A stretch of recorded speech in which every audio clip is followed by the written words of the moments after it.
Autumn 2022. A light, drizzling rain falls from the gray heavens, gently landing on the streets of the city.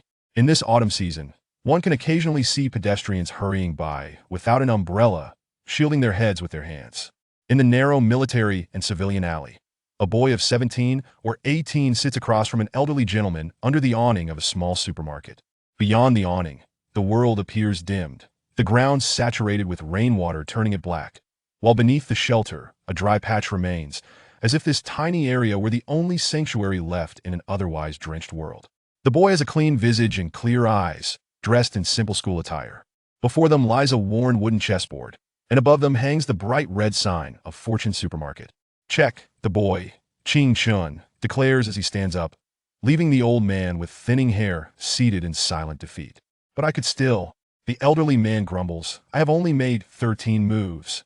Ching Chun casts a calm glance at him and says, there's no need to struggle any longer. The chessboard is rife with tension, reaching the moment where the dagger of fate is revealed at the end of a scheme. The old man tosses the piece he holds onto the board, forsaking it and conceding defeat. Ching Chun, unfazed, walks into the adjacent supermarket counter, takes 20 yuan from the change basket below, and pockets it. The old man complains, every day, I lose 20 bucks to you. I just won 20 from Lao Li and Lao Zhang this morning, and now it's all gone to you. The fortune teller said I'd live to 78, I'm only 50 now.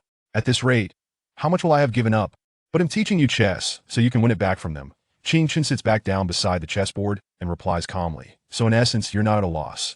The old man grumbles, but what you've taught me these past few days has been worthless.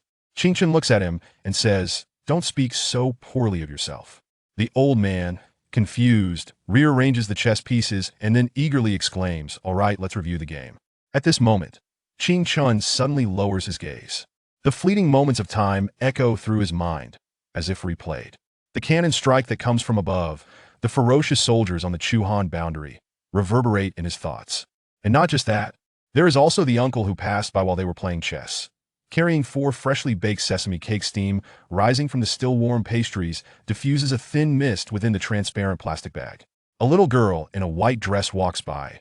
Holding an umbrella, 2 beautiful butterflies rest atop her shiny shoes. Above, the rain falls gently in the alley, crystalline and pure. At the end of the alley, the 103 bus flashes past the narrow entrance, while a woman in a beige trench coat rushes to the bus stop with her umbrella raised. Footsteps and the sound of rainwater merging with the street grates create a cacophony that paradoxically renders the world eerily quiet. Ching Chun recalls every detail vividly. This peculiar memory retention is an innate talent for Ching Chun, akin to extracting a segment of an archive from the river of time and reading the visual records contained within that magnetic strip. Ching Chun grips a chess piece. The old man, absorbed in the game, knows that this review is part of their gambling agreement. Ching Chun teaches strategies, and the old man learns from his losses. This scene feels somewhat strange. The boy possesses neither the humility nor shyness expected when addressing an elder, but rather exudes the confidence of a teacher. Red cannons move from 2 to 5, black cannons from 8 to 5. Red knight moves to 3, black knight to 7. Ching Chun moves the pieces methodically. The old man remains undistracted. The earlier moves seem standard, yet he cannot comprehend how, by the 6th move, despite capturing the opponent's knight, he suddenly finds himself in a precarious position. The essence of the 13 moves gambit lies in the 6th move. Advancing the card to sacrifice the knight is a killer tactic to breach the defense. Ching Chun explains softly, I observed the match you played with Lao Li at Wangqing Park. He favors the rapid running opening, so this 13 moves gambit will work against him. The elderly gentleman falls deep into contemplation, then quietly asks, can I really beat him? If you learn the 13 moves gambit within a week, you can regain your pride, Ching Chun assures him. After all, he's not that strong. A glimmer of excitement flickers on the old man's face. Yet he suddenly inquires, if I could win him in a week, how long would it take for me to defeat you? Under the awning, Ching Chun ponders seriously. The fortune teller claims you'll live to 78, so we might be running out of time. The old man's expression freezes. If you said less, I might live to 79. Hey, shouldn't you be in evening study right now? Why are you out of school so early? Ching Chun thinks for a moment and replies, I'm waiting for someone. Waiting for someone? The old man is taken aback. Ching Chun rises to gaze outside the awning into the small alley, his eyes wandering through the curtain of rain, and remains silent. The old man remarks, with your chess skills, why don't you enter a competition? Didn't you say you were low on cash? Winning a championship comes with a prize. The young Qing Chen shakes his head. I just have a lot of chess patterns memorized. Playing against you is manageable, but if I faced a true master, I defaulter. My path isn't here. Chess is merely temporary. Memorized everything. The old man muses. I used to think that photographic memory was just a wild fabrication. The rain gradually stops. At that moment, the old man notices Qing Chen freeze momentarily. Following the boy's gaze, he spots a couple outside the alley leading a little boy. The middle-aged woman is clad in an exquisite trench coat, carrying a cake box tied with a charming purple ribbon. Even the dreary world cannot overshadow the joyous expressions of the three. Qing Chen abruptly turns and departs, leaving the old man sitting under the awning of Fortune Supermarket, sighing softly. The middle-aged woman sees Qing Chen's back and calls his name, but he vanishes at the alley's end without a glance back. The walls on either side of the alley are worn. The white paint has peeled away, revealing patches of weathered red brick. Qing Chen has waited for someone to arrive, yet at that moment, he no longer wishes to. 2. Countdown. The middle-aged woman looks at the old man. Old Zhang, why is Qing Chen here again to play chess with you? Old Zhang's tone grows less polite. Why are you asking me about your own son? He's out of living expenses and relies on chess to earn some cash for meals. Middle-aged woman Zhang Wanfang is momentarily dumbfounded. But I send living expenses to his father every month. This leaves old Zhang at a loss. I don't know what to say then. Old Zhang ponders. Zhang Wanfang isn't impoverished, and it seems she sends Qing Chen a decent amount. Yet why is the boy still living so frugally? Qing Chen isn't a spendthrift. He meticulously conserves his daily life, never indulging even in a drink. Shouldn't he be in evening study now? Zhang Wanfang asks. This prompts old Zhang to recall. He mentioned waiting for someone. I need to go home to check, Zhang Wanfang states. As she prepares to take the cake and leave in haste, her companion interjects, Wanfang, today is Hao Hao's birthday. We've already booked a spot, and we still have to take him to see a movie afterward. Zhang Wanfang turns to her partner. Qing Chen might have skipped class. I can't just ignore it. He's 17 and can handle himself. Besides, there's his father to look after him. Her partner replies, softening his tone. Actually, we could see him over the weekend. Instead, let's enjoy the day with Hao Hao today. Hearing this, Zhang Wanfang knits her brow but sighs after a few seconds. All right, we'll celebrate Hao Hao's birthday today. On the tree-lined path of the city government west compound, Qing Chen strolls quietly beneath the camphor trees. Unlike the modern high-rises, this compound consists of 4-story low buildings from the late 70s. No elevators, no gas, and the sewer occasionally clogs. In his home, he cannot use high-power appliances, as that would cause the circuit to trip. Qing Chen steps into the dim doorway, ignoring lock change and housing sale ads plastered like warts on the wall, and pulls out the key to open the door to his first-floor home. The 76-square-meter apartment features 2 rooms and a living area, yet the light is poor on the first floor. He pulls out his phone and dials. Hello, Dad. The voice on the other end interrupts him. If you need living expenses, ask your mother. I have no money. She's got plenty now. In the background, the sound of mahjong being played filters through the phone. I don't want money, Qing Chen replies softly. I haven't asked you for money in a long time. The man responds impatiently. Are you going to a parent-teacher meeting? Go talk to your mother about that kind of thing. Before the other person finishes, Qing Chen hangs up the phone. Leaning gently against the door, he glances down at his uniform sleeves. He stares blankly at the white numbers and symbols on his forearm, glowing like an LCD screen. Countdown 5 hours, 58 minutes, and 13 seconds. The white numbers appear as though embedded in his flesh, and no matter how he rubs it, he cannot erase them. Upon closer inspection, Qing Chen notices that the numbers bear intricate mechanical patterns, as if interlocking parts are meshing together. The numbers silently change, seemingly punctuated by the sound of mechanical clicks. Countdown 5 hours, 58 minutes, and 12 seconds. Countdown 5 hours, 58 minutes, and 11 seconds. With 5 hours, 58 minutes, and 11 seconds remaining, it feels as if a reminder to Qing Chen. When the countdown ends, something incredible will occur. He glances at his phone, now silent, and surveys the empty room. He is uncertain what life will bring him in 5 hours and 58 minutes, but he knows that he can only rely on himself. Time is a burdensome unit of measure, marking the length of life and the breadth of civilization. The concept of time exists within everyone's life. Thus, when any countdown appears in your life, it instills a sense of urgency. What is the conclusion of this countdown? Perhaps danger? Or a different kind of life? Qing Chen cannot be sure. He can only brace himself for the worst. Therefore, he must prepare some things before the countdown concludes. If real danger is indeed on the horizon, he needs to ensure that he possesses every means available to withstand it. Ching Chun dons a clean gray coat. It's casting a shadow over his face. Under cover of night, he steps out, heading toward the farmer's market. The skies of Luocheng in October fall dark early. From within residential buildings, the sounds of cooking emanate. The bursts of vegetables colliding with oil create pops, followed by enticing aromas wafting through the air. The scents of eggs, pork, and mutton flood Ching Chen's senses, like strings of information entering his mind, resources he could summon whenever needed, drawing upon some archive. He buys pliers and a shovel from the hardware store, a bag of rice and flour, along with salt from the grocery. He even purchases several boxes of antibiotics from the pharmacy and picks up batteries and a flashlight, along with some compressed biscuits from the supermarket. Uncertain of what he may face, he strives to be as adequately prepared as possible.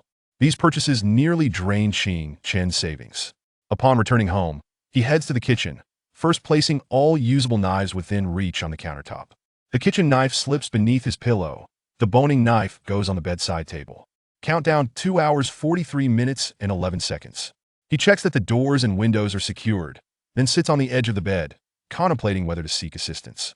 But whom could he turn to? His mother is in a new family, and his father is a gambler.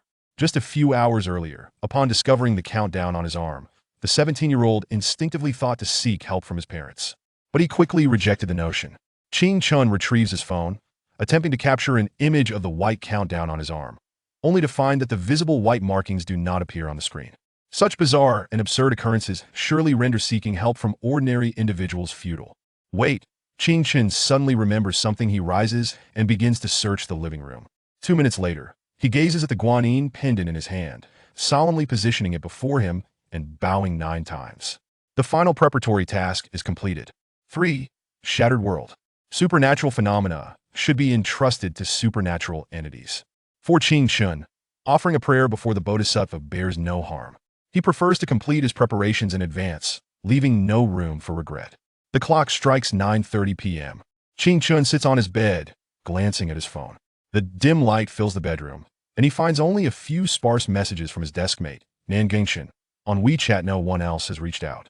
His mother Zhang Wanfang's profile pic remains silent, stirring a moment of disappointment within Ching Chun. Yet it's merely a fleeting feeling. He doesn't hold animosity toward his mother. His father's gambling had led to the liquidation of family property, coupled with domestic violence and infidelity. Ching Chun feels no fault lies with his mother for choosing to divorce. On the eve of their separation, his grandmother had urged his mother against it. "You're a woman with a teenage son. How can you hope to start a new family?" Hearing this, Ching Chun chose to live with his father amidst the divorce. He recalls the astonishment on his parents' faces at that time. Now, as his mother embarks on a new journey, forming a happy new family, Ching Chun feels a tinge of loss, yet remains cautious not to disrupt her life. Countdown 2 hours 31 minutes and 12 seconds. Suddenly, an idea strikes Ching Chun. If these are the final 2.5 hours of his life, what should he do? This question is both grave and poetic. It asks you what you have longed to do in your life, but haven't dared to pursue, or perhaps never had the chance. Unexpressed affections. People he wishes to see, but hasn't met. Places he yearns to visit, but has yet to go.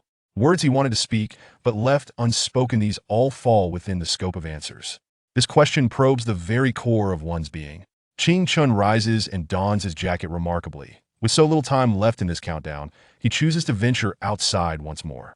He brings his battered bicycle out of the house, climbs on, and speeds towards his destination. The autumn night air carries a slight chill, and the streets grow increasingly sparse with pedestrians. Ching Chun stands on the pedals, cycling swiftly, his jacket billowing behind him in the night breeze. He indeed harbors many regrets in life and numerous things he hasn't dared to do. But tonight, he will allow no room for timidity or fear. He requires courage. He first visits the Peony Hotel, then the Luocheng Grand Hotel, and later the Luoyin residential compound, but finds no trace of the person he seeks. Cycling through alleys and crossing the Chili River Bridge under the dim streetlights, he arrives at the foot of a residential building. Spotting the dilapidated second-hand motorcycle below and hearing the sounds of mahjong from the second floor, he promptly picks up his phone and dials 110. "Hello, police? I'd like to report illegal gambling at Unit 201, Building 17, Longting Community, Luojian District." The dispatcher on the other end seems taken aback for a couple of seconds, then responds, "Got it well, dispatch officers immediately." Only then does Ching Chun breathe a sigh of relief, turning to ride his bicycle back home. With clarity, he returns. Arriving home, Qingchen glances once more at the white markings on his arm. Countdown 31 minutes and 49 seconds. During the final half hour, Qingchen switches on the desk lamp and quietly writes a farewell letter, placing it on the desk. If he is to perish today, perhaps one day his family and friends will discover the final words he wished to convey. If he survives, his life may transform into something entirely different. Countdown 12 seconds. After completing the farewell letter, Qingchen sits upright, gripping the boning knife tightly in his right hand, his clear eyes narrowing at that instant. In the final moments, his emotions become increasingly tranquil. It is as if, just before the tsunami engulfs the solitary island, the world halts. Beneath the surface, no currents stir, only deep contemplation and burning courage remain. 10, 9, 8, 7, 6, 5, 4, 3, 2, 1. It is devoid of ghostly apparitions, zombies, or calamities. Qingchen silently watches as the world comes to a standstill, the time on his phone seemingly frozen at midnight. The clock on the wall halts, the second hand ceasing its movement, the light outside no longer flickering. When he moves slightly, time bursts apart, akin to shattered glass, and the world around him seems to dissolve. Qingchen surveys his surroundings, the desk and the room vanish, leaving only darkness. Time elapses, though he cannot tell for how long. It feels eternal, yet fleeting. In this moment, Qingchen suddenly loses all concept of time. Within the darkness, fragments of the world begin reconstructing themselves, unknown pieces fitting together to form a brand new reality. Qingchen finds himself lying on a narrow, hard bed within a completely unfamiliar environment he has never visited.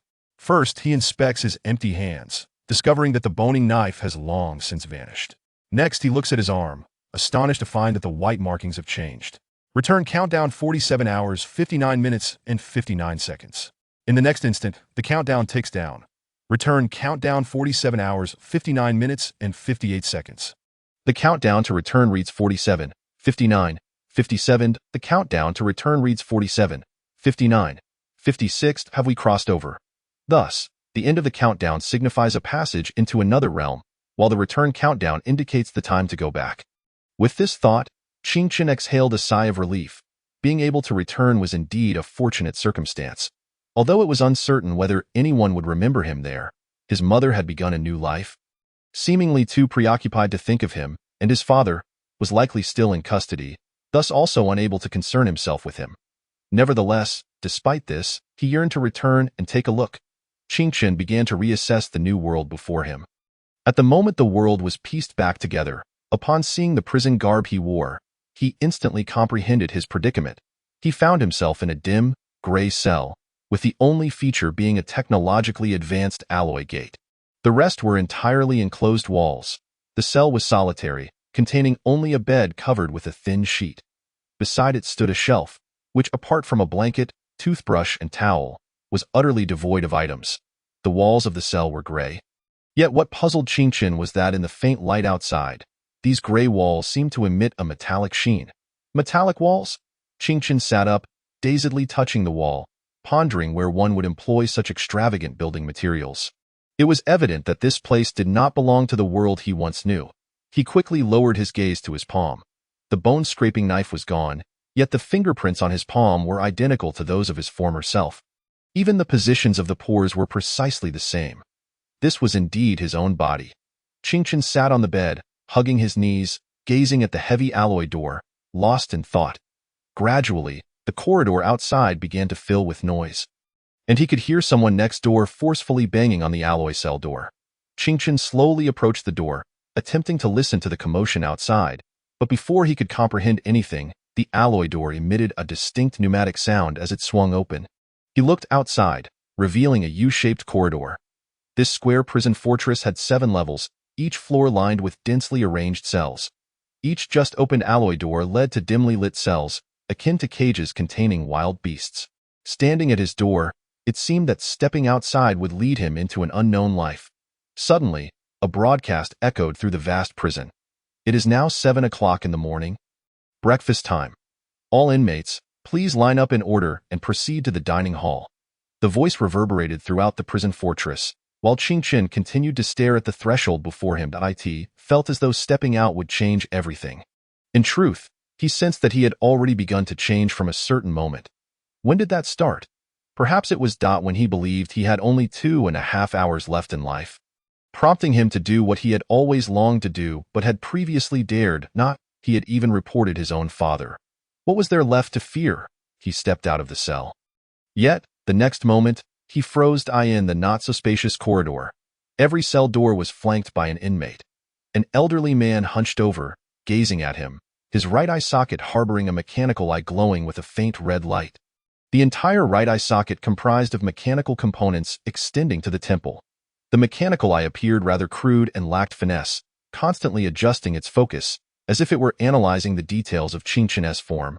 Much like how he would scrutinize others using his memory, a burly, middle-aged inmate stood nearby, his right arm entirely mechanized, moving his fingers, and Qingshan could hear the metallic sounds of the components shifting as the man opened and closed his palm. Half of the inmates in this prison fortress seemed to possess mechanical limbs. Mechanical civilization? The term sprang to Qingshan's mind. Before he could ponder further, the burly inmate next door flashed him a smile. Hey, newcomer, don't eat too much for breakfast. It'll all be quite a sight when you throw it up. Laughter erupted from the corridor. I heard 12 new arrivals came in last night. Today, we can have some fun. This fellow bore no mechanical enhancements, appearing to have no ties to the outside world. Upon hearing the term newcomer, Qingshan was momentarily taken aback, mistakenly believing that the man was aware of his recent crossing from Earth. However, he quickly realized that newcomer merely referred to his recent arrival at the prison. The man was likely unaware of his identity as an Earthling. Moreover, Qingshan frowned, contemplating that the so-called entertainment might spell disaster for him. He restrained his inner turmoil and fear. As an ordinary high school junior confronted with sudden and brutal changes, all he could do was force himself to remain composed. Suddenly, a youth on the fourth-floor corridor erupted. What is this place? I want to go home. I refuse to stay in this hellhole. Who are you people? I am Huang Jixian. My father is the chairman of the Yongli group in Luoqing. Stay away from me. As he spoke, the youth began to run frantically down the corridor. The others remained unmoved, watching as if it were a spectacle, still maintaining their lines. Someone questioned, "Where is Luoqing?" At that moment, Qingshan heard a buzzing sound overhead. He looked up to find 4 droplet-shaped drones detaching from the ceiling, descending rapidly. His gaze lingered on the ceiling, where 18 Gatling-style metal storm gun turrets were embedded. As the frantic youth ran, 9 of the turrets began to pivot. "Please cease all movement," a female voice emanated from the drones. "This is a final warning. Please stop moving." Almost immediately, a broadcast echoed through the prison fortress. "All inmates, please remain in place." Within mere seconds, the 4 drones trapped the youth in the corridor, each drone aiming its gun directly at him. Simultaneously, gates at the bottom of the prison fortress opened, allowing 9 robots armed with cold black firearms to enter at full speed. The youth, overwhelmed with dread, collapsed, while Qingshan coldly observed the entire scene. The youth's actions were somewhat extreme, yet they provided Qingshan with a wealth of information. Machine guns? Drones, robots, mechanical limbs. An influx of information flooded his mind. Yet what astonished Qingshan the most was the sudden realization that he was not the sole individual who had crossed over from Earth. He was neither the first nor would he be the last. How many crossers were there? Hundreds? Thousands? Surely, many had traversed from Earth to this world. Just within this prison, there were 2, let alone the world beyond its confines. This new arrival was rather intriguing, akin to a fool, someone jested. I heard he received a 7-year sentence for tax evasion. In this day and age, who would dare provoke the tax collection agency unless they were a fool? Qingshan glanced towards the source of the voice, spotting a young man with mechanical legs, who, upon noticing Qingshan's gaze, grinned and said, "Hey, newcomer, are you ready?" Laughter erupted around him. Qingshan frowned but chose to ignore it. Redirecting his attention to the youth surrounded by drones, whom he recognized at AT-17, Qingshan was a junior at Luoqing Foreign Language School, while this panicked youth was merely a freshman. This surprised Qingshan. Could it be that proximity before crossing also translated to proximity after crossing? He also noticed another peculiarity. Everyone here spoke Mandarin, with not a single dialect in sight. At this moment, mechanical guards ascended the stairs, each step effortlessly covering 5 stair treads, accompanied by a distinctive hydraulic sound. The youth was now sobbing uncontrollably. Typically, when one encounters a fellow townsman in a strange place, an inexplicable sense of security arises. However, Qingchen felt none of that. Observing the near collapse of the youth made him realize that a fellow townsman might not necessarily provide assistance and could, in fact, become a liability. Not everyone could maintain their composure in the face of this newly arrived mechanical civilization. Qingchen stood still, surveying the prison fortress. The 9 robots that had just burst through the outer gate were now escorting the frightened youth away.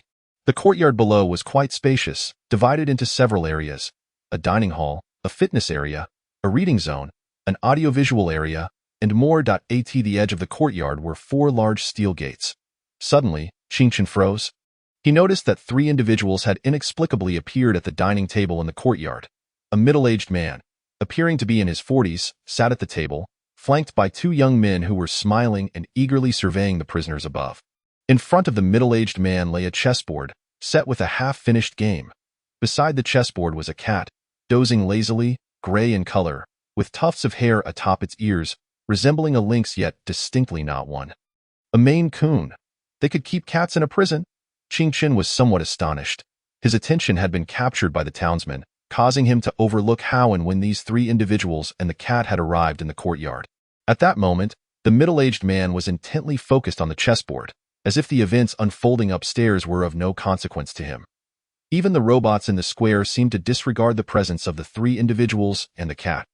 The stark contrast between the tense atmosphere above and the relaxed demeanor below was reminiscent of 2 distinctly different worlds. Among the 3, 2 young men donned standard blue and white striped prison uniforms, while the middle-aged man was clad in a pristine white training outfit. In this dreary and oppressive environment, that splash of white seemed ethereal. Was he the warden? No. Despite his distinctive attire, the training uniform bore a small black inmate number embroidered on the chest. As if sensing his gaze, one of the young men beside the middle-aged man suddenly turned his head and flashed a smile, as if assessing him. Qingchen promptly averted his eyes, after the distraught Earth boy was led away. The prison fortress was once again filled with an announcement: proceed to the dining hall in an orderly fashion.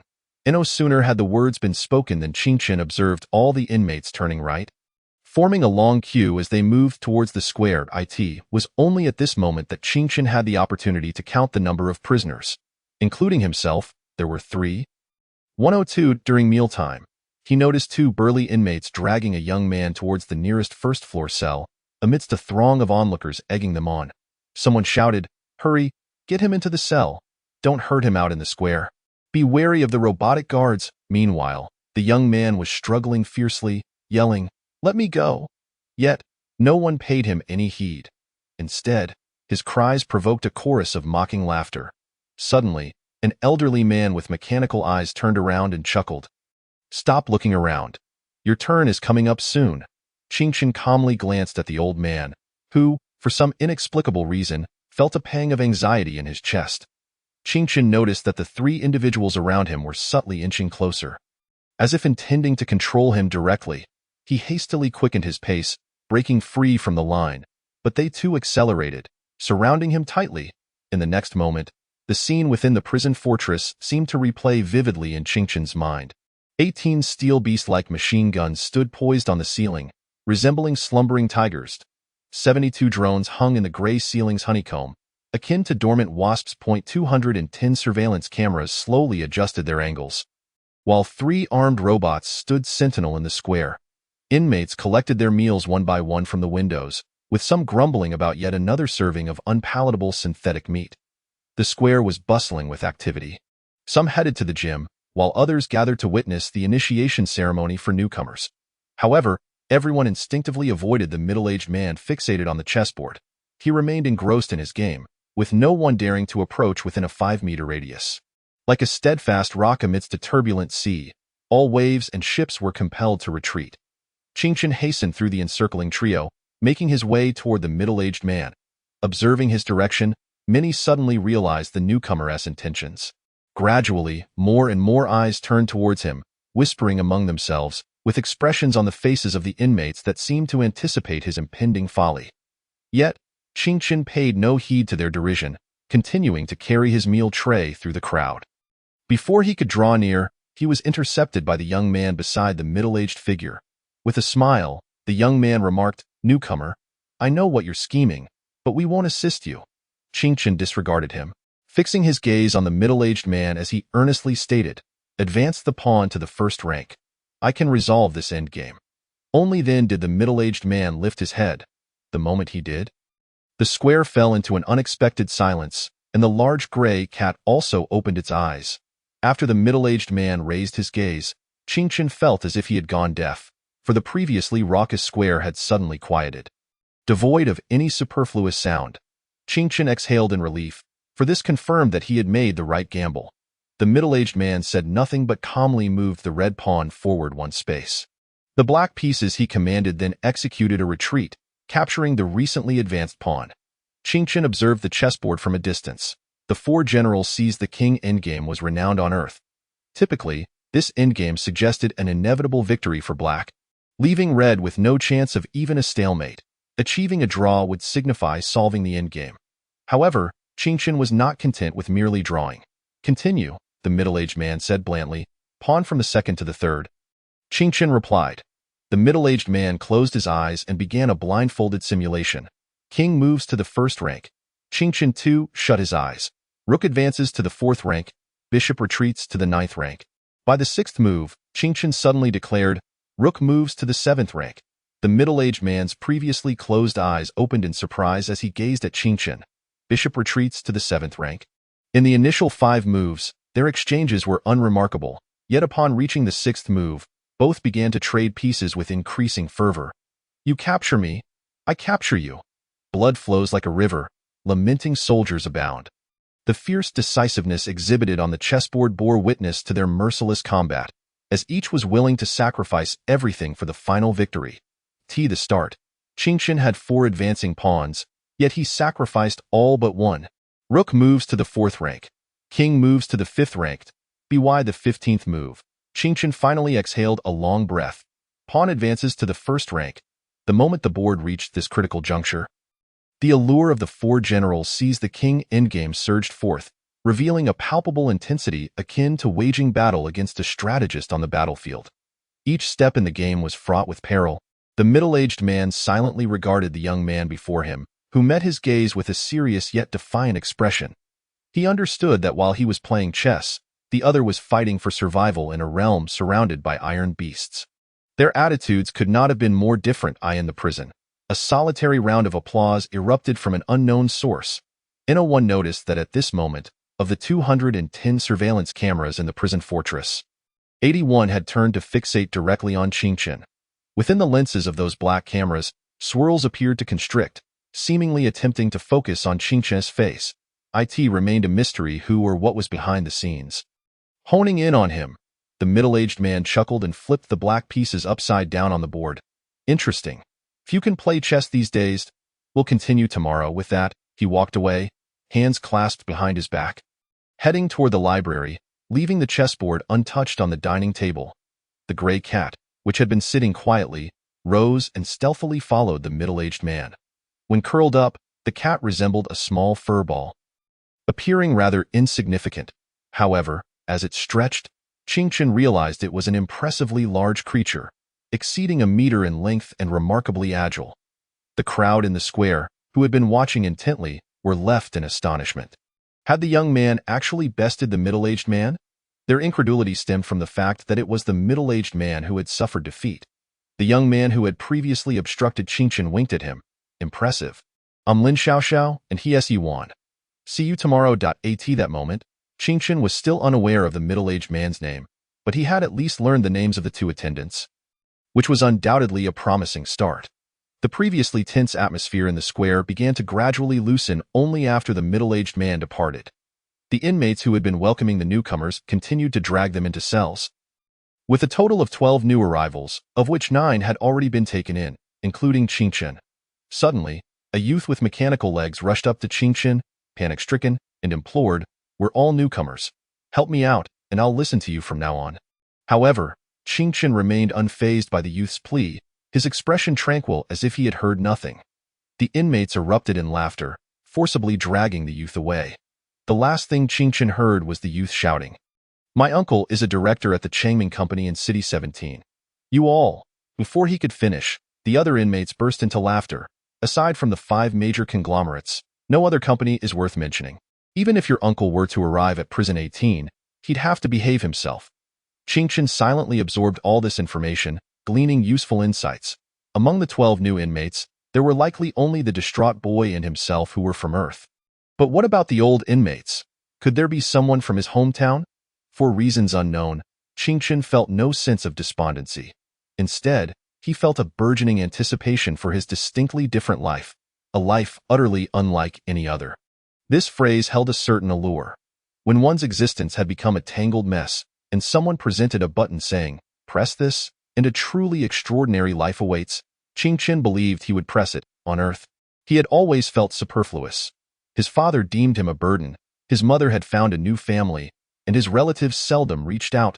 Thus, if his past life had been draped in shades of gray, then no matter how perilous, uncertain, or terrifying the new world might be, it would certainly evoke a sense of anticipation. He now felt special. Countdown. 39, 31, 29. Qingchen silently surveyed his surroundings, determined to absorb every piece of information within his view. Intending to analyze it further once he returned to his cell alone. At that moment, a young man seized the opportunity while others were distracted and quietly approached Qingchen, whispering, "You have finally arrived. I am Lu Guangyi. Qingyin arranged for me to come in 3 months ago. You may call me Xiao Lu." Qingchen stood momentarily stunned, gazing at the young man before him. This individual, named Lu Guangyi, appeared to be around 24 or 25 years old, with short black hair.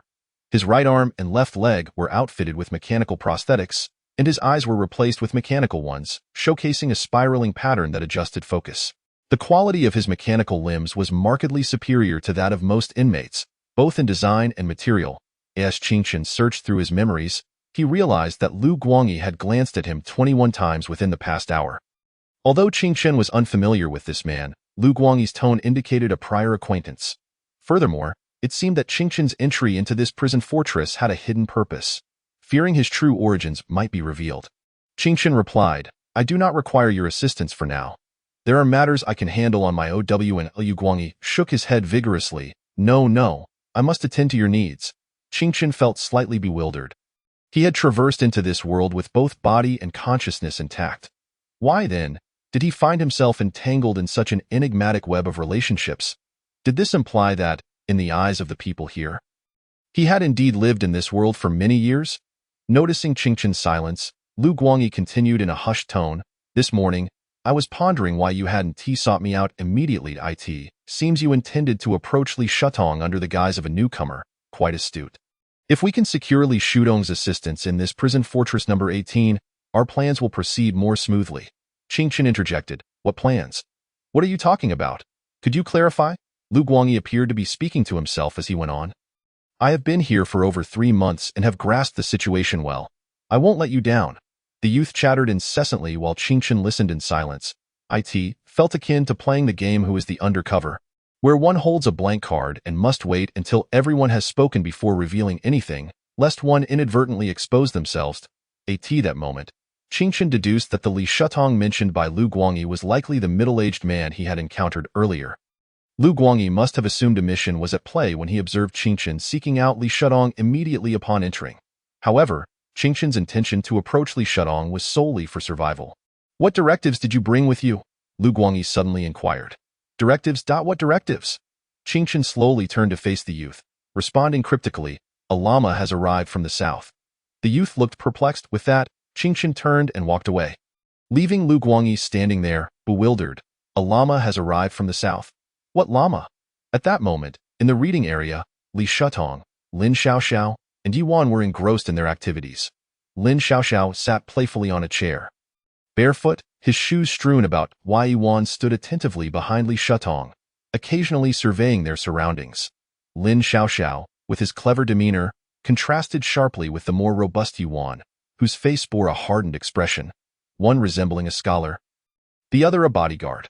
Once Li Shutong had finished reading the news, Lin Xiaoxiao remarked, "Boss, that kid did not assist the other newcomers." Li Shutong nodded. "It is only natural that he wouldn't. He plays with decisive ruthlessness. If he could sever his own limb for survival, what regard would he have for others?" "Will you continue playing chess with him tomorrow, then?"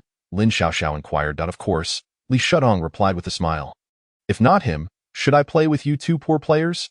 In the reading area, Li Shutong sat at a long wooden table, intently studying a brand new reading device, which contained the morning's news. The large cat, resembling a creature from a dream, had once again curled up on the table, as if its very existence revolved around sleeping in various locations. This reading area resembled a small library, yet the shelves held no physical books. Instead, they were filled with reading devices charging in their slots. Li Shutong gestured towards Yuan, pointing at the news on the reading device. Do you remember the Gua Huchen captured by the Cheng group? The trial process has been completed, and he should be transferred to this prison number 18 in the coming days. You'll need to interact with him. Yuan nodded. I have encountered him before. He can be difficult, but communication is possible. Yes, Li Shutong affirmed, then turned to Lin Xiaoxiao. What do you think about the incident with that youth breaking down this morning? I observed for quite some time and sensed something amiss. Lin Xiaoxiao analyzed. While he seemed to ramble incoherently after his breakdown, he exhibited a striking certainty when mentioning Luoqing and the Yongli group, as if those were tangible realities. And his identity? Li Shutong inquired. We found that he is merely a high school dropout, an ordinary drifter who had been involved with the Black Tiger organization in city number 18, dealing in mechanical prosthetics. Although he was accused of illegally seizing them, we lack evidence. Ultimately, he was imprisoned for tax evasion. His past is fully traceable, but we could not find any information regarding Luoqing and Yongli group, Lin Xiaoxiao reported. No one had seen Lin Xiaoxiao conduct any investigations. Yet he appeared to have thoroughly researched the youth in just an hour, which was indeed remarkable. Li Shutong said, continue to monitor the situation. I suspect it may be connected to a particular matter. Just as Lin Xiaoxiao prepared to elaborate, Qingchen approached slowly, meticulously observing his surroundings. He first assessed Li Shutong's group before attempting to retrieve a pad-like reading device from the shelf, pressing the power button. Qingchen focused intently on the screen. If there were any means to swiftly comprehend this world, it would undoubtedly involve reading its literature. He was surprised to discover that this world had entirely eradicated physical books, leaving only electronic devices. However, upon powering on, the reading device presented not an operational interface, but a login screen. Lin Xiaoxiao approached. It's your first time in prison, right? To use this reading device, you must first register an account with your inmate ID. Qingchen glanced at his prison uniform, noting the number 010101. After completing the registration, he turned to Lin Xiaoxiao. Where can I find news, like that device in your hand? Lin Xiaoxiao glanced at the reading device held by his boss and chuckled. Forget it. Your reading device account lacks internet access, and even I don't have that privilege. Qingchen understood then that Li Shutong held an exceptional status within this prison, akin to someone who could keep a cat in such an environment.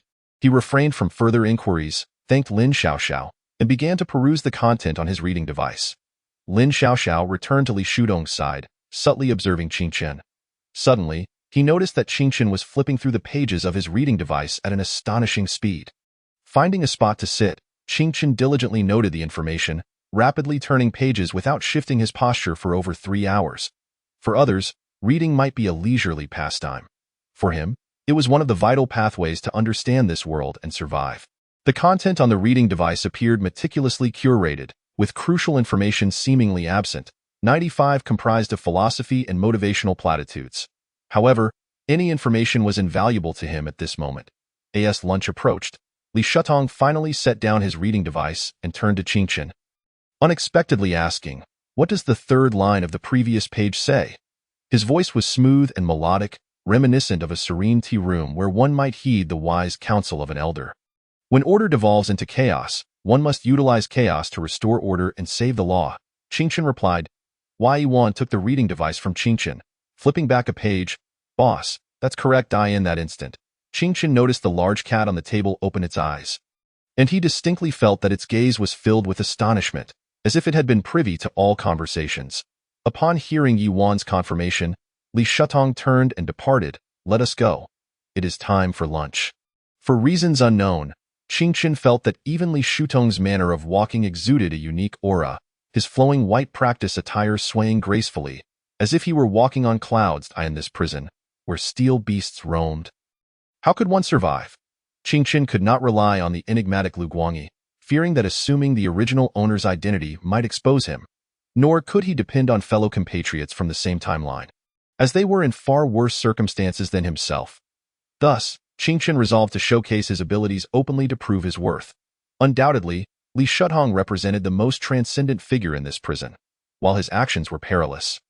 They seemed to be the best route available. Li Shutong strolled away leisurely, hands clasped behind his back, with Yuan and the large cat flanking him, while Lin Xiaoxiao, ever the playful spirit, disappeared to who knows where. At lunchtime, Lin Xiaoxiao reappeared from an unknown direction, discarding his shoes and squatting barefoot on the chair opposite Li Shutong at the dining table. The large feline cast a fleeting glance at him, while Yuan furrowed her brow and remarked, "Show some respect in front of the boss." Lin Xiaoxiao rolled her eyes in response, saying, "The boss hasn't said anything yet." "Yima, you're being overly meddlesome." Uncle Li smiled and inquired, "What have you found out?" Lin Xiaoxiao replied, "The records indicate that he is a high school student from city number 18. His parents died in a car accident, leaving him an inheritance. He has no criminal record, no prior offenses, and no relatives." Lin Xiaoxiao continued, "Everything seems quite clean." "What is the charge against him?" Uncle Li asked. "Theft. The file shows he stole a liquid crystal phone that was just enough to warrant sentencing." Lin Xiaoxiao stated. In a remarkably short span, Lin Xiaoxiao had even reviewed Qingchen's case file. Uncle Li pondered thoughtfully. "How long was he sentenced?" 6 months, Lin Xiaoxiao answered. "Continue," Uncle Li said with a smile. "That fellow Lu Guangyi just met with this kid," Lin Xiaoxiao said with a grin. After Lu Guangyi entered, he relied on his superior mechanical limbs to suppress the indigenous forces in the prison, establishing a three-way stalemate with the other two factions within a month. I was puzzled then. Was he here to unify prison number 18? It wasn't until today that I realized Lu Guangyi was here to pave the way for Qingchen. Uncle Li suddenly remarked, "The Qing family may be selecting the next generation of shadows." Wai Yuan and Lin Xiaoxiao were both taken aback. "The next generation of shadows? Qingchen is one of the candidates?" "So he is here on a mission. The vast conglomerate requires both facade and substance. The head of the Qing family represents the facade, while the shadow embodies the substance. The shadow is tasked with the dirty work, wielding immense power, and no one can control them except for the head of the family. However, the selection process for each generation of shadows is notoriously brutal, akin to raising a deadly creature.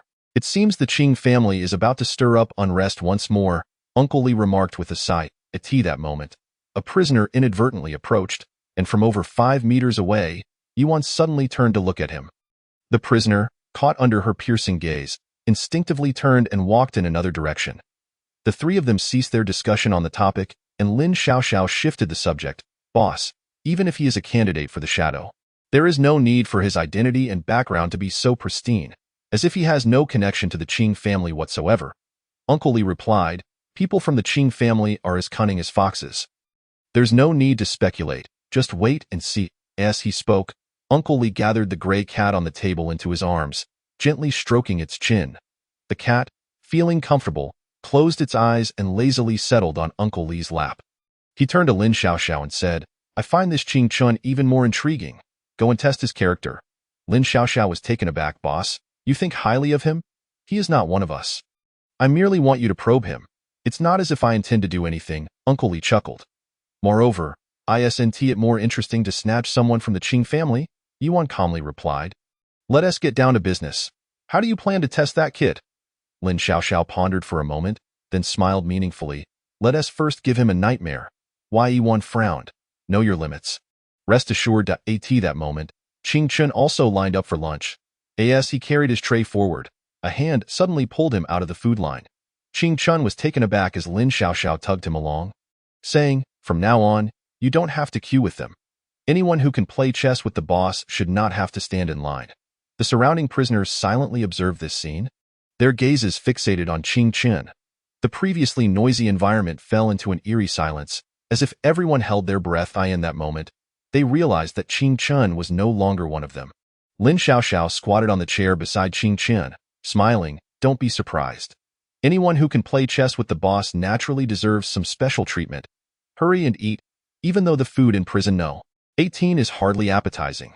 Qingchen glanced up at Uncle Li across the table, who was leisurely eating his meal and showing no inclination to converse. He then looked into the crowd, where Lu Guangyi in the line was quietly giving him a thumbs up. At 8:40 p.m., Qingchen returned to his cell at the designated time. While others queued to return to their cells, he attempted to break away from the line to move freely. And indeed, The mechanical guards no longer monitored him. The prisoners gazed at him with envy as Ching Chun walked down the long corridor like a lone wolf. His solitary cell was empty, and once the heavy alloy gate closed behind him, he approached the wash basin to brush his teeth and wash his face.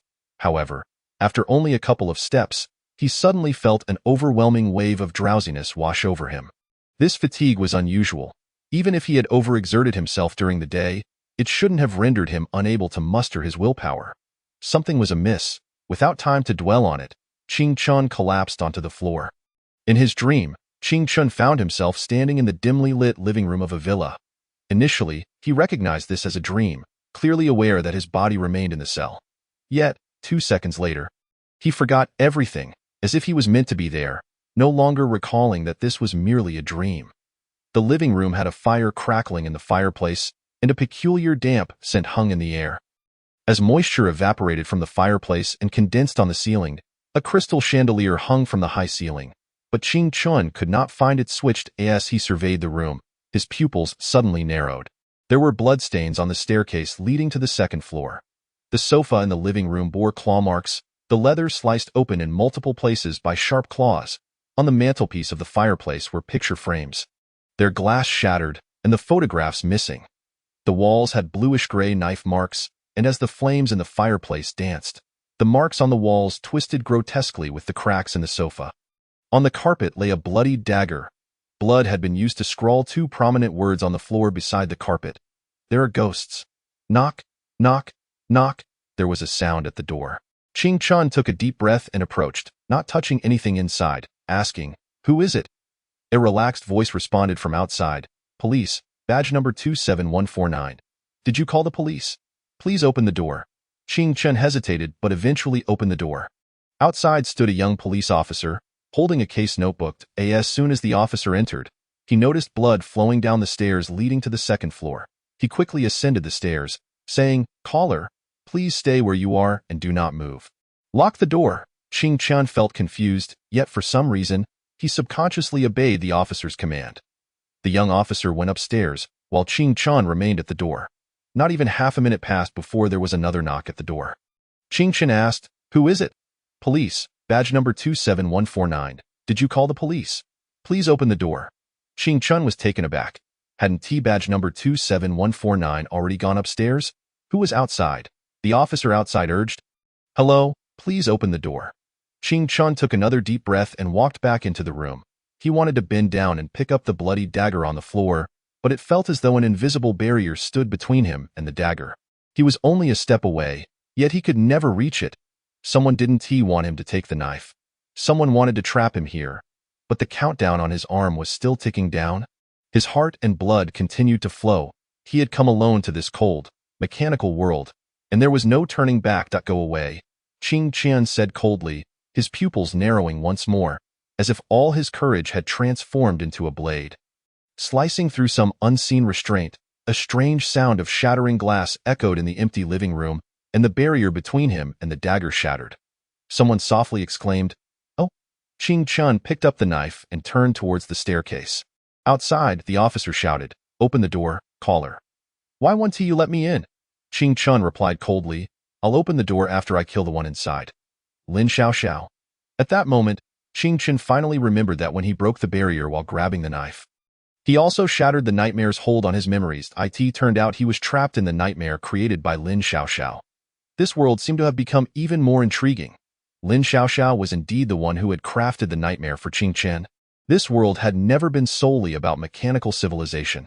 It had endured to this day, with even more mysterious civilizations still existing. That night, Lin Xiao Xiao created this nightmare entirely at the behest of Boss Li, intending to test what kind of person Ching Chun truly was. The current nightmare, known as the Dual Ghost Dilemma, was meant to assess Ching Chun's character. However, the boy's reaction was somewhat inhuman. At this moment, Ching Chun exhibited no trembling nor the bloodied bravery typically seen in someone resisting. Instead, he radiated only 2 words: calmness. Yet Lin Xiao Xiao couldn't comprehend why he had been trying to prevent Ching Chun from picking up the dagger. Yet suddenly, the latter broke free from the nightmare's constraints. After all, this was Lin Xiao Xiao's domain. That moment, Ching Chun was already aware that he no longer needed to go upstairs to kill anyone. He addressed the empty living room. Lin Xiaoxiao. The nightmare had not dissipated.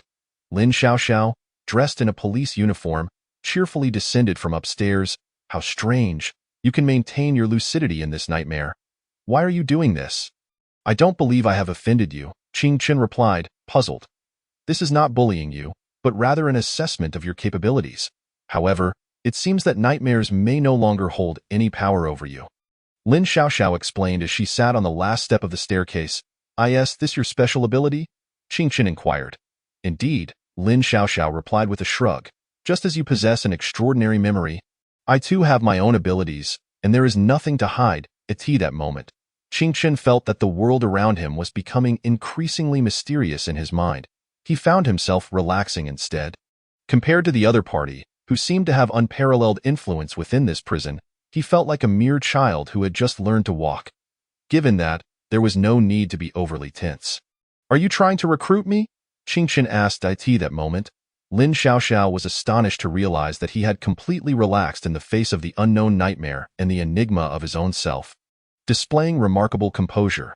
This young man was merely 17. Lin Xiaoxiao, filled with curiosity, asked, What brings you to prison number 18? Ching Chun mused internally. If I were to say that I have no idea why I ended up here, you surely wouldn't believe me. This matter you should ask Lu Guangyi. Honestly, Ching Chun was also contemplating whether he should seek Lu Guangyi to clarify the circumstances. However, the thought of Lu Guangyi's incessant chatter and sycophantic demeanor gave him a headache. It's fine if you don't want to say anything. I will eventually understand, Lin Xiaoxiao stated. Now, get some rest. You still have to accompany the boss for a game of chess tomorrow morning. As soon as she finished speaking, Ching Chun's vision faded to black, and he was pulled from the nightmare. He slowly rose from the cold floor of his cell and lay on the frigid bed. Lost in thought, he gazed at the heavy alloy gate, beyond which lay a chilling and mysterious world. Countdown to return, 2059. 21. Countdown to return, 2059. 20. In the early morning, Li Shutong, as usual, sat quietly at the dining table, staring at a half-finished chess game. It was still too early for the prisoners to leave their cells, and the entire prison was enveloped in silence. Lin Xiaoxiao crouched on a chair and remarked, Boss, last night I tested him with the double ghost dilemma, and guess what? He immediately wanted to draw his knife and kill someone. Isn't that a bit excessive? Yuan frowned. I told you to exercise caution. Ordinary people can easily break down in the double ghost dilemma. Don't worry, Lin Xiaoxiao retorted. I didn't proceed with it, and you wouldn't believe it. But that kid actually managed to break free from my control in the nightmare. Oh? Li Shutong raised his head. I can confirm he is still just an ordinary person. For an ordinary person to escape your grasp in a nightmare is indeed rather extraordinary. This time, even the large cat at the table, who had been resting with its eyes closed, cast a curious glance at Lin Xiaoxiao. Yuan inquired, How did he manage that? Not sure, Lin Xiaoxiao shook her head. Perhaps his willpower is simply strong enough. Li Shutong did not delve into the matter further, acknowledging that Ching Chun was not the only one capable of breaking free from the nightmare's constraints. Lin Xiaoxiao continued to crouch. Boss, I still advise you to reconsider. That kid has a strong inclination towards violence, and he doesn't align with us. Violence? Li Shutong suddenly laughed. We have lost so many colleagues for this cause. And the three of us are trapped in this prison, so you must understand, Xiaoxiao, we cannot respond to darkness with gentleness. We must meet it with fire. As he spoke, Li Shutong's expression grew somewhat somber. Yuan? Bring me the harmonica. As mealtime approached, the prison gradually buzzed with activity. The iron beasts clamored within the alloy gates, resembling water boiling in a hot pot. Yet, suddenly, a melodious harmonica tune echoed across the prison yard. Soothing to the soul, the noise of prisoners banging on cell doors gradually ceased, and all listened in silence, as if cool springs were pouring into a parched wasteland. The farewell melody played beautifully. However, while all the prisoners immersed themselves in the enchanting music, Ching Chun could hardly contain his astonishment and shock.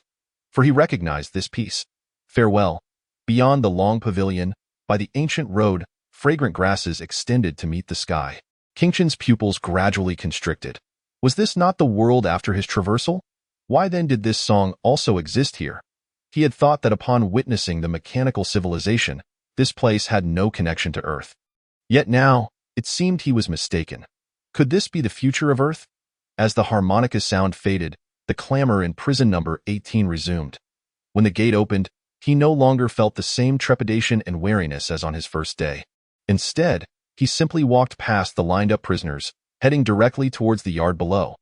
His unauthorized actions did not attract the attention of the drones hovering overhead, nor did the mechanical guards spare him a glance. Upon reaching the dining area, Lin Xiaoxiao greeted him cheerfully. "Good morning. Did you not sleep well?"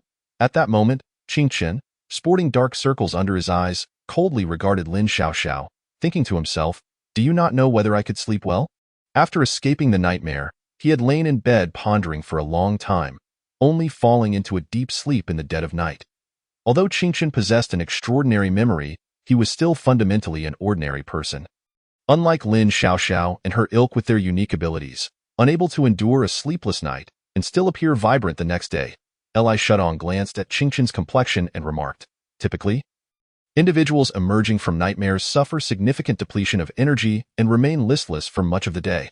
However, you are rather exceptional. The fact that you managed to break free from Xiao Xiao's control in the nightmare and even wield a dagger, yet can still stand today, is quite remarkable." Qing Chen took a seat opposite him and directly posed the question. "How does one become like him?" Li Shutong chuckled. "You are quite straightforward, but you cannot follow his path. Rather, you are more suited to follow mine." Upon hearing this, Qing Chen distinctly sensed a shift in the expressions of Yuan and Lin Xiaoxiao. For some reason, he suddenly felt the atmosphere had grown more serious. Even the dozing large cat raised its head to regard him. He was eager to inquire about what Li Shutong's path entailed. Yet, it seemed that Li Shutong was quite renowned, a traveler from another world. Asking such a naive question might prove perilous. Setting aside his doubts, Qing Chen asked again, "How can I walk your path?" "Don't misunderstand," Li Shutong smiled. When he smiled, the traces of time etched at the corners of his eyes made Qing Chen realize that the man was likely older than he had initially thought. Li Shutong continued, "Yuan and Lin Xiaoxiao encountered me a bit too late, so they cannot walk my path. Although I admire you now, it is still not enough." "Understood," Qing Chen nodded. This made sense. He felt that if someone were to take an immediate liking to him and impart all their knowledge, that person might harbor ulterior motives. What he faced might not be an opportunity, but rather a danger. Nevertheless, for Qing Chen, merely brushing against the edges of that mysterious world was already sufficient. It was something he had daydreamed about, something that had never existed on Earth. Now, he was closer to it than ever. "So, are we still playing chess today?" Li Shutong looked at Qing Chen. "You seem to be in poor spirits. Perhaps you should take a day off. Chess is about matching wits, and if I were to win while you are not at your best, it would lose its meaning." As the prisoners lined up for meals, the dining area gradually filled with freely moving inmates. Today was somewhat different. Many prisoners were eating while paying close attention to Qing Chen's movements. Some even stood with their trays, intently gazing at the chessboard. Nearby, even Lu Guangyi was eagerly watching, followed by a crowd of admirers surrounding him like stars around the moon. Lu Guangyi relished the attention. On either side of the chessboard, Li Shutong awaited Qing Chen's response, while Qing Chen stood up and calmly declared, "No need for rest. I will play the Tuatsu Emperor's endgame. Rook to 5, rook to 7, cannon to 8, rook to 6, pawn to 1. Chess is typically a back-and-forth exchange. Yet Qing Chen this time decisively articulated each of his moves, as if he had already predicted that Li Shutong would cooperate with him. Propelling the game towards its conclusion, Qing Chen's red rook drew the black king's attention, culminating in the pawn to 1 move, resulting in a checkmate. This was a strategy that would elude most ordinary minds. Others may not grasp Qing Chen's words, but Li Shutong certainly understood. Go break the Tuatsu Emperor's endgame. There was only this one route. Li Shutong glanced at Qing Chen and then toppled his black king onto the board. "I thought you were not in good spirits. Winning under those circumstances would be unfair, but it seems I was overly concerned." Among the crowd, Lu Guangyi's underlings murmured in admiration. "Another victory? How impressive! To win against someone like Li Shutong even once is worth a lifetime. I want to learn chess too." At this juncture, Qing Chen looked at Li Shutong and asked, "May I pose a question?" "Asking a question? Is that a reward for winning the endgame?" "Certainly," Li Shutong replied. Yuan, standing nearby, dispersed the onlookers, allowing the two to converse in peace. "Was that harmonica piece you played earlier?" Qing Chen inquired. Yuan and Lin Xiaoxiao appeared momentarily taken aback. They had anticipated that Qingchen would seize the opportunity of victory to ask something more profound, only to find he was merely inquiring about that particular melody. It was a beautiful piece, not widely known outside, yet it hardly seemed worthy of squandering such a significant opportunity. Li Shutong raised his head, a smile gracing his features. Yes, it was me. Is this your first time hearing this melody? Qingchen thought for a moment and replied, It is very beautiful indeed. Li Shutong nodded after the crowd had dispersed. This piece was composed by the founder of our organization. Qingchen stood in stunned silence for a considerable time, unable to articulate a single word. He desperately wanted to exclaim, I suspect that your esteemed founder might just be an earthling. Moreover, this founder seemed to possess a rather audacious disposition, appropriating songs as though they were his own creations. Wait a moment. How long has Li Shutong's organization been established, and when exactly did that time-traveling predecessor arrive? Qingchen then inquired, Could you sing the entire piece for me? I would love to hear it. Li Shutong replied. The lyrics of this composition are not entirely complete. Over the expanse of time, many things tend to be lost within that long river, worries. I merely wished to listen, Qingchen said, eager to confirm whether the lyrics of this song bore resemblance to those of Earth. Li Shutong cradled the large cat on the table and said, Xiao Xiao, sing it for him. Lin Xiao Xiao began. Outside the long pavilion, by the ancient path, fragrant grass stretches towards the sky. The evening breeze brushes the willows, the sound of the flute fades away, and the setting sun sinks beyond the mountains. To the ends of the earth, to the corners of the world, farewells are often many. Li Shutong chuckled. The line about farewells being many was added later. It is said that it wasn't originally this way. However, no matter how one adds to it, it seems to miss a certain essence. After standing in contemplation for a long while, Qingchen suddenly suggested, What if we change it to old friends half scattered? Old friends half scattered? Li Shutong was momentarily taken aback. For some reason, he felt that only those 5 words truly suited this song. Farewell, farewell, like the afterglow of the setting sun. Good friends far away in our youth, we drank heartily together. Life as vibrant as midsummer. Yet, who could have known that one farewell would be the last, never to meet again? It was as if Li Shutong, sitting in this prison, could see the orange-red sun sinking below the horizon, while his dear friend waved to him from afar. After waving, the friend turned and departed. Thank you, Li Shutong said. That addition is truly wonderful, as if it were meant to be part of the original lyrics. You're welcome, Qingchen said, accepting the compliment with a sense of pride. Li Shutong, with a hint of admiration, remarked, Sometimes, I am truly amazed. Our founder was indeed a person of extraordinary talent. It is said that the lyrics and melodies he created were as numerous as the stars, each one a timeless classic. However, when the previous era came to an end, they were mostly lost, leaving only this one piece behind. Only one remains? How regrettable, Qingchen thought to himself. The fact that Li Shutong directly mentioned the previous era suggested that the time-traveling predecessor must have arrived a long time ago. An era is not merely a unit of time, but rather the dawn of a new civilization. It seems that humanity here has undergone a significant era of evolution. The details of what transpired remain unclear. There is another piece known only by name, but its melody is entirely unknown. Many predecessors have searched through various ruins, yet they have failed to find the score. Li Shutong shook his head. Qingchen hesitated for 2 seconds before tentatively asking, What is the name of that piece? Li Shutong glanced at him and replied, Canon. If Qingchen had previously harbored doubts about the identity of that time-traveling founder, he was now completely convinced. Qingchen pondered whether, given Li Shutong's regard for that founder, presenting him with the score of canon could pave the way for his own extraordinary journey.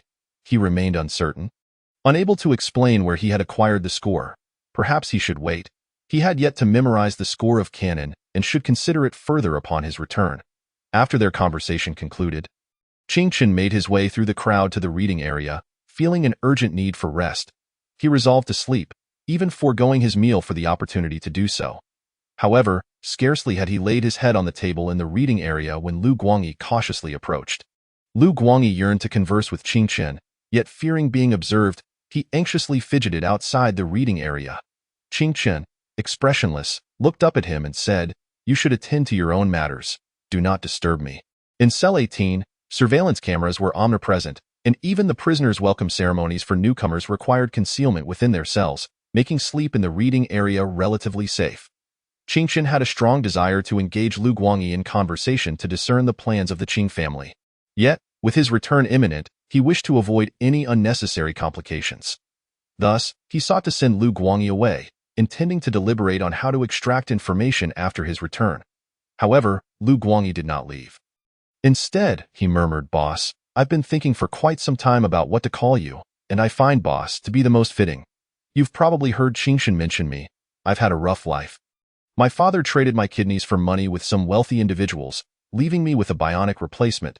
If my parents didn't take care for me, who would?" He continued, later, "I heard Qingchen say that it was you who specifically requested my presence here to scout. Recognizing my abilities, I was overjoyed. Rest assured, I, Lu Guangyi, will go through fire and water for you, even if it means laying down my life.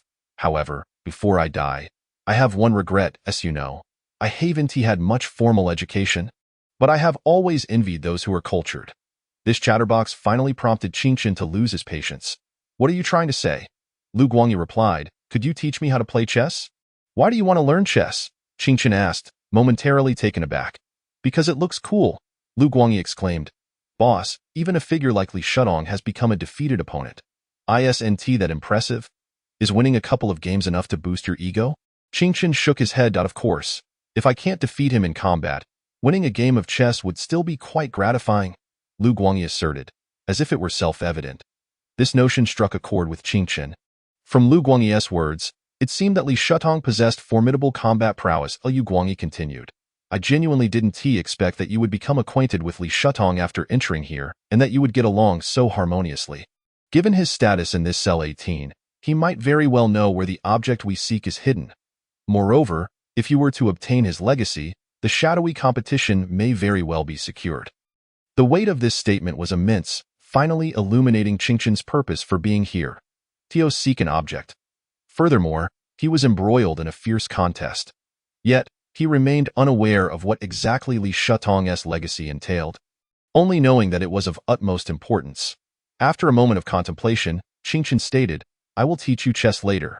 Could you please keep your distance from me for now?" All right. Lu Guangyi quickly retreated to the entertainment area. As night fell, the countdown displayed 05:00. Qingchen sat on the cold bed, quietly observing the white countdown on his arm. The gears within the countdown turned slowly, with only 5 minutes remaining until his return.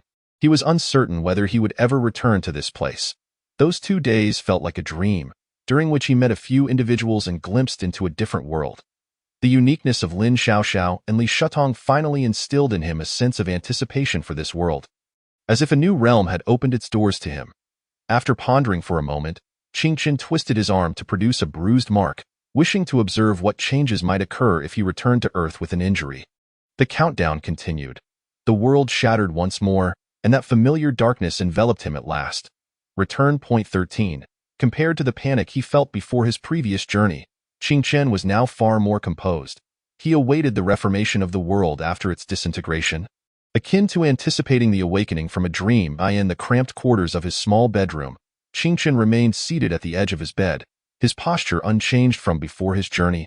Outside, the night enveloped everything, and the bone saw he had been holding was still in his hand. Everything seemed as if it had never transpired. Qingchen frowned and retrieved his phone from his pocket to check the time. September 28, 2022, 12:00, 1.1 second past midnight. He clearly remembered that the date of his journey was also September 28, precisely at 12:00.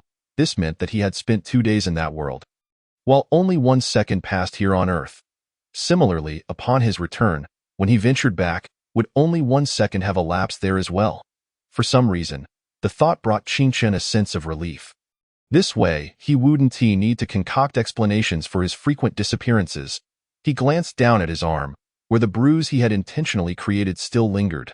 Meanwhile, the white markings on his other arm had changed, now displaying a countdown of 47, 59, 45.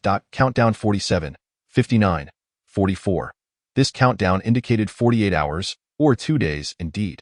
Only this could assure him that everything he had experienced was genuine. He had truly visited a mechanical civilization. Met a man named Li Shutong, been tested by a woman named Lin Xiaoxiao through nightmares, and encountered a fellow named Lu Guangyi, who seemed rather obsequious. There was a composed Yuan, as well as a peculiar large cat. Just as Qing Qin was lost in thought, his phone rang with a call from an unfamiliar landline number. "Hello?" Qing Qin answered. "Greetings, this is the Wangqing Road Police Station. Your father has been detained for gathering a gambling crowd. Could you please come by?" Qing Qin was taken aback, calculating the time. It seemed his gambling father had just recently been apprehended. To his surprise, the police station had already contacted him. What do you need me for?" Qing Qin inquired. According to the Public Security Administration punishment law, he needs to be detained and fined.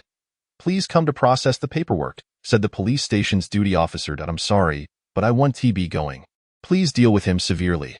According to the law on Public Security Administration punishments, those with severe circumstances shall be detained for no less than 10 days and no more than 15 days.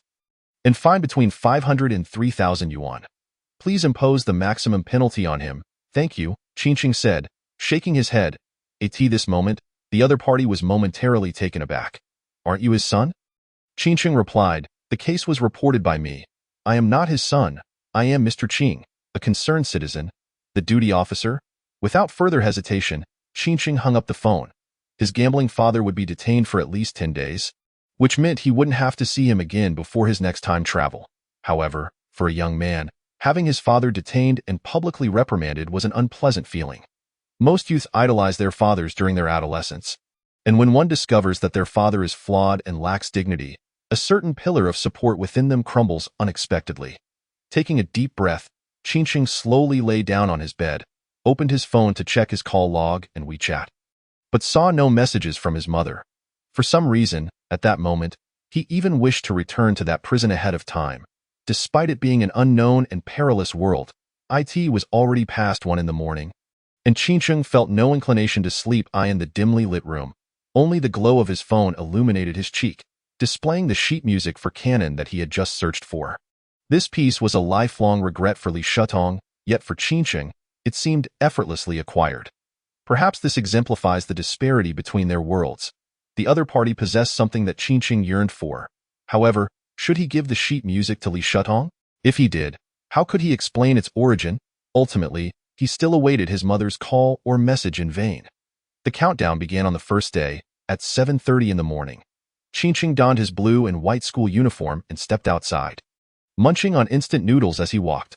The Luoqing foreign language school he attended was merely a 5-minute stroll from his home, requiring only a short crossing of a small road to reach it. On Xingzhou Road, the aroma of egg-filled pancakes wafted from a breakfast stall, where passers-by sat enjoying bowls of steaming tofu pudding or spicy soup. Freshly fried dough sticks were golden and crispy, while the tea eggs, once shelled, appeared smooth and translucent. However, Qing Qin had no money on him. His meager savings had been spent on supplies for the countdown. In Class 3 of the second year, students assigned to clean were tidying up, and the lingering smell of wet mop water still pervaded the classroom. Qing Qin sat at the back, and at that moment, he noticed his deskmate, Nan Gengchen, rush into the classroom, looking visibly tense. "Did the homeroom teacher mention anything about me skipping class yesterday?" Qing Qin asked in a low voice. Nan Gengchen, seemingly absent-minded, appeared not to have heard. "Huh. What? It's nothing." Qing Qin shook his head. "Why do you seem so flustered?" "Flustered?" Nan Gengchen was startled. "No, not at all." Qing Qin fell silent. After a brief moment of quiet, Nan Gengchen suddenly lowered his voice and asked, "Qing Qin, what would you do if you encountered something particularly bizarre?" "I would report it to the police." Qing Qin's gaze fixed intently on Nan Gengchen. To his surprise, Nan Gengchen's eyes lit up. "Exactly. Contact the police." "Qing Qin, does anyone in your family work at the police station?" "Yes." Qing Qin pondered before replying. "My dad was just arrested last night for illegal gambling." Nan Gengchen, 14. If you become wealthy, do not forget your friends. Nan Gengchen stared at Qing Qin, momentarily stunned. "Bro, I was hoping to seek help from the police there, but your dad being arrested doesn't really offer any assistance." "Then there's nothing to be done." Qing Qin shook his head, further inquiring. "Have you encountered something strange?" "What is it?" "It's nothing, nothing." Nan Gengchen remained tight-lipped. Qing Qin chose not to speak further. Yet, a vague suspicion began to stir within him. Could Nan Gengchen's so-called bizarre incident involve a countdown appearing on his arm? Just then, a classmate playing on their phone suddenly exclaimed, "Whoa! It's not even class time yet." and only about 10 students were in class 3 of the second year. Everyone turned their attention. What happened? You guys need to look at the trending searches. Jacob held a press conference, claiming he traveled to a mechanical civilization world, and there's a complete video of his conference online. The startled classmate announced, Jacob, an American, is one of the world's most renowned basketball stars, with a vast fan base. Upon hearing this, the classmates immediately pulled out their phones to check the trending topics, each in a state of confusion. Only Qingqing stood there, stunned, for he knew precisely what the so-called time travel and mechanical civilization entailed. However, he had never anticipated that people abroad were also experiencing such phenomena of time travel and countdowns. Nan Gongchen had already opened the video, and Qingqing looked over at in the video. Jacob sat behind a desk, facing all the media he had summoned, the scene illuminated by a dazzling array of flashing lights that was somewhat overwhelming. Yet, upon first glance, every viewer's attention was drawn to Jacob's left arm, which had been entirely replaced with a mechanical prosthetic. In the video, Jacob effortlessly sank a basketball into the hoop with his left hand from across the court. Achieving the feat 10 times in succession this special effects? Nan Gongchen murmured. Is this a promotional video or some kind of special effects? Qingqing remained silent. The video had been brought back from overseas, complete with Chinese subtitles. In the video, Jacob addressed the media. Last night, I unexpectedly discovered a countdown appearing on my arm, and when it reached 0, I found myself transported to a peculiar mechanical civilization world. It is also Earth, with a sun and moon, but seems to exist in a parallel universe, where the progression of civilization is entirely different from our own. Jacob raised his left arm. Upon my arrival, I was endowed with this arm, as if I had replaced someone from that realm, becoming a new version of myself. I am unclear about the principle behind it, but its strength far exceeds my expectations, and it is remarkably agile and precise. The reason I am holding this press conference is not to flaunt. That world is not as idyllic as one might imagine, but rather exceedingly perilous. I am here to announce that I refuse to be a subject of research. If I go missing one day, please, at this point, Qingqing was taken aback. Jacob was a public figure, so it was impossible to conceal his mechanical limb. He was also acutely aware that the technology in that world surpassed contemporary advancements, hence his fear of being taken for research purposes led him to adopt this more radical approach. This might not be the best course of action. Perhaps he was merely panicking and hastily made such a decision. Qingqing glanced at Nan Gongchen, who was now staring blankly. Meanwhile, all the students in the classroom had fallen into a state of shock and skepticism, struggling to determine whether this trending topic was genuine or merely a product of special effects. However, before anyone could regain their composure, several bizarre events suddenly surged onto the trending list. A certain high-ranking internet executive was found dead at home, with precision mechanical structures suddenly appearing on his body, strikingly similar to Jacob's. A university student claimed to have also traveled to another world, one that not only possessed mechanical civilization but also extraordinary beings surpassing the ordinary. A high school student asserted that he had not only traveled to another world but had also awakened extraordinary abilities. Qingqing furrowed his brow as he observed this series of news, which arrived much quicker than he had anticipated. Not everyone could approach this matter with caution like he did. Increasingly, more news was broadcasting to the world. This is not special effects, nor is it an advertising gimmick, but a tangible reality. One classmate inquired. I feel like the probability of time travel is quite high. Could there be students from our school who have also traveled? Perhaps someone will show up at school with a mechanical limb. I want to time travel too. The number of students in the classroom continued to swell, with every newcomer drawing the gazes of others, searching for any sign of mechanical limbs. At the tender age of 17 or 18, their curiosity and desire for exploration were at their peak. While adults might weigh the risks and opportunities, adolescents were often filled with anticipation. Just as one hopes to pass through King's Cross while reading Harry Potter or wishes for celestial beings to guide them when reading novels. Yet, the reality is that typically, what awaits you is not a celestial being but rather a trickster. Thus, when everyone discovered that time travel could lead to becoming extraordinary, they filtered out the dangers and instead looked forward to being one of the travelers. There was, however, one significant difference. Qingqing had truly traveled before. Gradually, Qingqing noticed that Nan Gongchen's anxious demeanor had faded, replaced instead by a burgeoning excitement. Qingqing casually asked, "Is this the bizarre thing you mentioned earlier?" Nan Gongchen lowered his voice. "I can't tell you just yet, but rest assured, if I gain any opportunities, I certainly won't forget my brother. Qingqing nodded. Yes, indeed. If you become wealthy, do not forget your friends. 15. Dark clouds loom at this moment. Nan Gengchen had earnestly begun to discuss with Qingqing. I mean, hypothetically, if I could travel to another world, could I bring back some high-tech items to sell? I don't know, Qingqing replied. It might not be possible. Look, they have all brought back mechanical arms and the like. Nan Gengchen remarked, don't worry. Once I truly succeed, I will treat you to a lavish meal.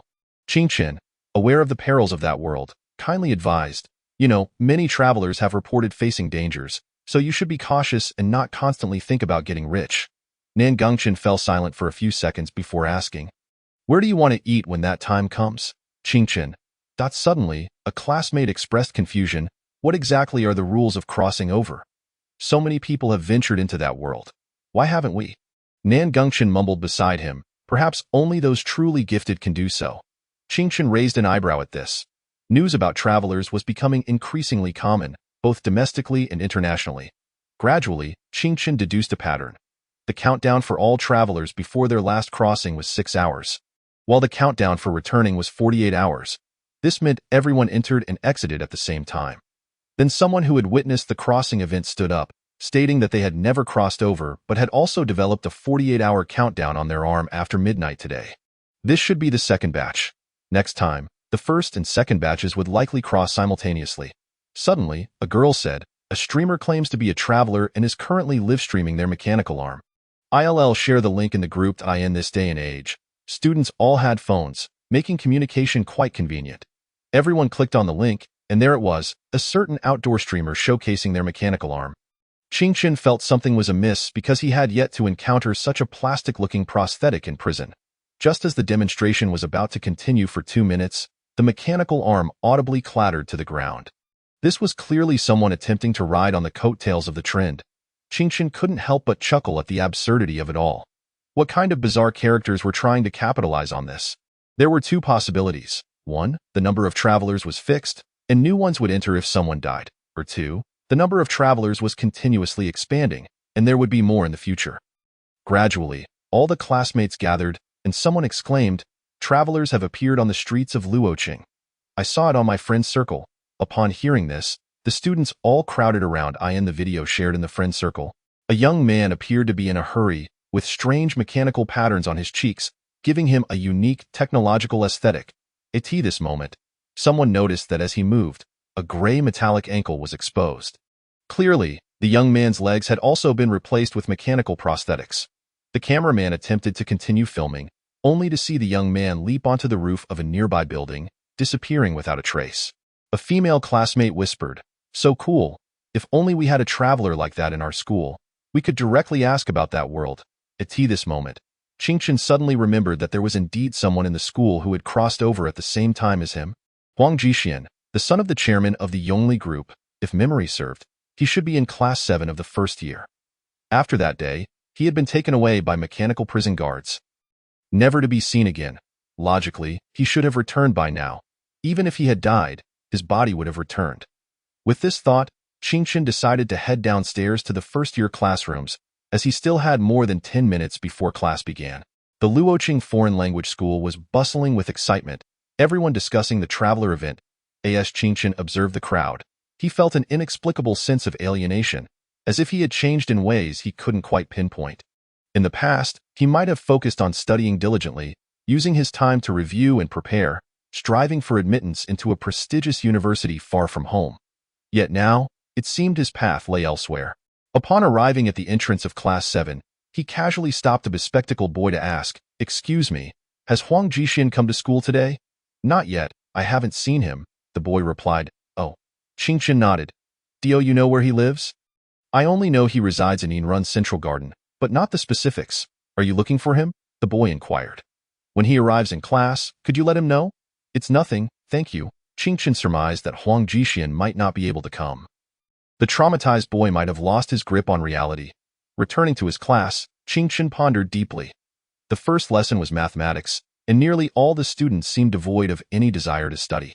In the latter half of the lesson, the young mathematics teacher, Tian Hailong, noticing the distracted students, jokingly remarked, "It seems your attention is entirely elsewhere." Perhaps I should get a mechanical arm so you can focus on my teaching." The classroom erupted in laughter. Throughout the lesson, Nan Gongchen had been glued to his phone, and as class ended, he suddenly showed Qingchen his screen. "He Xiaoxiao has posted a guide." "He Xiaoxiao?" Qingchen asked in confusion. He's a prominent gaming content creator, known for uncovering Easter eggs and details in games, like how to find hidden storylines, concealed orange weapons, and secret professions. He has quite a following, Nan Gongchen explained, knowing Qingchen wasn't much into gaming and likely hadn't heard of He Xiaoxiao. He continued, "A few hours ago, he released a game guide video, but no one has ever seen the game he mentioned. He was earnestly making a guide. Now that the crossing event has occurred, everyone suddenly realizes that his gaming guide might be related to that world.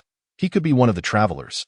The video had no visuals, only a black background with white subtitles. A young male voice stated, "Due to the uniqueness of this game, I cannot show you any gameplay footage. I refer to this game as the inner world. Meanwhile, the world we inhabit is called the outer world," He Xiaoxiao continued calmly. "Regarding this game, I've just entered, so my information is quite limited. I have yet to discover how to obtain the hidden orange weapons. Currently, there are 3 known paths to acquire professions. The first is to use technology to modify yourself, which can be directly purchased at a mechanical hospital. Mechanical limbs are relatively expensive, and since I haven't found a money-making bug yet, I cannot attempt it. Selling one's own organs seems to be the easiest way to earn money, but I do not recommend anyone try it. The second option is to join the Forbidden Tribunal, where you can inject gene serums to become a new human, but I have yet to locate any NPCs related to that organization, which is quite mysterious. The third known profession path is in prison number 18, where you need to find an NPC namely Shutong. This is currently the path with the highest potential."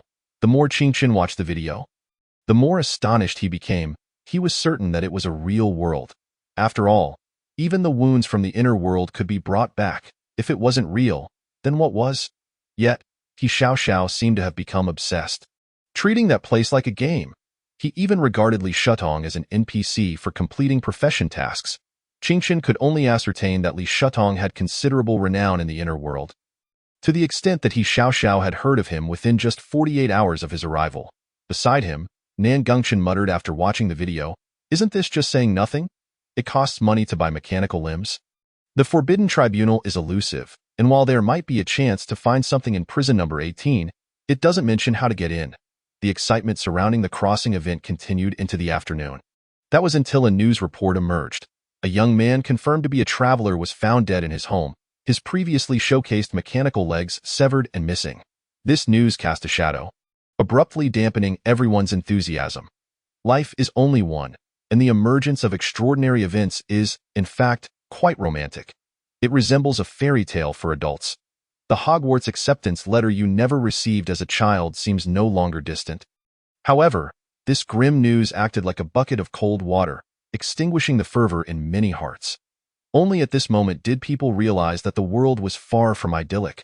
Future technology is immensely valuable.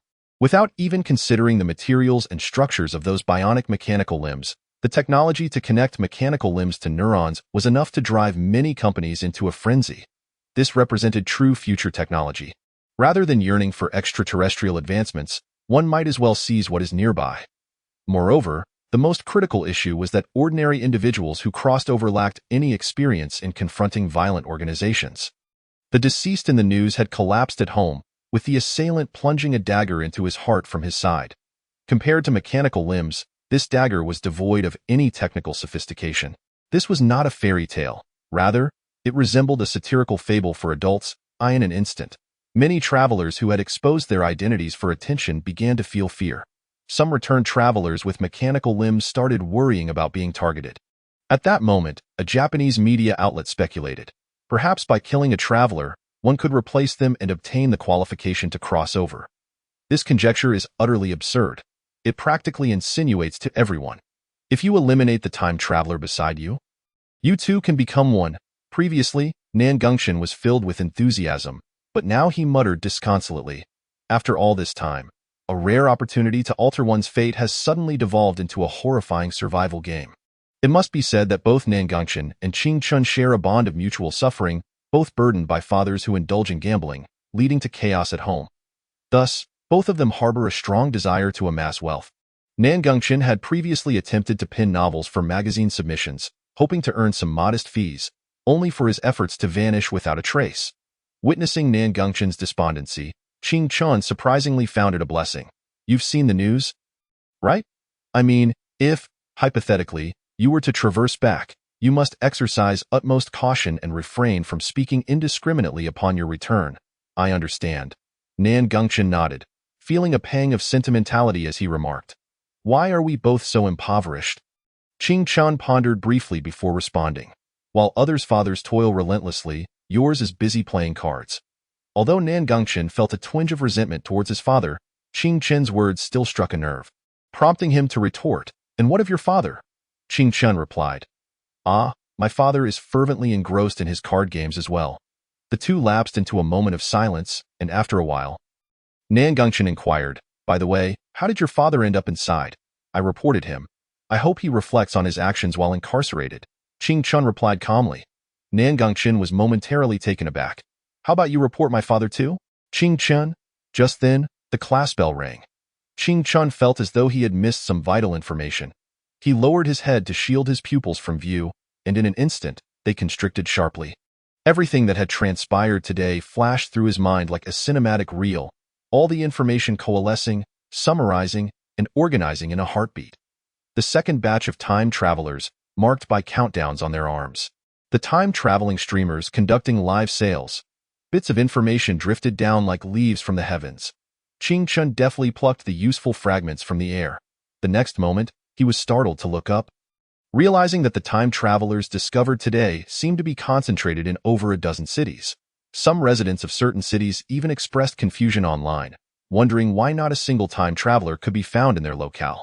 This indicated that the distribution of time travelers might be exceedingly concentrated in just a handful of cities. At 5:40 p.m., the final class concluded, and Ching Chun once again skipped out. Before leaving, the class monitor called out, "Ching Chun, don't forget to pay the textbook fee tomorrow." "I got it." Ching Chun waved his hand. He then swiftly exited the classroom under the envious gaze of Nan Gongchen. As dusk fell, students rushed towards the cafeteria for dinner, eagerly awaiting evening study sessions. Meanwhile, Ching Chun navigated through the crowd, scaling the wall at a corner of the campus to escape. Upon arriving home, he shed his school uniform, donned his seldom-worn attire, and topped it off with a cap before setting out. He searched for the address of Yinrun's Central Garden on his phone, which was approximately 6 kilometers from the school, the neighborhood where his fellow townsman, Huang Jixian, resided. For reasons unknown, an inexplicable urge compelled Ching Chun to pay a visit. Although he had no idea which building or unit Huang Jixian inhabited, he yearned to see for himself what had transpired following Huang Jixian's return, and what experiences awaited him in the inner world. With no extra money left for a taxi, he had only 50 cents remaining, his entire savings until his next chess match with Grandpa Zhang at Fulai Supermarket. He decided to in the past. Ching Chun had not placed much importance on physical exercise, merely participating in school calisthenics. However, he suddenly realized that neglecting fitness was no longer an option. He needed a robust physique to confront the perilous world ahead. It is worth noting that the character for life in Chinese has never had a homophone, perhaps hinting that life is singular and must be cherished. As nightfall descended, a gentle autumn breeze swept across Wangqing Bridge. And as Ching Chun sprinted, he felt invigorated, the wind billowing his clothing behind him. Yinrun's Central Garden is one of the most expensive residential complexes in Luoqing, renowned as a wealthy enclave. However, before he could devise a plan for entry, he spotted 6 men clad in black suits emerging from a small path at the back entrance of the complex. The men stood tall and straight, resembling sharp, unyielding bayonets. As they walked, their movements were perfectly synchronized, as if measured by an unseen ruler. Suddenly, Ching Chun froze, for among these 6 men, he recognized a familiar figure. Huang Jixian.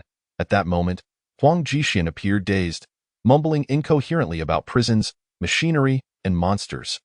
They swiftly boarded 2 black SUVs parked outside the back entrance. One of the men, seemingly sensing something, turned in the passenger seat to glance in Ching Chun's direction. Ching Chun immediately averted his gaze, feigning indifference as he fiddled with his phone. The man seemed to pay him little mind, and the 2 SUVs sped off into the night. Ching Chun remained frozen outside the complex, speechless as he stared at his phone. Who were those individuals? He turned and headed home, contemplating the identities of the men in black. Gradually, he sensed something was amiss. A young man in a black hoodie had been trailing him, silently following for 5 blocks. An inexplicable sense of familiarity washed over him. He had seen this person before. In an instant, Qing Chen felt every muscle in his body tense up, an invisible pressure gnawing at his sense of security, as if he were being stalked by a predator. He recalled that when he encountered the men in black at the back entrance of Inrun's central garden. One of them had been nearby, engrossed in his phone, yet his fingers had never swiped the screen. Realizing this, Qing Chen nonchalantly pretended to pick up his phone, then paused in place to make a call. "Hello? I'll be home later for dinner." The cap cast shadows over his cheeks. The young man in the black hoodie continued walking past him without breaking stride. Qing Chen's peripheral vision remained fixed on him, yet the man did not glance back. This left Qing Chen puzzled. At one moment, he even questioned whether he was being overly cautious on the bustling street. The man in the black hoodie soon vanished from sight. After ending the call, Qing Chen pressed on. Thankfully, he had changed out of his school uniform and donned a hat. Otherwise, the man would have easily recognized him as a student of Luoqing Foreign Language School. Just as he thought he could relax, he spotted another familiar face among the crowd waiting at the next traffic light. Someone he had also seen at the entrance of Inrun Central Garden. This was no coincidence. It was an instance of cross-tracking. In cross-tracking, each individual tasked with following only pursues for a certain distance. If the target halts, the tracker must continue walking nonchalantly forward until another member takes over. This is one of the safest tracking methods available. Qing Chen felt grateful for having read a plethora of useful and trivial books. He finally understood that the moment the person in the SUV had looked at him, he had been marked. There were more than just 6 individuals. Others were lurking in the shadows. Was this a secret organization, so well-trained and so keenly focused on matters concerning time travelers? They were alarmingly adept. Qing Chen suddenly felt he might not be among the first batch of time travelers. Perhaps he was part of the second or even third batch. Otherwise, if someone had only learned of the time traveler's existence today, they wouldn't have been able to respond so swiftly. These individuals came prepared. The boy's dark, deep-set pupils observed every detail. The night runners approaching from the opposite direction, the vendor selling candied hawthorn on a stick, the graceful woman clicking her heels on the pavement, and the interplay of shadows cast by the yellow streetlights. He committed each detail to memory, reminding himself to remain vigilant. The traffic light displayed a countdown of 12 seconds. The black-clad man who had brushed past him was likely already plotting a route to circle back and prepare for the next phase of cross-tracking. Based on the route he would take around Wangchunman Street, Zhenghe Road, and Kaiyuan Avenue, an adult running at a typical pace would require a maximum of 10 minutes. If he wished to shake off his pursuer, now was the moment. As the green light illuminated, the tracker prepared to cross the street, while Qing Chen abruptly turned and walked in the opposite direction. The pursuer casually crossed the street, murmuring, "The target hasn't crossed." He turned back. "How long until you're in position?" It sounded like a soliloquy, but anyone paying close attention would notice the half-transparent earpiece tucked into his left ear. "No. I still have 2 minutes until I reach the tracking position." In that instant, the tracker crossing the street sensed something amiss. He abruptly turned to search for Qing Chen's figure, but could not find the boy anywhere. "Lost him," sighed the tracker at the intersection. In the distance, the young man in the black hoodie, sprinting with determination, chuckled in response. "What a disgrace. 2 of us lost track of 1 person. Do you think he realized we were following him?" The earpiece crackled to life. "I'm certain he did. He is skilled." The young man in the black hoodie contemplated this before saying, "That boy looks to be only 17 or 18, perhaps still in high school. If he really could detect our tracking, that would be remarkable. Moreover, did you notice how naturally he handled it? When he first paused to make that phone call, I didn't even feel he was aware of my presence. Otherwise, I would have taken control of him right then. I am genuinely curious as to why you felt compelled to follow him on a whim. We have quite a number of tasks to attend to today, and it seems unnecessary to squander our time on a mere passerby." It wasn't exactly a spur-of-the-moment decision. It was merely that when the captain and his team escorted the target, designated as Subject 009, I noticed he deliberately averted the captain's gaze. AT-18, the enigmatic organization. The night had grown exceedingly dark. Qing Chen navigated through the verdant belt, relying on the towering sycamore trees lining the road to conceal his movements. The exhilarating rush of adrenaline and the pounding of his heart persisted until he had wandered an indeterminate distance. finally dissipating in comparison to traversing to the 18th prison. Qingchen felt that this evening truly resembled a genuine crisis. He was uncertain of the identity and intentions of the individual tailing him. The mere suspicion directed towards him was unsettling. It felt as though he had plunged from the sheltered environment of school into a realm fraught with real predators. Perhaps this was the world's true nature. Upon returning to his residence on Xingzhou Road, Qingchen lingered in the shadows for nearly half an hour, waiting until he was certain no one was following before deciding to head home. The autumn air was crisp and cool, yet his shirt was already drenched with sweat as he walked. He opened his phone to search for the gaming streamer He Xiao, hoping to see if she had released any new strategies. However, the streamer, who had promised to provide an overview of the inner world tonight, had mysteriously vanished. Fans flooded the comments section, inquiring about her absence, yet He Xiao remained unresponsive. Could it be that this streamer had also been taken by the mysterious organization? How many such organizations might exist nationwide? Qingchen pondered. Suddenly, the wail of sirens pierced the air outside the community as a police car drove into the vicinity. Frowning, Qingchen followed, only to find the vehicle parked directly at the entrance of his apartment building. He could hear the sound of a woman weeping from the second floor, accompanied by the anguished cries of a man. Neighbors had already gathered outside, forming a circle at the base of the building, and Qingchen concealed himself within the crowd, watching intently. What had transpired? What was happening? An elderly man questioned in confusion. Isn't there a man in this building who often abuses his wife? A woman holding a child remarked. Swaying gently, that woman had been hospitalized before due to his beatings, yet he remains unrepentant. When she sought to divorce him, he threatened to kill her entire family if she dared to leave. What could have happened today? Another voice wondered aloud. Could it be that the man harmed the woman? But it sounds as if the man is the one in trouble, another added. Indeed, you might be right.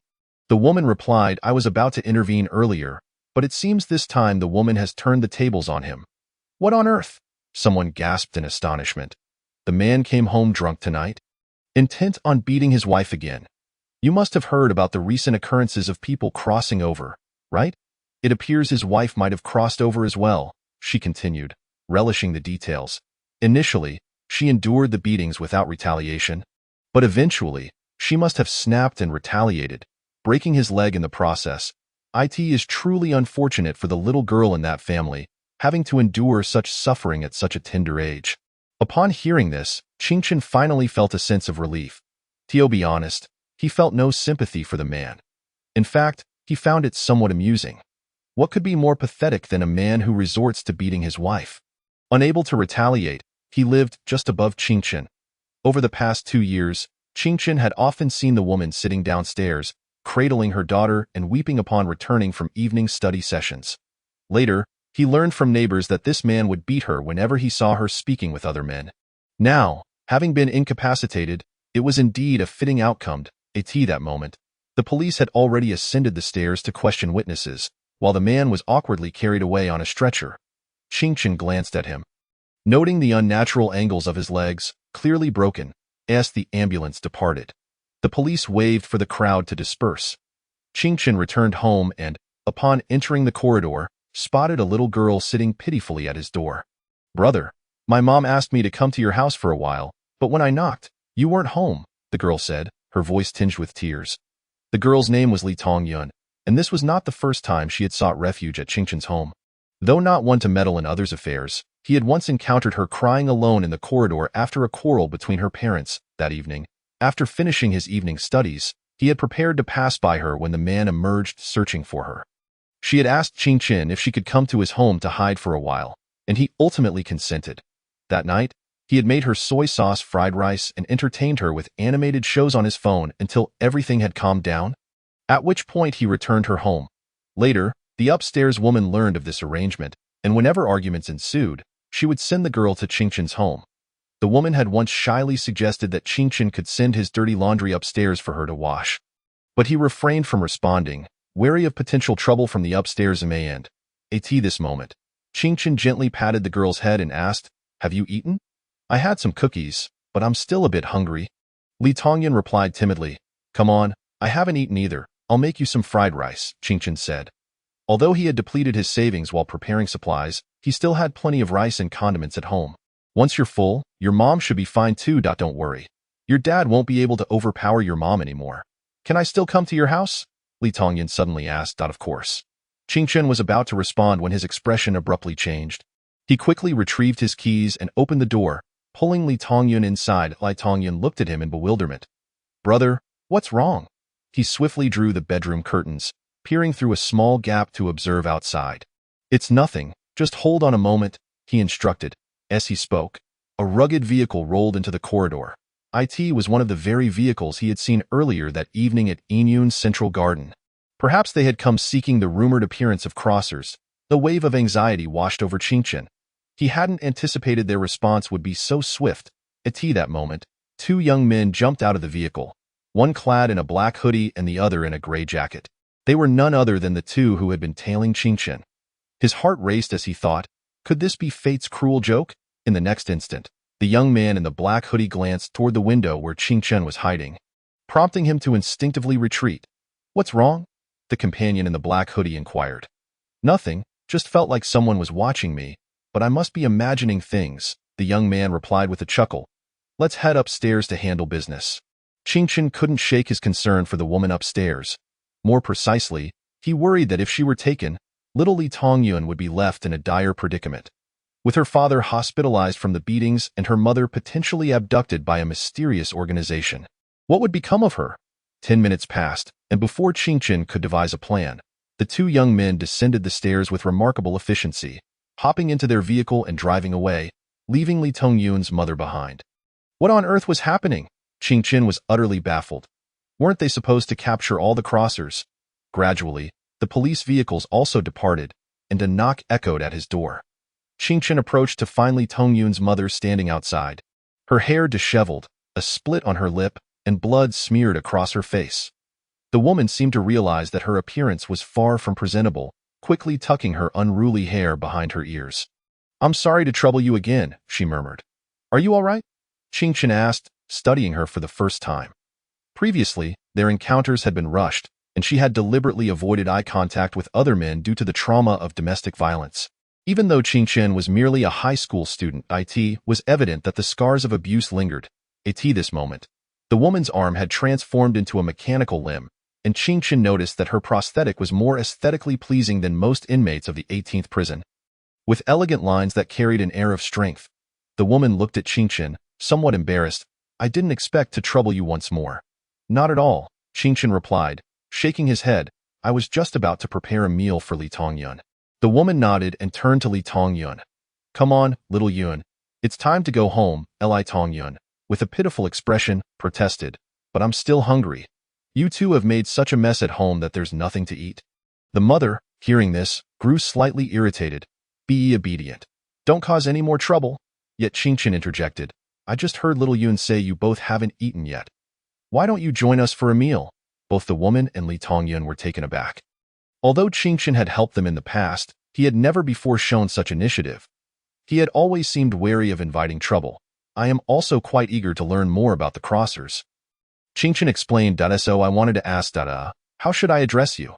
My name is Zhang Shui, the woman replied. I just wanted to ask Aunt Zhang Shui about matters concerning the inner world. Qingchen continued. Is that all right? Mom, let's just eat at brother's house, Li Tongyun suggested quietly. Zhang Shui sighed at her daughter's pleading expression and turned to Qingchen. I truly appreciate your kindness. Qingchen could sense the genuine remorse in her demeanor. With such a character, would she be able to survive in the fierce realm of the inner world? He suppressed his curiosity until he had placed the soy sauce fried rice on the table and finally asked, nonchalantly. I noticed the police were here to handle the situation. What did they say? Zhang Shui replied. The neighbors helped me explain the situation. Initially, they intended to take me back, but considering I have a daughter and that it was a case of justifiable self-defense, they allowed me to stay, promising to notify me if anything arises. At that moment, Qingchen finally posed the question that had been on his mind. I noticed that two more individuals arrived later. What were they there for? Zhang Shui shook her head. I am unsure of their purpose. They conversed with the police officer regarding certain matters, then asked me to fill out a form and took 2 photographs of my ID before departing. Qingchen was taken aback. Is it really that simple? Zhang Shui continued. They mentioned that they might reach out to me in the future and advised me not to leave Luo City for the time being. Although they did not specify the nature of their inquiry. Qingchen, curious, asked, Did the police not intervene with them? Jiang Shui explained. It seemed they presented some form of identification to the police officer. But beyond that, I am not entirely informed. In any case, the police did not restrain them. This led Qing Chun to form a preliminary understanding of those individuals. Firstly, they were not simply apprehending anyone who crossed over. Secondly, they possessed official credentials. Regardless, it provided him with some reassurance that they were not as malevolent as he had initially imagined. Suddenly, Qing Chun inquired, Aunt Jiang, what is your status in the inner world? The term inner world had gradually spread after He Xiao Xiao's strategy guide, becoming the widely accepted label for that alternate realm. Jiang Shui responded, I operate a mechanical clinic in City 18, primarily assisting others with the installation of mechanical prosthetics. However, upon my arrival, I was completely unfamiliar with the process, so when clients came seeking mechanical limbs, I could only inform them that I had no stock available. What about your arms? Qing Chun asked. Jiang Shui replied, I already possessed mechanical prosthetics when I arrived there, and I simply brought them back with me. Qing Chun further questioned, I came across references to Prison 18 through a fellow traveler. Where is that located? Jiang Shui explained, it lies on the outskirts of City 18. This prison is quite notorious. It seems to be specifically for housing serious offenders and is considered the highest security facility within the Federation. The Federation system? Qing Chun hesitated. What else do you know, Aunt Jiang? Jiang Shui shook her head. I only just arrived 2 days ago and have not grasped much. That moment, the young girl Li Tongyan asked. Mom, what is the name of your clinic? Jiang Shui responded. It's called Jiang Shui Mechanical Prosthetics Clinic. Why do you ask? Li Tongyan replied while picking at her soy sauce fried rice. Just curious. Jiang Shui turned to Qing Chun. Why are you so intrigued by matters of the inner world? I would love to venture there myself. Qing Chun smiled. I find myself quite envious of you travelers. Jiang Shui shook her head. That world is perilous. Apart from the Li, Chan, Qing, Shindai, and Kashima groups, others live in dire straits daily. It is far worse than the outer world. Qing Chun thought to himself, though he belonged to the Qing family, he too faced considerable challenges that he asked. What are your plans moving forward? Jiang Shui replied. I intend to take Xiao Yun to her grandmother's house in Zheng City for a while, leaving tomorrow, and then I will return to divorce her father. Suddenly, Qing Chun recalled something and cautioned her, you should buy your ticket soon. There are many travelers heading to Zheng City daily, making tickets hard to come by. Jiang Shui did not dwell on it and promptly used her phone to purchase a ticket to Zheng City. The payment went through, but when it came time for the ticket to be issued, it displayed a failure message. As expected, Qing Chun pondered. Upon hearing that they were prohibiting Jiang Shui from leaving Luo City without any apparent restrictions, he surmised there might be other means at play. The mysterious organization taking photographs of Jiang Shui's ID might be a strategy to limit her mobility. After Jiang Shui's failed attempt to purchase a train ticket, she tried to buy a plane ticket, only to encounter the same result. Ticket issuance failure. The influence of this mysterious organization was extensive, and Qing Chun wished to avoid being confined within a single city. So regardless of their intentions, it was prudent for him to remain discreet. Jiang Shui suddenly asked, by the way, Qing Chun, why haven't I seen your parents in the past 2 years? Are you living here alone? Yes, Qing Chun nodded. They divorced and I live here by myself. By the way, what do you do for work, Aunt Jiang? I am an art teacher at the nearby by my primary school, Jiang Shui replied succinctly. She then rose to clear the table, stating, I will wash the dishes and no need. You can leave them. I will wash them later, Qing Chun insisted. Nonsense. I've already made dinner, so I cannot allow you to wash the dishes too. Ignoring his protest, Jiang Shui headed into the kitchen, leaving Qing Chun and Li Tongyun in the living room. Jiang Shui worked swiftly, and soon the dishes were clean. Noticing some dirty laundry in the restroom, she gathered it in her arms and said, Qing Chun, living alone here must be tough. If you have dirty clothes in the future, just send them to Andy, and I will wash them for you. Xiao Yun has to go home. Your brother Qing Chun still needs to review his studies. Wait, I can wash them myself. Qing Chun started to protest, but Jiang Shui had already taken Li Tongyun away, leaving him no opportunity to respond. Qing Chun stood in the dimly lit room, stunned by her unexpected kindness. He returned to his room, lying back on the bed, contemplating his next steps. His class group chat had accumulated 999 unread messages, all discussing matters concerning travelers. Even the events surrounding Jiang Shui that evening had become a topic of conversation among the citizens of Luo City, and it might even trend on social media the following day. Students, office workers, and even the true elite were all closely monitoring the term traveler. He glanced through the chat records, noting that whenever someone discussed the characteristics of travelers, Nan Gongchen would eagerly interject, asserting that these individuals must be exceptionally talented. At that moment, Qing Chun found himself somewhat wishing for Nan Gongchen to end up in prison 18. Although it would compromise his ability to conceal his identity, the expression on Nan Gongchen's face would surely be priceless. Qing Chun opened a search engine, hoping to check if his Xiao Xiao strategy guide had been published, but her live stream remained dark with no new updates. He checked WeChat, and his mother still had not sent a message. Just as he was about to sleep, his phone suddenly rang. The caller ID read, "Mom." Qing Chun sat up and answered, "Hello?" On the other end, Zhang Wanfeng said, "Xiao Chun, I've already sent your living expenses to your father." However, Qing Chun had not seen any living expenses in quite some time. "Mom, this week." Qing Chun intended to mention the need to pay for his textbooks. But before he could finish, Zhang Wanfeng cut in, How suddenly has a fever, so we won't be coming to see you this weekend. All right, get to bed early, and don't fall behind in your studies. Okay, Qing Chun replied before hanging up. He had finally received a call, but it seemed she had forgotten about his truancy. Nevertheless, it didn't matter to At that moment. Nan Gongchen messaged him urgently in the middle of the night. "Qing Chen, are you there? What is it?" Qing Chen inquired. "I just found a group online that welcomes all travelers to join and exchange information. Are you interested? I can send you the group ID," Nan Gongchen said enthusiastically. Already resembling a traveler himself, Qing Chen replied, "But we are not travelers. Why would we join?" Nan Gongchen paused before responding, "Just to join in the fun. Perhaps we might learn something new. Who knows, maybe one day we will both travel. And it would be beneficial to have some prior knowledge. I'm not going." "You go ahead," Qing Chun stated to At that moment. He had no interest in the traveler group. It could very well be a trap set by some mysterious organization waiting for people to walk into their snare. There might not be any real danger, but he also did not wish to restrict his freedom. Only someone as naive as Nan Gongchen would rush to join any commotion. "Suit yourself?" "I'll go have some fun," Nan Gongchen replied. After that, he fell silent. After a short while, just as Qing Chun began to feel drowsy, Nan Gongchen messaged him again. "Qing Chen." "What now?" Qing Chen asked, exasperated. "The group leader claims to be a traveler and says he has brought back hundreds of pairs of high-tech socks from the inner world that not only prevent odor and sweat, but also enhance mobility and prolong life. They say they can stimulate acupoints using nanotechnology. Would you like to try a pair?" Nan Gongchen asked.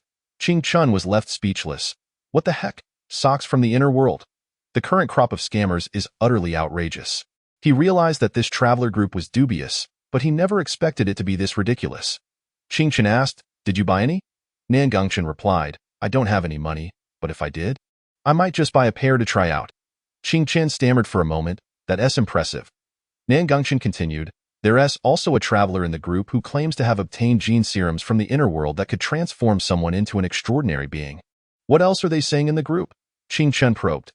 Another traveler mentioned he met several wealthy women in that world who were willing to pay a fortune for children, and he can help introduce them. What else is being discussed? Qing Chun began to piece it together. This traveler group chat seemed to be a gathering of scammers. He suspected that apart from Nan Gongchen, everyone else in the group were con artists.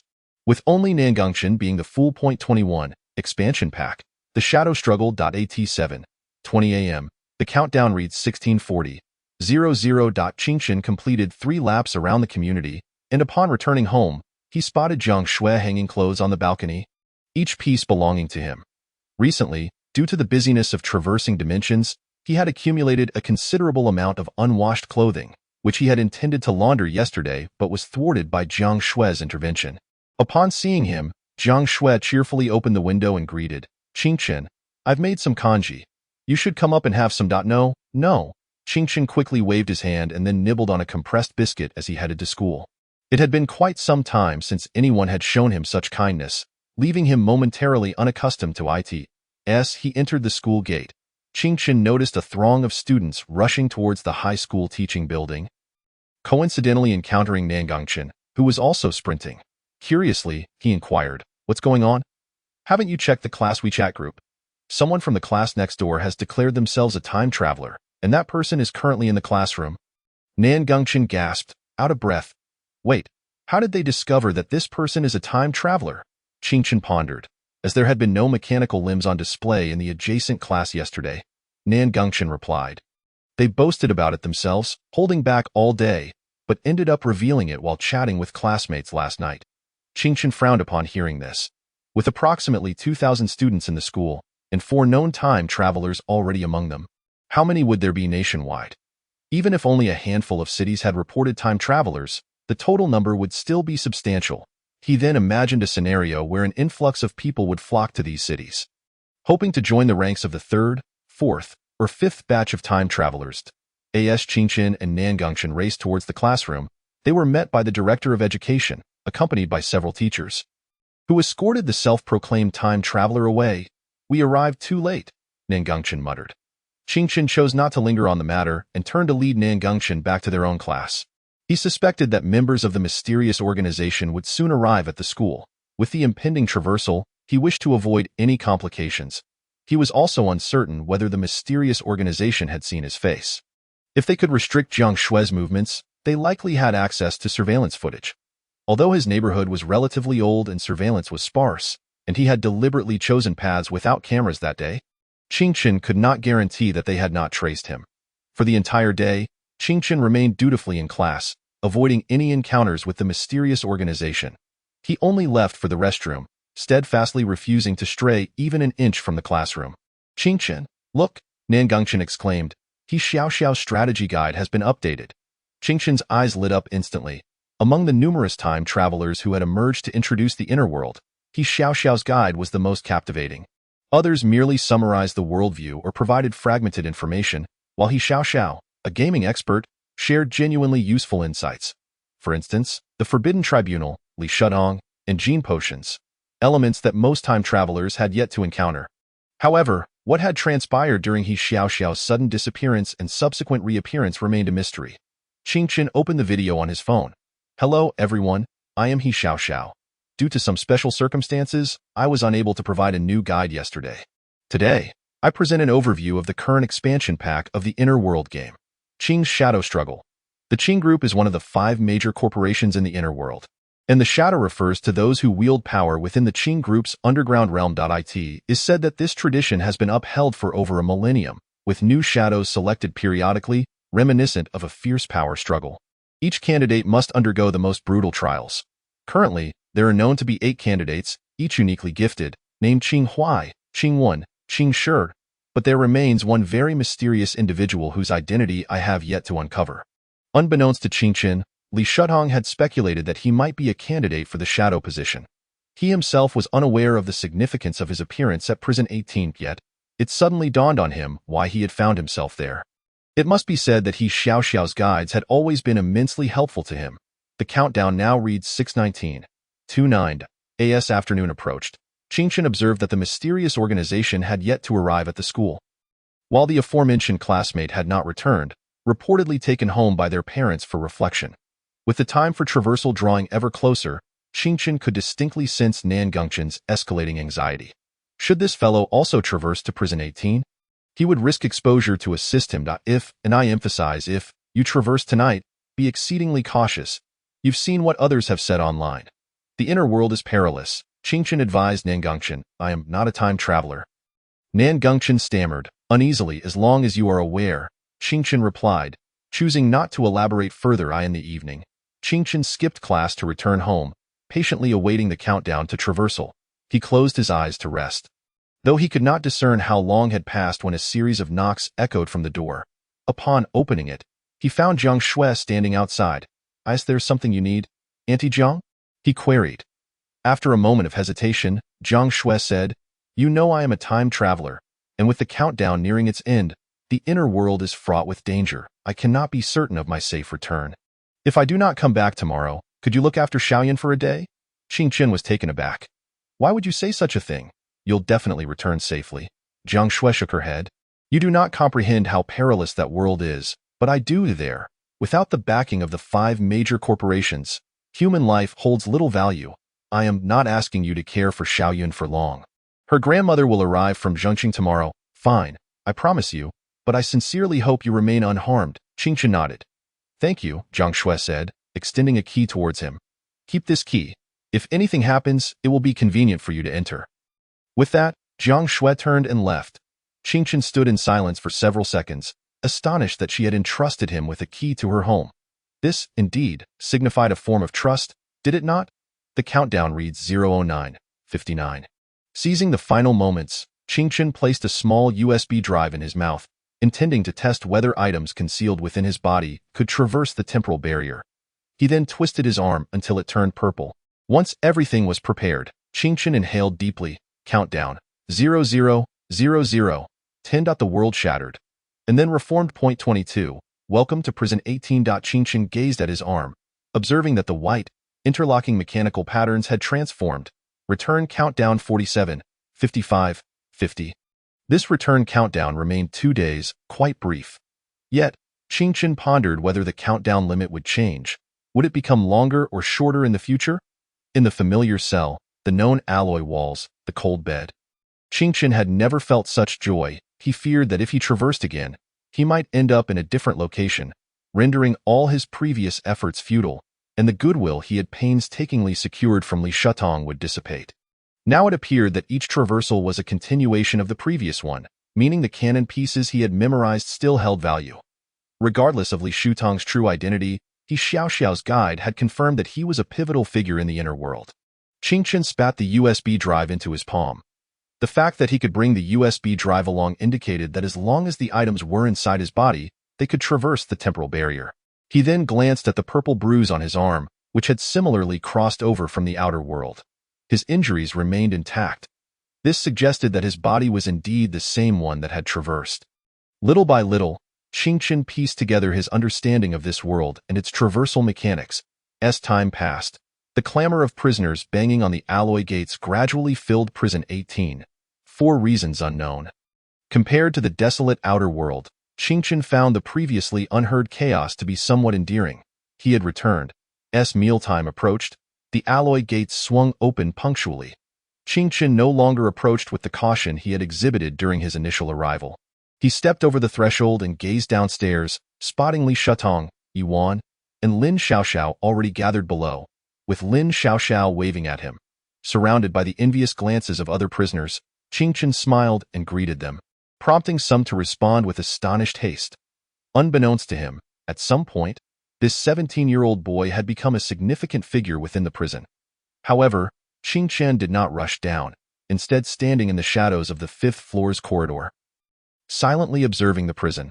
Last night at midnight in the inner world, all prisoners had been confined to their cells, and a new batch of newcomers had been ushered in. Meanwhile, the second batch of time travelers from the outer world should have arrived in the inner world by now. At that moment, 8 bewildered newcomers stood scattered in the 2nd floor corridor, timidly surveying their surroundings. Qingchen was taken aback, for among them was the very classmate who had claimed to be a time traveler just yesterday. Lu Dazhu. Amidst the commotion, Lu Guangyi on the 6th floor shouted cheerfully to the newcomers, "We have new arrivals. Let's have some fun later." Previously, Qingchen found himself somewhat vexed by Lu Guangyi, yet upon his return to prison No. 18, he felt a strange sense of familiarity upon seeing the latter. Suddenly, someone greeted the new inmates with a smile. "Welcome to prison number 18. Qingchen observed the expressions of the newcomers and noticed that Lu Dazhu's demeanor began to shift upon hearing the name of the prison.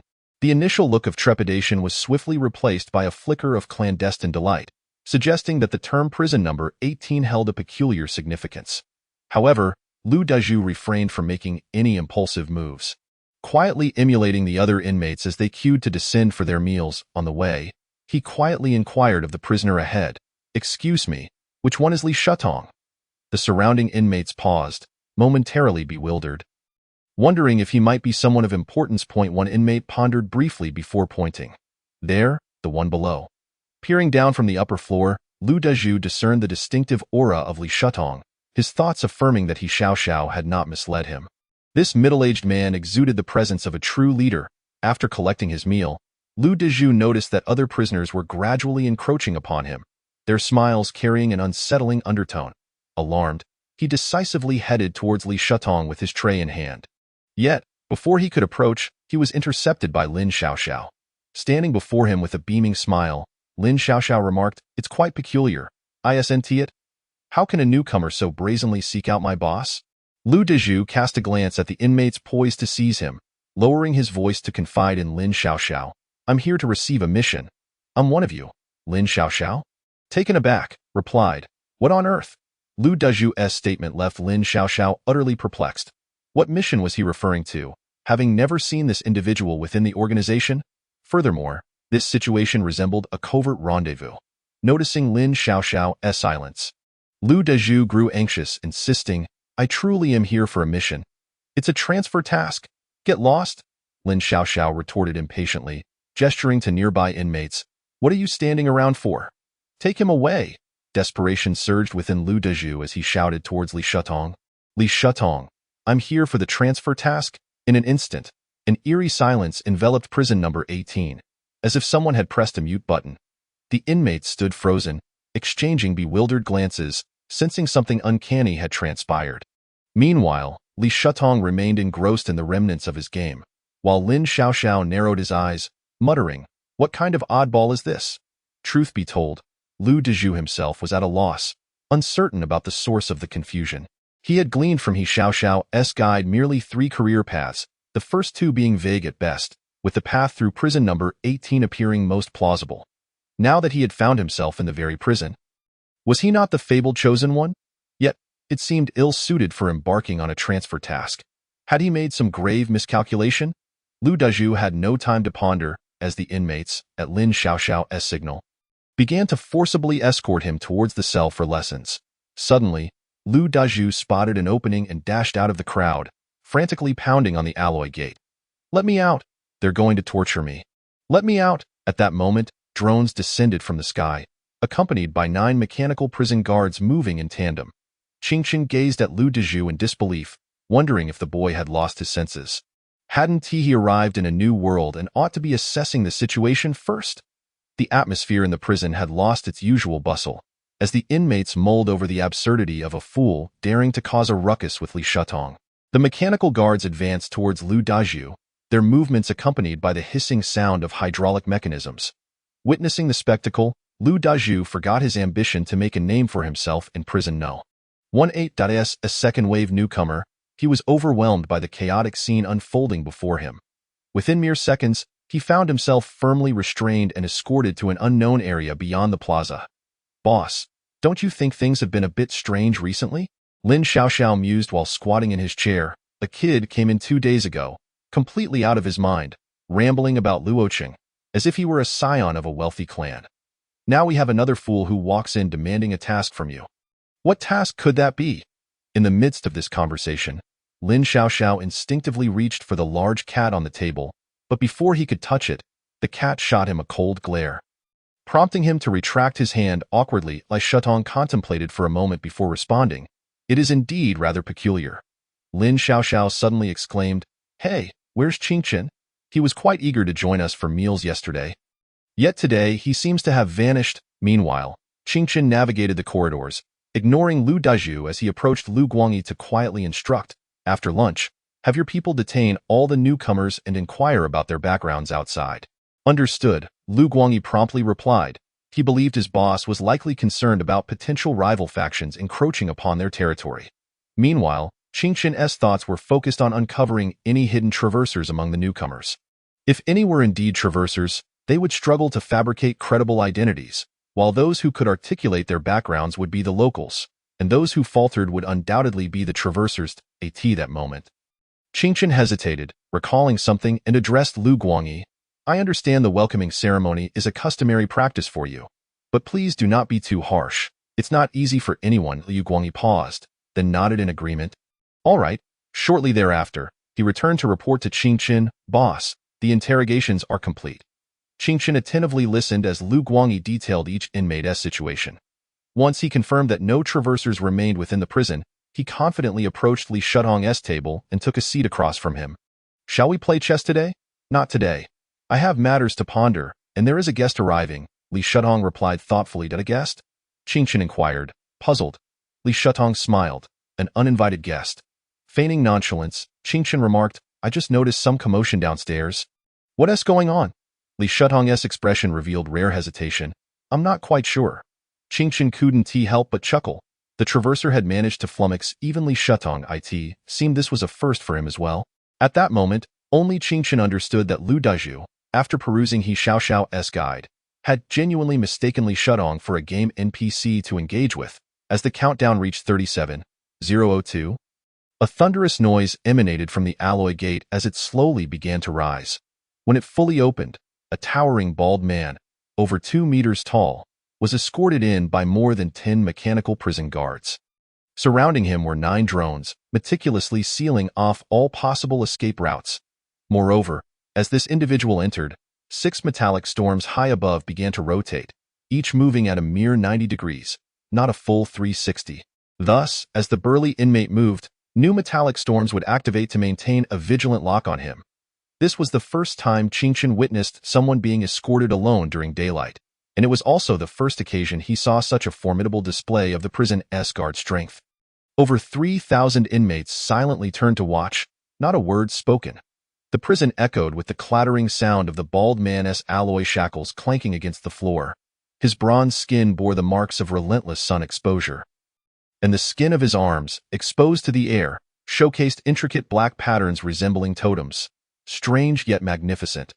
Previously, Qingchen had thought Yuan was already quite tall and strong, but in comparison to this prisoner, he seemed somewhat lacking. Once the bald man was ushered deeper into the prison, the mechanical guards gradually retreated from the alloy gate, yet showed no intention of removing his shackles. The large cat, previously languid, now fixated intently on the bald man in Li Shutong's arms. Li Shutong, the bald man called out, his gaze fixed on Li Shutong. Qingchen too turned to look at Li Shutong, who smiled back. I didn't expect this guest to be so direct. His name is Guohuchan. Please step back a bit, along with Yuan. I wouldn't want anyone to get hurt. Yuan cast a sidelong glance at Qingchen, realizing that the need for their boss to issue such a precautionary reminder indicated just how much he valued this newcomer, surpassing even his regard for Yuan and Lin Xiaoxiao. Meanwhile, Lu Guangyi, who had been mingling among the crowd, murmured as he observed Guohuchan's bald head. Guohuchan, he's really here. And no wonder the boss said someone came from the south. It appeared they had crossed paths.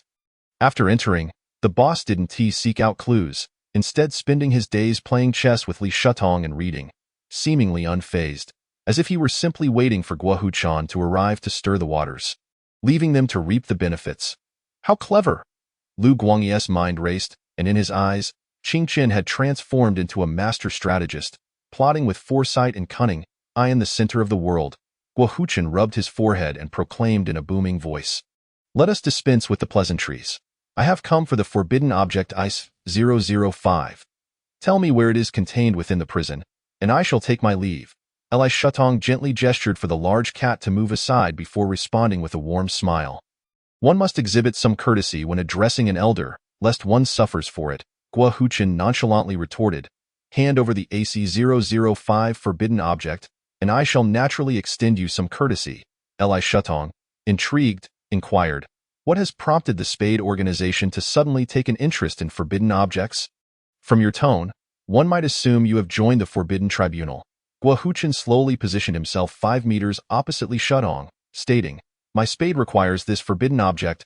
Li Shutong chuckled. What purpose do you intend to serve with this forbidden object? Of course, it is of use, Guohuchan replied. By the way, there are rumors that you made a deal with the Chen clan to guard a forbidden object here, preventing the Qing clan from seizing it. Is there truth to this? What forbidden object are you guarding? You misunderstand. I have not engaged in any transaction with the Chen clan, Li Shutong patiently clarified. Do not make hasty judgments based on hearsay. Qingchen silently listened, recalling the last time he encountered the term Forbidden Tribunal was in a strategy video by He Xiaoxiao. It seemed this tribunal existed solely for the purpose of forbidden objects. He speculated whether the forbidden object Guohuchan referred to was also something he was seeking. Perhaps it was a test within the shadowy struggle he found himself entangled in.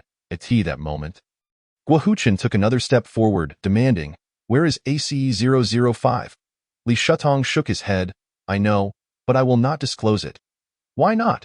Guohuchan advanced once more, his tattoo-like totem appearing to come alive, twisting and writhing. With a thud, everyone felt the ground tremble slightly as he stepped down. Li Shutong smiled. There is no reason, for I quite like A-005. In an instant, Guohuchan lunged forward, throwing a punch that surged towards Li Shutong's face like a thunderclap. Accompanied by the metallic storm of gun barrels, Over 3,000 inmates began to stir restlessly. Of the 72 metallic storms above the steel canopy, 36 began to whirl rapidly. The prisoners cried out, realizing that a divine battle was unfolding above them, leaving mere mortals to suffer the consequences.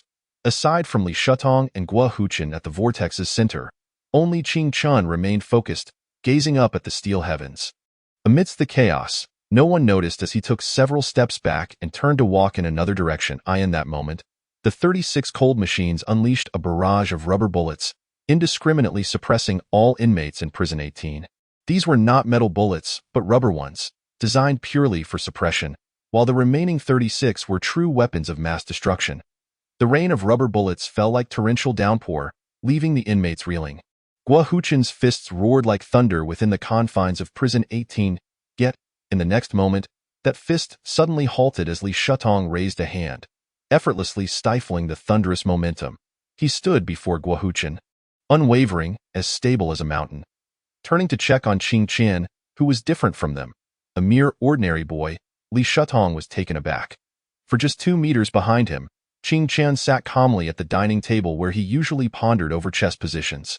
The 36 metallic storms rained down rubber bullets to suppress the riot, yet Qing Chun occupied the sole shooting blind spot. The rubber bullets ricocheted harmlessly off the ground, missing him entirely. The only shooting blind spot in Prison 18? Amidst the pouring rain, did not a single drop fall upon the boy, as if he were the very epicenter of the world. The black rain from the steel canopy gradually ceased. Aside from Qing Qian, Yuan, Guo Huqin, Li Shutong, and Lin Xiaoxiao, all the inmates lay in pain, clutching their heads against the ground. They writhed in agony, some slower to comply, left bruised and battered by the metallic storm, in stark contrast to their plight. Qing Chun sat serenely at the dining table, exuding an otherworldly composure. For reasons unknown, Li Shutong felt an undeniable fondness for this boy he had only known for a few days. Was this the shadow the Qing clan intended to select? Contemplating this, he pushed Guo Huqin's fist away, a seemingly casual gesture, yet it sent Guo Huqin staggering back 5 or 6 meters before he regained his footing. Guo Huqin, no longer reckless, sat cross-legged to regulate his breathing. Throughout the confrontation, he had merely caused the white training garb of his opponent to flutter. Rumors had long circulated that Li Shutong was a demigod of the age, yet due to the passage of time, younger masters like Guo Huqin had never witnessed him firsthand. Li Shutong shifted his gaze from Qing Qian to Guo Huqin, smiling as he asked, "Shall we continue?" The bald giant, now devoid of his earlier fervor, replied in a deep voice, "No more fighting, and if I cannot win, what is the point? Rest assured, even if you do not divulge the location, I will find the ACE-005 forbidden object regardless." Qing Chun found this bald man intriguing. Just moments ago, he had been ready to fight to the death, yet now he appeared to capitulate. The abrupt shift in demeanor was quite striking. However, Guo Huqin pondered that since Li Shutong knew the forbidden object's location, he could simply follow him. Perhaps he would inadvertently reveal something. "There's no rush. We'll find it eventually," Li Shutong replied nonchalantly, no longer concerning himself with Guo Huqin. He moved to sit across from Qing Qian at the dining table, asking, "Was this position calculated?" Qing Qian shook his head. "While my computational abilities are significantly superior to the average person, I cannot manage the extensive calculations required for such a complex trajectory, merely estimating a rough approximation." Li Shutong also shook his head. "A mere estimation cannot account for your precise positioning. My brief calculations only allowed me to narrow it down to 4 areas, and fortuitously, your daily seat aligns with one of those options." Rendering further calculations unnecessary, Qing Chun stated calmly. His choice to sit here was a gamble, but he had indeed wagered correctly. Such probability-based decisions were his forte. After the chaos subsided, the inmates slowly rose. As dozens of mechanical prison guards entered the square with the synchronized sounds of hydraulic systems, directing the prisoners to restore order amidst the chaos, in the dining hall, Guo Huqin sat cross-legged on the ground, resembling a monk in deep meditation. Lin Xiaoxiao, observing the scattered black rubber bullets, remarked, "When the divine battle rages, it is the mortals who suffer. The fighters emerge unscathed, while those who did not fight are truly unfortunate." "Hey, Guo Huqin, isn't it said outside that you are compassionate and often do good deeds? What of those you have inadvertently harmed?" Guohuchun did not lift his eyelids, retorting, "You speak of innocent casualties within a prison? Here, not a single soul is innocent. Such hypocrisy?" Lin Xiaoxiao scoffed. "And let me clarify, I am not a monk," Guohuchun replied, finally opening his eyes to glance at Lin Xiaoxiao. "Do not use terms like compassion to describe me." With that, he closed his eyes again, focusing intently on his breath. Though he appeared uninjured from his earlier confrontation with Li Shutong, he now felt a deep discomfort within, as if his insides had been scorched by flames. Seeing him in quiet meditation, the others left him undisturbed. Lin Xiaoxiao exchanged glances with Yuan, and suddenly, an invisible force field enveloped them. Earlier, Qing Chun had witnessed this ability when the black rain fell. All raindrops aimed at Yuan had been deflected by this protective barrier. Noticing Qing Chen's confusion, Lin Xiaoxiao smiled and explained, "Feel free to speak. Your voice cannot escape this field." Li Shutong, seated at the dining table with the large cat in his embrace, addressed Qing Chen. "This morning, I observed Lu Guangyi interrogating those newcomers during the initiation ceremony. That was your doing, wasn't it?" "It was," Qing Chen acknowledged, aware that Li Shutong understood his connection to the Qing clan and that Lu Guangyi acted under his orders. "Why interrogate them?" Li Shutong inquired. "I wanted to ascertain what other factions sought to contend with me over the forbidden object." Qing Chen fabricated a rationale to justify his actions. Li Shutong nodded. "I admire your candor. However, I noted that Lu Guangyi did not mistreat those newcomers. Was that your directive as well?" "It was," Qing Chen confirmed. "But I recall that when you first arrived, you did not assist the other newcomers." Li Shutong pointed out. "Only within my means," Qing Chen replied. Li Shutong chuckled, refraining from passing judgment. If his own survival were at stake, Qing Chen would silently watch others perish without intervening. This was his principle. His life had never been smooth sailing, and he had learned selfishness early on. This was the attitude bestowed upon him by life, not a choice he made. At that moment, Lin Xiaoxiao suddenly glanced towards Guohuchun, not far away. Qing Chen turned to see Guohuchun still seated in meditation, but his long arms now dangled at his sides. Using the tips of his fingers, he was propping himself up, barely lifting off the ground. Then, with 4 fingers inching closer to Yuan's force field, he attempted to eavesdrop. This left Qing Chen in a state of bemusement, as a towering figure adorned with tattoos, previously fierce and formidable, now feigned a meditative posture, ostensibly to eavesdrop on the conversations around him. The contrast was rather stark. Perhaps sensing the gazes of those around him, Guohuchun, maintaining an impassive expression, deftly repositioned himself with 4 fingers, as if nothing had transpired. This spectacle amused Li Shutong, who chuckled. "All right, let us disperse. It's a bit regrettable we couldn't play chess today, so I shall retreat to my reading." Before departing, Lin Xiaoxiao squatted before Guohuchun and remarked with a smile, "If you lose, you ought to behave yourself. We genuinely do not wish to make enemies with the spades. We understand how arduous it is for you out there in the wilderness, but could you refrain from causing us further trouble?" Guohuchun raised an eyebrow. "I didn't lose to you, so why the triumph?" Lin Xiaoxiao arched her brow. "Do you think I can't handle you?" Guohuchun calmly replied. "Try laying a finger on a single hair of mine." Lin Xiaoxiao gazed at his gleaming bald head. Rumors, it seemed, were but whispers. Guohuchun was entirely different from what she had heard. Qing Chen turned towards the window to fetch his meal, devouring it ravenously. In the outer world, he was impoverished beyond measure, having subsisted on compressed biscuits for 2 days since his return, while his home, though stocked with rice, flour, and vegetables, lacked meat, something he could not afford. Although the food here was rather ordinary, at least the synthetic meat bore semblance of flavor. Qing Chen felt a twinge of emotion, realizing that the prison fare in this world was, surprisingly, superior to his regular diet in the outer realm. As he immersed himself in his meal, he inadvertently looked up and noticed that a quarter of the 210 surveillance cameras in prison number 18 had silently pivoted in his direction. It appeared that his recent discovery of a shooting blind spot had attracted someone's attention. However, he remained oblivious to the identities of those monitoring him. After their banter, Lin Xiaoxiao stood up, set Qing Chen's tray aside, and retrieved another one, tapping it against the window before addressing the robot inside. "The boss has instructed that from now on, he is to receive real meat, whatever quantity he desires." Qing Chen was taken aback. "Why?" Lin Xiaoxiao smiled mysteriously. "You will soon find out. It may not be a favorable development." That night, as Qing Chen returned to his cell and began brushing his teeth, An overwhelming drowsiness suddenly washed over him. However, unlike the previous occasion when he collapsed unconscious, he maintained his composure and diligently rinsed his mouth. Once he reclined comfortably on the bed, he gradually closed his eyes. The nightmare commenced in his dream. Qingchen found himself in a vast desert, facing two individuals seated atop a sand dune. The world of this nightmare was engulfed in swirling yellow sands, the sun blazing mercilessly. Within mere seconds, he felt his lips drying and cracking. One of the figures across from him pleaded, "Qingchen, please, let us have a sip of water from your backpack. Without it, we shall perish." Qingchen opened his rucksack. Revealing a bottle of water inside, he remained silent. The other individual could no longer contain himself. "We one tea drink for free. Name your price."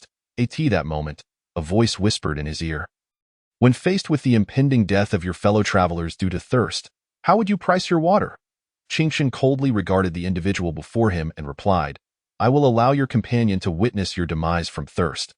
Then let him determine the price." No sooner had he spoken than the figure morphed into Lin Xiaoxiao, while the other slowly dissipated like a mirage. Lin Xiaoxiao remarked, "Are you even human? I was already aware this was your nightmare. Hence I harbor no sympathy."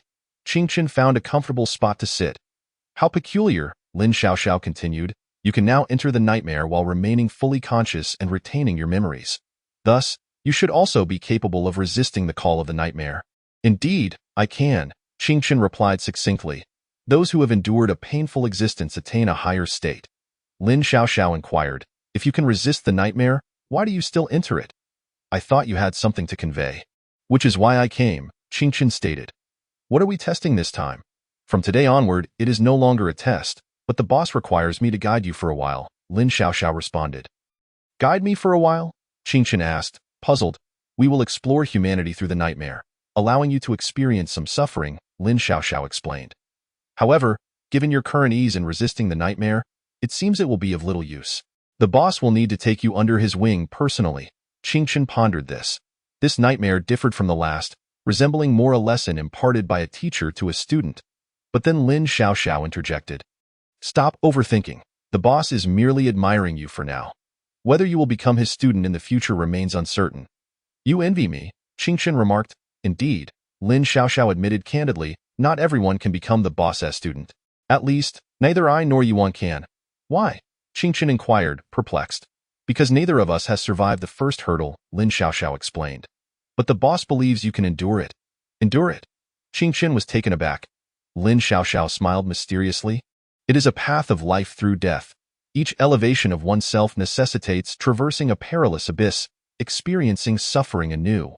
Then why me? Because the boss says you possess the courage to rise from the ashes. If it is such suffering, why do you still envy it?" Qingchen asked. "Because it is a path of cultivation, imbued with infinite potential, while my and Yuan's limits have long been predetermined." Lin Xiaoxiao said, a hint of yearning in her voice.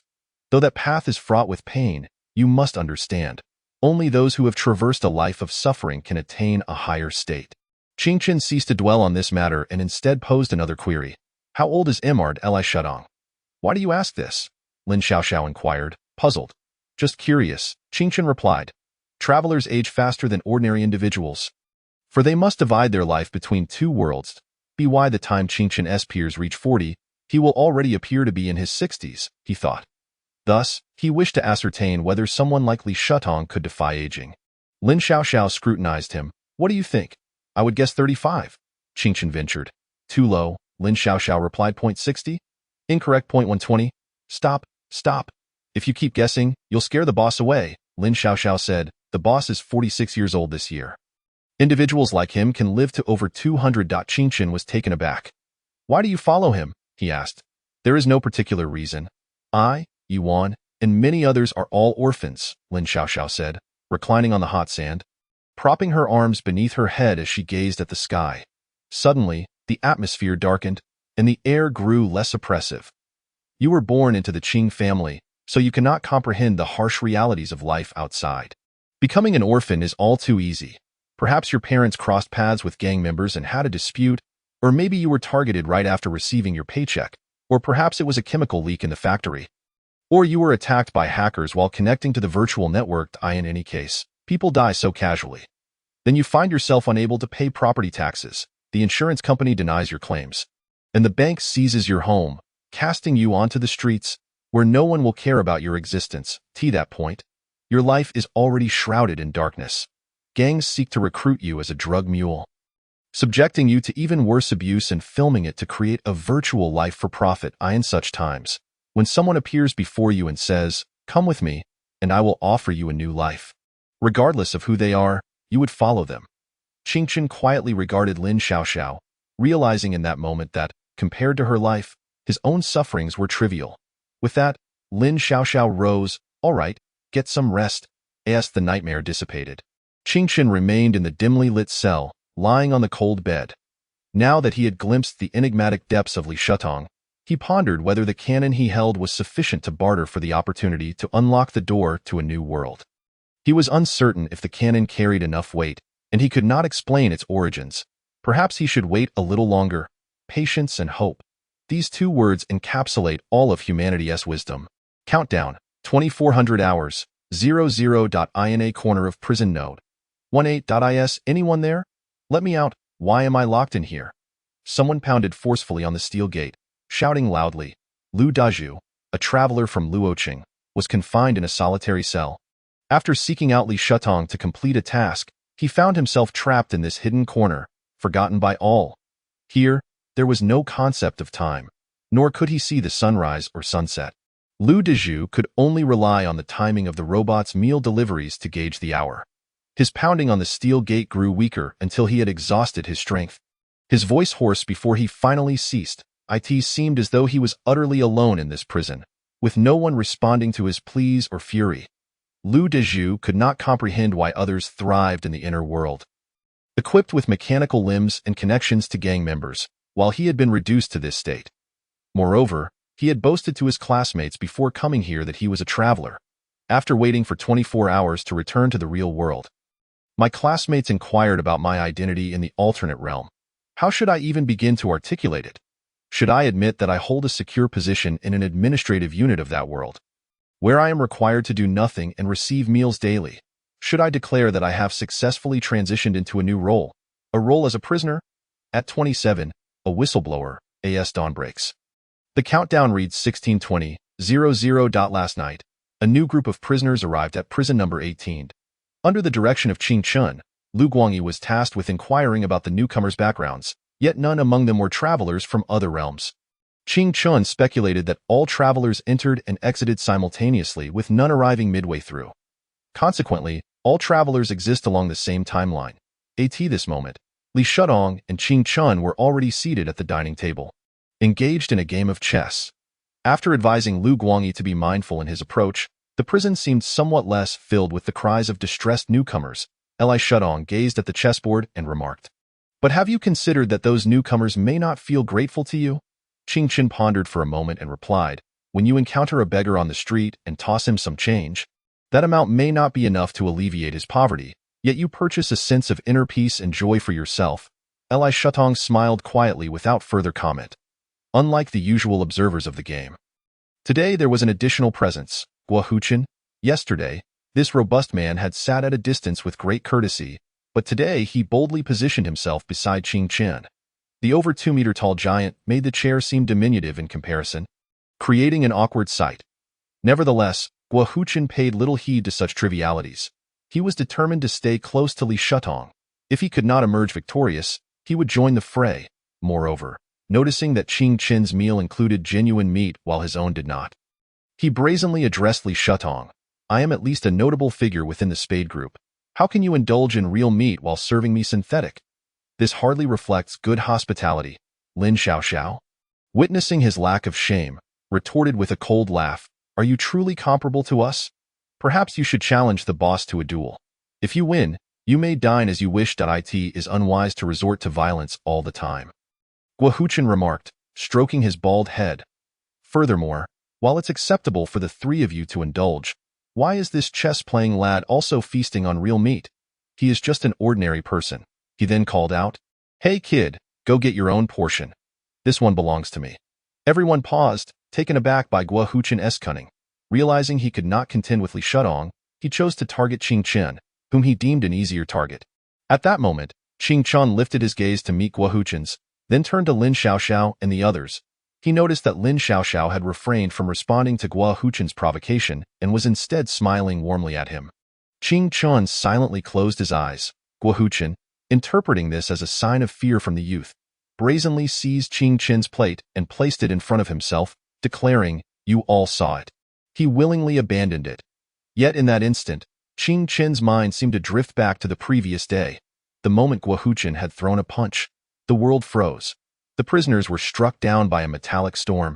Unable to lift their heads, their uniforms battered by rubber bullets like raindrops splashing upon a water surface, creating ripples. The slowly rising alloy gate and the swiftly entering mechanical guards, gunfire, the thuds of rubber bullets, and the sounds of hydraulic machinery intertwined. At that moment, only Ching Chen remained composed, observing everyone with a steady gaze. No, he was not seeking that moment. Standing at the center of his recollections, Ching Chen swept his palm, and the entire scene of the world began to rewind. Rubber bullets that had shot from the sky were now flying back towards their barrels. The toppled prisoners stood up in bizarre postures. Time ticked by, and the images of the past replayed in Ching Chen's mind frame by frame until the very moment Guo Huchen had entered prison number 18. Ching Chen strolled through the crowd, listening to the voices around him. The figures in his memories did not speak, yet the details of their appearances whispered secrets. Just as Guo Huchen was about to devour the meat from Ching Chun's plate, Ching Chun opened his eyes. "Lu Guangyi." "Yes, I'm here, boss." "What is it?" Lu Guangyi, forgetting to conceal his identity, hurriedly responded. Ching Chen instructed, "I'll point out a few individuals. You need to extract them." With that, he turned and began identifying prisoners. Managing to name 8 in one breath, those individuals were pulled from the crowd by Lu Guangyi. Guo Huchen's expression darkened, and he lost interest in the meat. Ching Chun returned to his seat and addressed Guo Huchen. "Are these 8 individuals affiliated with you?" "Not all of them," Guo Huchen replied with a scowl. Ching Chun nodded. "Upon your arrival, your gaze lingered on 5 of them, who simultaneously made a gesture with their index fingers. While I am unaware of its meaning, I am certain it was intended for you." The other 3 exchanged glances at once. Lin Xiaoxiao and Yuan exchanged fleeting looks. Even they had not been observant of the crowd's reactions at that chaotic moment. As if in that torrential chaos, only Ching Chen remained the lucid observer. Li Shutong chuckled. "Prison number 18 is a melting pot of various characters. It is only natural that other factions have their eyes on me." Lin Xiaoxiao inquired, "Boss, should we transfer these individuals to another prison?" "No need." Li Shutong shook his head. "Transferring 8 individuals without cause would only lead to unfounded conjectures about me from the outside world. Yuan, isolate these 8 and interrogate them one by one to determine the identities of the other 3. At that moment, Ching Chan recalled Lin Xiaoxiao's earlier demeanor of detached amusement, prompting him to rise once more and identify over 20 individuals. However, this time he remained silent. Lin Xiaoxiao grimaced slightly, whispering to Li Shutong, "Boss, this kid has managed to identify our people as well." Li Shutong looked at Ching Chan in admiration. "While you may not yet be an extraordinary individual, your memory and analytical abilities surpass those of many who are." Realizing that Ching Chen had unearthed the Knight's members, Guo Huchen understood that this youth was not one of their own. "What do they call you?" "Young brother." Ching Chen glanced at him. "Ching Chen." "Ching family?" Guo Huchen paused. "How did the Knights come to be associated with the Ching Corporation? Must someone with the surname Ching necessarily belong to the Ching family? Even if they do, it doesn't mean they will remain there for life." Li Shutong interjected with a smile. "I in the wilderness. There was once a well-known figure with the surname Ching, wasn't there?" Guo Huchen's eyes flickered, and his demeanor underwent a complete transformation.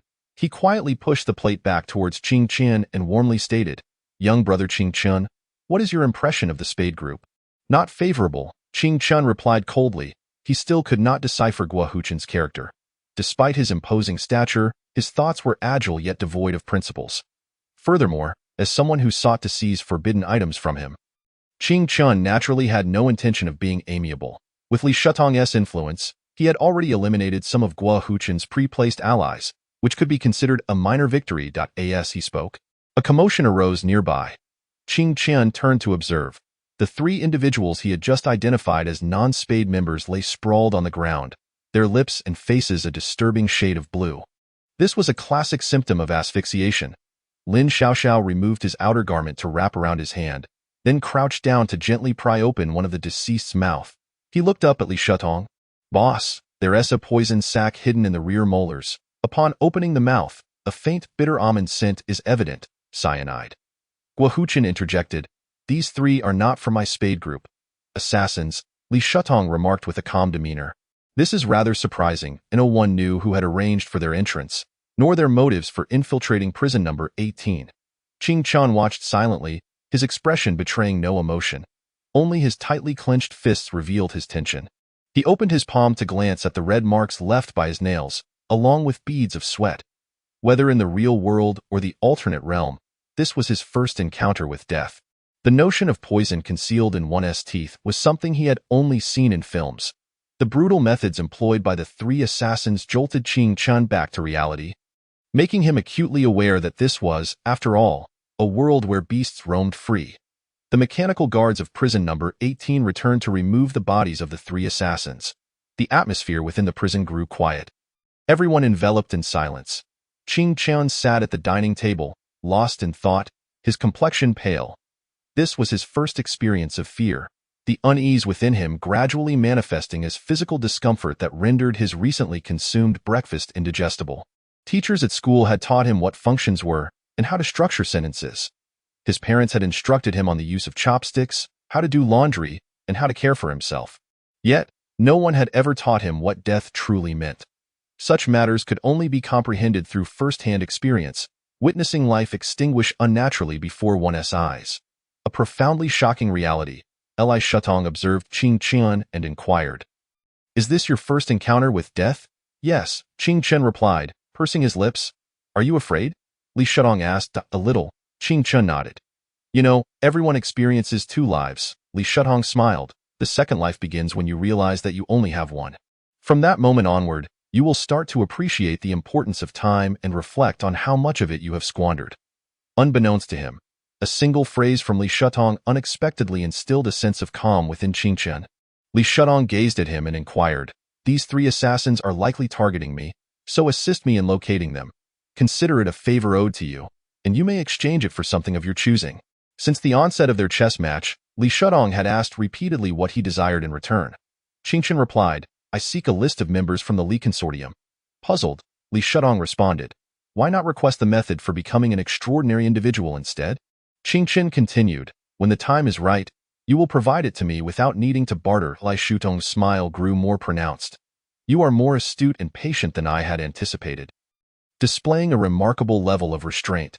Yet, you are correct. Some things are not meant to be exchanged. When the moment arrives, they will naturally be bestowed upon you. Although I am somewhat disappointed that you have not yet witnessed bloodshed. Upon further reflection, if you were indifferent to life, it would render the experience rather dull.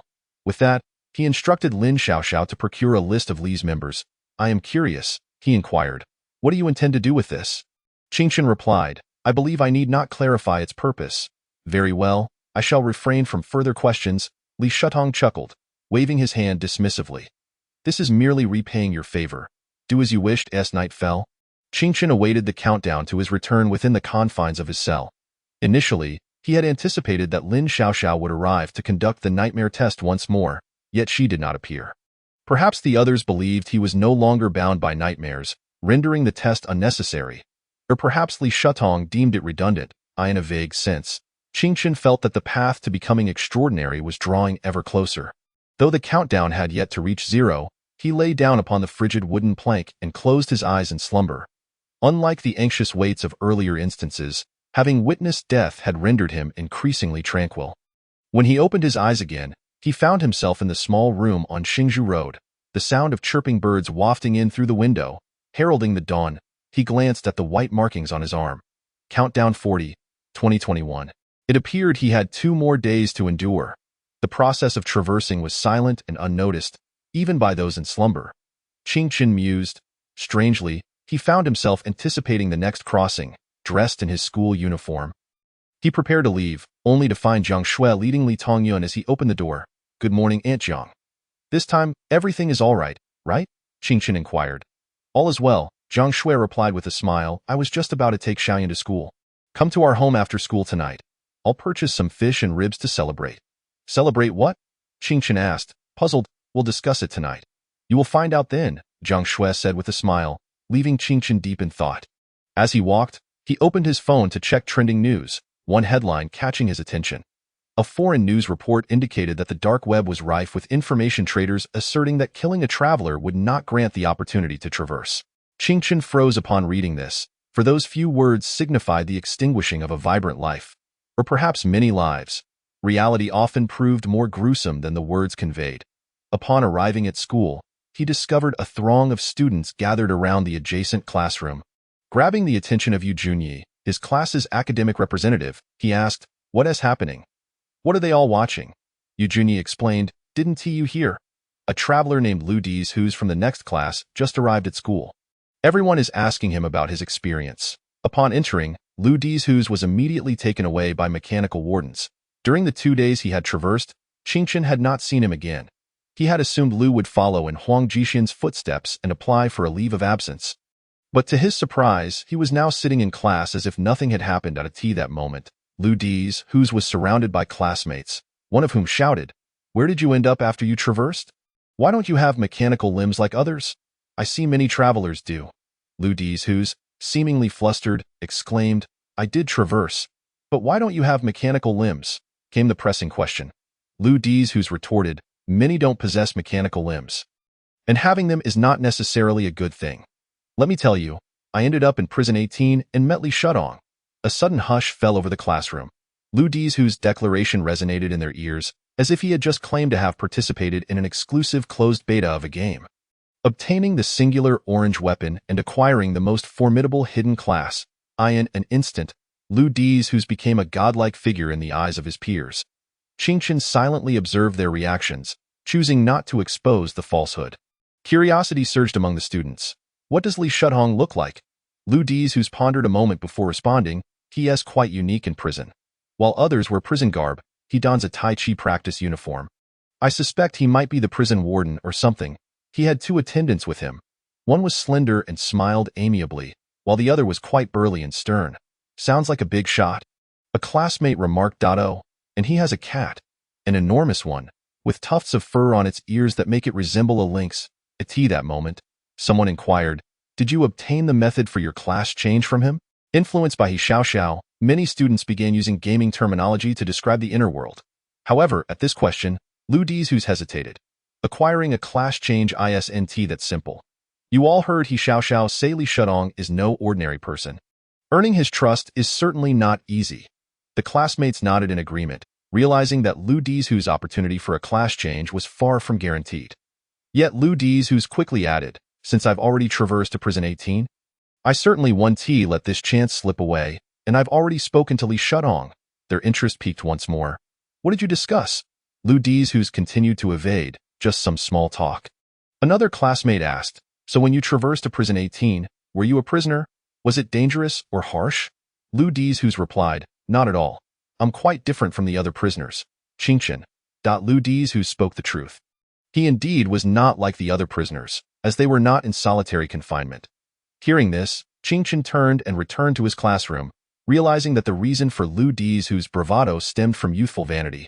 It is said that when the divine created humanity, the divine's attendants worried. You have endowed humans with curiosity, wisdom, and courage. They will become overwhelmingly powerful.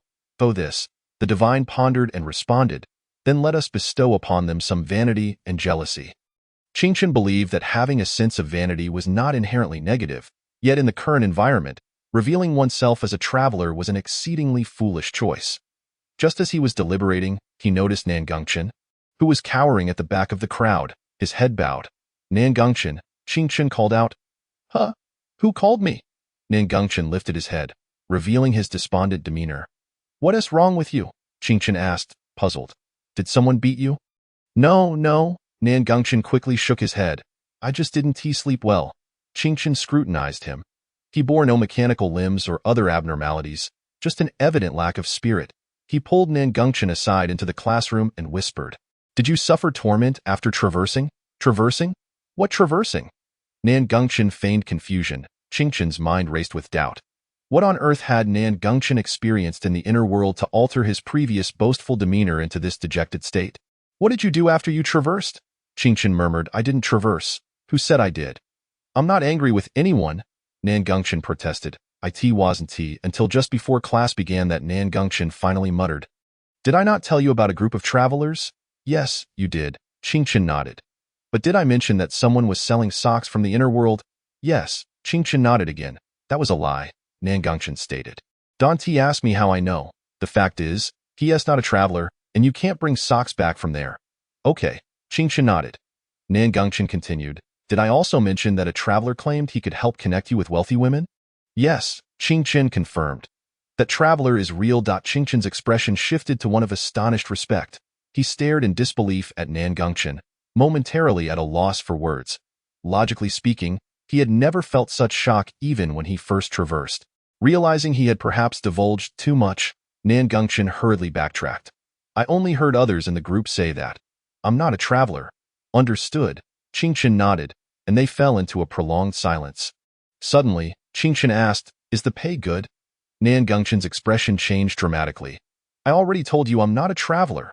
At that moment, the bell rang for class. Yet the student's attention was not on the teacher who had just entered the classroom, but rather on the four figures clad in black standing in the corridor outside. Qingchen concealed himself behind Nan Gongchen's figure, silently gazing out the window. Accompanied by the head of the Academic Affairs Office, the men in black proceeded towards the adjacent classroom. Students engaged in astonished conversations, yet Qingchen remained unfazed, for he had already encountered these individuals. After the appearance of the men in black, all attention converged upon them. Even in the corridor of the opposite teaching building, students leaned over the railing to observe the situation.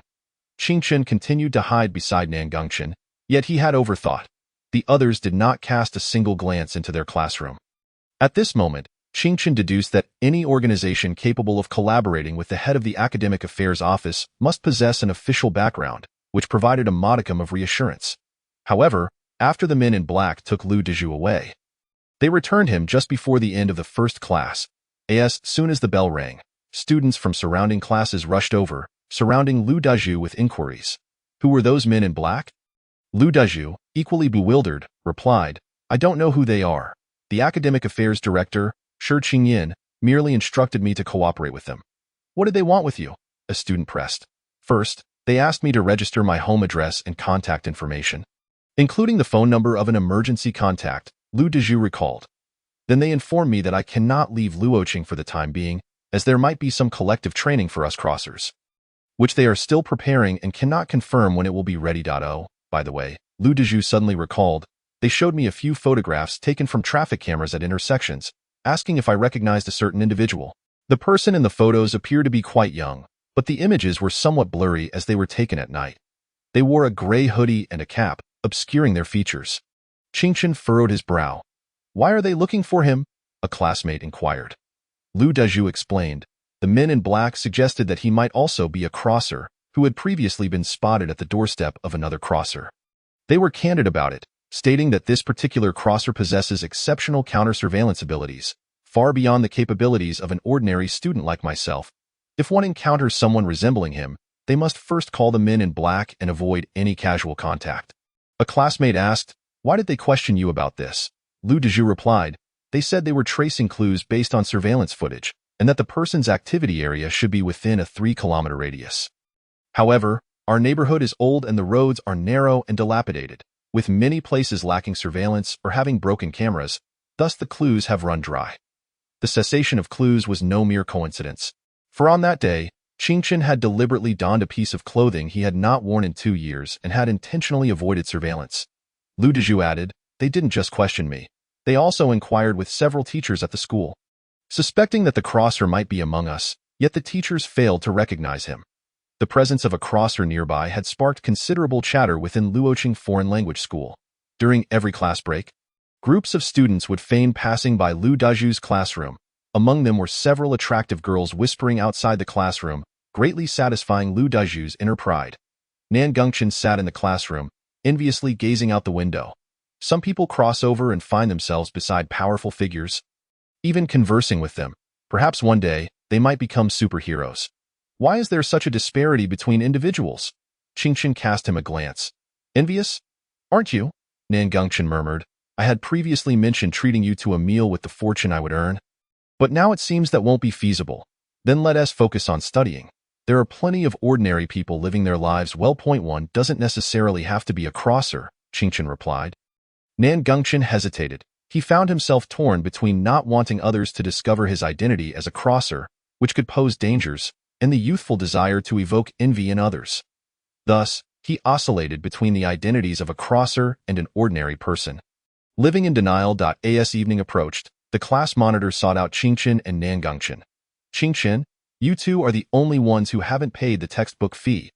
After contemplating, Qingchen responded, my parents are not home. I would like to delay payment by a couple of days. The class monitor nodded and turned to Nan Gengchen. Nan Gengchen, what about your textbook fee? Nan Gengchen sheepishly replied, I also need a couple more days. The class monitor was aware of their financial difficulties and said nothing further as he departed, and the surrounding classmates spared them disdainful gazes. Many believed that high school students often thought, this classmate's family is wealthy. I want to befriend him, or that classmate comes from a poor family. I won't associate with him. However, the reality was that high school students' thoughts were not so complicated. They generally pondered similar matters. Who the hell invented functions? Let me see whose multiple choice questions scored only 15 points. Oh, it's me. At this juncture, Qingchen turned to Nan Gengchen. Why didn't you bring your textbook fee either? My mother is staying at my grandmother's house after a quarrel with my father. So I can only ask him for the money, Nan Gengchen muttered. Did your father refuse? Qingchen inquired. Yes. What did he say? Nan Gengchen relayed. He told me to return the books to the school. Qingchen. Suddenly, a mere textbook fee had left two struggling crossers in a predicament. This also served as a reminder for Qingchen that he needed to start earning money. He could continue to exploit the elderly gentleman at chess. But that alone would not suffice. Hence, he needed to devise a plan for making money in the inner world. There was no sense in guarding a treasure mountain while repeatedly returning empty-handed. As the workday drew to a close, the narrow Xingzhou road buzzed with activity. Vendors selling roasted sweet potatoes, watermelons, and cold dishes had set up their stalls in his childhood, whenever his mother, Zhang Wanfeng, returned to her family home. His father would lazily take him to the market for a bowl of rice noodles priced at 1 yuan and 50 cents, at that time. Qingchen felt that his father was being dismissive. Yet in retrospect, that might have been the best time of his childhood. Back then, his father had not yet taken to gambling, his parents were still together, and his grandparents did not disdain him. The rice noodles that once cost 1 yuan and 50 cents had now risen to 15 yuan, and it seemed that everything had become irretrievable. Upon entering the number 4 courtyard, Qingchen suddenly noticed two men squatting by the roadside smoking. The sky was gradually darkening, obscuring their features, save for the flickering red glow of their cigarette ends. As Qingchen stepped into the stairwell, he caught a whiff of a delicious aroma wafting from above. Li Tongyun was already waiting at his door. Brother, Mom is almost done cooking. She asked me to wait for you here. What if I have evening self-study? Qingchen patted Li Tongyun's little head. You haven't been attending evening self-study for the past few days, Li Tongyun replied, tugging at his sleeve and leading him upstairs. Upon opening the door, Qingchen saw that the damaged furniture had vanished, and the room had shed its previous desolate appearance, with many items replaced by new ones. Jiang Shui was busy in the kitchen, tying on an apron, and without turning her head, she said, Is Qingchen here? Hurry and sit down. We just need one more soup. Qingchen glanced at the dining table, which was adorned with sweet and sour pork ribs, stir-fried beef, minced meat with sour green beans, and spicy shredded potatoes. An inviting sight indeed. Compared to the bland meal served in prison number 18, this was a genuine improvement in their diet. Aunt Jiang, what are we celebrating? Qingchen inquired, puzzled. Jiang Shui emerged from the kitchen with a pot of soup, her face beaming with joy. I previously mentioned that I opened a mechanical limb clinic in the inner world. Yes, I recall you mentioning it, Qingchen said, rising to assist her and placing the soup pot on the table. Jiang Shui returned to the kitchen to serve rice, picking up a pair of chopsticks.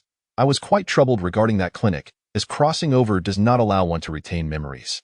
Therefore, when people came to me for mechanical limb modifications, I had no idea how to proceed. Qingchen listened quietly. However, he heard Jiang Shui continue. Those who came for mechanical limb modifications looked quite fierce. And the security in city number 18 is particularly poor at night. It is unsafe to walk the streets after 8, so I was quite worried. This was the reason Jiang Shui had wanted to temporarily entrust Li Tongyun to Qingchen, as she was uncertain whether she could return after crossing over. But now, Jiang Shui smiled as she said, I don't know what happened, but someone from the Li Corporation suddenly approached my small clinic and expressed their desire to invest. Li, Qingchen murmured to himself, I have mentioned to you before that in the inner world, corporations are akin to deities. As long as a corporation invests in a business, criminals will steer clear of it. Jiang Shui exclaimed cheerfully as she sat down at the dining table. Not only did they provide me with a sum of money, but they also replaced my sign with a holographic neon sign bearing the Li Corporation logo. Now I feel much safer in the inner world. Qingchen smiled. With the Li Corporation's support, it certainly calls for a celebration. Now I won't need to trouble you anymore. Jiang Shui expressed her satisfaction with the current situation. Even smiling brightly at Qingchen, weren't you quite envious of the crossers? If one day you truly cross over, come find me in city number 18. Aunt Jiang may not be able to do much, but I can certainly protect you. Qingchen sighed inwardly. He was indeed in city number 18, yet his situation was one that ordinary individuals could scarcely assist with. The shadows of the Qing family, the struggle for power, and the legacy of the Knights organization had long transcended the understanding of ordinary crossers. By the way, Aunt Jiang, Qingchen asked, have those men in black sought you out again? They did not seek me out. I sought them, Jiang Shui remarked. After entrusting Xiao Yun to you, I contemplated reaching out to see if we could garner their assistance in the inner world. Jiang Shui continued, stating that they expressed their organization had only recently been established and could hardly exert any influence in the inner world, thus rendering them unable to assist. Following dinner, Jiang Shui went to wash the dishes, leaving Qingchen and Li Tongyun seated at the table. At that moment, Qingchen suddenly inquired, you are a traveler too, aren't you? Li Tongyun blinked in confusion and asked, what are you talking about, brother Qingchen? Last time, you specifically inquired about your mother's clinic name, and now, it turns out that the Li Group has invested in her clinic. Offering such considerate protection, Qingchen remarked, you may deny it, but I could easily relay these clues to your mother. Li Tongyun immediately recoiled. Please don't tell mother. Qingchen sighed in relief, realizing he had not misjudged the situation. Before his return yesterday, he had reviewed all his recent memories and discovered a peculiar detail. Li Tongyun's first reaction upon learning about her mother's clinic was not curiosity about the inner world, but rather an inquiry about the clinic's name. Thus, he had used one opportunity from their last transaction to request the member list of the Li Group from Uncle Li. Indeed, Li Tongyun's name was on that list. Traveling between two worlds, both name and body belong to oneself. There can be no mistake. Qingchen quietly asked, why not tell your mother? In the inner world, few dare to confront me, but if mother were to find out, she would undoubtedly meddle in both realms. Li Tongyun replied timidly, don't tell my mother, and I can give you money. I have plenty of pocket money in the inner world. Qingchen replied without hesitation, I am not a traveler. Why would I need money from there? Li Tongyun, puzzled by his firm response, asked, aren't you a traveler? Certainly not. Qingchen denied. How much pocket money do you have in the outer world? Li Tongyun paused. Are you trying to swindle a child's money? Qingchen replied, I'm not after your pocket money, just inquiring casually, feeling somewhat embarrassed. At that moment, even he felt a little sheepish. Truly, one can become quite obsessed with money.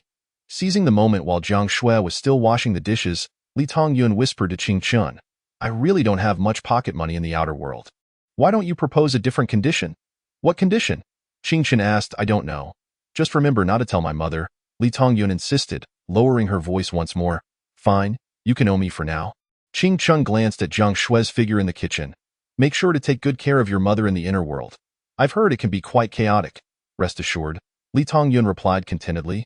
When you have the chance to traverse to the inner world, I will protect you. Qingchen couldn't help but chuckle at the child's innocent and simplistic promise. He bid farewell to Jiang Shui and descended the stairs. Finding his own home noticeably desolate compared to the upstairs. Lacking relatives, there was no one to converse with. Qingchen opened his phone to check the class group. The discussions remained trivial in class 3 of the second year. It seemed only he and Nangung Chen were travelers. He opened Weibo and was startled to find 2 trending topics rapidly ascending. A mysterious organization abroad was offering bounties for mechanical limbs and futuristic technological items from the inner world. Someone had posted screenshots online, even listing the items. Nice anti-aging drugs, ED-002 gene agents. Among them were many targeted cancer drugs that had yet to be developed in the outer world. The list of these futuristic technological items shared a common characteristic. They were life-saving, prolonging life, maintaining eternal youth, and enhancing physical abilities. They even openly instructed travelers on how to smuggle them. Wrap the pills in protective film and place them in the mouth or insert them rectally. Ching Chun frowned at this. These individuals were resorting to the methods of drug mules to bring items back from the inner world. It is important to note that the value of targeted drugs and anti-aging medications is immeasurable. If a wealthy individual were terminally ill with cancer, and their only hope lay in the life-saving drugs from the inner world, what price would they be willing to pay? What cost could equate to life itself? Of course, there are many life-saving items, such as bionic kidneys and hearts, but these cannot be transported. Ching Chun felt a mix of emotions. Just as he was pondering how to become extraordinary, others were already engaging in commerce. However, this method was not one he could employ at present. Engaging in physical trade would inevitably expose his identity. Suddenly, Ching Chun realized that this mysterious organization was also acquiring mechanical limbs. Just days ago, a traveler had his legs severed, and now these individuals were offering exorbitant prices, likely exacerbating crimes targeting travelers. At that moment, Ching Chun recalled the two unfamiliar men he had seen upon returning from school. He quietly approached the window, drawing the curtains aside to peer outside. However, the two individuals who had been lurking outside were nowhere to be found. After a brief moment of hesitation, Ching Chun immediately dialed 110. Hello? This is Building 12, Courtyard 4, Xingzhou Road. I noticed two suspicious men earlier this evening, and I believe they harbor ill intentions. He hesitated, fearing that if he misjudged the situation, he would be reporting a false alarm. The female operator on the other end confirmed, You are at Courtyard 4 on Xingzhou Road, correct? Let me confirm. You saw two unfamiliar men in the neighborhood. Before she could finish her sentence, a piercing scream from Li Tongyun echoed from upstairs. Please dispatch officers immediately. Thank you. Ching Chun concluded before hanging up. His instincts had proven correct. Those two men were indeed after Zhang Xue. As he passed by them, they had glanced in 4 different directions, one of which was the window of Jiang Shue's home. Ching Chun hurried into the kitchen, grabbing the entrenching tool he had bought earlier. Just as he was about to leave, he hesitated. He was merely a typical 17-year-old student. Though he had witnessed death, he was still an ordinary person. The adversaries were 2 adults. Could he handle them? He stood at the door. Not being a selfless hero, he was quite selfish, having remained indifferent when witnessing a classmate lose their sanity in No. 18 prison. But he could not stand by and watch a child like Li Tongyun fall victim to malevolence. At that moment, he pondered that even if he possessed extraordinary abilities, without the corresponding courage, such powers would be of little use. With a decisive click, Ching Chun turned the doorknob and rushed outside, wielding the entrenching tool. However, upon opening the door, he was startled to see a middle-aged man tumbling down the stairs. The man's arm was grotesquely twisted, and he lay unconscious on the staircase. Nearby, a spring knife lay scattered on the ground. Ching Chun looked up and was met with the sight of Jiang Shui, bloodied, standing on the upper floor. Her white long-sleeve t-shirt stained with crimson streaks. One sleeve was torn, revealing a mechanical arm adorned with glowing blue patterns, slender yet powerful, both graceful and unyielding. The woman trembled. Yet her gaze grew resolute. The maternal instinct to protect one's child is beyond the understanding of the ordinary. Jiang Shui glanced at Ching Chun, then at the entrenching tool in his hands, calming herself before saying thank you. She understood that Ching Chun had come to assist. Is it just one person? Ching Chun inquired. There was another, but he fled. Jiang Shui replied. Is Xiao Yun all right? Ching Chun asked. Jiang Shui explained. She was just frightened. Ching Chun frowned. You take care of Xiao Yun first? With that, he dashed out of the hallway, spotting a figure sprinting away into the night. Jiang Shui attempted to stop Ching Chun, but before she could utter a word, the boy had vanished into the darkness. However, she soon realized he was running in another direction. In the enveloping night, Ching Chun swiftly vaulted over the low walls of 2 courtyards, navigating through his most familiar surroundings. In an instant, the entire layout of Courtyard 4 unfolded in his mind like a 3-dimensional map. The printing factory's residential building and the forestry bureau's courtyard rose like white models in his imagination. The autumn breeze was cool, carrying with it remnants of the day's restlessness. The youth silently calculated the speed of his fleeing target. No, he had to be faster. In the next moment, Ching Chun felt his lungs ablaze and his blood boiling. Suddenly, he paused in the shadows around a corner, holding his breath. The rustling of sycamore leaves in the courtyard created a soft sound, their shadows dancing on the ground. Nearby footsteps, the extinguished lights of countless homes, none of it mattered now. It was the present moment. The boy swung the entrenching tool with all his might in the dark, aiming at the air beyond the corner. With a resounding thud, he struck the rushing middle-aged man, sending him sprawling forward. Ching Chen did not spare him another glance, vanishing into the shadows between the buildings, executing a swift attack and retreat. It was only after he had left that the man's anguished cries echoed through the entire community, illuminating countless windows as people looked out, only to see the assailant writhing in pain, clutching his leg. The middle-aged man's right leg was shattered, bleeding profusely. Upon returning to Jiang Shue's home, Ching Chen found her holding a trembling Li Tongyun. He asked, "Is Xiaoyun injured?" She was just frightened. "I will call the police to handle them," Jiang Shui replied. "No need. I've already reported it," Ching Chen said. Upon hearing his voice, Li Tongyun looked up with tears in her eyes and said, "Brother, one has escaped, don't worry. I found it." Ching Chen replied, "At that moment." Jiang Shui noticed the gash on Ching Chen's hand, caused by the engineer's shovel, and suddenly realized that he must have encountered the assailants and even faced them head-on. However, after scrutinizing Ching Chen for a while, she found that aside from the wound on his hand, he bore no other injuries. "Your hand is injured. Wait a moment. I'll fetch some bandages and iodine," Jiang Shui said.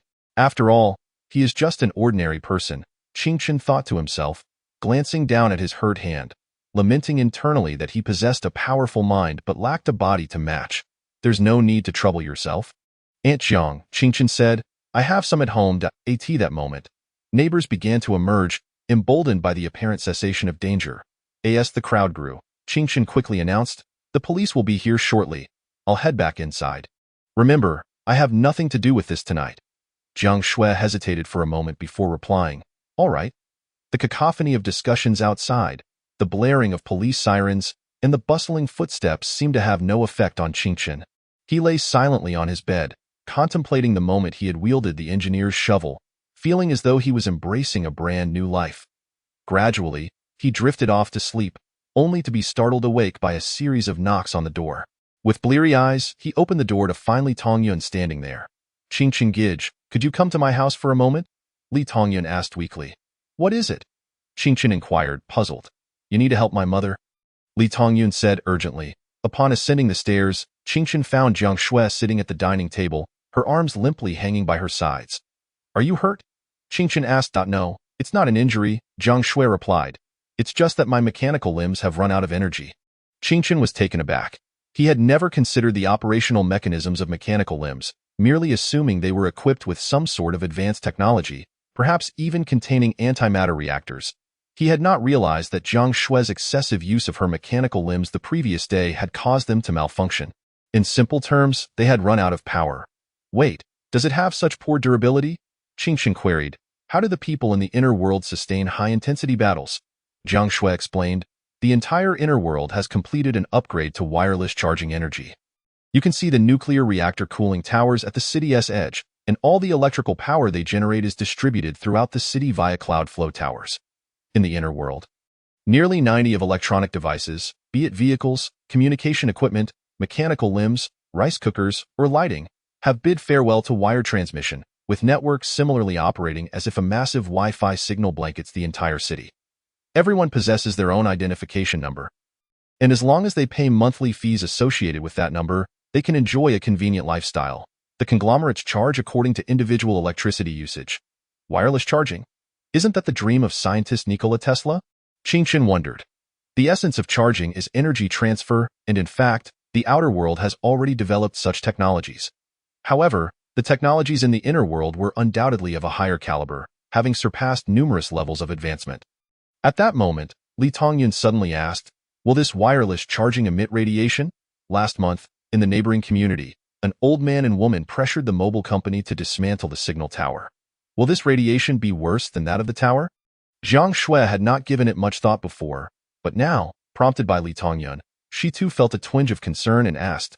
Many public accounts have stated that even mobile phone radiation poses significant harm to people. Will the cloud flow towers affect our health?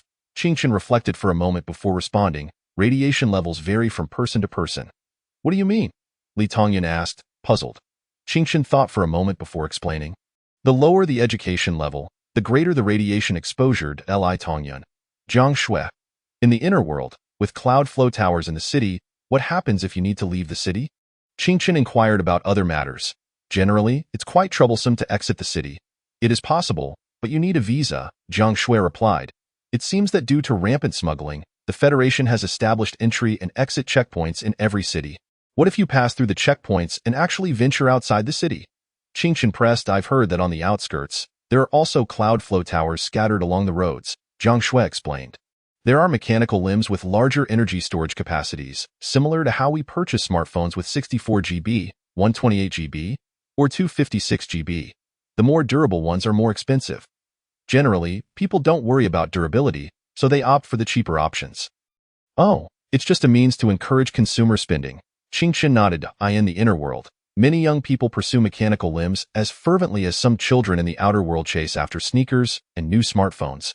Jiang Shui elaborated.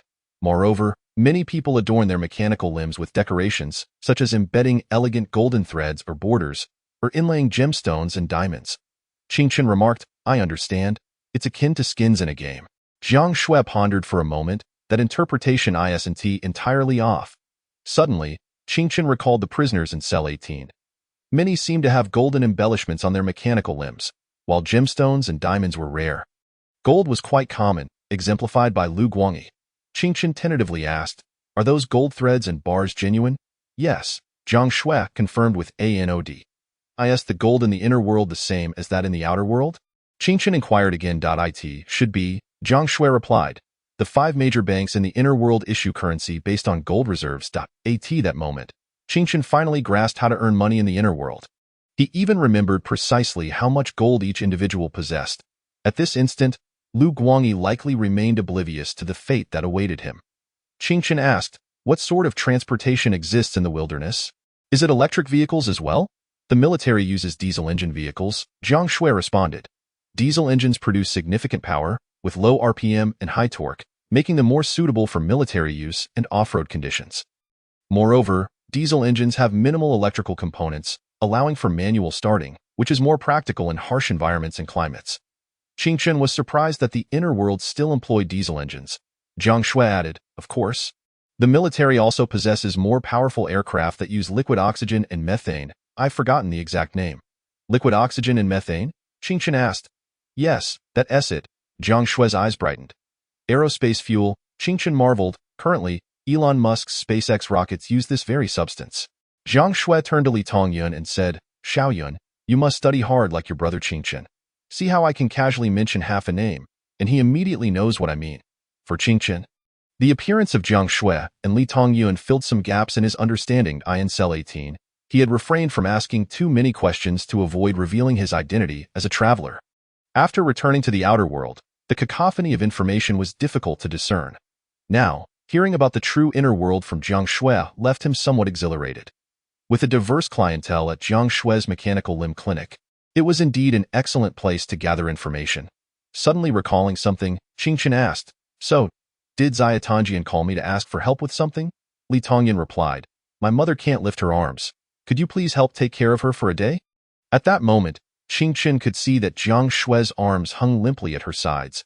She appeared as though she hadn't washed her face that morning, with remnants at the corners of her eyes. Her hair unkempt and not styled into her usual ponytail, and she hadn't prepared breakfast for Li Tongyun, looking quite disheveled. Qingchen also recalled that previously in Luoqing, another traveler had leapt several meters onto a rooftop to evade being followed. He wondered what had become of that person and whether they had ended up incapacitated on the ground. However, there was a silver lining. At least the modifiers of mechanical limbs in the outer world would exercise some caution. He looked at Li Tongyun's hopeful expression, then glanced at Jiang Shui's apologetic demeanor, and sighed, But I don't know how to take care of people. Today was Sunday, so he had ample time. Yet Qingchen only knew how to care for himself and had never looked after anyone else. Jiang Shui hurriedly interjected, No, there's no need to take care of me. I just can't make breakfast for Xiaoyun today. Could you please help look after her? Meanwhile, Li Tongyun, feeling wronged, chimed in, Qingchen Gij, please cook us something. I am hungry. Qingchen smiled, cooking is something I can manage. Just as he finished speaking, a series of knocks echoed from outside. Hello, Is anyone home? Qing Chen, already standing in the living room, glanced out the window and was taken aback to see the off-road vehicle of a mysterious organization. Xiao Yun, you go and open the door for the guests. I'll head to the kitchen to cook for you, Qing Chen said before diving into the kitchen and shutting the door behind him. Xiao Yun opened the door, and two young men in black suits walked in, addressing Jiang Shui. Hello, I am Lu Yuan. We have met before, from Kunlun. Kunlun? Qing Chen paused in the kitchen, realizing that the name of the organization was Kunlun. Listening to Jiang Shui, she said, please take a seat. Xiao Yun, quickly pour some water for our guests. A member of Kunlun inquired with curiosity. What happened to your arm? The mechanical limb has run out of energy. Jiang Shui explained. Make a note of this matter, the young man said to his companion beside him, having inquired about the situation regarding the mechanical limb, seemingly unaware that such a limb could indeed run out of energy. Meanwhile, Qing Chen, who was eavesdropping in the kitchen, speculated that they might be, as Jiang Shui suggested, newly formed and thus not well acquainted with the inner world. Jiang Shui asked, what brings the two of you here? Ah, we wish to inquire about something, replied the Kunlun member. Last night, two assailants were involved, and one of them, after fleeing your residence, was ambushed and had his tibia broken in the community.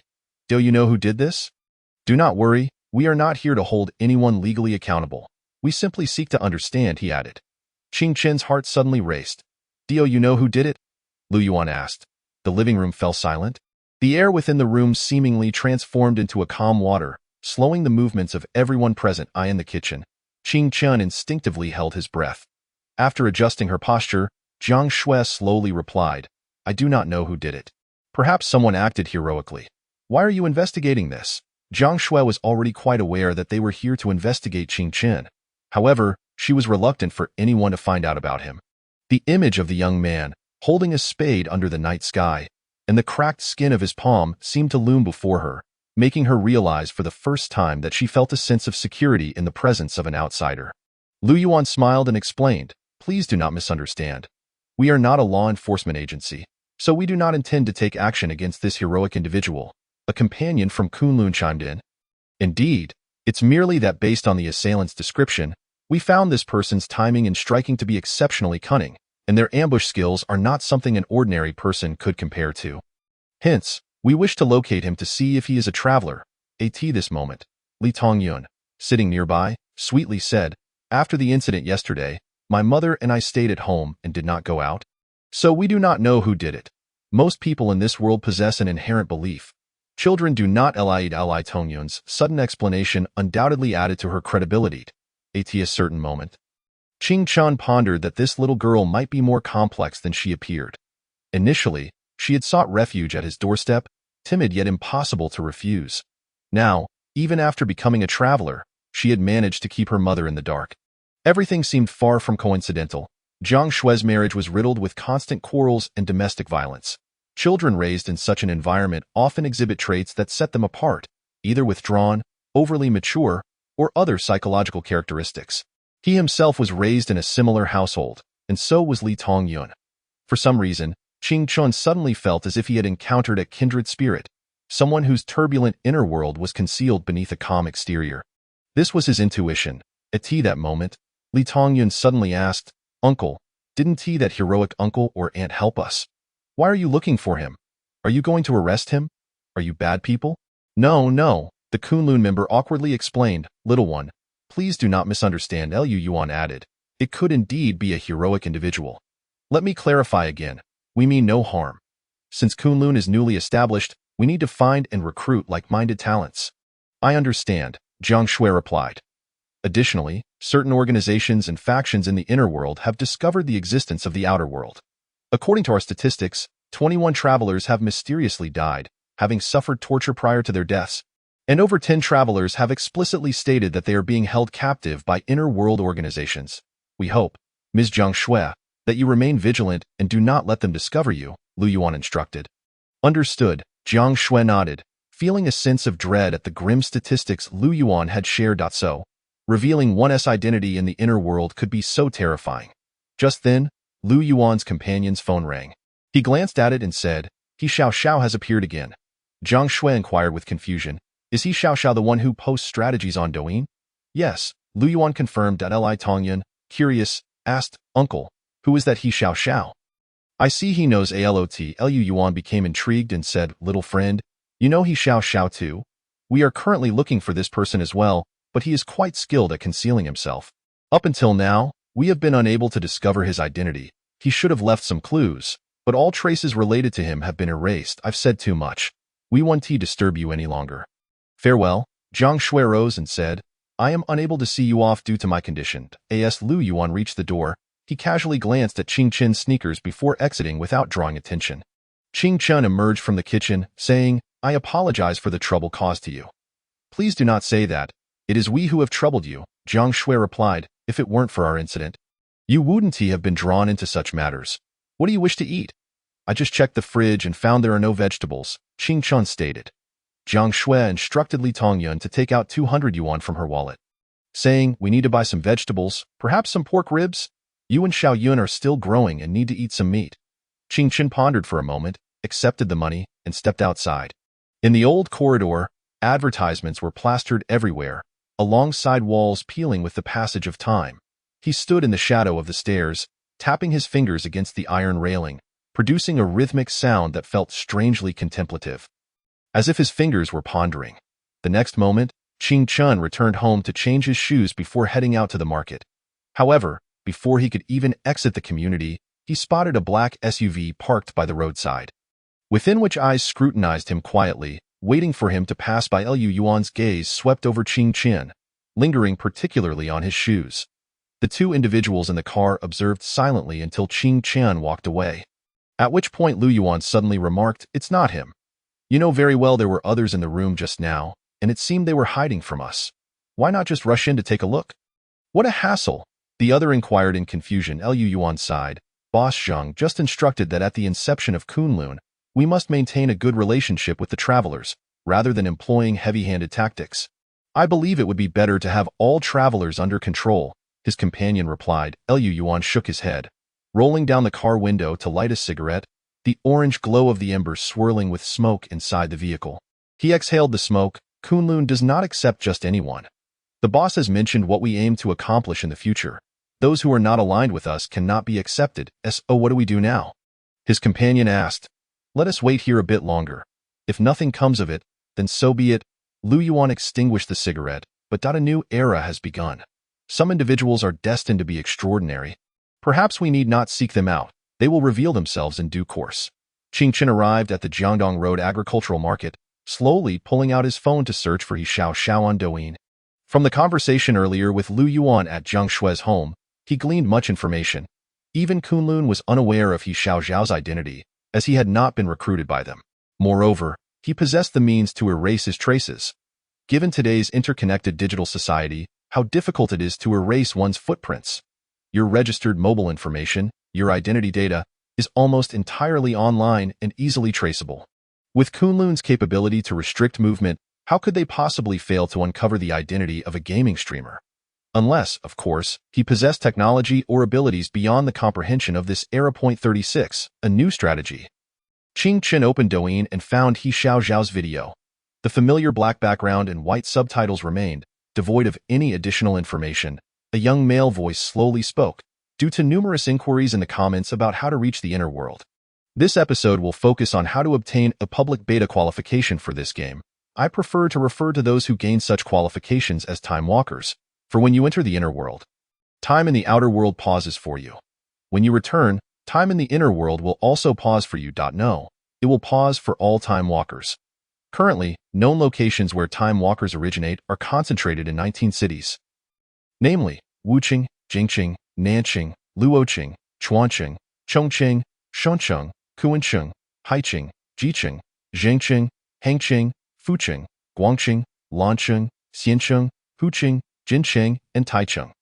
Other regions may see sporadic appearances of time walkers, but the probability is low. Therefore, I personally suggest that players wishing to gain public beta qualifications should promptly head to one of the aforementioned 19 cities before the public beta channel closes, as it may increase their chances of becoming time walkers. Although the increase in probability is minimal, at least there is hope. It is known that the third batch of time walkers will emerge tonight. But the closing time of the public beta channel remains uncertain, so please cherish this opportunity. Additionally, The difficulty of the inner world game is extremely high, so I recommend all time walkers form their own teams for exploration within the inner world to enhance their survival chances. As is customary, feel free to leave comments on the strategies you most wish to know, and I will select the most popular topics for the next video. Lastly, refrain from revealing your identity in the inner world. It is perilous. The video concludes here. The final warning subtitle, crafted by He Xiaoxiao in bold red font, is particularly striking. Qingqin's heart is gripped by a sense of crisis, for within the confines of the 18th prison lies Lu Dazhu, a latent threat incapable of withstanding interrogation. What path must he take? Moreover, the strategy devised by He Xiaoxiao for obtaining public testing identity coincides precisely with Qingqin's speculations. Yet, he did not anticipate that the other party would persist in treating the inner world as a mere game, continuing to employ gaming terminology in their strategies. Furthermore, this very He Xiaoxiao has single-handedly accelerated the influx of those yearning to traverse into this gathering of 19 cities. One can only foresee the tremendous uproar that He Xiaoxiao, as the most renowned time traveler, will incite within the nation with this strategy. Qingqin opened his comment section, and to his astonishment, the most liked comment queried how one could obtain a career path from the 18th prison. It seems there is a peculiar fascination with the 18th prison among the masses. The commenter's ID was a string of numbers. Qingqin clicked on the user's profile and discovered that many of their liked videos pertained to Luoqing, including one featuring a sports event from the Luoqing Foreign Language School. Qingqin pondered, could it be mere coincidence? Or is this indeed Lu Dazhu? Moreover, would He Xiaoxiao consider visiting the 18th prison due to this comment? It remains uncertain. The only known method to access the 18th prison is through criminal activity. Surely, He Xiaoxiao would not take such a risk. Qingqin glanced at other comments in the comments section of this Douyin video. Numerous individuals expressed a desire for He Xiaoxiao to reveal her face, or to inquire about her identity in the inner world. Several even claimed to be time travelers themselves, wishing to team up with He Xiaoxiao. However, all comments went unanswered.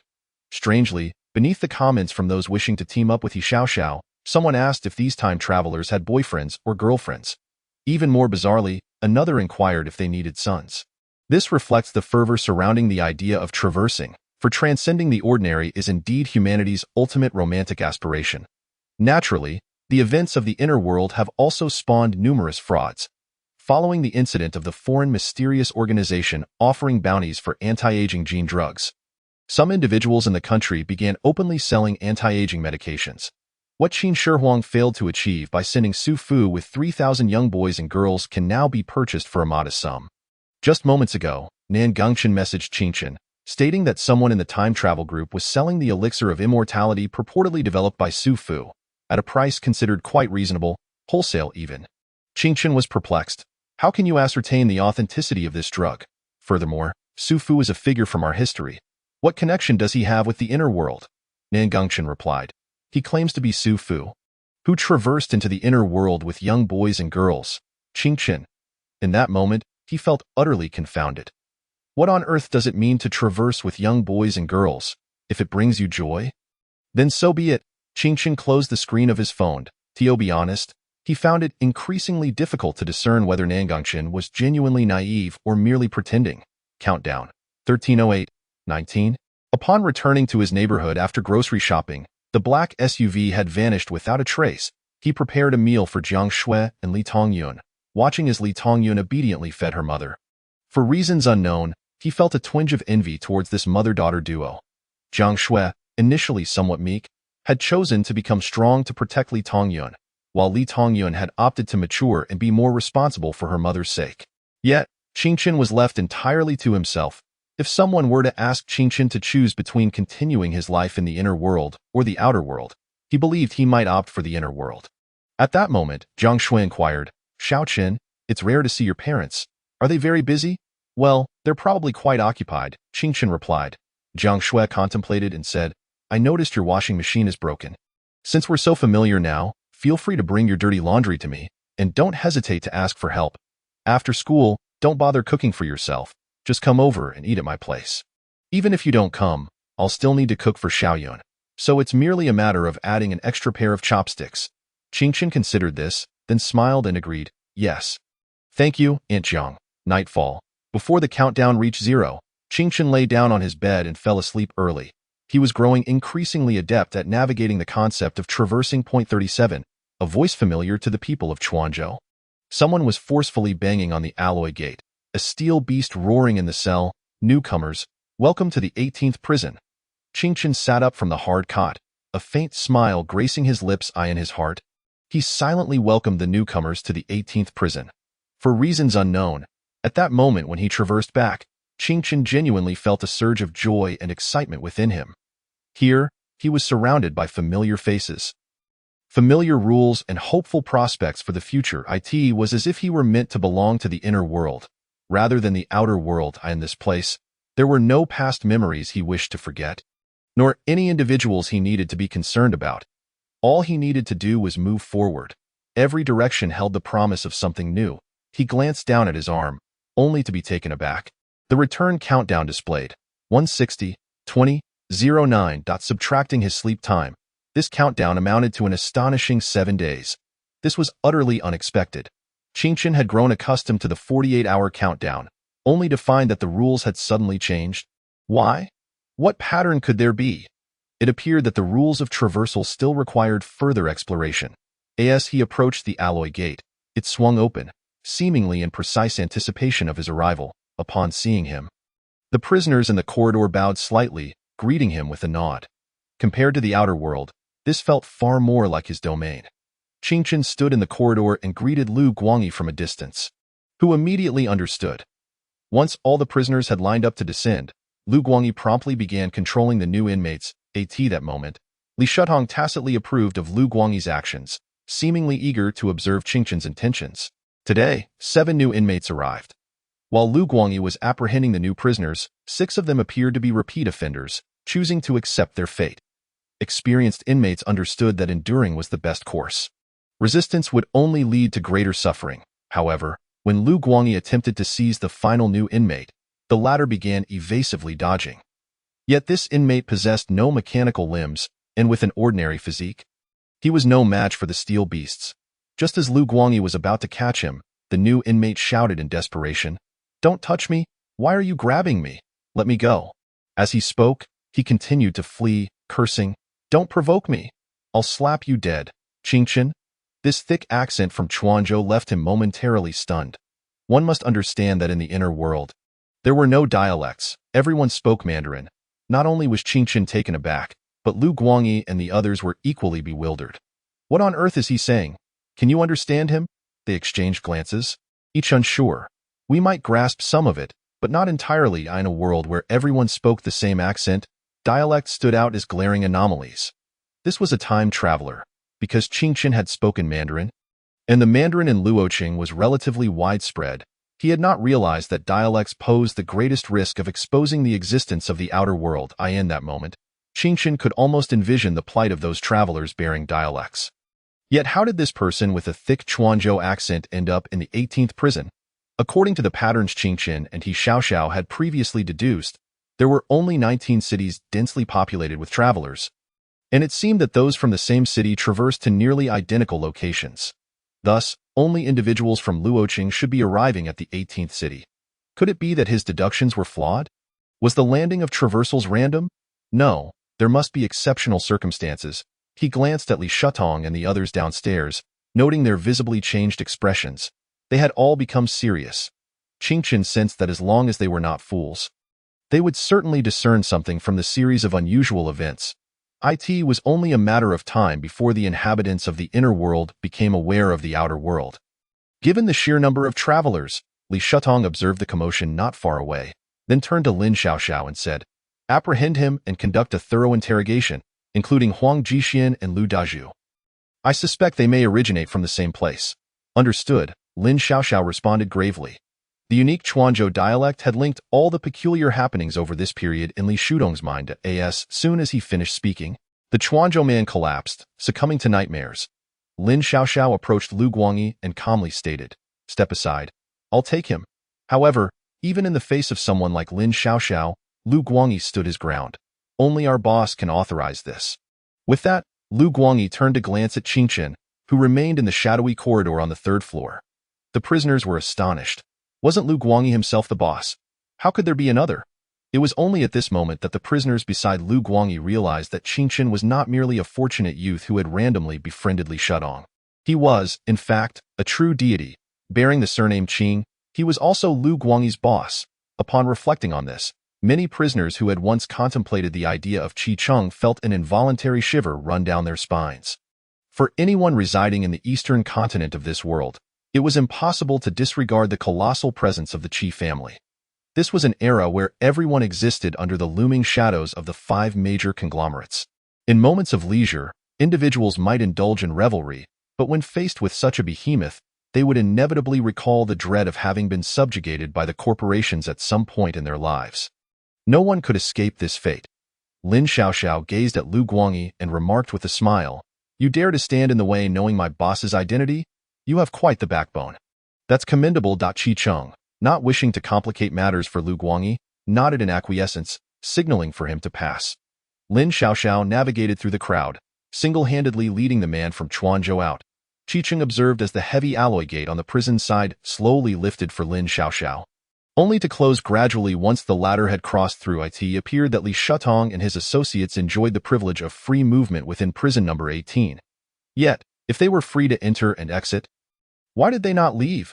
He descended the stairs slowly, taking a seat opposite Li Shutong. "Where has Lin Xiaoxiao gone?" "Something unexpected has occurred," Li Shutong replied, cradling the large cat in his arms. "Though I cannot pinpoint the nature of this surprise. It likely pertains to matters beyond my imagination and involves certain individuals." Qi Cheng remained silent for a long moment after hearing this. It dawned on him that time was slipping away.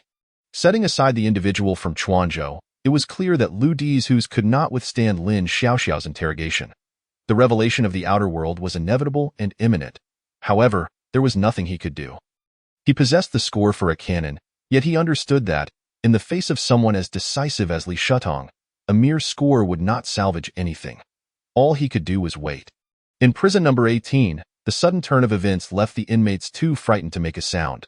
Guo Huzhan had arrived, and so had the Qi family. A storm was brewing. At the dining table, Guo Huzhan savored genuine beef, devouring it voraciously, while Qi Cheng ate at a more leisurely pace. Wai Yuan stood behind Li Shutong and suddenly inquired of Guo Huzhan, "Don't just focus on eating. Was that person from your side earlier? I heard there are still a few places in the wilderness where strange languages are spoken. He's not one of us. That kid doesn't seem like someone from the wilderness." Guo Huzhan replied, wiping his shiny mouth. "When have you ever seen such delicate-skinned wilderness dwellers?" "True," Yuan frowned. "Our people have already been located by your little brother, Qi Cheng. There's no need to worry. I am now heading into the fray alone." Guo Huzhan chuckled. "Could you perhaps get my 5 brothers some meat as well? Is genuine meat still scarce in the wilderness?" Yuan scoffed. Guo Huzhan sighed. "Facing corporate raids every few days, who has the time to raise livestock? Besides, 2 more forbidden areas have emerged in the wilderness, nearly claiming lives. The scope for survival is not as broad as you might imagine. Naturally, your little brother Qi Cheng has gone, and the rations are tight." Qi Cheng paused, pondering the term forbidden area. Yet another new concept. The name sounded ominously related to taboo matters. At that moment, Guo Huzhan turned and draped his arm around Qi Cheng's shoulder, saying, "Little brother Qi Cheng, why not join me in the wilderness? I can't promise much, but someone of your caliber will certainly have access to whatever you desire." Li Shutong chuckled. "What do you even have in the wilderness? Why should anyone follow you?" "Beside them," Qi Cheng remarked, "there's the grand feast he paints." Guo Huzhan. At this moment, Qi Cheng appeared outwardly calm, yet he was acutely aware of the impending return of Lin Xiaoxiao. And he was about to face the most perilous trial of his life. Though he had traversed here and lived 2 lives, he still possessed no solid cards to play. He knew what awaited him. Yet evasion was not an option. There was nowhere to hide in a dimly lit interrogation room within prison number 18. Lin Xiaoxiao sat quietly across from the Chuanzhou traveler, Jian Sheng. The room was shrouded in shadows, dust particles drifting in the beams of light from the overhead LED lamp. Jian Sheng lay asleep, while Lin Xiaoxiao had just infiltrated his dreams using the power of nightmares, only to be abruptly awakened by a torrent of curses directed at him. Truth be told, Lin Xiaoxiao was somewhat intrigued by this individual, who could unleash a relentless barrage of insults for half an hour without repetition. Jian Sheng gradually regained consciousness. He opened his mouth to curse. "You bastard! Stop!" Lin Xiaoxiao interjected with a dark expression. Before you continue, I must tell you that listening to you right now is giving me a headache. Can we have a civilized conversation? I'll give you a wax in your ear. Lin Xiaoxiao. Just as Jian Shang was about to resume his tirade, Lin Xiaoxiao swiftly activated his nightmare ability, causing Jian Shang to succumb once more to drowsiness. What a calamity! Lin Xiaoxiao sighed and turned to the adjacent interrogation room, where Lu Dizhu sat trembling. This time, Lin Xiaoxiao refrained from idle chatter and directly took Lu Dizhu to witness Huang Jixin's condition. There, they found Huang Jixin's limbs shackled to the medical bed. Alternating between murmuring to himself and struggling in vain, Lin Xiaoxiao addressed Lu Dizhu. Do you see this? You will answer my questions, and if you lie, you shall meet his fate. Understood? Lu Dizhu, lacking any resolve, quickly acquiesced. I'll tell you everything. I'm from a parallel universe. I'm a high school student. Seeing Lu Dizhu spill his secrets like a bamboo tube pouring out beans, Lin Xiaoxiao felt a wave of relief wash over him. Had he known this interrogation would be so straightforward, he wouldn't have bothered provoking Jian Shang. What is Luoqing? Lin Xiaoxiao asked bluntly. Luoqing is just a city where we live, Lu Dizhu replied. How many have crossed over? I don't know. Some say a few thousand. Others claim it's already in the tens of thousands. Lin Xiaoxiao's tone grew stern. What intentions do you have in crossing over? Why approach my boss, Li Shutong? Lu Dizhu was on the verge of tears. We just crossed over randomly. None of us knew where we would end up or what identities we would assume. There was no ulterior motive. I approached Li Shutong because I heard that finding him in prison number 18 could lead to a career path. Lin Xiaoxiao spent 3 full hours interrogating Lu Dizhu. During this time, Jian Sheng awoke 3 times, unleashing 27 curses, only to be subdued once more. Initially, Lin Xiaoxiao was skeptical about the phenomenon of crossing over, but every statement from Lu Dizhu held up under logical scrutiny. He realized that someone as naive as Lu Dizhu, treating his boss as an NPC to level up, could not have devised such a logically intricate construct of the outer world. Thus, he had no choice but to believe. Lu Dizhu was indeed telling the truth. The most incredible events in this world had truly unfolded. The interrogation room sank into an eternal silence, with Lu Dizhu trembling and reluctant to speak. After what felt like an eternity, Lin Xiaoxiao suddenly asked, Have you ever heard a song called Farewell? Lu Dizhu was momentarily taken aback. I know it. Doesn't it contain a line about half of the good friends lost? Yes. How did you know? Lu Dizhu asked, puzzled. Lin Xiaoxiao's brows finally relaxed. He understood. At this very moment, thousands of travelers were arriving in the inner world he inhabited, replacing the identities of the natives to continue their lives. These individuals were diverse in identity, and their fates had only just begun to intertwine due to an extraordinary event. Yet, that was not the crux of the matter. The pivotal point was that he had uncovered Qi Cheng's secret. When Lin Xiaoxiao returned to the dining hall, he remained tight-lipped about the interrogation's results, and Qi Cheng's heart began to form a hypothesis. The information he had gathered was not something that could not be shared. Sooner or later, the inner world would come to know the truth about the travelers. Unless the interrogation results contained secrets pertaining to someone present, Qi Cheng pondered how the inhabitants of the inner world would perceive the outer world. Setting aside others, Li Shutong was a figure of considerable authority. Such a person would never allow events to spiral out of control. Regardless of any goodwill previously amassed, it would be rendered insignificant in the presence of a superior. Qi Cheng was not convinced that Li Shutong would kill him, but he was prepared for the worst. Nonetheless, Li Shutong was also a highly intelligent individual. Lin Xiaoxiao needed not utter a word for him to comprehend. Xiaoxiao, take our friend from Spade to another location. Li Shutong commanded. I'm not going anywhere. Guo Huzhan suddenly realized that a significant secret might be afoot. Just then, Yuan abruptly unleashed a transparent field of power, enveloping both Li Shutong and Qi Cheng within. Guo Huzhan, who had been eavesdropping, was unexpectedly propelled backward by the force of the barrier. When he attempted to rush back, he discovered that Yuan and Lin Xiaoxiao had already positioned themselves in front of him. Lin Xiaoxiao smiled and said, If you still wish to stay here to seek out the forbidden item AC-005, don't even think about moving forward. If you want to listen, then don't. Guo Huzhan retorted angrily. At this moment, Li Shutong calmly regarded Qi Cheng and inquired, So, you've had Lu Guangyi interrogate the new arrivals these past few days in search of them, haven't you? Qi Cheng considered for a moment and replied, Indeed. Quite composed, more so than I anticipated. Li Shutong remarked, It's not composure. It's the futility of panic, Qi Cheng stated. Though Xiao Xiao hasn't yet disclosed the results of the interrogation, I know it must involve a significant secret, Li Shudong said. I have always been ruthless when facing uncontrollable situations. Have you ever contemplated the possibility that you might not see tomorrow? I have. Qi Cheng replied, lifting his gaze to take in his surroundings. The astonishing steel dome, reflecting the sheen of a metallic tempest, loomed over the prison, where mechanical wardens stood idly with their weapons poised. The atmosphere was filled with the raucous laughter of prisoners, newcomers limping and grinning with a mix of bravado and apprehension. Qing Chun was uncertain whether he would continue to witness this scene, prompting him to steal a few more glances. Suddenly, he turned to Li Shudong with a smile and remarked, "These past few days have been rather enjoyable. If possible, I would like the chance to become reacquainted. You defeated me in our first chess match, so I owe you a favor. You may voice any request now," Li Shudong replied. After a moment's contemplation, Qing Chen requested, "Could you play farewell one more time? Isn't it a fair exchange for your life?" Li Shudong chuckled. "My life is not something to barter with," Qing Chan responded. "Very well, I have always admired your courage. Consider this piece my gift to you. You may ask your favor at any time." Li Shudong then summoned Yuan, who brought forth a harmonica. The melody of farewell seemed to soothe the prison's atmosphere, lending it a semblance of tranquility.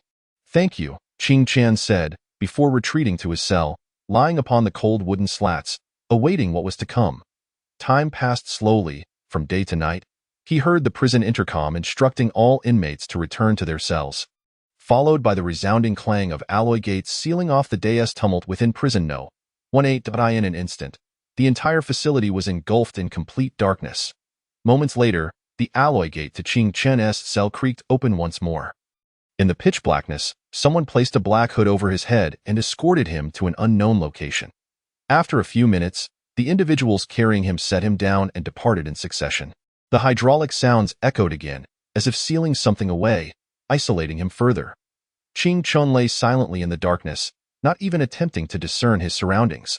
The only sounds were his own breaths, accompanied by a countdown timer visible only to him, illuminating nothing else. Time dragged on, heavy and oppressive.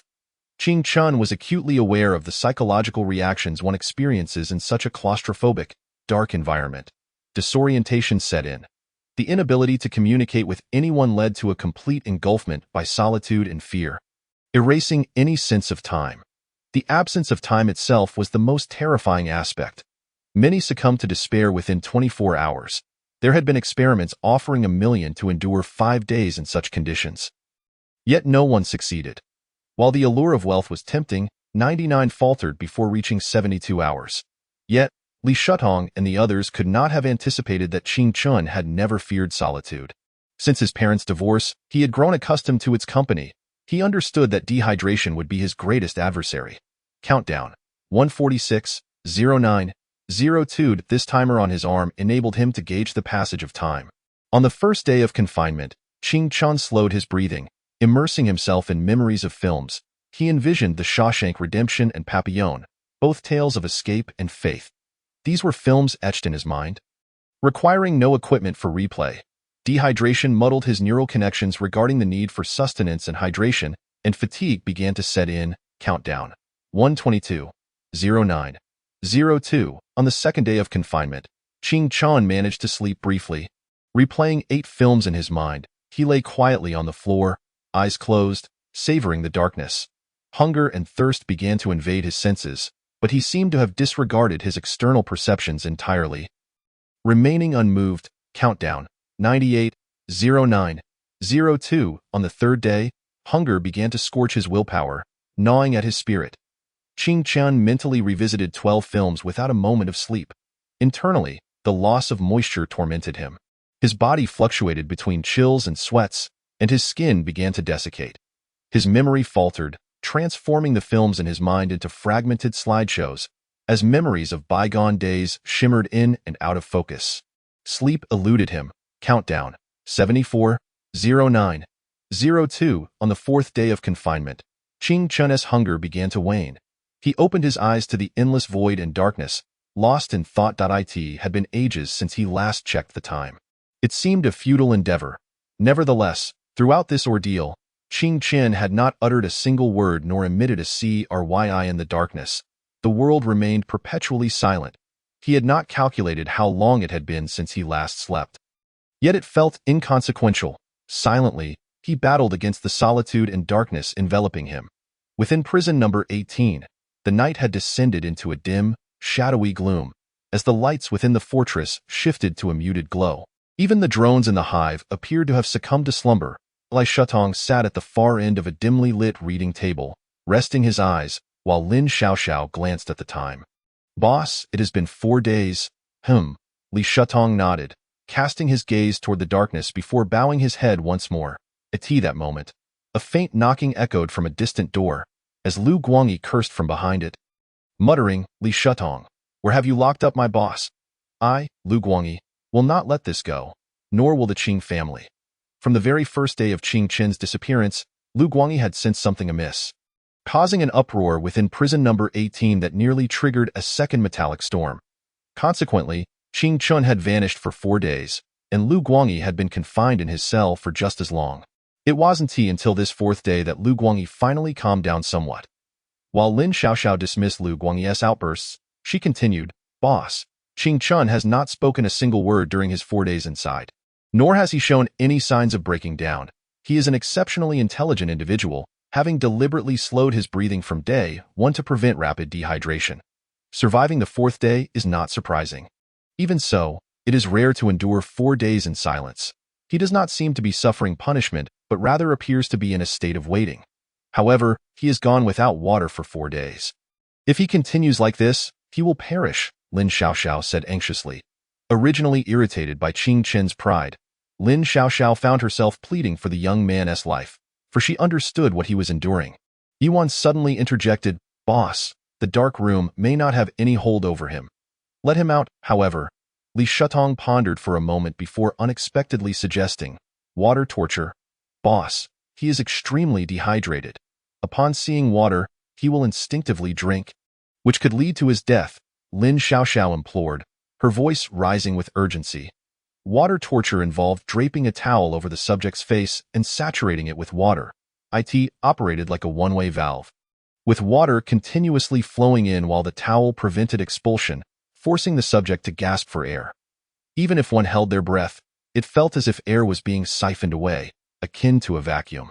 Lin Xiaoxiao knew that no one could withstand water torture under normal circumstances, let alone someone like Qing Chun, who had been deprived for 4 days. The moment the water torture commenced, a severely dehydrated individual would instinctively crave water. Yet, the water seeping through the towel would not only quench Qing Chun's thirst but also flood his lungs, extinguishing his last flicker of life. Nevertheless, Li Shutong seemed resolute. Life and death rested upon his own choice. "Having never encountered true mortality, how could one traverse my path?" Li Shutong inquired calmly. Countdown. 50, 09, 02. On the 5th day of confinement, the dark room was opened, and Qing Chun was unceremoniously carried out. Devoid of any visible reaction, he was placed onto a chair. A thick towel draped over his face. Ice-cold water was poured over the towel, blocking all oxygen and vitality. Qing Chun sat silently in the chair. Motionless, lips pressed together, he fought against the impulse to drink, resisting the temptation that lay before him. Beside him, Lin Xiaoxiao and Yuan exchanged glances, astonished that Qing Chun could maintain his lucidity at this juncture. Aware of the peril he faced, determined to seize the slimmest chance at survival with his fading will, Qing Chun felt the water streaming into his nostrils, filling his body. He was transported to a dreamlike state. Recalling a memory from his childhood when someone held his hand, warm and gentle in the park, it felt as though warm seawater enveloped him under the sun, golden rays gently undulating. The woman holding his hand suddenly turned to him and asked, "Xiao Qian, your father has someone else now. He no longer wants us." "Mom, I want candied hawthorn," the young Qing Qian murmured to the woman ahead of him. She paused, gazing at him for a long moment before replying, "All right, Mama will buy you candied hawthorn." With reddened eyes, the woman procured the treat for him, saying, "Xiao Chun, enjoy your candied hawthorn. Mama just needs to use the restroom." However, the woman never returned. Qing Chen waited from noon until dusk. He began to cry, yet tears proved futile. Someone called the police for him, but Qing Chun refused to leave with them, holding on to the belief that his mother would come back. As darkness fell, the woman finally returned, embracing him as she wept. "I'm sorry, Mama got lost." The young Qing Chan believed her to be genuinely lost, finally having found him in the midst of the water torture. Qing Chun's mind gradually cleared. He realized this was not the first time he had been abandoned. It seemed his peculiar memory capacity had been awakened from that moment. Yet, possessing a remarkable memory was not necessarily a blessing. Every instance of pain remained vividly etched in his mind. He grappled with the suffocating lack of oxygen and the convulsions in his limbs. Water began to flood into his lungs. Yet he remained as still as a statue. No struggles, no pleased in the darkness. A voice whispered, "Come with Mama." Qingchen softly replied, "No need, Mama." The voice in the darkness spoke again, "Come with Mama." Qingchen's voice grew resolute. "I said no, Mama." In an instant, the damp towel on his face was removed. The dim light now felt somewhat blinding. He vaguely saw Lin Xiaoxiao anxiously patting his back. Uncle Li quietly stood before him and asked, "Why did you not plead? I still owe you a request." Facing the piercing light, Qingchen defiantly looked at him, expelling the water from his trachea, and firmly stated, "Because you do not require a weakling." At that moment, Uncle Li suddenly recalled Qingchen's fierce and stubborn demeanor during their first chess match, a valiant spirit with no retreat, akin to a solitary wolf traversing the wilderness. He realized this was the person he had been searching for. Uncle Li inquired further, "Can you forget everything I have done to you today?" "I cannot forget," Qingchen replied, "but I do not mind." Very candid, very good. Uncle Li turned and walked towards the interrogation room's exit. "Starting tomorrow, I will personally teach you. I will guide you along the longest shortcuts of this world." The first chapter, another sleepless night. After several hours of tossing and turning, I decided to chat about something. This should be the first chapter of the night's naming ritual. This story is also my initial attempt at writing about a protagonist from a dysfunctional family. During the interview, I mentioned that there is indeed personal experience involved, but I am not as brave as Qingchen. The actions Qingchen undertakes are more of what I wish to do but have yet to dare. Therefore, I often say, when reading novels, do not conflate the author with the story. A novel is a novel, and an author is an author. For someone like me, I merely hide behind a computer, narrating stories to everyone. The reason for writing this book, exploring this theme, is that I find it fascinating.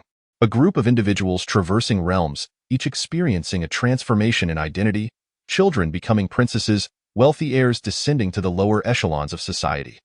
The dramatic tension arising from these shifts in human nature brings me joy when I ponder the tales I wish to pen in the future. I indeed feel a desire to express this story.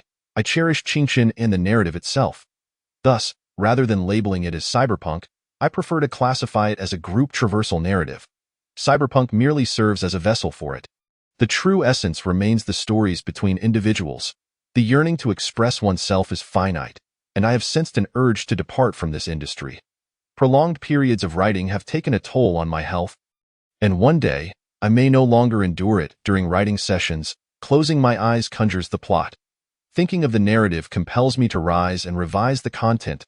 Otherwise, sleep eludes me. I am uncertain how many more stories I will write. Perhaps after a few, I will take a break and return. Who can tell? The most crucial thing is to cherish the present. The first sequence has languished throughout the entire book, and I have not updated everyone properly, having taken several leaves of absence. Of course, even during these breaks, it does not detract from the fact that the first sequence is an exceptional story. I doubt this book will be abandoned. Barring illness, I shall persist. My enthusiasm for writing has returned to the fervor reminiscent of the past, where every minute inspires me. Naturally, I must issue a precaution. As we approach the conclusion, the update frequency will undoubtedly slow. For that phase is immensely challenging. Point 40, decoding. Uncle Li departed with the big cat, stating he would personally teach Qingchen but not specifying what he would impart.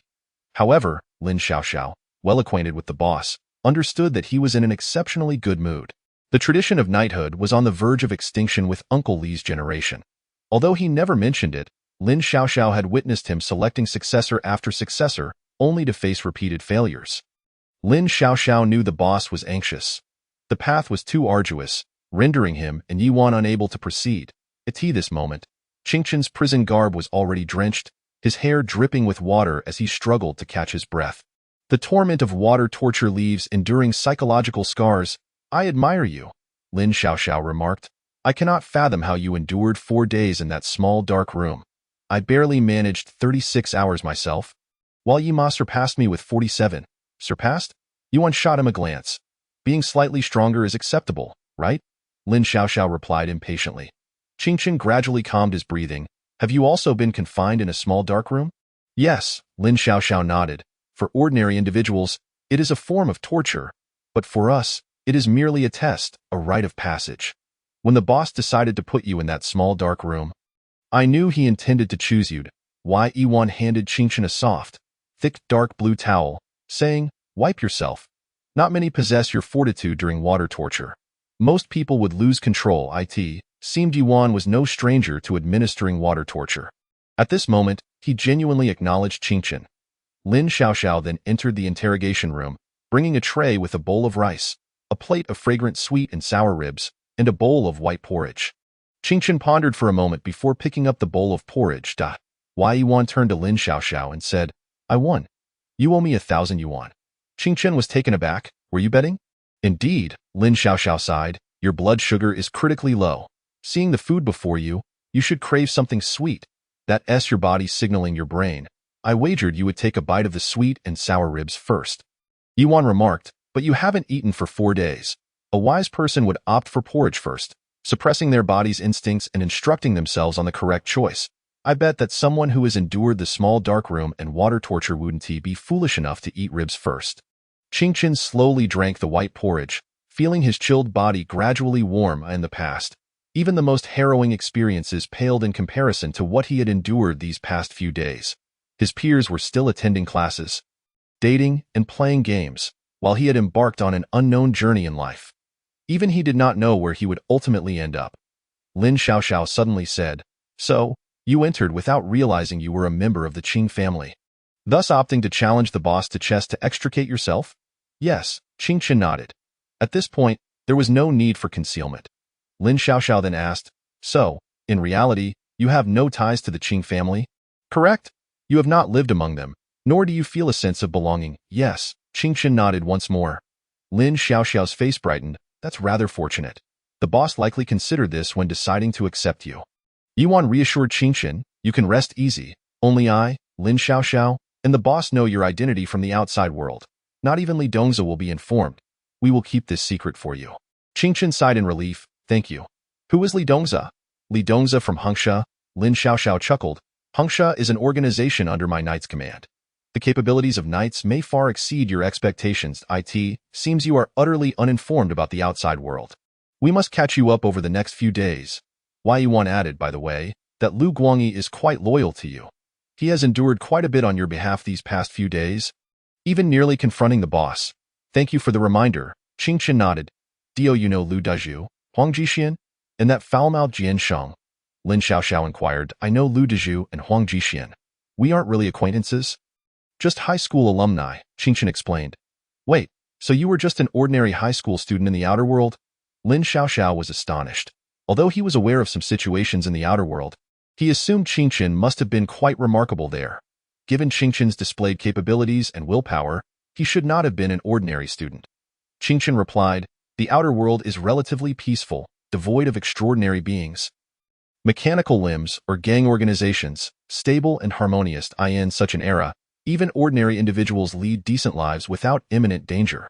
How enviable, Lin Xiaoxiao lamented.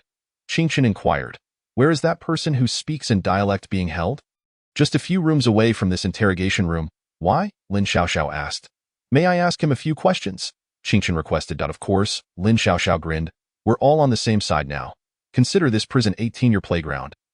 After a moment's thought, Qingchen tied the towel he had used during water torture around his face, then asked Lin Xiaoxiao to fetch him a reading device before he approached Jian Shang's solitary confinement.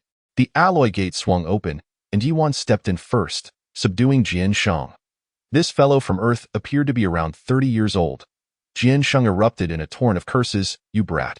Before he could finish, Qingchen silently wrote 3 characters on the reading device, prompting the other to cease his tirade. Quan Jixiang. Jian Shang paused in surprise. You are from Earth? I have a few questions for you.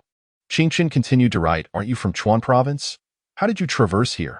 Are you in Luo City? I was doing some business in Luo City, and somehow I ended up in this mess. Jiansheng replied, recognizing a fellow earthling, and proceeded to answer earnestly. What is your profession? Qingchen wrote again. Scalper. Luo City is just about to host a Jaichou concert, Jiansheng answered. Are you from Luo City? However, Qingchen did not respond to his inquiry. Instead, he turned and walked away. Jiansheng, watching the slowly closing alloy gate, suddenly realized that his fellow townsman had no intention of rescuing him, prompting him to curse once more. Yet, upon reflection, Jiansheng found something amiss. Since this youth was indeed a person from Earth, why did he appear to hold a position of considerable authority in this realm? The Lin Xiaoxiao who had previously interrogated him, along with the burly man, seemed to be cooperating with one another. Were there truly such formidable figures within the time travelers? Outside the gate, Lin Xiaoxiao observed Qingchen, first glancing at the towel on his face, then at the reading device in his hand. How could this young man, having just endured the small dark room and the water torture, still maintain such a cautious demeanor? 41. Countdown for the care home enforcers. 47, 37, 20. Qingchen, Yiwan, and Lin Xiaoxiao traversed the eerily silent number 18 prison. This was his first time witnessing the prison's appearance after 9 p.m. It was vast and tranquil. 4 mechanical wardens stood silently in the plaza.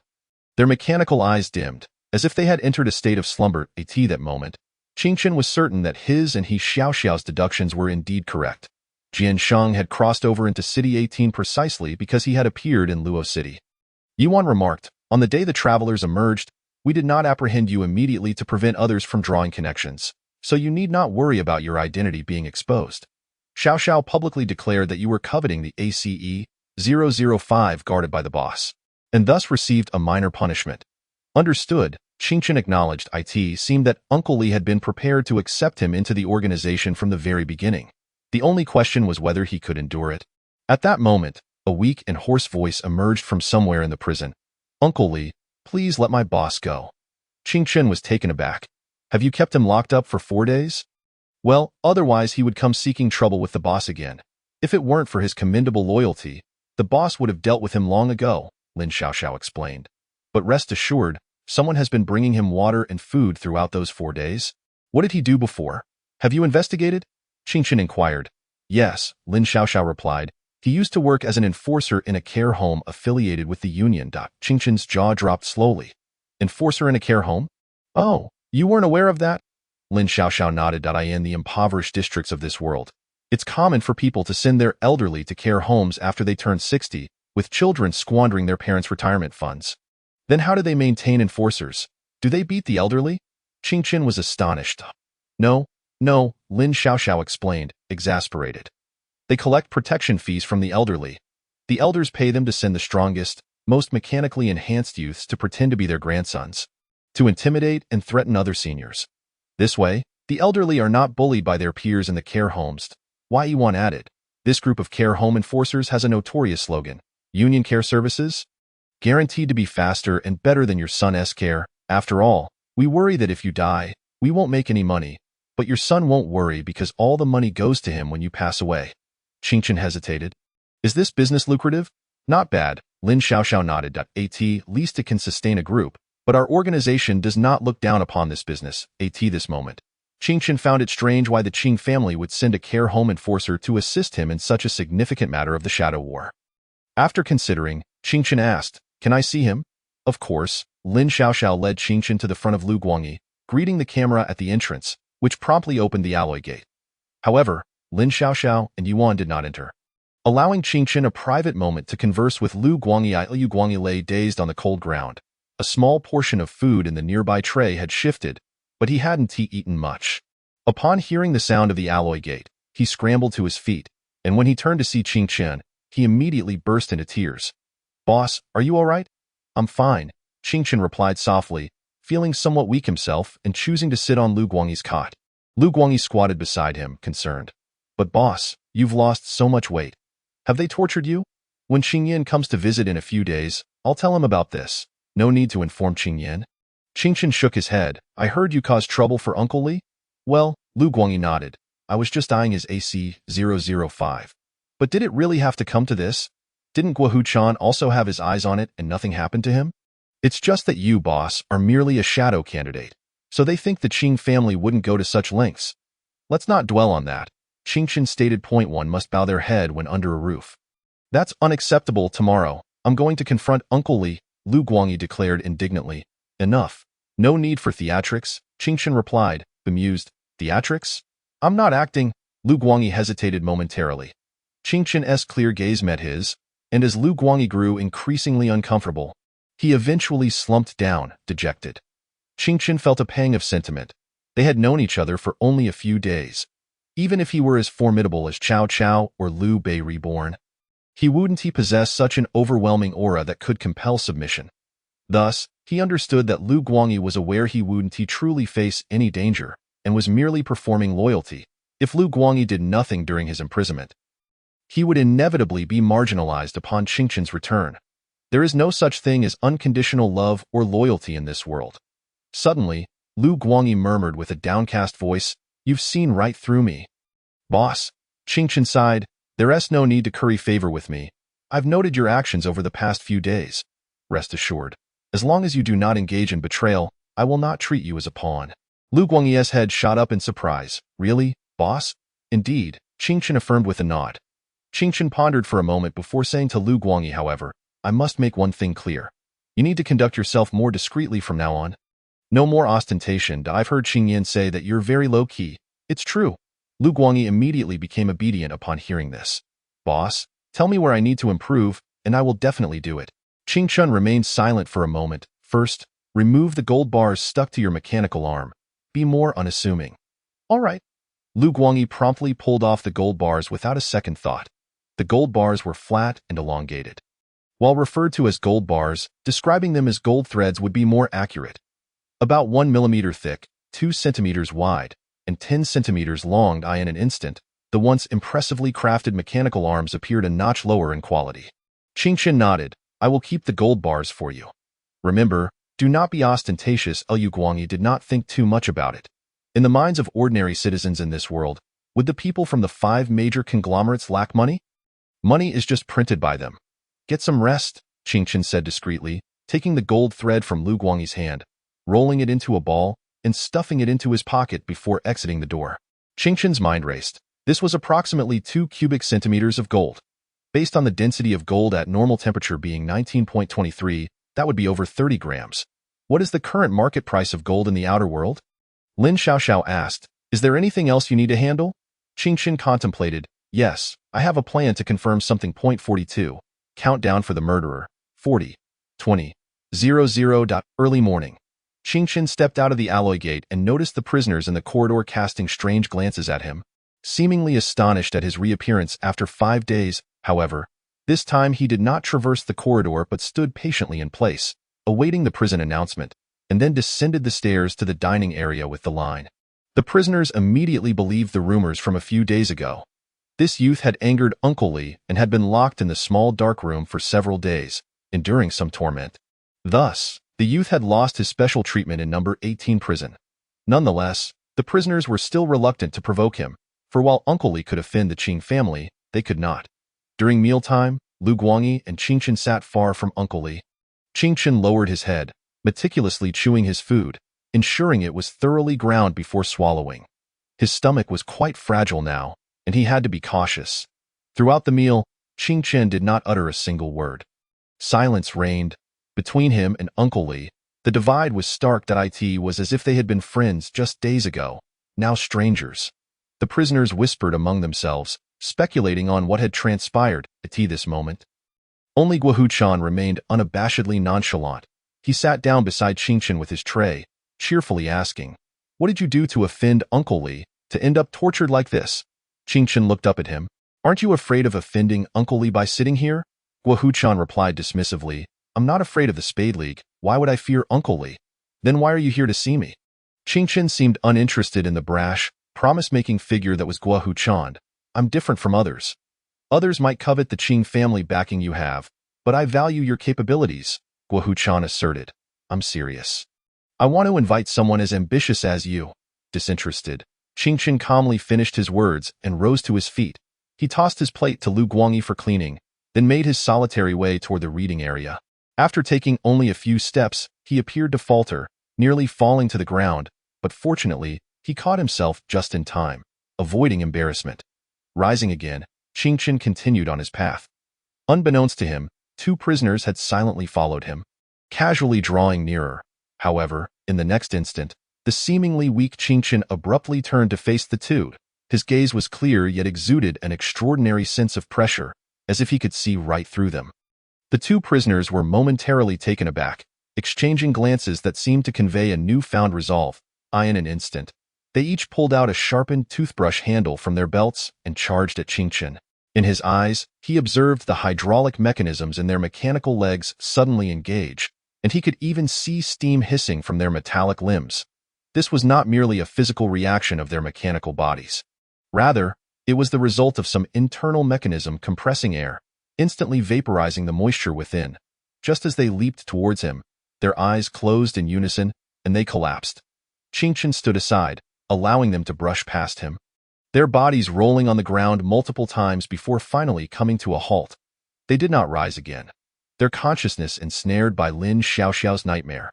Qingchen crouched beside them to observe, while Lu Guangyi approached and pried open their mouths with his mechanical arm, forcibly removing their molars. The onlookers were all stunned, as none had grasped what had transpired. Everything had occurred far too swiftly. They were unaware of why these 2 prisoners had attacked Qingchen, nor did they comprehend how they had fallen. Lu Guangyi held up one of the extracted molars for Qingchen to see. It was unmistakably a silver poison capsule. In that moment, Qingchen understood that the 3 deceased assassins had not come to target Li Shutong. Rather, their aim had been him. These 2 assassins had entered 5 days prior, alongside the Chengzhou resident, Jian Sheng. Initially, he had paid them no mind, but on the 4th day in the dark room, as his solitude deepened, every peculiar occurrence replayed vividly in his mind. Thus, he had offered them an opportunity, a chance to strike when he was alone and vulnerable, to ascertain the true purpose of their presence. If they refrained from attacking, he would have extracted them himself. If they did strike, the truth would be revealed. Considering the timeline, the first batch of assassins had entered alongside him. Therefore, it became clear that even on his first day in this realm, someone had sought to take his life. Had he not swiftly sought out Li Shutong, instilling caution in his adversaries, he would have undoubtedly met his demise. Who could it be that wished him harm? Other shadow candidates, perhaps? It seemed the shadow struggle was more perilous than he had imagined. Within the Qing family, those who specialized in dubious dealings were naturally ruthless, for only those willing to eliminate rivals deserved the title of shadow. This dark race among 9 was not a contest of who could execute tasks more effectively, but rather who possessed the most cunning and decisiveness. At this juncture, for mechanical guards approached in unison, yet they did not impede Qingchen. Instead, they directly carried the 2 assassins away. Qingchen knew they would face exceedingly harsh interrogations and punishments. Having just endured similar himself, "Boss, what now?" Lu Guangyi inquired. "Wait for them to speak," Qingchen replied, casting a glance at Lin Xiaoxiao from afar before heading toward the reading area. Night fell, and prison 18 returned to its serenity. As Qingchen lay on his cot, contemplating, the alloy gate of his cell unexpectedly swung open. He was not surprised. Instead, he quietly stepped out. Li Shutong, Yuan, and Lin Xiaoxiao were already waiting for him in the gym below. Li Shutong regarded Qingchen and asked, "Do you have any questions? We can address other matters before our studies." "Who wishes to kill me?" Qingchen inquired. "We haven't extracted that information yet," Lin Xiaoxiao interjected. "These 2 have quite resilient constitutions." Even within the nightmare, they managed to keep their jaws clenched. The mechanical limbs appeared to have been specially modified to prevent tracing back to their point of origin or manufacturing. But rest assured, give me 7 days, and I will provide you with an explanation. "Thank you." Qingchen nodded. Li Shutong pondered for a moment before stating, "Ultimately, it is the younger generation of the Qing family vying for the shadow position. The path to danger is inevitable, so prepare yourself mentally." "Why is there such a fierce competition for this shadow position?" Qingchen asked, puzzled. "Is it worth risking life itself?" Li Shutong chuckled softly, "Because, for reasons lost to time. It has been established that only those who have served as shadows may ascend to the position of family head. Only shadows can become the family head." Qingchen questioned, perplexed. He had yet to fully grasp the intricacies of the shadow struggle. Now, many of his uncertainties could finally be clarified. Aware that Qingchen was not from this world, Li Shutong took on the role of a teacher and elucidated. The Qing family has existed since the previous human civilization. Back then, shadows were merely expendable roles within the Qing conglomerate, often filled by those without connections. Their power was not nearly as significant as it is now. Shadows carried out the unspeakable tasks before being discarded like pawns. Eventually, a remarkably gifted shadow from the Qing family turned the tables. From that point forward, he established a new rule. All family heads must be chosen from among the shadows. A family head must have witnessed the dirtiest deeds of this world to possess the courage to confront it. Moreover, once someone has served as a shadow, the family would never forsake them in their twilight years. How many shadows have there been? Qingchen inquired. On average, a new generation is selected every 10 years. And a family head may have experienced several shadows during their tenure, Li Shutong explained. He continued, medical technology has advanced significantly in this era. A family head can live for over a century. Thus, when a head steps down, they select the shadow they most trust from among several generations. And what about the other shadows? Qingchen asked. They relinquish power but may live out their remaining years in peace. Li Shutong replied. Once someone has served as a shadow, they gain the right to become a family head and receive a lifelong immunity.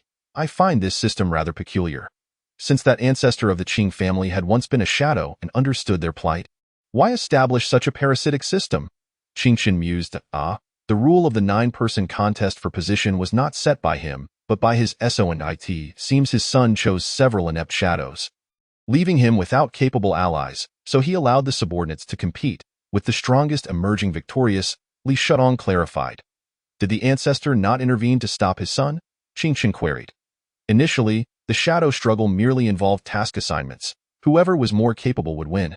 Li Shutong explained. However, nearly a millennium later, the nature of the struggle has transformed into a contest of survival. Qingchen nodded, finding it more logical now. The family laws established by their ancestors were an embodiment of idealism. Yet all ideals decay with time. Nothing remains static, for human nature is ever-changing. Thus, the customary practices of the shadow struggle have persisted, and Li Shutong remarked with a smile, perhaps the family heads of the Qing family understand that without ruthlessness, how could they stand firm in this world? Indeed, Qingchen affirmed, therefore, I must be cautious of my safety, as all 9 shadow candidates seek to eliminate one another. Yes, Li Shutong nodded. To be honest, this has exceeded my expectations. I did not anticipate that someone would seek to eliminate others right from the start. It has never happened this quickly before. Unless someone perceives a threat from you, is it because I am close to you? Qingchen analyzed. No, I hadn't even met you when the assassins followed me in. He corrected himself. Don't overthink it. In time, the answers will reveal themselves, Li Shutong said with a smile. Can I withdraw from the shadow struggle? Is there a conflict between the Qing family and joining the knights? Qingchen inquired. No conflict. Li Shutong shook his head. However, it is best not to let anyone know you have joined the knights. Haven't you seen my current predicament? From now on, I will teach you at midnight, while the daytime will remain as it is now. As for whether you can withdraw from the shadow struggle, that may not be up to you. Understood, Qingchen nodded. He was not a coward. Since withdrawal was not an option, he would engage with the other candidates. At this moment, Prison 18 felt particularly spacious, and Qingchen found himself embracing the absence of constraints. Li Shutong sat cross-legged on the floor. A large cat nestled against him in slumber, and Qingchen mirrored his position opposite him. Do you have any more questions? Li Shutong asked. I see that the standard weapons in this realm are still firearms. Are there any more formidable weapons? Qingchen inquired. There are, albeit few, Li Shutong replied. There are specialized small EMP grenades designed to disable mechanical limbs, as well as unique weapons mounted on mechanical bodies. However, the military of the conglomerate primarily relies on firearms, with bullets predominantly made of copper. Qingchen expressed his confusion, given that technology in this realm is reportedly highly advanced. Why do the weapons still resemble those of the surface world? Li Shutong chuckled. Because to kill a person, a single bullet suffices. The phrase sufficient is crucial. Just as there are claims online that mirrors in this world lack the anticipated technological sophistication, aside from defogging, they offer no additional features. This is because the function of a mirror is simply that complexity does not equate to sophistication. Everyday items need not be intricate. Now that we've concluded the trivial matters, let us discuss the more significant issues. Li Shutong remarked. Is that the longest path among all the shortcuts in this world? Qingchen inquired. Indeed, Li Shutong nodded. Extend your right hand. Qingchen opened his right hand before him, only to feel Li Shutong suddenly grasp his wrist. In that fleeting moment, he sensed his breath falter, as if an overwhelming mental force were dictating the rhythm of his breathing, even the flow of his blood. The pulse held captive by Li Shutong felt as though it were ensnared in chains. The next instant, Li Shutong's breathing pattern shifted, and Qingchen watched in astonishment as a wisp of white vapor escaped from his lips, followed by fiery patterns unfurling from his cheeks to his ears. Qingchen was taken aback. Everything displayed before him defied biological logic. Yet, before he could react, he felt his own breathing rhythm being forcibly altered, his heartbeat and respiration transforming entirely. It felt as if, with each inhalation, a torrent of flames surged into his throat, spreading through every alveolus, that terrifying heat engulfing his entire being, igniting a searing pain. It was not a genuine temperature, but rather an illusion born of inexplicable agony. Gradually, fiery patterns began to emerge on both of Qingchen's cheeks, the pain coursing along these patterns into his mind. He attempted to free himself from Li Shutong's grip, yet Yuan calmly advised. Hold on. Qingchen gradually quieted, ceasing his struggles, reminiscent of his experience during the water torture the previous day. Lin Xiaoxiao remarked, Do you recall what I mentioned? Only through enduring a life of suffering can one attain a higher existence. 44. Facing pain directly. The illusion of burning, the boiling blood, the thunderous heartbeat. Qingchen felt as though the world was resonating with a cacophony. The whales wailed mournfully, mountains crumbled, and tidal waves surged towards him. His very life seemed to awaken in unison. However, this sensation of burning began to wane, as with each breath, the fiery patterns on his and Li Shutong's cheeks remained. Yet the air he inhaled transformed into a refreshing breeze, devoid of anguish. Suddenly, Lin Xiaoxiao reminded him, Guard your consciousness. The pain you once forgot will soon flood your mind. Remember, it is all pain. In that moment, you may begin to break down, if you cannot withstand this trial. No one can assist you. Qingchen's heart jolted, for the pain Lin Xiaoxiao spoke of surged into his consciousness. The moment he first lived alone, the cut on his finger while attempting to cook, the blade gliding slowly across his skin, even the sensation of his fingerprints being severed vividly replayed. During the water torture, the icy water flowing into his lungs felt like venomous seedlings, their cold roots embedding themselves in his lungs. In that dark room, the parched desiccation clashed with the pain of his prior torment. Then, there was the sunset on the day his mother departed, along with the shadow of her dragging a suitcase beneath the setting sun. All of this came crashing down like a tidal wave, as if the cliffs by the sea were being shattered into stones. The jagged, dark waves roared with hollow howls and lamentations. Qingchen seemed to return to the moment of water torture. Closing his eyes once more, he sank into a void of darkness, where a gentle voice beckoned from the abyss. Come with Mama. In the shadows, countless tendrils sought to pull him into the depths. Qingchen kept his eyes shut, feeling as though his strength was being siphoned away by those appendages. The gentle voice called out again, Xiaochen, come with Mama. Qingchen replied calmly, I have traversed that long path alone. I shall continue to walk the remaining distance by myself. It felt as if only a fleeting moment had passed before he opened his eyes once more. In a wonder, Li Shutong had said that if one could not endure that trial, they could not walk his path. It was all for this moment. Qingchen's breath surged like a blazing fire. That flame seemed to consume his past in an instant. From then on, he understood his choices. Needing no more self-pity, nor a glance back, the rest of his life, it lay solely ahead, beside him. Yuan and Lin Xiaoxiao exchanged glances, their expressions shifting. They straightened, surprised that Qingchen remained lucid. They too had endured such suffering, and when pain converged, they knew well the sensation of their hearts beginning to collapse. Only those who had faced each wave of suffering could traverse the chasm of self-reflection, severing their past from their future and moving forward. Lin Xiaoxiao murmured, perhaps it is because Qingchen possesses an extraordinary memory that he has never truly forgotten those pains. The human brain has a protective mechanism, allowing one to deliberately forget certain things to facilitate a better existence. However, the state of hypermnesia endowed Qingchen with a remarkable gift. Yet it also brought him endless torment. The pain that repeated year after year had long since become familiar to him. Qingchen had never been a sheltered darling. Long ago, he had become a devotee of suffering. Moreover, he had already traversed that abyss. Li Shutong gradually released his grip, exclaiming, "This trial was even smoother than I anticipated." For reasons unknown, upon realizing the situation, he began to feel a pang of sympathy for the youth before him. No one truly knew what kind of life the other had led, what burdens they carried while reveling in their talents. As the fiery patterns on Qingchen's cheeks began to fade, he inquired, "What is the purpose of this breathing technique?" He asked this because he had not perceived any significant changes in his body, only a sense of exhilaration and ease, as the weakness from 4 days of fasting quickly dissipated. "It is merely an auxiliary method," Li Shutong explained. "The breathing technique involves various breathing frequencies at present. You cannot utilize it independently, but once I guide you through it several more times, you will remember its rhythm." However, as soon as he finished speaking, Li Shutong noticed that the fiery patterns on Qingchen's face did not recede but instead began to spread once more. For the first time, Li Shutong chuckled wryly. "I forgot you could enter a state of hypermnesia, allowing you to directly memorize this breathing rhythm." It must be said that Li Shutong felt somewhat helpless at that moment. It had taken him over 40 attempts to barely grasp the breathing frequency, where even a slight misstep was unacceptable. Yet the youth before him could accomplish it in one go. Li Shutong then continued, "Since you no longer require my guidance for this, let us discuss the inheritance of the knights.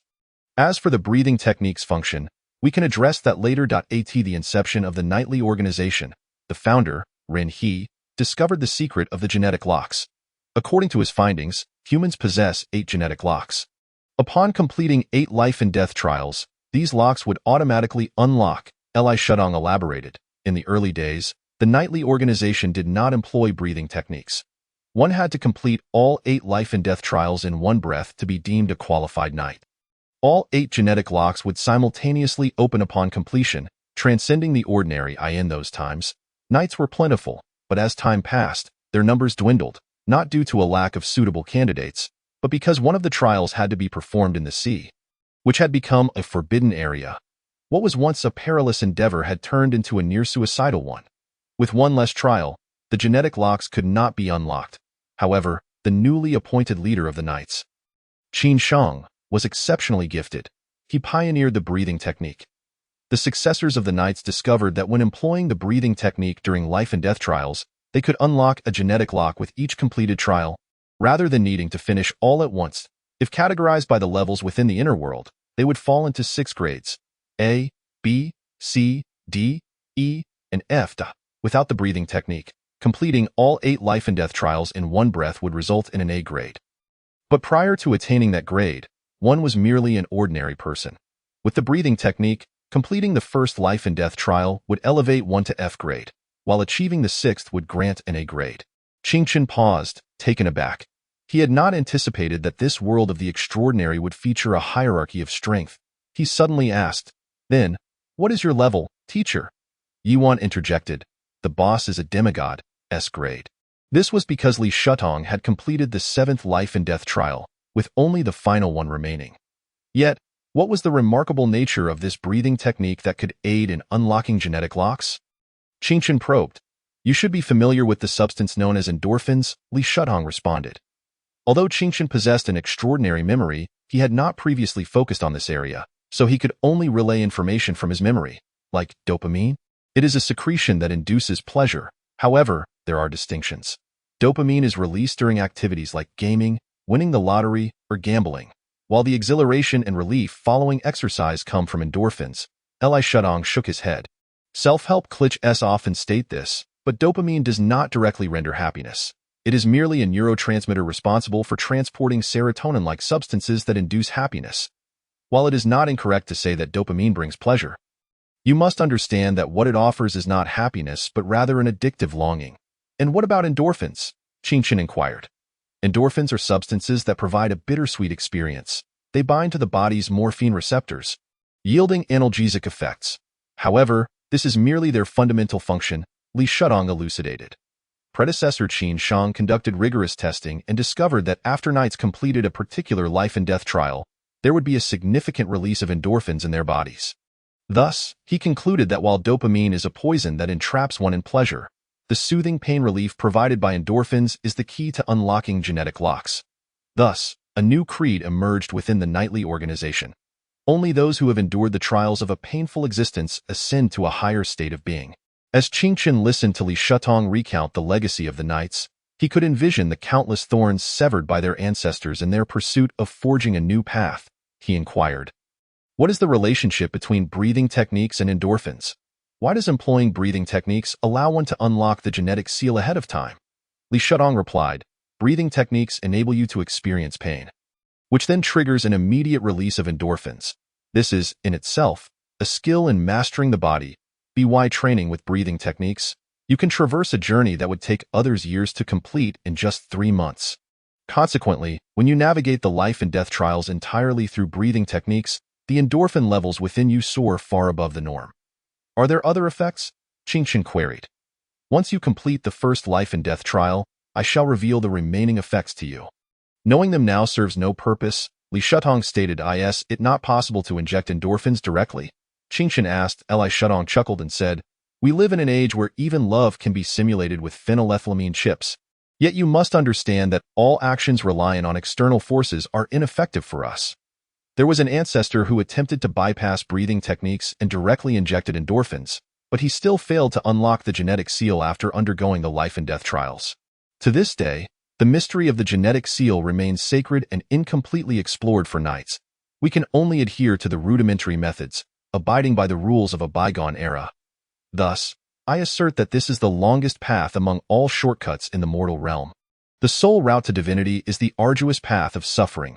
"Understood," Qingchen replied. "What will happen once I utilize breathing techniques to complete all 8 life and death trials? To complete 7 trials is to attain the status of an S-class demigod. What then of completing all 8? Li Shutong shook his head, deeming the question moot. "It is significant," Qingchen insisted, gazing intently at him. "For within the vast ocean of the external world, there exists no forbidden land." For the first time, Li Shutong appeared taken aback. "Indeed, in your realm where there are no extraordinary beings, how could there be a forbidden land?" he mused. "Thus, you may traverse all life and death trials in another world." Li Shutong, confined in the realm of demigods for an indeterminate span, realized that he would forever be unable to complete the 8th trial. Countless Knights had been ensnared by this bottleneck for millennia, unable to break through. Now, suddenly, there was a youth capable of fulfilling the unachieved aspirations of all his forebears. What precisely are the forbidden lands and forbidden objects? Qingchen finally posed this question. Wai Yuan, noticing her employer deep in thought, interjected to elucidate. The origins of forbidden objects and forbidden lands stem from the same existence. The extraordinary beings. Extraordinary beings? Qingchen inquired. Indeed, Lin Xiaoxiao affirmed. Upon their unexpected demise, their potent blood seeps into the earth, nurturing the creatures that dwell there. Ants, centipedes, scorpions, and all manner of insects. It also nourishes the flora and even microorganisms that thrive in that land. Thus, the beings of the deathly realm evolve, and the site transforms into a forbidden land. The terror of the ocean in the inner world lies in the fact that a whale, having transcended its species, aged and perished, its blood and flesh enriching the entirety of the ocean. The Lu Island Consortium once captured an image of it. They constructed unmanned submarines to explore the ocean, but before they could unravel its mysteries, the submarines were obliterated by the terrifying marine creatures of the New Order. However, they did manage to photograph a massive whale skeleton at the ocean's depths, Lin Xiaoxiao elaborated. How large was that whale skeleton? Qingchen inquired with curiosity. Lin Xiaoxiao faltered. It was truly enormous. Speak plainly, Qingchen said, his expression darkening. The unmanned submarine filmed it from over 300 meters away, yet even at that distance, it could not capture the entirety of its head within the frame, Lin Xiaoxiao explained. Incredible, Qingchen exclaimed. From that moment forth, humanity on land ceased to harbor any desire to venture out to sea. And what of the forbidden objects? Qingchen pressed. Forbidden objects are exuded from extraordinary beings within a span of 10 years to a century following their death. They either possess the extraordinary abilities the being had in life or embody their obsessions, Lin Xiaoxiao clarified. Could you provide a few examples? Qingchen asked. Some forbidden objects are direct manifestations of the extraordinary powers the beings held in life. For instance, in the wilderness near City 16, there exists a black steam train with 12 carriages that roams the desolate expanse. It occasionally halts, and if you were to toss a 50-gram gold coin through the window into the last carriage, you may become its passenger and witness the world's edge, gold coins. Indeed, the last carriage is brimming with gold coins. Many organizations utilize it for smuggling, though finding it is no simple task. What if one were to steal its gold coins? Qingchen inquired. It would seal the carriage, trapping you inside until your demise. Thus, the final carriage is also filled with skeletons. Lin Xiaoxiao chuckled. So, if you ever encounter it, be sure not to pilfer the gold coins. Qingchen nodded. There are also forbidden objects that bear no connection to the extraordinary powers of their originators, and may even be mysterious beings with infinite lifespans, Lin Xiaoxiao continued. If you possess a means to contain them, they may serve you. However, if you lack such means, they can be exceedingly perilous. At this juncture, Li Shutong appeared to have reached an epiphany, rising to speak. In facing forbidden objects and lands, we are akin to hunters in a forest. Armed with a long sword, aware that there are ferocious beasts within, and recognizing that these beasts differ from one another, we have learned to classify these beasts and gained experience in confronting them. We know which beasts are confrontable and which must be avoided.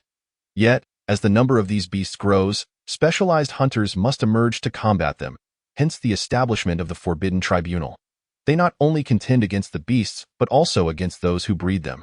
They contain forbidden objects and those extraordinary beings who may give rise to them, for they do not wish for the beasts to multiply to a point where they could obliterate humanity.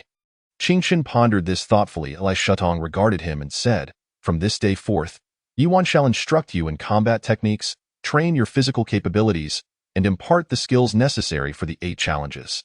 I envy your birth in the external world, but that is of little consequence. What matters is that you may yet alter an era. Let us begin. I can hardly wait to witness that day." With that, Li Shutong departed. The eerie atmosphere of the 18th prison deepened in the night, yet Qingchen found himself preferring this place over the sunny external world. Though confined within prison walls, he felt a sense of hope and freedom.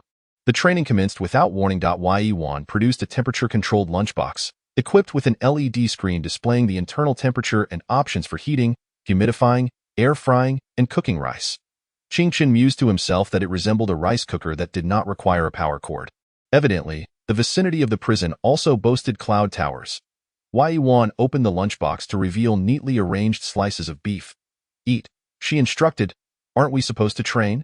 Wouldn't eating now be detrimental to the stomach?" Qingchen queried. "Training with breathing techniques demands nourishment. Without it, your body will falter due to excessive expenditure," Yuan explained.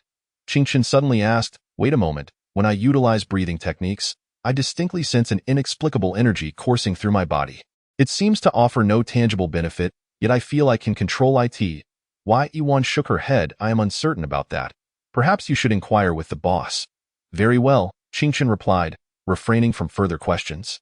The following morning arrived, the countdown displaying 2020. 00. Lin Xiaoxiao sat at the table, addressing Yuan. "How did last night's training progress?" Generally, one would struggle to endure such intense training at the outset. How long did he manage to last? Yuan glanced at him. Full capacity, from 11 o'clock until 3 in the morning. Wait a moment, looking at him now, it appears he has never trained before. How could he last until 3? Lin Xiaoxiao stared in astonishment. Why, Ma, please do not push him to his limits, with breathing techniques. What is there to fear? Yuan countered with a shake of her head. Prior to training, I ensured he consumed an entire box of beef, which he expended entirely during the workout. The boss specifically instructed me, so rest assured, I know my limits. For an ordinary person, commencing high-intensity training on the first day would likely lead to failure. Perhaps even rhabdomyolysis. Even with breathing techniques, exhaustion would still set in, Lin Xiaoxiao murmured. Wai Yuan shook her head once more. He seems capable of dissociating his body from his mind, solely pursuing the training objectives without regard for physical fatigue. I have never witnessed such a phenomenon. That moment, the 18th prison reached the hour for breakfast. The metallic gates swung open, and Qingchen stood obediently in line, still devoid of any privileges. Lin Xiaoxiao cast a glance at Qingchen and was struck by his vibrant demeanor. Noting that even the aftereffects of 4 days of fasting had vanished, he turned to Li Shutong and asked, "Boss, is breathing technique truly that miraculous? Perhaps you could let me try it tonight." "I feel I could use a revival," Li Shutong, engrossed in a chess game, replied without lifting his gaze. "When I offered you the chance to try again back then, you were too timid. Now it is too late." "You are too old, but I am only 27, Lin Xiaoxiao protested. "The longer life stretches, the more bitterness it harbors within," Li Shutong remarked. "Once you surpass the age of 20, the burdens of the mundane world weigh ever heavier upon you. Utilizing breathing techniques cannot possibly help you transcend the trials of the heart in our youth. We often believe that our struggles were profound, yet maturity unveils that the essence of suffering diverges in nature." As this discourse unfolded, the prison intercom suddenly blared. "Inmate number 010101, inmate number 002199, and others, you have visitors. Please follow guard number 03 to the visitation area. The number 010101 belonged to Qingchen." He paused momentarily. Having been in this world for quite some time, it was his first encounter with a visitor. In fact, he had almost forgotten that such familial visits were permissible within the prison walls. Lu Guangyi, seated opposite him, remarked, "Boss, today is visiting day. It must be Qingyan." Nodding slightly, Qingchen rose. He joined over 80 inmates, forming a line as they passed through the colossal alloy gate and traversed the lengthy corridor. The corridor, lined with metal, was illuminated by 2 white lights overhead, creating an illusion akin to walking through a time-space tunnel. Along the way, one inmate jeered at another, "Han Lingshan, your sister is here to see you again." "Huh. Make sure to ask her for a photo. I could use it tonight." The inmate named Han Lingshan shot back a curse. Had it not been for the visiting hours, a brawl would surely have ensued. Amidst the raucous atmosphere, Qingchen remained composed and silent, while others deliberately kept their distance from him. Upon arriving at the solitary visitation room, Qingchen pushed the door open to find a girl of about 17 or 18 seated within. Her appearance was not striking, yet there was an inexplicable freshness about her. She wore formal attire on top and a knee-length skirt below, suggesting this was a highly formal meeting. However, she seemed unaccustomed to such garments. Appearing somewhat restless, Qingchen scrutinized her. A small mole adorned her nose, and her skin bore no trace of makeup. After taking a seat, the girl avoided making eye contact, occasionally glancing sideways, yet remained silent. An uncomfortable silence enveloped them. Qingchen hesitated. Fearing the revelation of his identity as a time traveler, he was at a loss for words, yet it was evident that she was not Qingyan. For Qingyan was male. "I am your fiancé. My name is Kamishiro Sora." Qingchen was left speechless. The girl, too, fell silent. Uncertain of her intentions, he realized this was their first encounter. As the visitation period drew to a close, Kamishiro Sora finally murmured, "Sitting here in such silence feels rather pleasant. Yet this boy's silence is truly beautiful." "What?" Qingchen was puzzled. The girl smiled gently. "It's nothing." As the mechanical guard led Qingchen away, he pondered the unexpected engagement that had just surfaced. Upon returning to prison No. 18, Lu Guangyi approached him, inquiring, "Boss, did Qingyan say anything?" "It was not Qingyan who came." Qingchen shook his head. "We shall proceed according to my plan," Lu Guangyi whispered. "Did you really sever ties with Li Shutong?" Qingchen cast him a glance. "Indeed, the ties have been severed. However, we never intended to rely on external forces for our mission, did we?" "Indeed," Lu Guangyi affirmed. "You still have me, boss." As night fell, the countdown read 5:59. In Zone 7 of the city, Jiang Shui strolled through the brightly lit streets, which felt like an immense labyrinth to someone from the surface world. When she lifted her gaze to the sky, she saw not haze, blue skies, or white clouds, but rather a towering, staggered forest of steel. Suddenly, a mechanical dolphin emerged from the sky, as if it had breached the surface of the ocean as it glided past the buildings. Its tail splashed a cascade of holographic blue waves. For those witnessing it for the first time, instinct would compel them to shield their heads from the falling spray. Yet, after plummeting 10 meters, the waves transformed into a dazzling display of fireworks, dissipating into the air. Only then did the sky unveil a surreal and captivating advertisement. Yuzu Mobile, providing you with the finest holographic communication experience.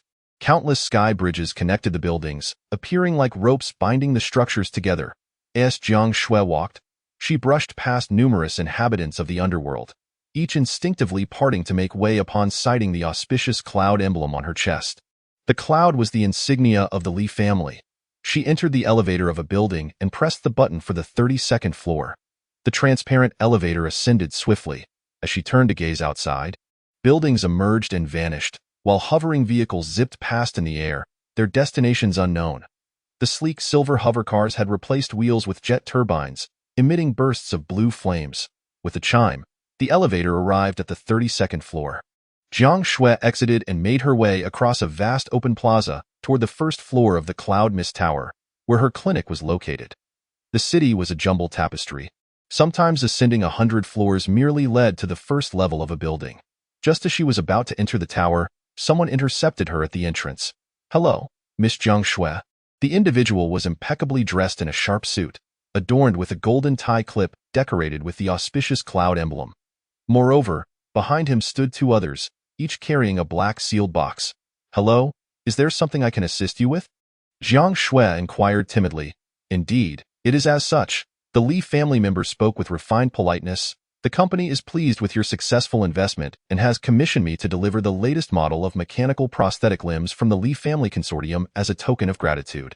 Furthermore, we have arranged for an expert in mechanical limb installation to provide you with specialized training." The more Jiang Shui listened, the more she felt something was amiss. The time travelers from the surface world often spoke of the consortium's terrifying nature. Yet she found this company to be exceedingly benevolent, not only investing in her but also gifting her mechanical limbs and arranging for the best expert for training, as if they were aware she had no knowledge of mechanical limb installation. Doubt began to creep in. The Lee family member then stated, 2 years ago, you inadvertently assisted a middle-aged woman who was a member of our Lee family consortium. She has spent 2 years searching for you and has only recently discovered your whereabouts. Hence, this is all her token of appreciation." Jiang Shui nodded, bewildered. "Oh, I see. As for whether she had indeed helped anyone 2 years prior, she had no recollection. This was precisely what Li Tongyun had exploited, the memory void of time travelers. She understood that Jiang Shui was entirely oblivious to her past. Moreover, she was well aware that even if her mother felt lost, she would not dare to inquire further, thus distancing herself from any implications. At this juncture, Jiang Shui ceased to harbor any suspicions, joyfully accepting the gifts from the Li family. These two mechanical limbs. The Li family member elaborated, these are the most advanced products available on the market. They not only contain high-energy weaponry but also boast an impressive battery life, with a synaptic connection synchronization rate of up to 97. "Thank you. I truly appreciate it," Jiang Shui exclaimed with delight. In the next moment, the Li family member added, "There is one more thing." Jiang Shui queried, puzzled. "The lady asked me to convey that you are a remarkably kind person. She is very grateful to you. You make a delicious tomato and egg dish, and your sweet and sour ribs are also quite good. You will undoubtedly be a very capable mother in the future. Please do not feel inferior or timid. You deserve a better life," the Li family member conveyed. Jiang Shui. What on earth is this? In truth, these were the scattered sentiments that little Tongyun wished to express to her mother, a jumble of incoherent thoughts without any specific articulation. Were it not for the fear of exposing her identity, she might have directly instructed the Li family member to tell Jiang Shui, "Please treat your daughter kindly, do not hit her. Do not force her to attend school, do not compel her to do homework, and do not enroll her in tutoring classes." Such sentiments could not be expressed at this moment. It had to be approached gradually. The countdown read 0:30. 00. Only half an hour remained. In the training area, Yuan guided Qingchen through a series of 6 training exercises designed to enhance his core explosive power. After completing the core strength training, they proceeded to a targeted cardiovascular workout. The night was long, and the training was grueling.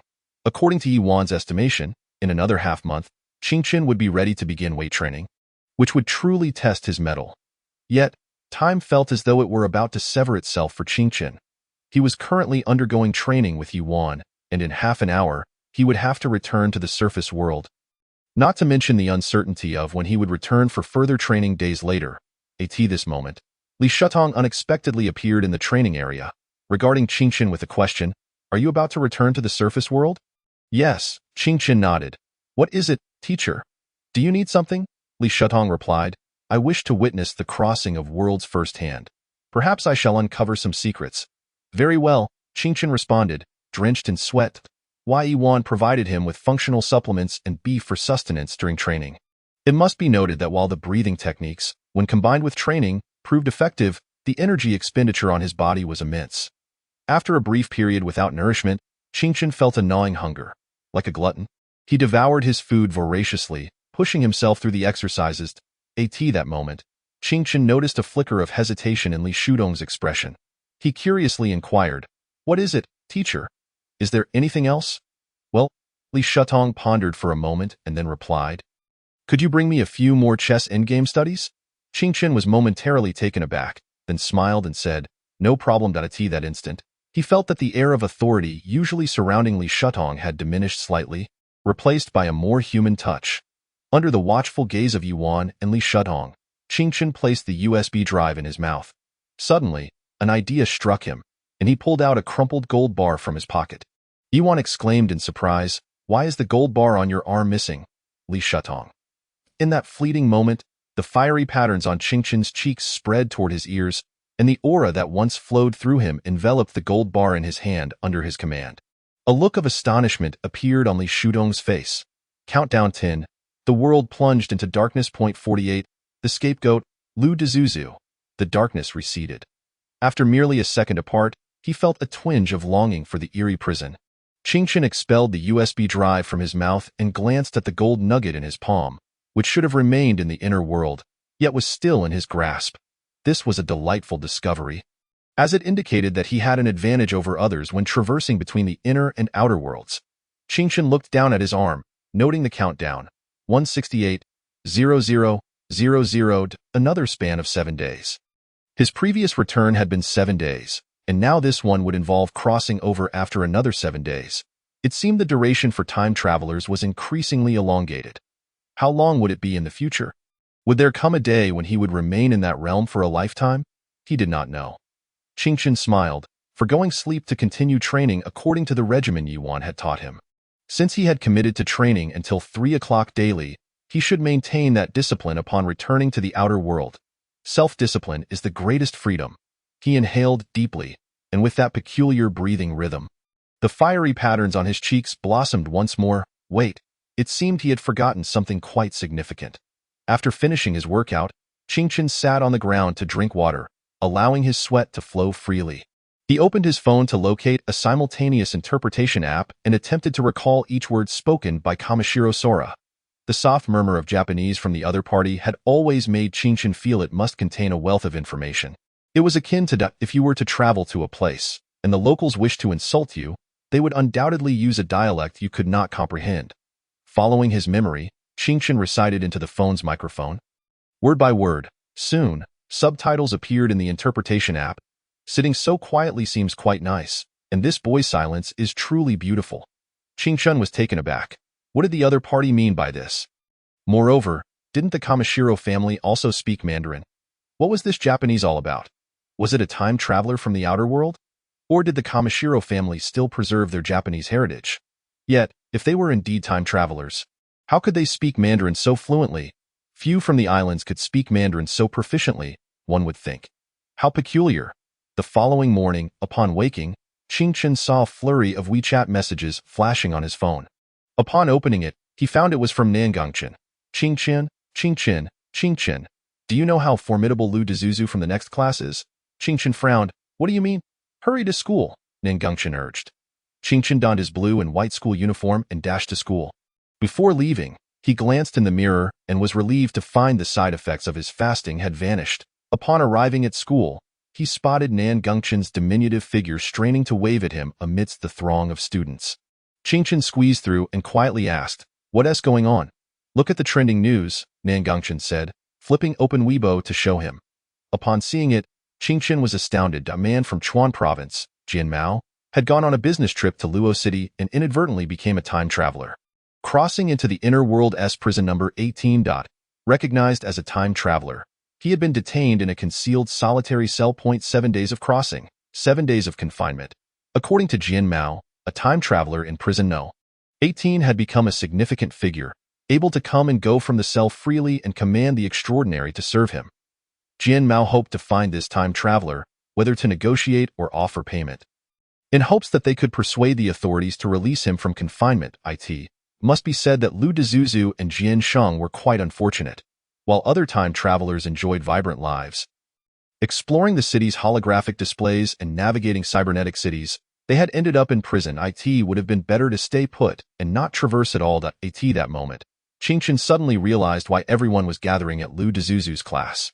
During his last return, Lu Dezuzu had, out of vanity, admitted that he had crossed into prison number 18 and had even claimed to have spoken to Li Shutong. Later, when classmates inquired, Lu Dezuzu remained mysteriously silent, implying it's confidential, don't ask. The less he elaborated, the more everyone speculated. Thus, many assumed Lu Dezuzu was on the verge of obtaining Li Shutong's legacy and becoming extraordinary. Now, with Jian Sheng's incident making waves, classmates who saw the trending Weibo post immediately thought of Lu Dezuzu. For everyone, the only time traveler in prison number 18, aside from Lu Dezuzu, was unthinkable. As the trending topic surged, a classmate finally commented below. My classmate is the time traveler he mentioned. He is about to inherit Li Shutong's legacy. Initially, Jian Sheng's trending topic was only in the 40s, but with that comment, it soared into the top 10 within 3 minutes and continued to rise. Now, almost everyone who saw the trending topic and commented was convinced that Lu Dezuzu was the mysterious figure Jian Sheng referred to. Just as everyone was whispering among themselves, Lu Dezuzu, carrying his backpack, ascended the stairs. Upon turning into the corridor and witnessing the crowd, his face turned pale with fright. What is going on? Haven't you seen the trending topic? If not, at least check your phone. A classmate urged. A person named Jian Sheng said he saw you in prison number 18 and hopes you can speak on his behalf to Li Shutong to get him released from solitary confinement. Lu Dezuzu's mind went blank. Having been in solitary confinement for 7 days, he returned feeling utterly exhausted. After finally getting a good sleep on a soft bed, he had woken up late and cycled to school without checking his phone. He hurriedly opened the trending news, but the more he read, the more he felt something was amiss. According to Jian Sheng, the mysterious figure had visited him alone and asked several questions. But that person was not him. Thus, aside from himself and Jian Sheng, there was a third time traveler in prison number 18, and that individual was the true big shot. He was merely a scapegoat. I really want to beg that big shot to release both Jian Sheng and me. Lu Dezuzu's heart wept. At that moment, he wished to deny his identity, for the situation had escalated. Lu Dezuzu attempted to explain. Actually, the person Jian Sheng mentioned is not me. It's someone else, a classmate questioned. Earlier, when asked if there were other travelers in prison number 18, you said there weren't. Lu Dezuzu. Qingchen chuckled. Having someone draw attention to himself wasn't so bad. At that moment, 4 news vehicles rolled up outside Luo City Foreign Language School, and reporters rushed inside. The 2 security guards at the entrance tried to stop them but were utterly ineffective. Witnessing this, Qingchen immediately grabbed Nangengchen and turned back to class. The last thing he wanted was to be caught on camera. Time travelers in the outer world look identical, and appearing on television would make them memorable. Why are you leaving? I want to hear what Lu Dezuzu has to say, Nangengchen murmured. Qingchen glanced at him. Are you a time traveler? If not, listening is of no use.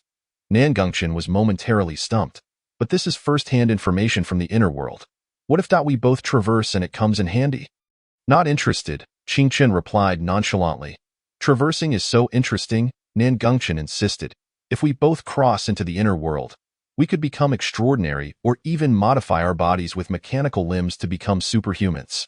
Then, we could form a Fathers of Woe alliance. It sounds exciting, Qingchen.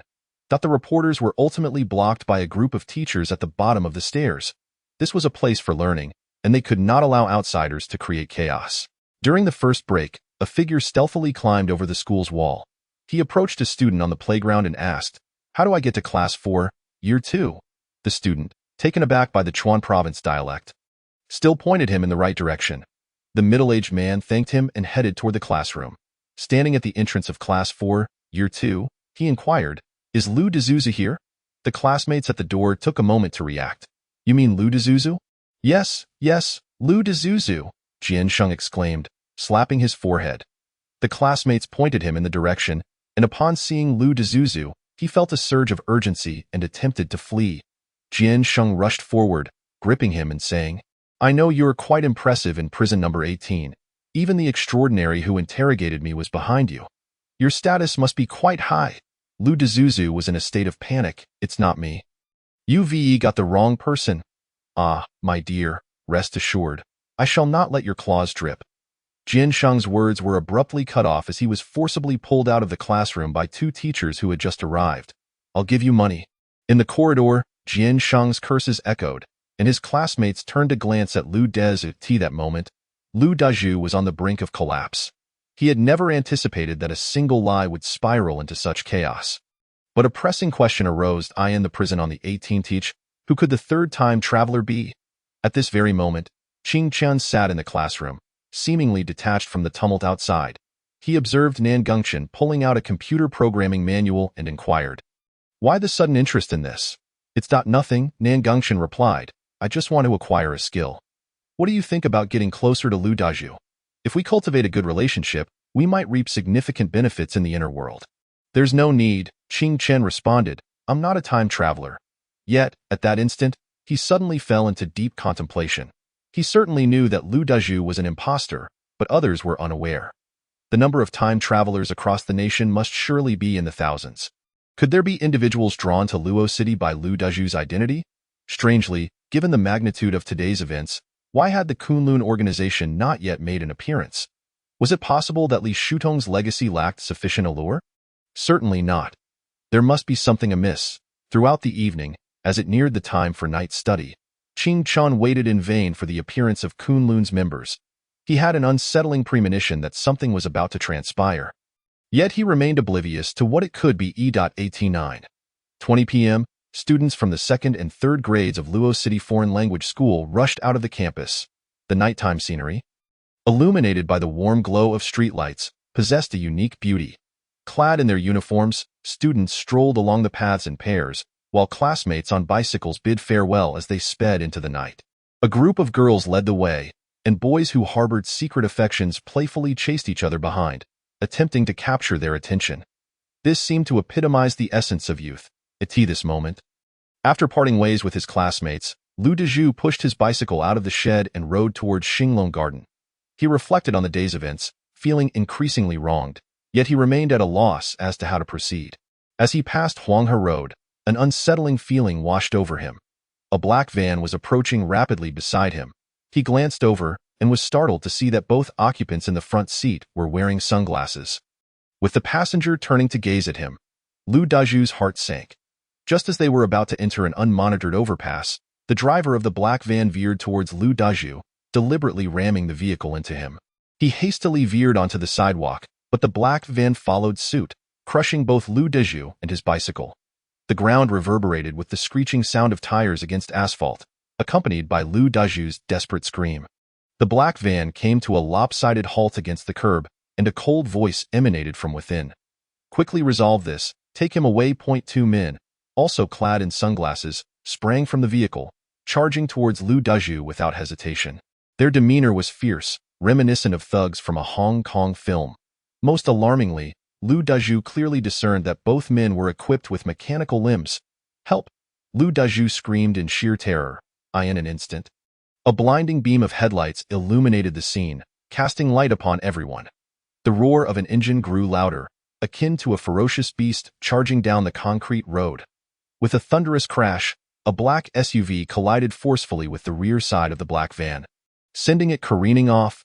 The expressions of the two thugs shifted dramatically, and they lunged towards the SUV, their mechanical arms unfurling into long knives. However, before they could reach the vehicle, a blurred figure leaped from a 6-meter-high overpass.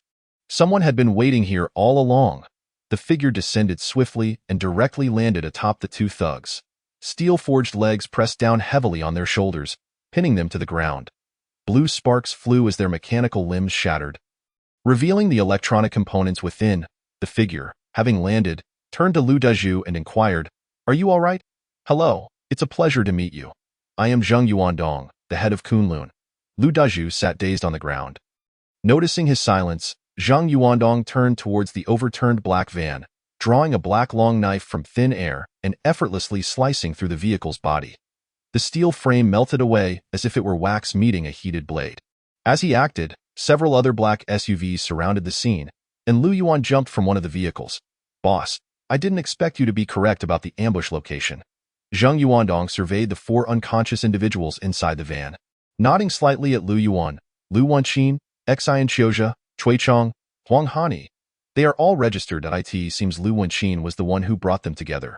Call for a tow truck and get them out of here as soon as possible. As the Kunlun leader spoke, he appeared to possess a familiarity with the individuals, even identifying the mastermind behind the plot. Your foresight is commendable, boss. I heard they disappeared from Wuqing this morning and knew they were targeting Lu Dazhu. Lu Yuan responded. Yet, these individuals have some audacity to act in the mainland like this? Zhang Yuandong remarked. Some may have spent time in the inner world, where the chaotic order emboldens them. And our task is to ensure they understand that the order of the outer world is not to be challenged. At least not within our domain. Indeed, Lu Yuan nodded. Such individuals have been increasing recently. Perhaps we could recruit more time travelers? Zhang Yuandong shook his head. The purity of the organization and the importance of belief far outweigh mere strength. At the very least, power gained through blind expansion is not what Kunlun should pursue. In truth, as Qing Chen suspected, the absence of Kunlun during Lu Dazhu's emergence was highly unusual. They should have at least made inquiries. However, Kunlun had not done so. Upon receiving the news, they realized Lu Dazhu's significance, and Zhang Yuandong understood that other time travelers would undoubtedly covet Lu Dazhu. Who was Li Shudong? The contemporary leader of the Night Organization, someone whom even Li Dongza of the Hung Society would refer to as boss. How difficult would it be to approach someone of such stature in the inner world? Nearly impossible. Anyone with even a modicum of knowledge about the inner world would likely recognize Lu Dazhu's value. Thus, Zhang Yuandong swiftly deployed surveillance around the school and stationed personnel along Lu Dazhu's route home, ultimately awaiting the arrival of these thugs. At that moment, a Kunlun member was checking Lu Dazhu for injuries. Zhang Yuandong inquired, "Is he hurt?" The Kunlun member replied, "He has abrasions on his arm, right leg, and right cheek. But they are not severe. That's good to hear." Zhang Yuandong remarked, turning to Lu Dazhu, "Do not be afraid. We are here to protect you tonight, and we will provide 24-hour protection moving forward." Lu Dazhu, in a flustered state, exclaimed, "Thank you." Zhang Yuandong nodded. "No need to be courteous. You should also exercise caution. If anything seems amiss, contact us immediately. I've provided you with the phone number." With that, Zhang Yuandong boarded an SUV without looking back. Shortly thereafter, tow trucks and police vehicles arrived to manage the scene. Lu Dazhu stared blankly at the retreating SUV, astonished. They just left like that? They didn't ask anything further or attempt to recruit him. Why was that? In the distance, within the black SUV heading towards the Kunlun headquarters, Zhang Yuandong suddenly questioned Lu Yuan. "Do you find something peculiar? What seems odd, boss?" Lu Yuan inquired. "This student displays no courage and lacks even the most basic awareness. How could someone like him be valued by Li Shudong?" Zhang Yuandong mused. "Perhaps Li Shudong does not truly value him?" Lu Yuan suggested tentatively. "No. According to Jian Sheng, even extraordinary beings are serving that mysterious time traveler, so he must have garnered Li Shudong's favor." Zhang Yuandong countered, "I suspect there is a third time traveler in the 18th prison, but this contradicts the information we have. We shall observe. The truth will eventually reveal itself." "Are you not considering bringing Lu Dazhu into Kunlun?" Lu Yuan asked. Zhang Yuandong replied slowly, "He is not suitable." Lu Yuan seemed to recall something. "Oh, boss, He Jinxiu proposed holding a meeting next month." Zhang Yuandong shook his head. "Let's not discuss that for now." At 10 p.m., Qing Chun commenced his training at home, even extending his session by an hour. However, one notable difference was that during his time in the prison, he had been feasting on beef and eggs, indulging to his heart's content. Returning to the outer world was a different story.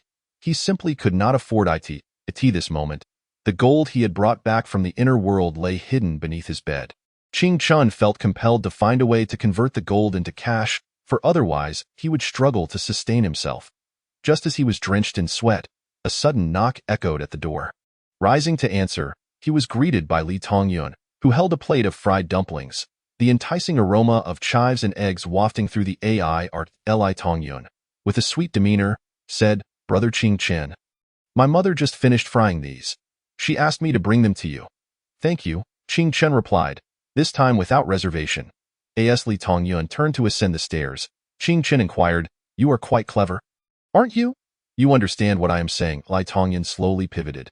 Clad in a red and white striped dress, and with a sweet smile directed at Qing Chun, she asked, "Brother Qing Chun, you are also a time traveler, correct? On what basis?" Qing Chen chuckled. Li Tongyun lowered her voice and replied, because on the day when my mother scolded my father, after you brought me inside, you hid behind the curtains to secretly observe the people from Kunlun. You have seen them and were evading them. Qing Chen laughed. Ever since he realized that Li Tongyun was not as simple as she appeared, he understood he could not conceal anything from this little girl. As the details had already betrayed him, it was not that he was foolish, but rather that he had not previously acknowledged that this girl, who had also grown up in a complex family environment, possessed a mature and astute heart. Who would take the time to suspect a child? However, while he was aware of her hidden identity, she found it challenging to uncover his. The two of them exchanged knowing smiles, as if they had reached an unspoken understanding. The following day, after the transfer students returned, Qing Chun was startled to find the door of apartment 102 across from his home wide open. The floor covered in dust-proof plastic sheeting. Inside, a group of workers was busy renovating the floors and walls, all dressed neatly in uniforms emblazoned with the words Sanji decoration. He approached one of the workers and asked, "What is happening here?" The worker glanced at him and replied with a smile, moving in. Qing Chen casually inquired, "And what about the owner?" Since they are practically neighbors, a greeting would be in order. The worker responded, "I don't know. We're just here to work, not aware of where the owner is." Qing Chen found it peculiar. Apartment 102 had been vacant for quite some time, so how could new neighbors suddenly appear? Not only that, but he also heard commotion from upstairs. Ascending the stairs, he was astonished to discover that apartment 202 was also undergoing renovations. What was going on? Were two new households moving in simultaneously? This was clearly unusual, yet only the moving workers were present. He had not seen any sign of the homeowners. Outside the stairwell, others were unloading furniture and everyday items from a truck. He observed that these items were meticulously categorized in cloth bags, including fragile items, books, and clothing, with a diverse array of types. Moreover, each box was covered with dust-proof bags. In an instant, he surmised that the new residents were either wealthy or noble. He glanced back at his old, dilapidated building and then at the lavish moving arrangement. Would affluent individuals truly move into this place? What a joke. Everything before him felt utterly incongruous with his own life. Although the apartment across from him differed in layout, its area barely exceeded 92 square meters, and with the aging structure, even appliances with higher power could trigger circuit breakers. Only a madman would choose to reside here unless, perhaps, they had ulterior motives, such as matters related to the inner world. They must be here for Zhang Xue.at that moment. Zhang Shui was leading Li Tongyun outside. Their eyes met, and Qing Chun cautioned, "Aunt Zhang Shui, be careful." Zhang Shui nodded in acknowledgement. Upon arriving at school, Qing Chun nonchalantly strolled past Lu Dizhu's classroom door. However, he paused briefly, noting that Lu appeared languid, seated in the classroom with bandages wrapped around his arms and face. Instinctively, Qing Chen opened trending searches, discovering that news of Lu Dizhu's injury had already reached the 13th spot on the trending list. The trending news featured not only photographs of Lu's injuries, but also speculations from reporters. The photography location was outside the school gate, and judging by the angle, the photographer had likely crouched in the greenery across the street. Paparazzi indeed. Qing Chun never imagined that the incident would attract such attention. After all, paparazzi sought hot news. Wherever there was buzz, they would follow, and once they captured material, it could be sold to marketing accounts in an instant. And currently, what could possibly generate more buzz than time travelers? Stars and influencers couldn't compete. Beneath that trending post, another piece of news caught Qing Chen's attention. He Xiao's latest strategy guide again. It featured a pitch-black background, with only subtitles and a male voice. Today, I will introduce the Forbidden Lands dungeon. It was known that there were a total of 139 Forbidden Lands scattered across the wilderness, although new formations had yet to be officially recorded. Investigations indicated that the emergence of these Forbidden Lands was intricately linked to the extraordinary beings of the inner world. In the inner world, many advanced biotechnologies and genetic technologies had achieved breakthroughs based on samples obtained from the Forbidden Lands. Those who successfully navigated the Forbidden Lands dungeon might receive substantial monetary rewards from corporations. However, the Forbidden Lands dungeon was extremely perilous. With certain dungeons housing bosses, Xiao warmly reminded everyone to coordinate their professions and team up before venturing forth. "Hey, Qing Chen, look." His deskmate Nan Gengchen nudged him. As Qing Chen looked up, the morning sunlight streamed through the classroom door, illuminating two unfamiliar girls standing outside. The girls were of similar height, both possessing long, slightly curled hair. their porcelain-like skin glimmering in the sunlight. One wore a casual black and white baseball jersey, while the other donned a loose-fitting long-sleeve t-shirt, appearing as though she had randomly selected a few pieces, yet somehow managed to look exceptionally appealing. Next to Qing Chen, Nan Gongchen's eyes widened in awe as the math teacher, Tian Hailong, announced from the podium, "I have an announcement. Our class has 2 new transfer students. I hope everyone can unite and assist one another. Now, please allow them to introduce themselves." The girl in the baseball jersey stepped up to the podium and cheerfully stated, "Hello everyone, my name is Wang Yun, and I come from Haicheng." The other girl introduced herself, "Hello everyone, my name is Bai Wanner, also from Haicheng. I look forward to your support." The classroom erupted in warm applause, with Nan Gongchen clapping the loudest. Tian Hailong scanned the room and pointed to the area next to Qing Chen and Nan Gongchen, saying, "You two will sit there. Qing Chen is one of the best students in our grade. Feel free to ask him if you have any questions." A few boys, "Please join me to fetch 2 sets of desks and chairs from the storeroom." As soon as he finished speaking, several boys eagerly stood up. One boy cleared off his desk and placed it next to Qing Chen and Nan Gongchen, then turned to Wang Yun and said, "You can use my desk first." Wang Yun smiled and asked, "What about you?" The boy replied, "No worries, I'll just go to the storeroom to get myself another one." Qing Chen genuinely admired this classmate, clearly someone with ambition. Wang Yun thanked him and took a seat beside Nan Gongchen. Just as Nan Gongchen was internally exhilarated, Wang Yun extinguished all his enthusiasm with a single question. Classmate, do you know Lu Di's hues from the adjacent class?" This question pierced Nan Gongchen's heart in a mere 0.001 seconds. It was as if Cupid's arrow, intended for him, had been swapped for an RPG rocket. It was too sudden. Nan Gongchen remained silent for a moment, finally responding, "I don't know him, but I can go meet him." Wang Yun chuckled and returned to organizing her desk. The 2 girls had brought very little to school, only some stationery and textbooks for math, Chinese, and English, with no other items. Qing Chen noticed that he did not recognize the labels on their clothing. After one class, Qing Chen was fairly certain that both Wang Yun and Bai Wanner were also time travelers, and their reason for transferring was indeed related to Lu Di's hues. Throughout the 45-minute class, Wang Yun glanced at her arms 6 times, while Bai Wanner looked at hers 5 times, both checking the countdown. Notably, Nan Gongchen's count was 21 times. After class, Wang Yun and Bai Wanner walked outside the classroom, where 2 boys awaited. These were 2 boys Qing Chen had never seen at school before. One was tall and fair-skinned, donning gold-rimmed glasses, exuding an air reminiscent of a refined rogue from a film. The other was more unassuming, wearing black-framed glasses. The 4 of them stood in the corridor, quietly conversing, drawing the attention of countless classmates. There were 6 classes on this floor, comprising 452 students, yet these 4 transfer students stood there as if they were the sole focus of the entire floor, compelling all eyes to divert toward them, sparking a sense of inferiority within many. The boy with gold-rimmed glasses seemed to be the leader among the group, as he spoke calmly and often. While the other 3 listened intently. At that moment, Nan Gongchen hurried back to the classroom, lowering his voice as he said, "Those 4 transfer students are together. I inquired with the adjacent class, and those 2 boys transferred to their sophomore class 4. "Oh," Qing Chen replied. "What else did you find out?" "The boy with the gold-rimmed glasses is named Hu Xiaonyo. I've heard he drove the other 3 here this morning, in a Mercedes G63, every man's dream." Nan Gongchen exclaimed. "The other boy is named Zhang Tianjun." "Driving?" Qing Chen was taken aback. Such impoverished youths had likely never encountered a classmate who drove to high school. Wasn't that a plot reserved for idle dramas? Throughout the entire day, Wang Yun and Bai Wanner hardly spoke to their classmates in the class.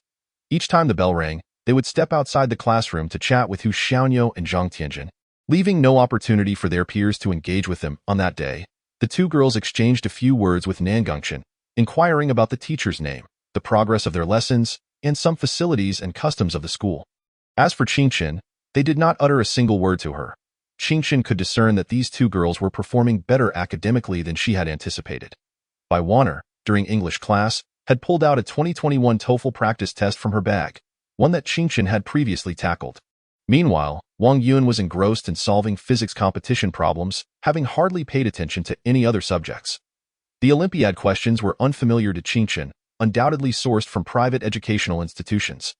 Moreover, on one occasion when Qing Chen passed by the corridor on her way to the restroom, she distinctly overheard the 4 conversing in English. This choice of language was likely deliberate, intended to prevent their classmates from understanding. In a small third-tier city like Luo City, there weren't many high school students proficient in spoken English. Qingchen caught a few key words: time travelers, crossing over, and how to travel from city number 7 to city no. 1 by the afternoon, when it was time for evening self-study, Qingchen quietly informed Nan Gongchen, "I'm leaving for now. If there's something at school, just send me a message on WeChat." Wang Yun and Bai Wana watched as Qingchen exited the classroom, one of them asking Nan Gongchen, "Did he skip class?" "Yes," Nan Gongchen replied with a hint of melancholy. "Isn't he a good student? Why would he skip class?" Bai Wana questioned, puzzled. "That's the privilege of good students, I suppose." "The teachers haven't mentioned him at all," Nan Gongchen remarked. Just as he finished speaking, he noticed Wang Yun and Bai Wana gathering their belongings and leaving without a backward glance. Nan Gongchen was left alone, sitting solitary in the last row. He gazed at the setting sun outside the classroom, feeling a sudden wave of loneliness. As Qingchen walked home, she decided to change into an outfit she hadn't worn in a long time. Before heading to a little shop that clandestinely bought gold, intending to sell the gold she had acquired from Lu Guangyi. The energy expenditure from the breath technique was substantial, necessitating that her diet keep pace. Once she had prepared everything, she slung a backpack over her shoulders and stepped out, only to encounter Wang Yun, Bai Wana, Hu Xiaonyou, and Zhang Tanjai. It dawned on her that her new neighbors were indeed them. Wang Yun and Bai Wana lived on the second floor, across from Zhang Xue. Hu Xiaonyou and Zhang Tianjin resided directly opposite her. They were clearly here for Lu Dezuzu, but if they could also get to know Zhang Shui, that would be a pleasant bonus. This was the sole reason they chose to reside in this shabby building. When Wang Yun spotted Qingchen, she paused momentarily and smiled, saying, "I didn't expect you to live here as well." Hu Xiaonyou, wearing gold-rimmed glasses, turned to Wang Yun and inquired, "Who is this?" "This is a classmate from our second-year class 3. Wang Yun explained that I heard from the teacher that he is one of the top students in the grade. Hu Xiaonyou looked at Qingchen and said, "Hello, I'm Hu Xiaonyou. Please take care of me." "Yes," Qingchen replied calmly, nodding. "I hope to rely on you in the future." With that, she quickly vanished into the dusk, not intending to engage further. Hu Xiaonyou watched Qingchen depart, sensing a familiar aura. It wasn't that he had met Qingchen before, or that she resembled someone he knew, but rather her demeanor of keeping others at a distance. It was akin to how they themselves would exclude certain classmates from their circle, maintaining a facade of politeness while harboring an inherent pride. This unexpected realization caught Hu Xiaonyou off guard as he glanced at the building where Qingchen resided, then asked, "Have you all noticed something peculiar about him?" "I asked Nan Gongchen next to me today. He said that this student has consistently ranked among the top 3 in the grade, so it's quite normal for him to be a bit proud." "Aren't all top students like that?" Bai Wana chuckled. "Our Haizhong academic prodigies are like that too." Wang Yun shook her head with a smile. "In small cities, the ceiling for top students is quite low." In truth, Wang Yun wasn't intentionally mocking. She and her friends were acutely aware of how much more advanced education was in first-tier cities compared to smaller ones, in some prestigious high schools in major cities. One could randomly pick someone at the school gate who would be proficient in English, and the key was that it was the norm. These students must have won countless competition awards. Spending their winter and summer vacations experiencing life in the Arctic, it felt like 2 entirely different worlds. Forget about academic prodigies and geniuses for now. We probably won't have much intersection with him. We're merely neighbors living in proximity, Wang Yun said as they entered the house. The workers had already departed, and the room looked completely refreshed after just one day, and no major renovations had taken place. Due to the short time frame, they had hurriedly laid fixed carpets on the floor, treated the walls to prevent moisture, and applied a new layer of wallpaper. For the 4 of them, it was barely adequate for living. "We could have just stayed in a hotel. There was no need to settle here," Bai Wana remarked. "Everyone's goal is Lu Dezuzu, and Zhang Shui isn't anything special either," Hu Xiaonyou countered. "Don't be so short-sighted. Since we've decided to travel from city number 7 to city number 18, we should strive to make friends in city number 18. Didn't you see He Xiaoxiao's guide? It's best to form a team." Wang Yun still seemed a bit melancholic. "You all insist on slowly cultivating a relationship with Lu Dezuzu. From my perspective, directly paying for information and resources would also suffice." Zhang Tianjin shook his head. "Since we've chosen to come to Luo City, we should be prepared to endure hardships. Hu Xiaonyou and I agreed on this from the start." Hu Xiaonyou, the backbone of the group, nodded and said, "Now we need to find a way to build a good rapport with Lu Dezuzu. So let's keep our usual demeanor in check. While money is essential, it is not omnipotent. You must understand that there are many wealthier than us in this world. When others wish to spend money to buy resources from Lu Dezuzu, our connections will be our greatest advantage. By the way, how's your side progressing? Wang Yun asked. We were supposed to be in the same class, but the school insisted that class 4 was full. Hu Xiaonya replied, Lu Dezuzu is quite easygoing, but when I probed him about many things, he was reluctant to divulge. Oh, and have you all heard? Yang Yang is also planning to transfer schools, Wang Yun suddenly said. Yang Yang? Bai Wanner and the others looked puzzled. Yang Yang, a simple name, yet judging by Bai Wanner and the others' reactions, it seemed to hold a unique significance within the prestigious Haizhong school. Zhang Tianjin suddenly exclaimed, She won't be transferring here, will she? Let's not dwell on that. We haven't heard anything about Yang Yang becoming a time traveler, Hu Xiaonya remarked. Let's go pay a visit to our new neighbors. With that, he retrieved an exquisite box from the room as a gift and led the others upstairs. Knock, knock, knock. Hu Xiaonya rapped on the door. A voice from within called out, Xiao Yun, go open the door. It might be your brother Qingchen. Then, a sweet voice from Xiao Yun chimed in, Brother Qingchen, please wait a moment. I'll come to open the door for you. With a click, the door swung open. Wang Yun greeted warmly. Hello there, little friend. With a bang, the door shut once again, and inside, Li Tongyun exclaimed, Mom, it's not Brother Qingchen. Jiang Shui asked in confusion, Then who is it? Li Tongyun replied, It doesn't matter. The soundproofing of the house was rather poor, and Hu Xiaonya could hear the animated sounds of the Wang Wang special agent cartoon from inside, after which the door remained closed to them. Wang Yun and Bai Wanner exchanged glances. Brother Qingchen, that name sounds a bit familiar. At that moment, they were unaware that, among their neighbors in this building, one was a direct descendant of the Li family conglomerate, while the other was the sole disciple of Li Shudong. They had put in considerable effort to come to Luo City, yet had failed to find the right person.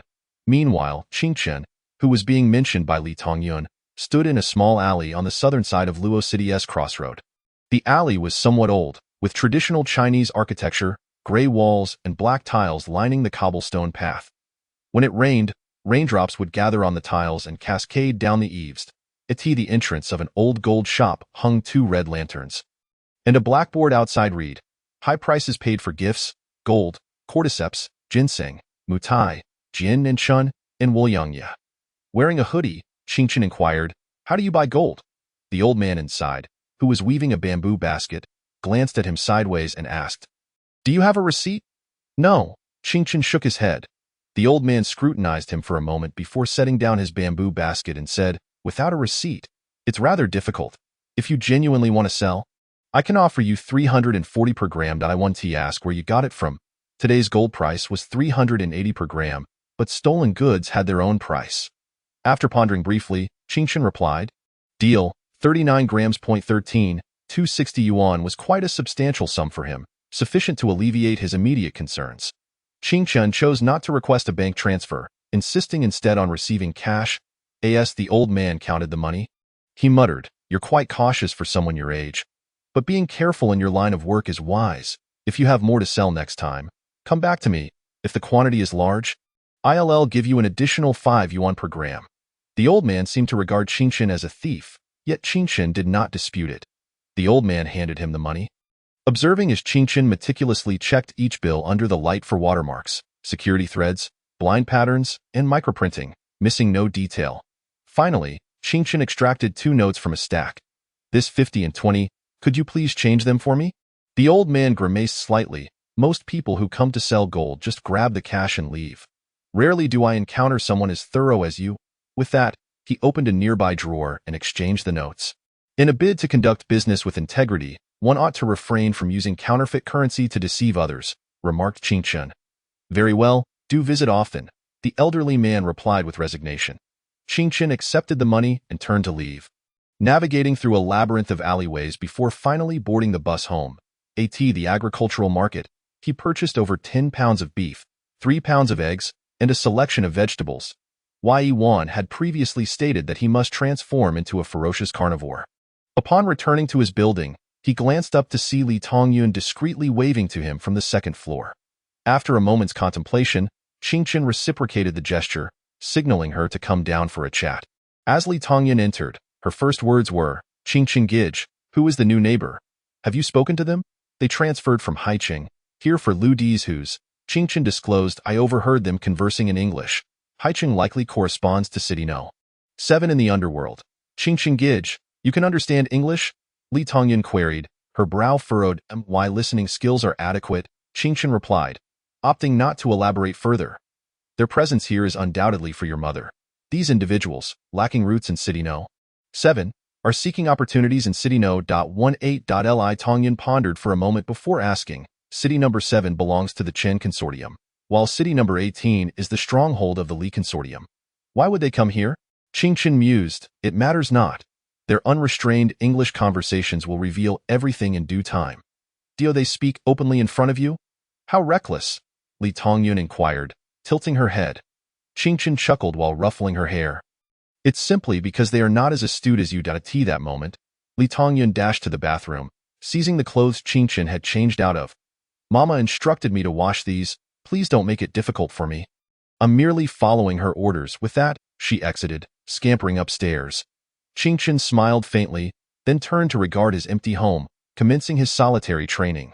Without anyone to supervise or applaud him, all he could do was urge himself onward. Refusing to halt, he had once heard it said that those who dwell in isolation are either deities or beasts. Since he had yet to attain divinity, he might as well embrace his inner beast. On the third day back, Qingchen arrived at school early, swapping his desk with Nan Gongchen's, thus positioning himself as Wang Yun's adjacent classmate. In a hushed tone, Nan Gongchen remarked, I thought you were entirely indifferent. Who knew you were so proactive?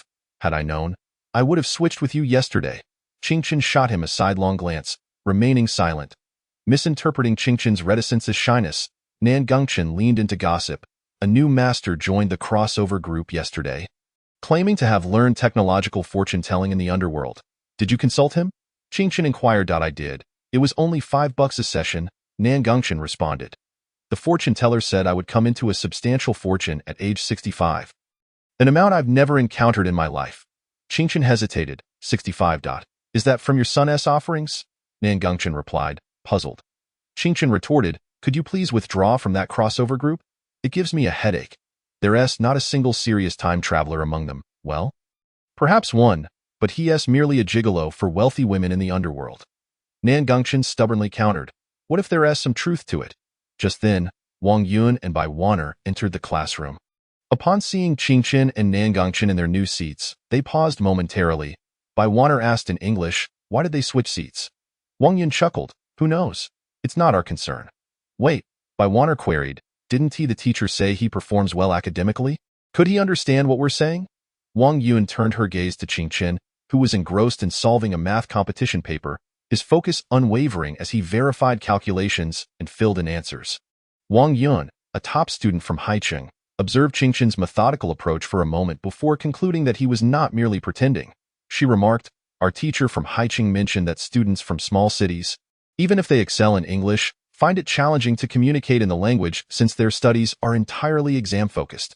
The college entrance exam's listening section doesn't count towards their formal grades. Look, he remains focused on his paper, not eavesdropping on our conversation. Indeed, Bai Wanner nodded in agreement. Suddenly, Wang Yun voiced her concern in English. Do you think Hu Xiangyo is right that we can evade Chenlayo by coming to City No. 18? Can we trust that? Bai Wanner shook her head. I'm uncertain. We can only take it one step at a time. 10 minutes later, as their conversation came to a halt, Qingchen slowly set down his pen. Wang Yun's observation was astute. Even for someone like Qingchen, it was difficult to engage in high-intensity calculations while simultaneously eavesdropping on their dialogue. However, unlike others, the sounds of the past were etched in his memory. While his life could not be replayed, it could indeed be revisited. During the break, Wang Yun, Bai Wanner, Hu Xiangyo, and Zhang Tianjin congregated in the corridor. Most of the passing students wore uniforms, while the 4 of them stood out in their casual attire due to the delay in uniform distribution. Hu Xiangyo glanced at his pure gold Rolex Daytona watch, noting they had 8 minutes until class began, and quietly asked, shall we discuss any anomalies from your end? Bai Wanner exchanged a knowing glance with Wang Yun. No significant anomalies, except that a boy switched seats with Wang Yun. Don't speak nonsense, Wang Yun interjected, playfully nudging Bai Wanner. What if he has no ulterior motives? You know the truth, Bai Wanner teased. Just then, Hu Xiangyo queried, is he a time traveler? Did he switch seats to get closer to you because he suspects you are one? Hu Xiangyo was acutely aware that even if a high school boy harbored feelings, he wouldn't be so bold as to switch seats on the first day to sit near a girl he admired. Thus, he immediately sensed something was amiss. Wang Yun and Bai Wanner exchanged glances. It should not be the case, right? You must understand, we are in Luoqing, one of the 19 hubs for time travelers. It's entirely normal to have one nearby, Hu Xiangyo analyzed. Be cautious. If he can understand our English conversations, it could spell trouble. He likely cannot understand. Wang Yun replied. We discussed him openly while he was engrossed in his math paper. In that case, Hu Xiangyo suggested, observe whether he frequently glances at his arm. Do you understand my meaning? If a countdown suddenly appears on a person's arm, they would likely steal glances out of curiosity or novelty. Only after they become accustomed to it would that habit gradually fade. Wang Yun pondered before agreeing, all right, I'll keep a lookout. After a class, the four reconvened in the corridor. What did you find out? Hu Xiangyo inquired. Wang Yun shook her head. In 45 minutes, he didn't glance at his arm even once. Not even when he appeared to be daydreaming. Hu Xiangyo exhaled in relief, while Zhang Tianjin asked, could it be that he guessed someone might observe him, and thus deliberately refrained from looking at his arm? Hu Xiangyo contemplated this. For now, let's rule out the possibility of him being a time traveler. Generally, teenagers are not that self-restrained and Wundi thinks so far ahead. If he truly is as you suggest, that would be quite alarming. Zhang Tianjin joked. Perhaps he genuinely likes Wang Yuan. By the way, what about your end? Any progress? Wang Yun inquired. None. Hu Xiangyo replied calmly. Lu Di's who's is quite adept at playing the fool. We have yet to find an opening with him and must cultivate a relationship slowly. Why not start with Zhang Shui? Zhang Tianjin proposed. That way, we can at least gain insights into the situation in City No. 18 before we arrive. That seems the only option, though Jiang Shui doesn't appear easy to deal with, Bai Wanner remarked. What about starting with Qingqin? Zhang Tianjin suggested. Yes, let us begin with Qingqin, and through him, we can get to know Jiang Shui. Wang Yun nodded in agreement. Upon returning from the second long break, Qingqin sat in the classroom, engrossed in his phone, diligently recording all information pertinent to time travelers. At that moment, a voice interrupted him. Qingqin, Nangongqin, here, we brought you some water from the school store. Nangongqin turned to see Bai Wanner holding freshly retrieved bottles of Nongfu Spring, glistening with condensation. Due to her fingers being wet, her delicate, fair hands appeared even more translucent. Nangongqin asked in a daze, is this for me? Bai Wanner replied with a bright smile. Of course, thank you. Nangongqin exclaimed, visibly excited. Meanwhile, Qingqin remained absorbed in his phone, seemingly oblivious to the exchange on his screen.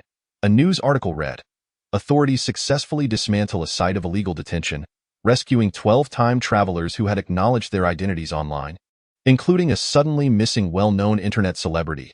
The report detailed how the criminals had abducted these 12 individuals to a deserted factory on the outskirts, employing intimidation and threats to extract their identity information from the underworld.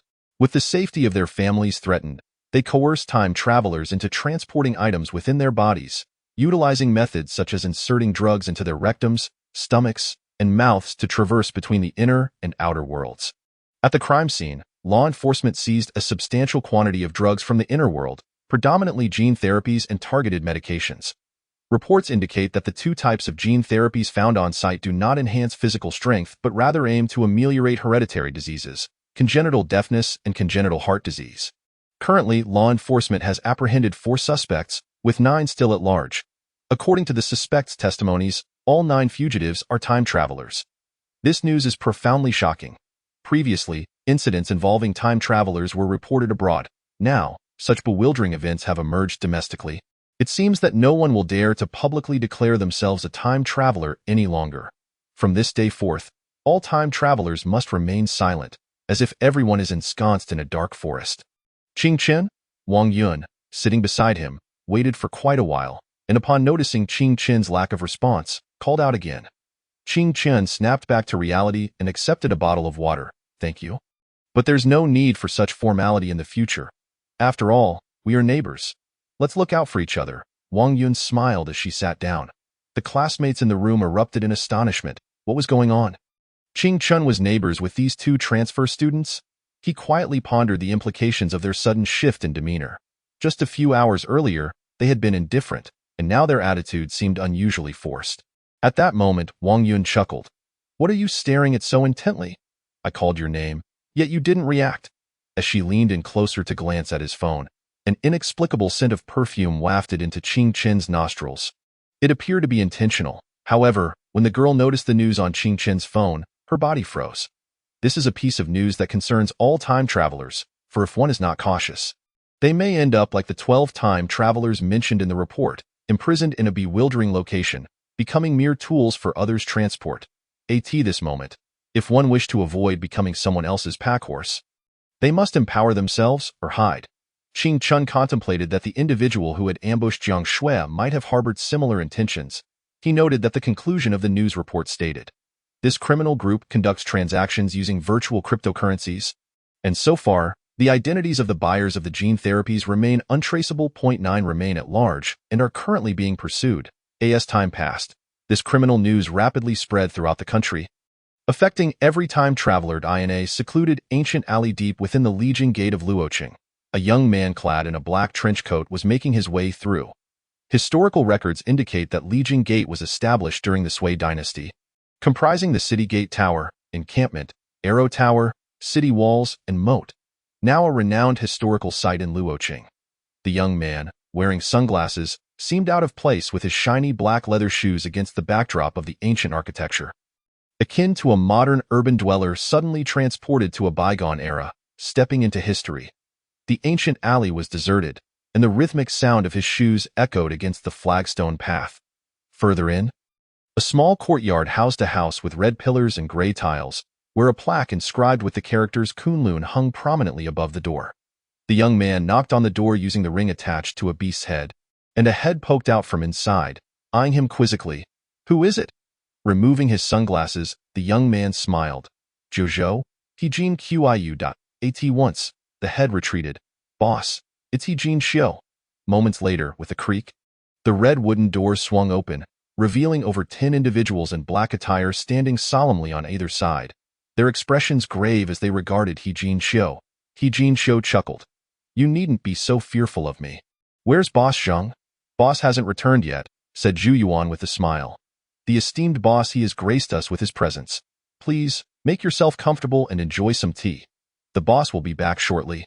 Hijin Xiu, feeling no need for formality, cheerfully walked into the main room and settled into the prominent armchair. This traditional furniture is quite rigid, not very comfortable. By the way, you have any liquor?" "I don't drink tea." As he spoke, the members of Kunlun exchanged glances, noticing Hijin Xiu's unceremonious occupation of Zhang Yuandong's seat. Some contemplated interjecting but were restrained by Zhu Yuan. "We do have liquor," came a voice from outside, as Zhang Yuandong entered the courtyard, announcing, "Guests have arrived, and there is food and drink. Even wolves would find guns here." Hijin Xiu adjusted his black trench coat but did not rise. "I invited Boss Zhang to a meeting the day before yesterday, only to be declined, so I had to fly over from the capital." "What is so urgent?" Zhang Yuandong took his seat in another armchair, clad in a Zhongshan suit, concealing his mechanical limbs beneath his attire. Hijin Xiu smiled at him. "Did you see today's news?" "Yes, I am aware you just rescued 12 time travelers." Zhang Yuandong nodded. "However, there is no need for you to come here to claim credit. Claiming credit is unnecessary. I merely wish to inquire how you have considered my proposal," Hijin Xiu calmly asked. "Currently, the number of Kunlun members under your command is not only stagnant but is actually declining, which does not align with the demands of the times. The world is increasingly chaotic. With so few personnel, how can you maintain order domestically?" "Philosophical differences," Zhang Yuandong replied. "You of Jojo wish to regulate all time travelers. While I believe it unnecessary, a mixed bag within an organization is not advantageous. Do you realize how many time travelers might fall victim if they are not all brought under regulatory oversight? Today's incident is a prime example." Hijin Xiu's voice grew more authoritative. "If you do not gather them together to inform them of the dangers of the inner world, how will they comprehend the peril that lies within?" Zhang Yuandong did not respond to this question but instead asked, "Is he Xiao with you?" Hijin Xiu paused for 2 seconds before smiling. "Guess." Zhang Yuandong straightened his posture. "What exactly are you aiming to achieve? Is it merely for power, or do you genuinely care for those time travelers?" Hijin Xiu rose and walked towards the exit. "I already know your answer, Boss Sheng. As for what I intend to do, you shall find out this afternoon." The Kunlun members who had been observing stepped aside to clear a path. That moment, Zhang Yuandong suddenly spoke solemnly. I hope that when external threats arise, you and I will still be comrades. He Jinxiu paused briefly. That will be the case, old squad leader. As his words lingered, the young leader of Jiuzhou turned and strode into the ancient alley. The sound of his shoes fading into the distance in the afternoon, while the fervor surrounding the earlier news had yet to dissipate. Another story concerning He Xiaoxiao rapidly ascended the trending charts. On Douyin, He Xiaoxiao appeared against a black backdrop, stating, in light of the recent malevolent incidents involving the abduction of time travelers, I advise all players who have obtained public testing qualifications to prioritize their personal safety. The inner world offers high playability and can even alter one's fate. However, if life is lost, there will be no fate remaining. I am currently in the process of establishing a group chat system for time travelers, utilizing technology from the inner world. This chat will be accessible to all time travelers to facilitate information sharing and mutual assistance.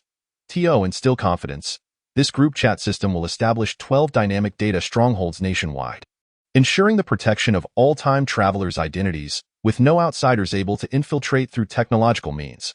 Once the group chat is established, my strategies will only be published within the group. The news sent shockwaves across the nation. Qing Chan furrowed his brow. Who exactly was He Xiaoxiao, so audacious as to establish a group chat for time travelers? She certainly possessed knowledge of certain technologies from the inner world and had successfully erased her identity information. Yet, given the brevity of their time traveling, how could He Xiaoxiao have mastered inner world technology so swiftly?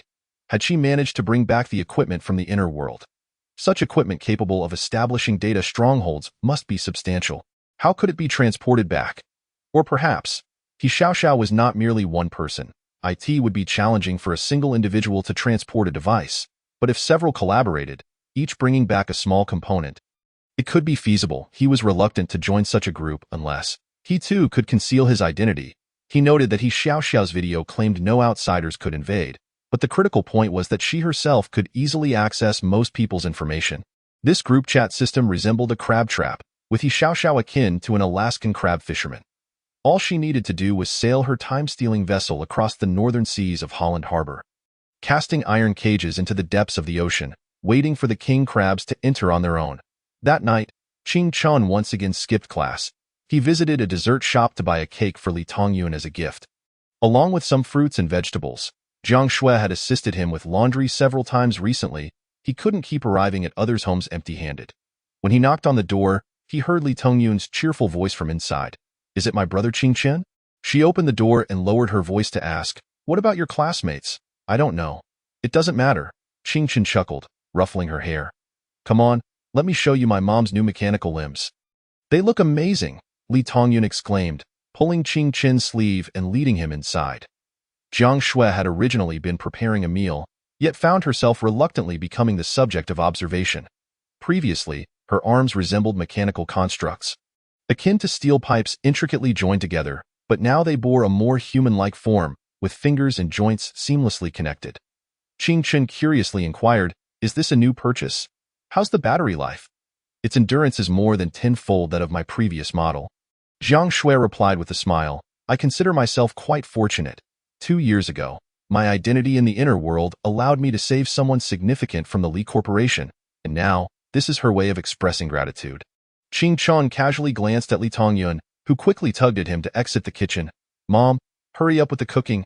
I'm starving. Rest assured, it will be ready shortly, Jiang Shui responded with a smile.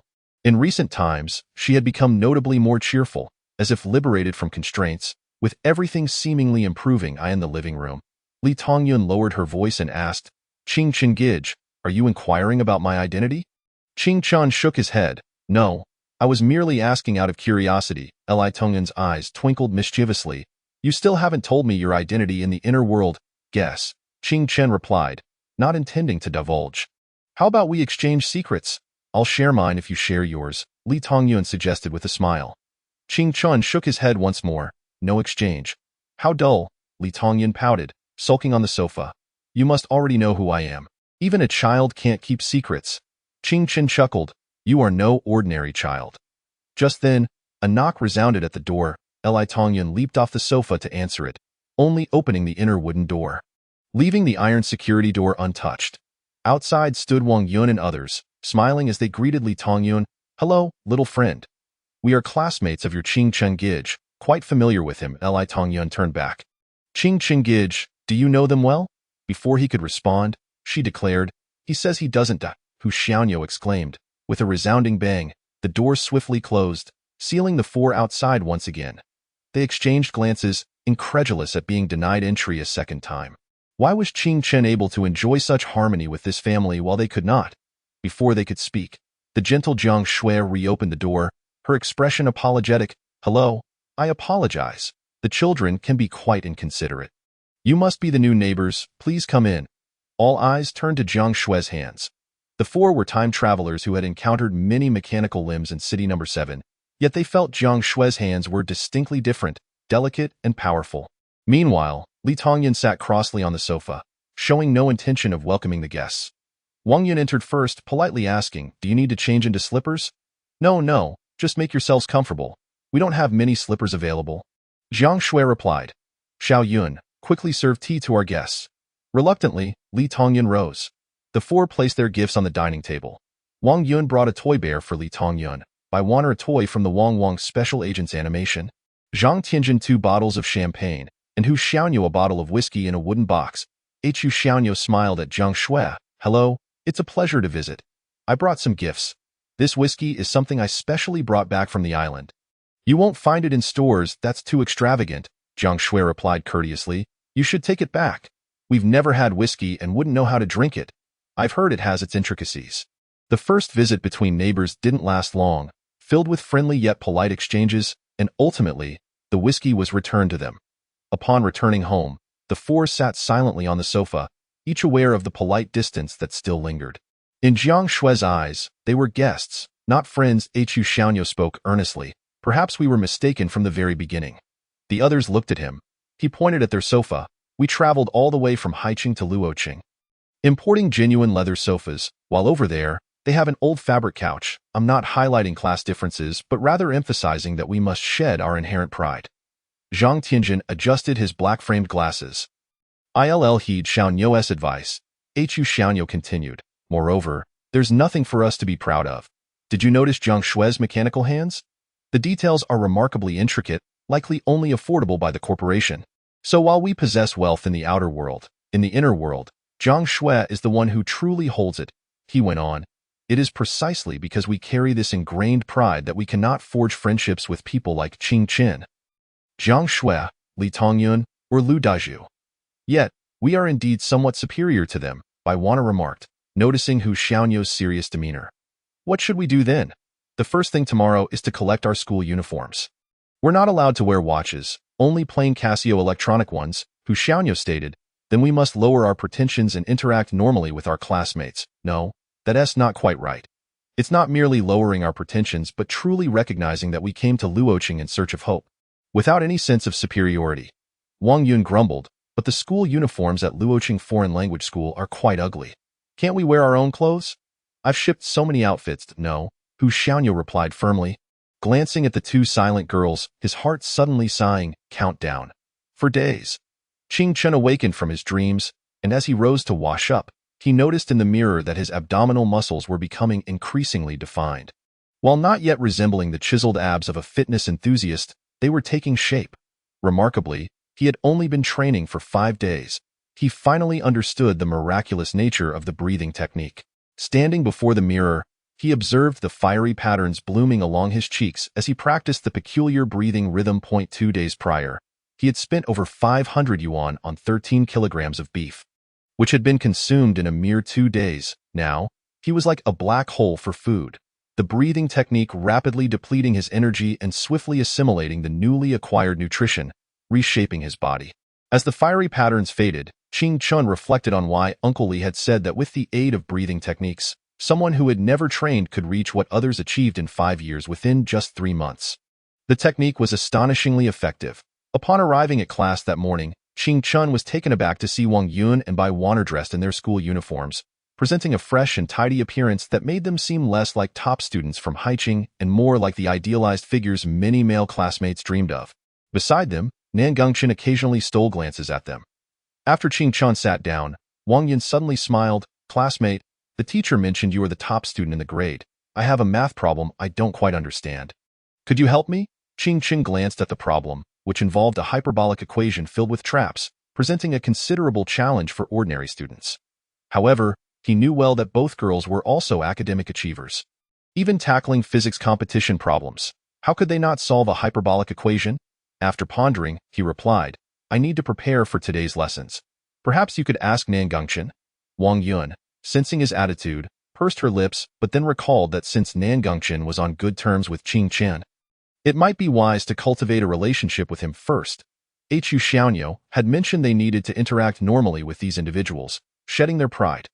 With this in mind, Wang Yun moved her chair next to Nan Gongchen. Smiling, classmate, could you explain this question to me? Of course, Nan Gongchen responded enthusiastically. Wang Yun looked at him expectantly, but after a prolonged moment of contemplation, he turned to her and said, I can't do it. Wang Yun. Qing Chen stifled a laugh. While Nan Gongchen wasn't particularly poor academically, he wasn't particularly strong either. Wang Yun's first attempt to engage had flopped miserably. Returning to her seat, disheartened, she pondered her next move. Baiwana whispered, our goal is to befriend them. Since he can't solve the difficult problems, just ask him an easier one. That way, you'll become familiar. Wang Yun's eyes lit up. That was indeed a good idea. She selected the simplest problem from her exercise book and moved her chair back to Nan Gongchen's side. Classmate, could you explain this problem to me? This time, Nan Gongchen was interested. He knew how to solve it. Qing Chen watched as Nan Gongchen elaborated on a very simple geometric sequence problem for a solid 10 minutes, right up until the class bell rang. Exhausted, Wang Yun returned to her seat. Having to pretend to listen intently to a problem she already knew how to solve for 10 long minutes, truly tiring. However, at that moment, she suddenly overheard Nan Gongchen whispering to Qing Chen.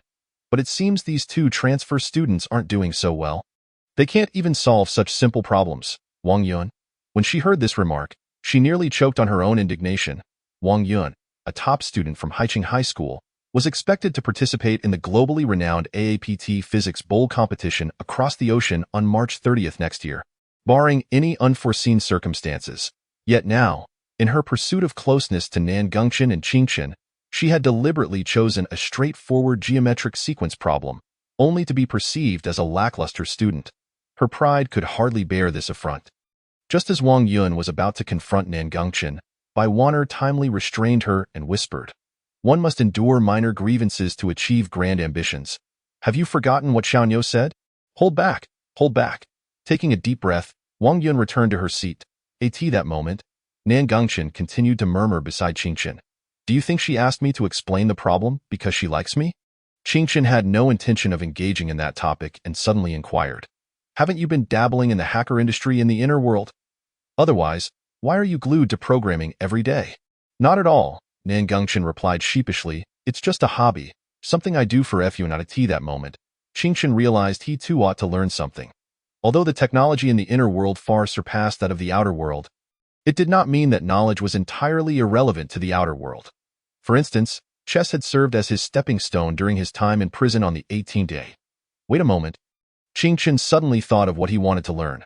Japanese. He had inexplicably acquired a fiancée in the inner world, and he could only rely on translation to understand what she was saying. For the past decade, Qing Chen had maintained a thirst for knowledge, aiming to change his fate and sever ties with his past. This habit would not wane even with the arrival of the inner world. He first opened his phone to search for basic textbooks on learning Japanese, purchasing 4 in one go on Taba.in. That instant, Qing Chen seemed to recall something and impulsively searched for the name Kamishiro Sara. He was taken aback. He found her. She looked exactly the same, and she was a star. Wang Yun, catching a glimpse of his phone, curiously remarked, So you have a crush on this girl from the island? Huh? You've been staring at her for quite a while. Qing Chen lifted his gaze to her. No, Wang Yun assumed he was merely being stubborn and did not pursue the matter further. However, inside, Qing Chen was in turmoil. He had initially searched for Kamishiro Sora on a whim, never expecting to actually find her. The girl from the Kamishiro family who had silently shared the interrogation room with him in the photograph. The girl was running through a sunflower field under the sun, her long hair billowing in the breeze, her smile radiant. Such a smile was captivating, innocent, pure, and as pristine as a mountain stream. According to the information, the girl's father was of Chinese descent, while her mother was from the island. No wonder she was fluent in both languages. Last year, she won the Best Supporting Actress award at the Island Film Academy for her role in Fusang Flower. And this year, she starred as the lead in EY's film Aoi. Although she appeared in niche art films and was not widely recognized abroad, she was considered by some in the island's entertainment industry as one of the potential pillars of the future film scene. Now, having seen the search results, Qingchen's mind was in a daze. He could not fathom how he had become connected to such a figure. Wang Yun had watched Fusang Flower and Aoi, so she knew that Kamishiro Sora was rapidly rising in the island's entertainment scene, soon to become a representative of the forest-style goddess. Such a girl felt too distant for a boy from a small town. That moment, Qingchen pondered that, based on the information he had gathered, the Kamishiro family was not separated from other families by the sea. After all, as Li Shudong had said, the entire ocean had become a forbidden zone. If the Kamishiro family resided on an island, they could not possibly cross the sea to reach the mainland. Thus, would the time travelers from the island and those from the mainland traverse to the same continent? To this day, Qingchen had yet to see a map of the inner world. He could ask Lin Xiaoxiao for one during the next crossing. When class was dismissed, Wang Yun and Bai Waner went to the corridor to meet Hu Xiaonyo and Zhang Tianzhund. Hu Xiaonyo inquired, "Any new developments?" Wang Yun shrugged. Both Nanjingchen and Qingchen are acting like fools. There's no need to mention Nanjingchen, but Qingchen spent the entire class fixated on information about a celebrity from the island. Bai Waner questioned, "Didn't the teacher say Qingchen was a good student? How come he doesn't seem like one at all, chasing after stars?" "Who knows?" Wang Yun sighed. "Many good students experience a surge of hormones in their second year and fall behind in their studies. We have all seen such cases. Do you remember when both of our academic prodigies from Haizhong fell from grace after starting their romance?" At that moment, Hu Xiaonyo frowned. "What did we say yesterday? Let go of their pride. If you constantly regard them as fools in your heart, how can you make friends?" Wang Yun was somewhat displeased. "Then how about we four switch classes? I'll go deal with Lu Dazhu. And you can befriend Qingchen?" Just then, the study committee member Yu Junyi suddenly ran up from downstairs, arriving at the entrance of Class 3, Grade 2, to inform Qingchen. "Qingchen, the foreign teacher is asking for you." "All right, I'll head over," Qingchen replied. The Luoqing Foreign Language School had foreign teachers, but they only taught one class a week, and the content was rather superficial, merely chatting with everyone and strumming the guitar. This was merely a superficial showcase of the school's characteristics, lacking any real educational value. When Qingchen went downstairs, Hu Xiaonyo suddenly asked Yu Junyi, "Hi, do you know what the foreign teacher wants with Qingchen?" The study committee member Yu Junyi chuckled. "How would I know? They're friends." Qingchen used to drag the foreign teacher along for oral practice. Eventually, only Qingchen could converse normally with the teacher, and they gradually became familiar. The teacher often brought him little gifts from abroad. "I've even tasted the chocolate the teacher gave to Qingchen," Hu Xiaonyo, and the others were momentarily stunned.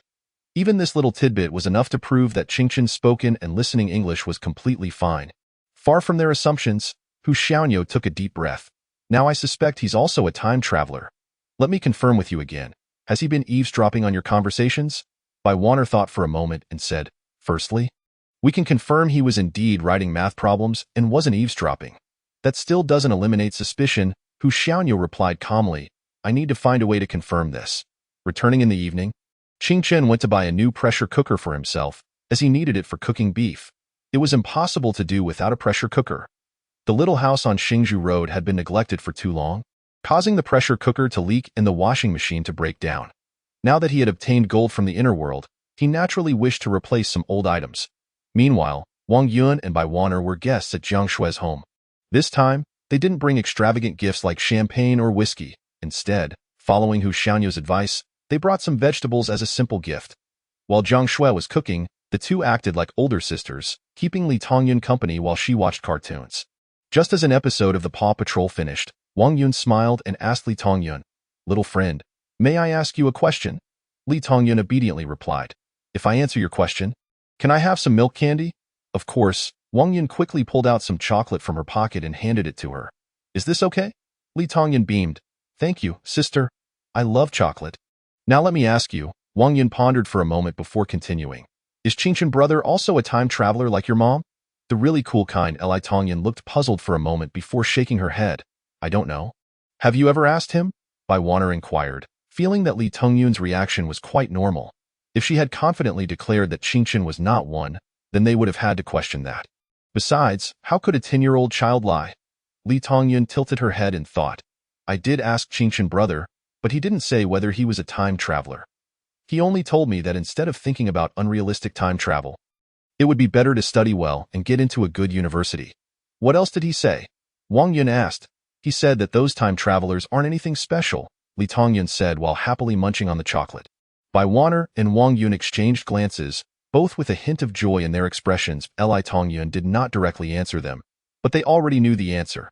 If Qingchen were truly a time traveler, how could he say that time travelers were nothing special? It sounded more like jealousy and envy within a certain context, as well as a form of self-comfort. At tea that moment, Bai Wanner also took out a piece of chocolate from her pocket, gently ruffling Li Tongyun's hair. Little Yun is so good. Saying this, the two stood up to bid farewell to Jiang Shui. Once outside, they lowered their voices and asked, "Do you think the little girl was telling the truth? Such a well-behaved little girl must be speaking the truth, and she certainly wouldn't be able to concoct such a story," Bai Wanner analyzed. "It seems Qingchen really isn't a time traveler," Wang Yun said. Now Hu Xiaoyo can rest easy. They were oblivious to the moment the door closed, as Li Tongyun silently expelled the chocolate from her mouth into the trash bin, followed by an exasperated roll of her eyes towards the heavens. In truth, she harbored a distaste for the flavor of chocolate.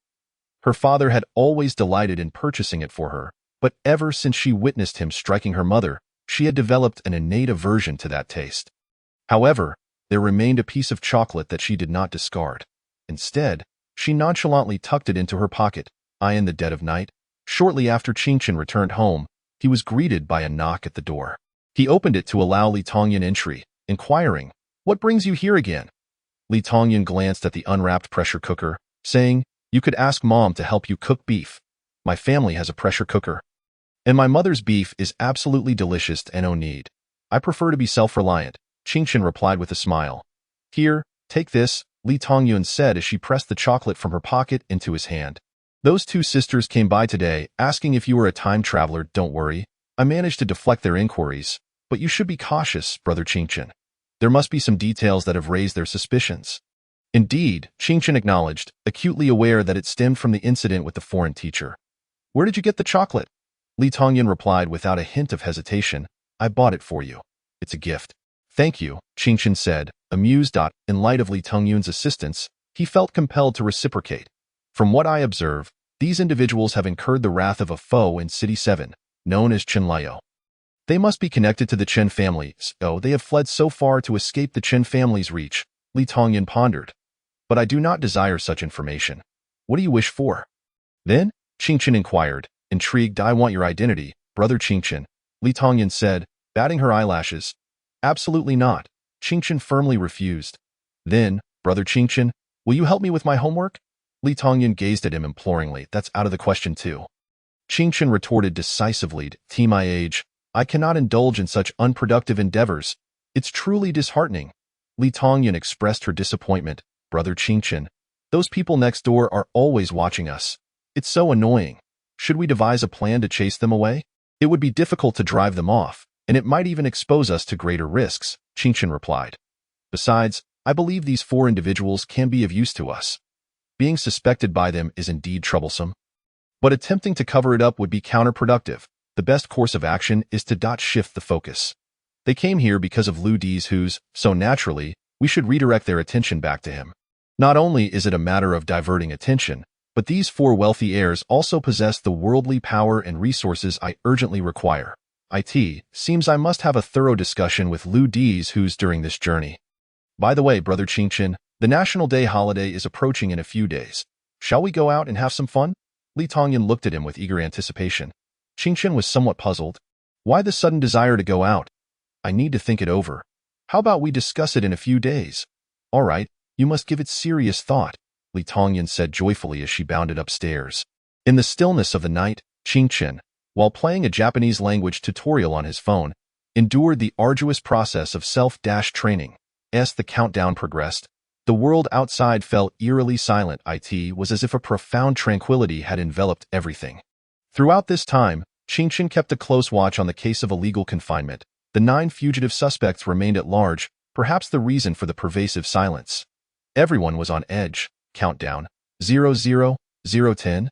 In the final moments, Qingchen placed the USB drive containing the meticulously copied chess game into his mouth, simultaneously activating his breathing technique while gripping a kitchen knife in his right hand.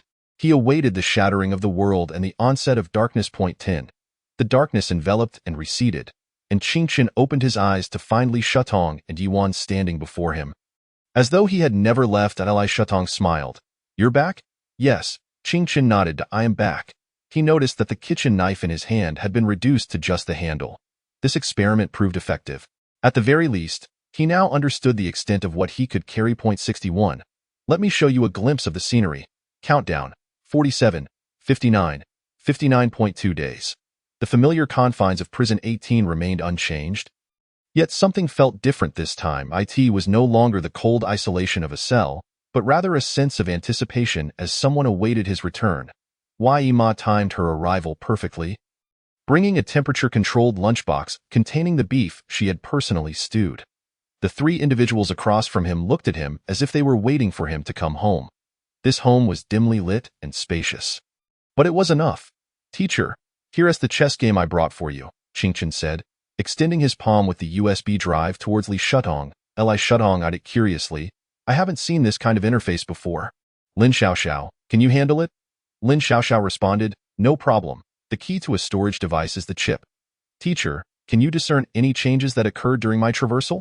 Qingchen inquired, as he had previously relied solely on his own observations. But now with someone else watching, they might uncover additional details. "You previously mentioned that in the other world, a second passed during your traversal. However, this is not entirely accurate," Li Shutong explained. "From my perception, the moment you traversed, there was a shift in the force field, and this change was fleeting, perhaps only 0.1 seconds, or even shorter. It was in that instant that you vanished, and when you reappeared, the gold bar in your hand had vanished." "I see," Qingchen mused, realizing he had indeed traversed. But the question remained. What had become of the original Qingchen in this world? Had he been wholly obliterated? "Teacher, what about the fiery essence within me?" Qingchen began, only for Li Shutong to shake his head. "It's not yet time for explanations. Its emergence occurred earlier than I had predicted." As they spoke, Yuan approached Qingchen and lifted the hem of his shirt. Upon catching sight of his abdominal muscles, she laughed. "Lin Xiaoxiao, I've won again." "What wager did you make this time?" Qingchen asked, curious. "I bet with him that even without supervision, you would still increase your training intensity." Yuan replied, "We are all trained individuals. The definition of your abdominal muscles would be unattainable with even a single day of rest." "Let us commence training," Qingchen declared. "Not just yet. Come with me now." Li Shutong instructed Qingchen. "Where to?" Qingchen asked, puzzled. Li Shutong turned toward the exit. "I'm taking you to see the outside world." "Why do we need to see the outside world?" Qingchen queried, perplexed. Li Shutong glanced back. "Aren't you curious about the world outside?" Qingchen hesitated for a moment. Of course, he was curious. Since the day he returned, he had seen others mention it online. It was a world so magnificent and grand. Some claimed the cities floated among the clouds.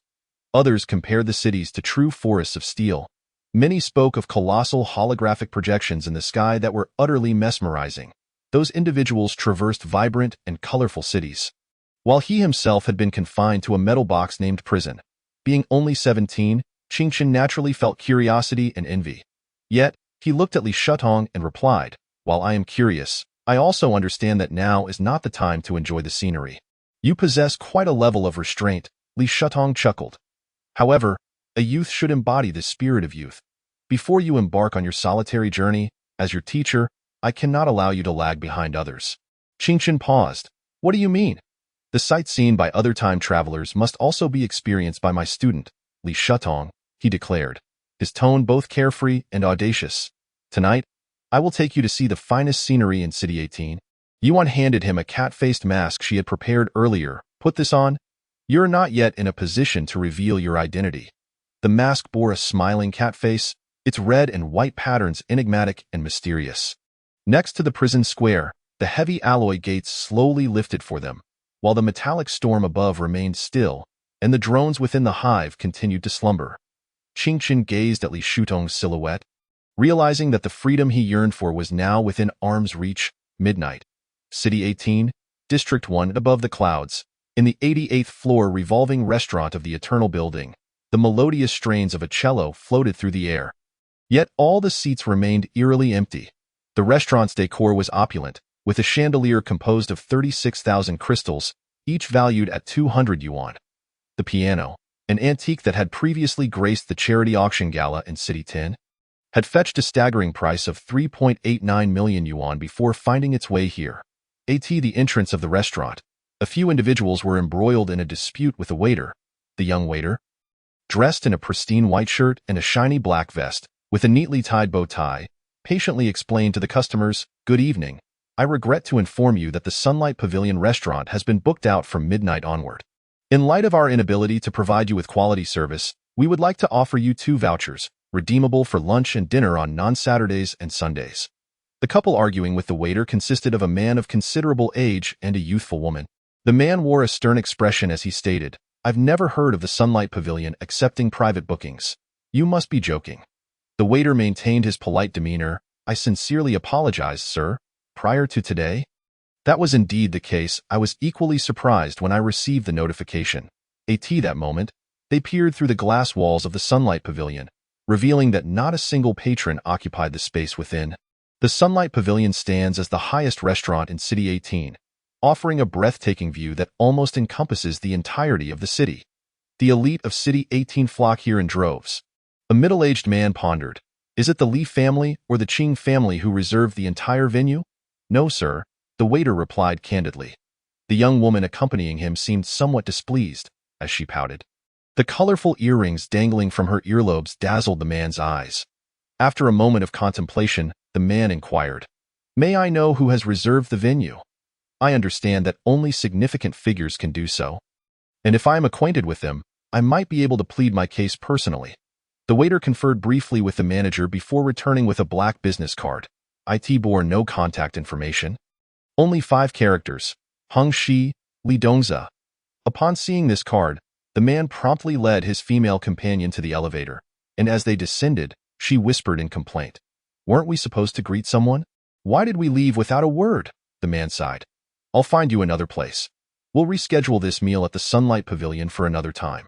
You mentioned last month that you knew Li Dongza, didn't you?" The woman grumbled. "This is an entirely different matter," and the man was growing impatient. "He isn't even in City 18 today. The reservation was made for someone else."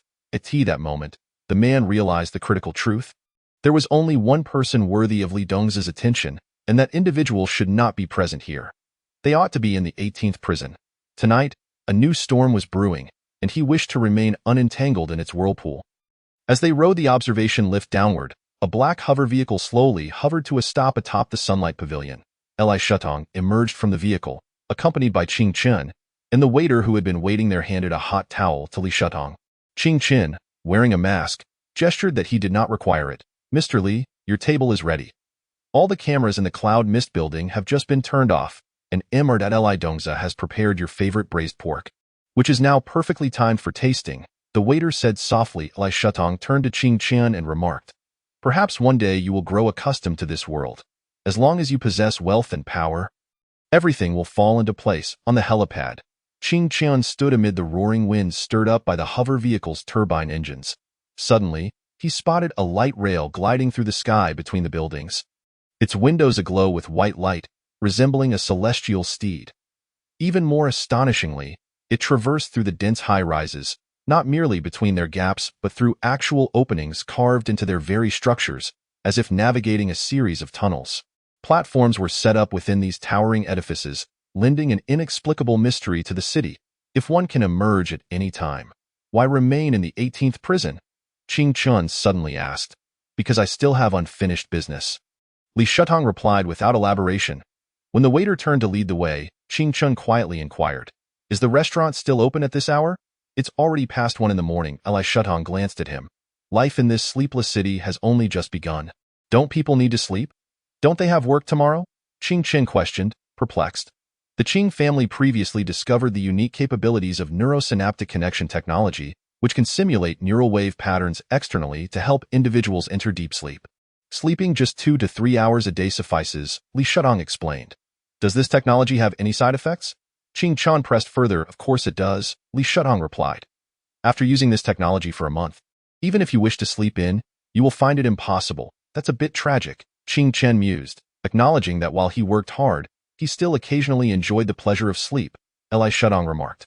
Technology is a double-edged sword. No one truly knows whether it brings fortune or calamity to humanity.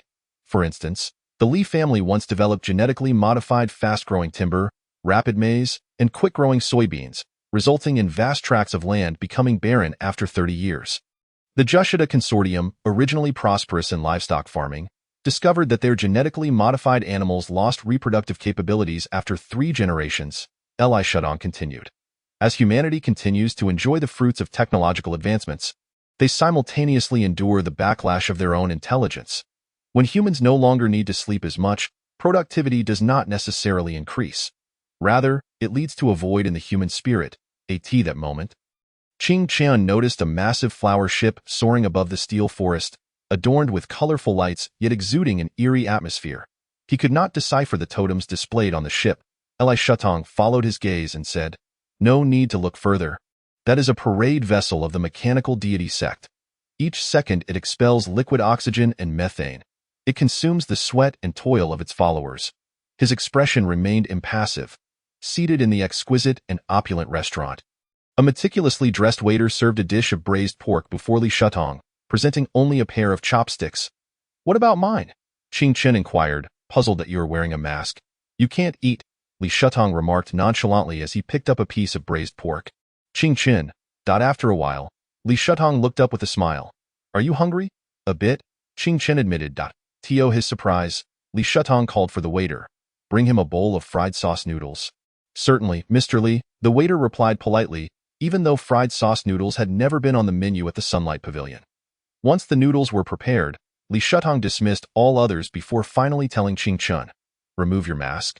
Eat your noodles." As Ching Chen mixed his noodles, he gazed out the window. This must be one of the tallest buildings in City 18. Looking up, only 2 distant towers stood alongside it in the sky.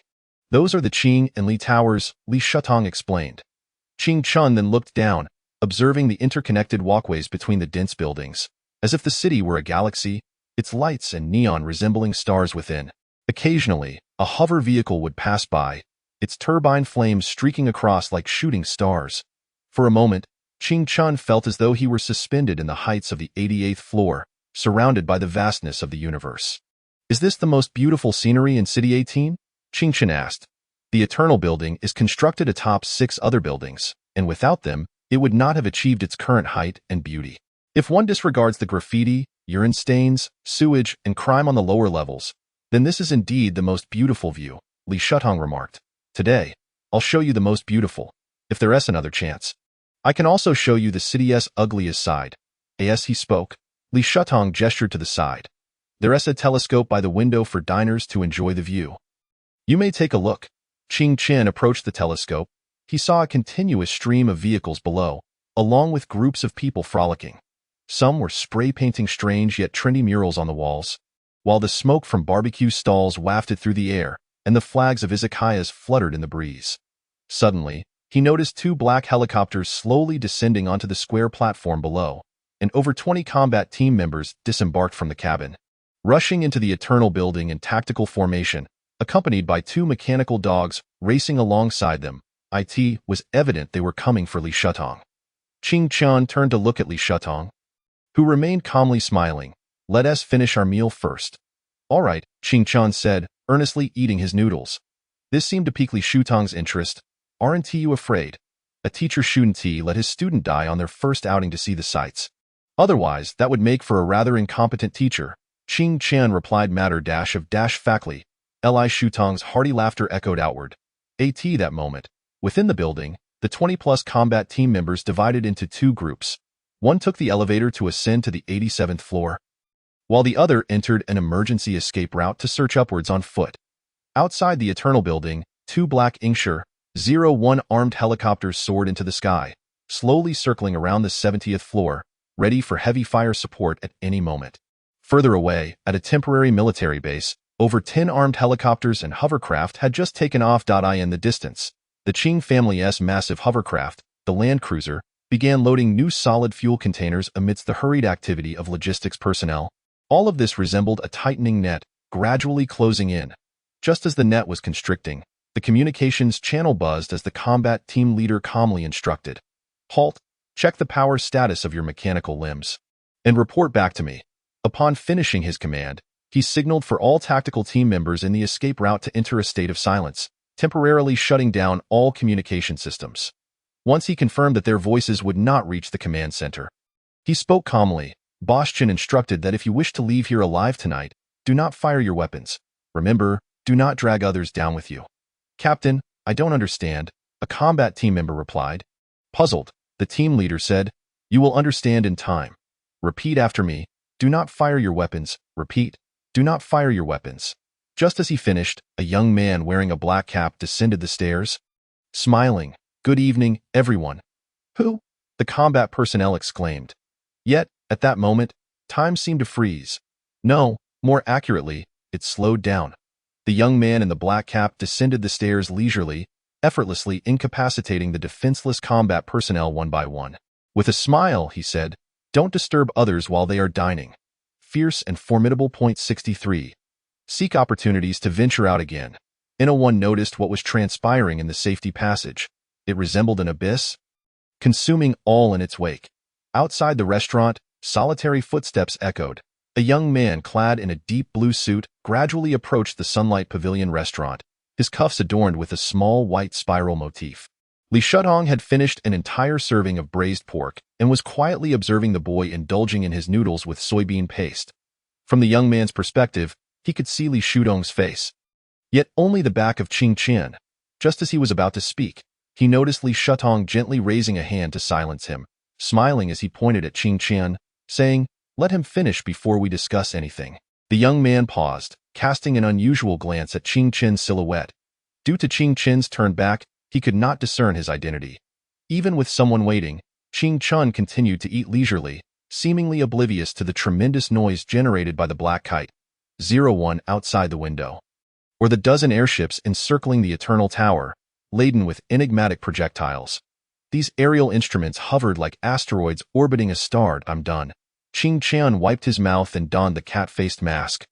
Turning to his teacher, Li Shutong smiled at the young man outside the door. Is that Qin Yehu, the eldest grandson of the Qin family? I hear you've been promoted to a level. The advancement of a junior is of little consequence. We have no intention of waging war against the Knights or the Eternal Society. We merely wish to invite you back to prison. No. 18. There's no need to create a commotion. Qin Yehu bowed. Rest assured, we'll sit here and chat for a while before departing. We won't trouble you, Li Shutong replied with a smile. That's good. We won't disturb you further. We'll leave once you do. Qin Yehu exited the Sunlight Pavilion, while the ground team below began to stand down, and armed helicopters commenced their hovering. The helicopters even extinguished their searchlights, and the roar of the engines diminished to a manageable level. It seemed that matters concluded rather simply. Yet, in truth, it was anything but simple. Li Shutong looked at Qing Qian. Once I step out of prison, no. 18. It will set many nerves on edge, so you understand why I Haven T emerged. Are they afraid of you? Qing Qian inquired. Li Shutong chuckled and shook his head. In this era, even entering demigod status does not confer invincibility. They are not afraid of me, but rather of the flames. Let us go home, Donamim. Qing Qian followed Li Shutong up to the rooftop. Standing in the night wind atop the clouds, Qing Qian glanced once more at the galaxy within the city and the helicopters swirling beneath him. He knew that one day he would return. Qin Yehu stood alone before the floor-to-ceiling window, calmly watching the Black Knight airship vanish into the night. He asked, has that combat team been located? Someone behind him responded, yes, they've all been rendered unconscious. From my assessment, it appears someone ambushed them in the safety passage and then withdrew without a trace. Qin Yehu smiled wryly. This tells us that the net we've woven is still not tight enough. Let us retreat. It's time to go home.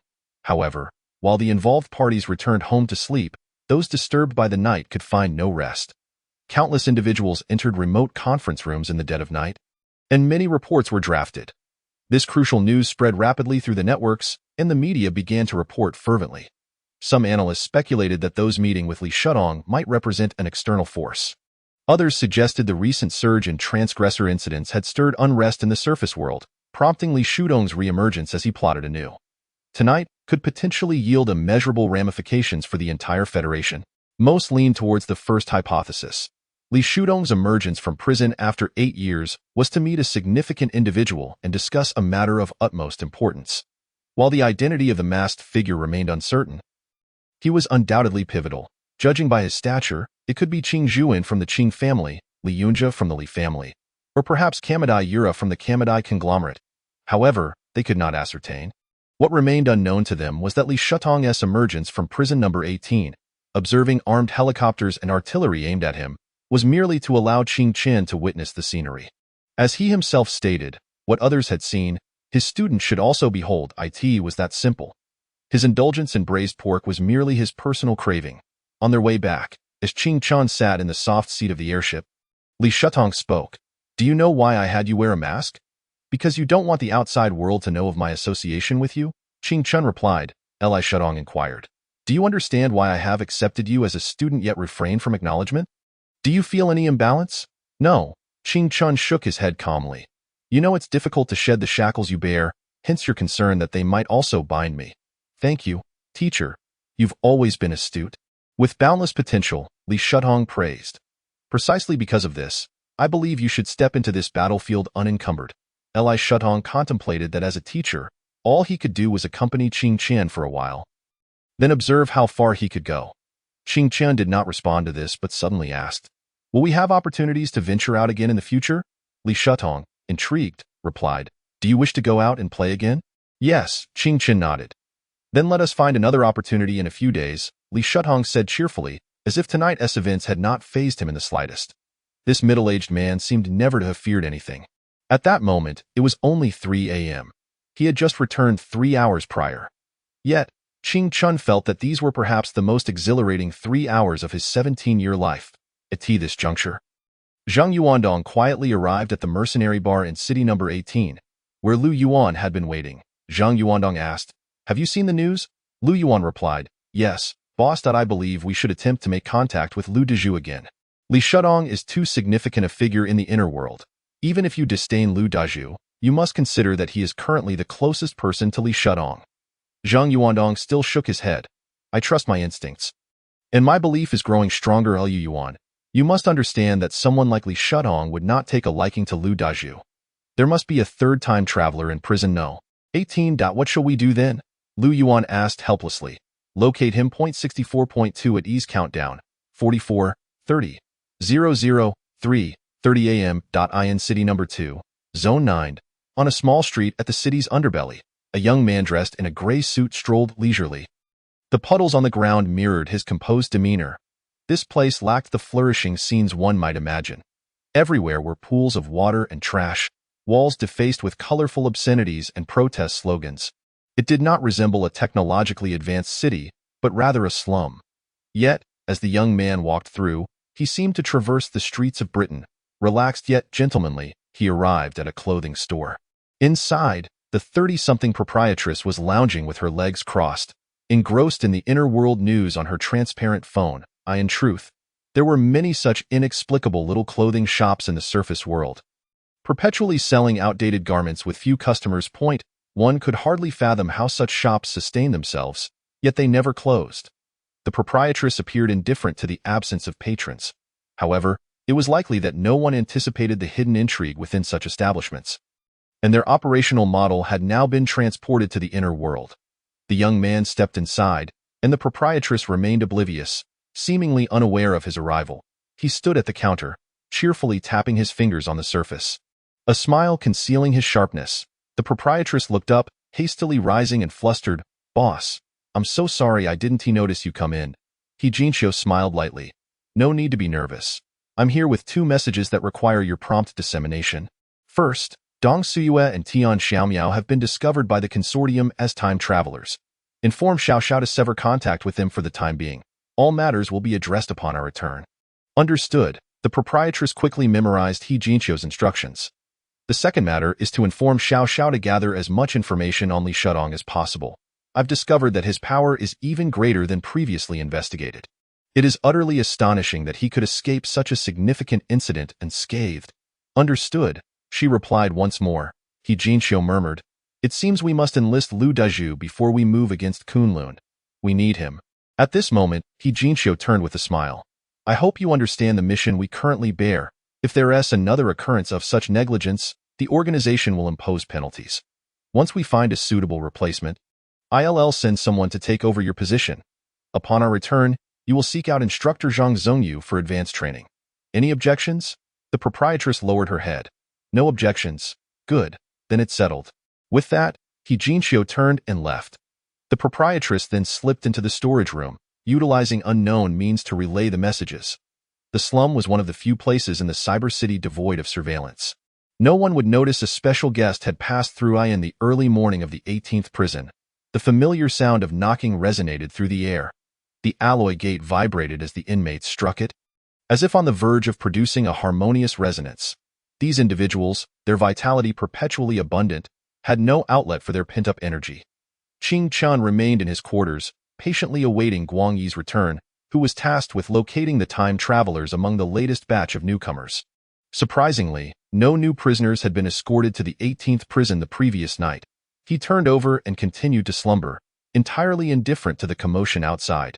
At that moment, Li Shutong remained composed at the dining table, intently observing a recently acquired chess endgame, devoid of any signs of fatigue. Even Lin Xiaoxiao found herself reflecting on the chaos outside, stirred by the events of the previous night, while their boss seemed utterly unfazed. As if it were of no consequence to him, the bald and shiny Guohuchen stealthily approached Lin Xiaoxiao, whispering, "What exactly did your boss do last night? Was there any excitement that I might have missed out on?" "How did you know?" Lin Xiaoxiao inquired, intrigued. Despite the uproar outside, Guohuchen had no means of communication here. How could he possibly be aware of the situation? She shot him a sidelong glance. Did the psychics from Spade also arrive? How many of you came, without fear of the consortium sweeping you all away?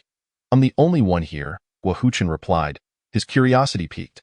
Seriously, what did Li Shutong go out for? Lin Xiaoxiao regarded him for a moment. If I told you he merely craved some braised pork, would you believe me? Not a chance. With such a ruckus, there must be something significant happening, Guohuchen retorted, wearing an expression that suggested he found her naive. Lin Xiaoxiao sighed. She knew that no one would believe it. Their boss had indeed ventured out for nothing of consequence, just to take Qing Qian on a little outing. People only remembered him as a perilous contemporary demigod, forgetting that he was, in fact, quite capricious and carefree. Moreover, Lin Xiaoxiao couldn't help but reflect on the other protagonist in this affair, Qing Qian, who was still blissfully asleep well into the afternoon, as if nothing were amiss. It was one thing for their boss to remain so composed, but how could a 17-year-old boy exude such tranquility? As Qing Qian dozed languidly, he was suddenly roused by the prison intercom announcing, "Inmate number 010101. You have a visitor." He slowly sat up, somewhat bewildered. In the square, Guohuchen was questioning Lin Xiaoxiao. Wait, isn't the normal visitation every 3 months? I recall someone visited this kid just yesterday. Lin Xiaoxiao appeared nonchalant. Our boss doesn't care for him, so I suggest you keep your distance and refrain from inquiring too much. Half an hour later, accompanied by mechanical wardens, Qing Chun slowly pushed open the visitation room door, only to find that it was still not Qing Yin, but rather Xin. This time, the girl was not clad in formal attire. She wore a loose-fitting white sweater, a long pleated skirt, and a pair of petite leather shoes. Her slender calves were encased in white socks. Perhaps due to a change in her usual garb, Xin appeared at ease, sitting quietly, her large eyes as if imbued with the ability to converse, earnestly scrutinizing the youth before her. Qing Qian took a seat across from her at an iron table, surrounded by gray metallic walls, illuminated by harsh LED lights. Yet, inexplicably, the once foreboding atmosphere seemed to brighten with her presence. Qing Qian hesitated. "What brings you here?" "I brought you some food, which I prepared myself," Xin replied, lifting a small cloth bag from beside her chair. Inside was a temperature-controlled lunchbox, more exquisite than the one Yuan had. Qing Chun silently opened the box to discover 3 neatly arranged hand rolls of sushi on the right, a bowl of beef on rice in the center, and a row of eel on the left. I inquired, and it seems the prison's meals are rather unpalatable, so I made this for you, Xin explained. I'm quite curious. We shouldn't be too familiar, at least not to the extent of visiting me in prison daily. Qing Qian said calmly. Shin pondered for a moment before softly replying, "This time I came with my elders to the 18th city. They insisted I engage with you more, and it feels somewhat uncomfortable being with them." A silence enveloped them as Ching Chen picked up the chopstick she had brought and quietly consumed the food. He had to admit, the girl's culinary skills were commendable. Once again, silence fell, extending until the 30 minutes of visitation elapsed.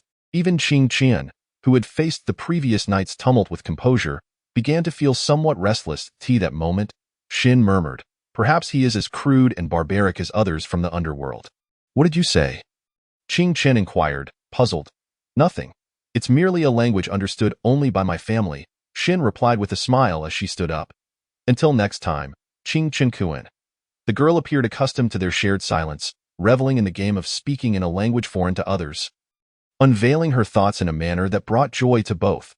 Simultaneously, Lin Xiaoxiao, languishing in the reading area, lamented how the prison had seemingly lost some of its allure ever since their boss required Ching Chen to conceal his identity. Wishing to engage Ching Chen in conversation, he found himself compelled to maintain a facade of indifference. Longing to chat with Yuan was equally futile. Her mother's demeanor rendered her nearly mute. This left Lin Xiaoxiao feeling a profound sense of solitude. As for Guohuchen, he preferred to keep a safe distance from the Baldemain. At that moment, the alloy gate beside the square slowly rose, revealing two mechanical wardens escorting Lu Di's who's back into the square. "Oh no." Lin Xiaoxiao slapped her forehead, realizing something crucial had slipped her mind. According to prison regulations, today marked the end of Lu Di's who's confinement. However, the problem lay in the fact that Lu Di's who's could not return. For Lin Xiaoxiao was acutely aware that she could not allow him to see Ching Chen. "Boss, we cannot let this man go," she stated to Li Shutong. Li Shutong lifted his gaze from the chessboard and replied, "Then let us put him back in confinement. We can address it tonight." And no sooner had he spoken than the mechanical wardens promptly ushered Lu Di's, who's back beyond the alloy gate, leading him toward the isolation cell. No one knew how Li Shutong accomplished this, nor who had heeded his command, relaying it to the mechanical wardens, just as no one knew how he managed to exit the 18th prison either. At that moment, as Lu Di's who's was hoisted off the ground by the mechanical wardens, he shouted, "Wait! Wasn't I supposed to be returned to the square? What is going on? Why am I being confined again? What have I done?" Yet, regardless of his struggles, he was ultimately returned to the isolation cell. Lu Di's who's felt somewhat unfortunate. Each time the countdown to his crossing concluded, the world's rules forcibly pulled him into the underworld, where he would then serve several days in prison. At such a tender age, he bore burdens far beyond his years. Suddenly, the alloy gate before him swung open, revealing a figure adorned with a cat-faced mask, silently observing him from the dim, cavernous corridor. "Who are you?" Lu Di's who's hesitated, a twinge of fear gripping him. However, upon closer inspection, he saw that the individual was unarmed, still holding a reading device. This was the third-time traveler in the 18th prison. Lu Di's who suddenly realized. Ching Chen stepped into the isolation cell, and with a hiss of hydraulic machinery, the alloy gate closed slowly behind him. "What do you intend to do?" Lu Di's who's exclaimed, fear mounting in the confined space. Ching Chen began to write on the reading device. "I saw the news. You were mistaken for me." Lu Di's whose eyes widened. "Big brother, I didn't mean to steal your spotlight. I've made up my mind. I won't boast again. This time, I'll admit I'm not the time traveler Jian Sheng encountered." Ching Chen responded on the reading device, "No need." "Huh?" Lu Di's whose was taken aback. "Then what do you want, senior? Public acknowledgement?" Ching Chen replied through the device, "Absolutely not." Lu Di's who shook his head vigorously. "I'm already overwhelmed by the attention. You wouldn't believe it. I live on the second floor. Just the other day, I forgot to close the blinds while showering, only to turn around and find someone across the street filming me. And when I was riding my bike home, a paparazzo followed me in a car, saying I should ride faster to make for better footage." Ching Chen. Ignoring his complaints, Ching Chen continued on the reading device. "Do you know your prison sentence?" Lu Di's who's paused. He genuinely had no idea about the specifics of his sentence, having been thrown into prison upon crossing over. Ching Chen then wrote, 99 years and 7 months. Lu Di's who's. Ching Chen elaborated, "According to the news, you've been convicted of robbery, theft, smuggling, drug trafficking, and attempted murder, resulting in cumulative sentencing." Good heavens! Lu Di's who's nearly retched. At that moment, Ching Chen retrieved the news article detailing his trial from the reading device. which belonged to Li Shutong, thus granting access to the news. Lu Diz, who stared blankly at the device, which clearly outlined his transgressions and stated that this was the highest sentence in the 18th city in the past 2 years. A sense of despair washed over him, as he had harbored a glimmer of hope that if he merely bided his time, his sentence would eventually conclude. Qingchen continued to write, "Of course, I think." Suddenly, Lu Dazhu inquired, "Boss, you have been communicating with me through writing. Are you afraid that I might recognize your voice? So, are you someone I know? Or perhaps someone in close proximity?" At that moment, Lu Dazhu exhibited a glimmer of his original intellect, a normal human reasoning that remained unclouded by the chaos of time travel, arising from a state of calm within the confinement chamber. Yet, this intellect seemed somewhat out of place. Qingchen regarded him coldly and, speaking from beneath his mask, stated, "You are, in fact, being used as a scapegoat by the organization. The Inner World Syndicate often resorts to such tactics. Once they draw the attention of the Federal Security Administration, they randomly select a hapless individual to shoulder all the blame." In an instant, Lu Dazhu sensed a shift in the other's aura. An unseen pressure that disrupted his breathing uncontrollably. He pondered that if he had ever heard such a voice, he would surely remember it. Yet, no such impression lingered in his memory. Qingchen queried, "Now that you have heard my voice, may we continue our conversation?" "Apologies, boss, I misunderstood." Lu Dazhu's demeanor dwindled once more. Qingchen looked down upon Lu Dazhu. "I have come to see you to propose a transaction. You will impersonate me, and I shall assist you in clearing your name." He first shattered Lu Dazhu's hopes, only to then extend a new glimmer of hope. This was because Lu Dazhu could now serve as a vital link for him to the outer world. "A transaction concerning the outer world. How can I assist?" Lu Dazhu asked. "Locate the true culprits and compel them to confess," Qingchen replied. Lu Dazhu contemplated before saying, "But even if you do not help me after you leave, I will be powerless, am I not? Do you still have a choice?" Qingchen asked calmly. Lu Dazhu fell silent for a moment, finally resigned. "I accept this transaction. What must I do?" "I believe there will be individuals drawn to your outward identity. You need to discern their desires and convince them that they can procure what they seek from you," Qingchen articulated. "In essence, I aim to utilize you to bind them together. Boss, I cannot possibly receive no benefit at all." Lu Dazhu timidly inquired. "Each transaction will yield you a share or reward, such as improved rations in the inner world, or the ability to access external news even while in confinement, or the transportation of virtual life equipment from the entertainment district to your confinement cell," Qingchen assured. Lu Dazhu was taken aback. He had not anticipated that this third-time traveler wielded such power within prison number 18. After a moment of hesitation, he remarked, "But boss, if I assume your identity, I will be particularly vulnerable in the outer world." Qingchen regarded him silently. "Boss, you may have seen the news. I was injured on the second day of my return." Lu Dazhu rolled up his sleeves and pant legs. "Look. It has only just begun to scab." Qingchen suddenly recalled, having long wondered how the other had sustained his injuries and what had transpired. "Elaborate, please."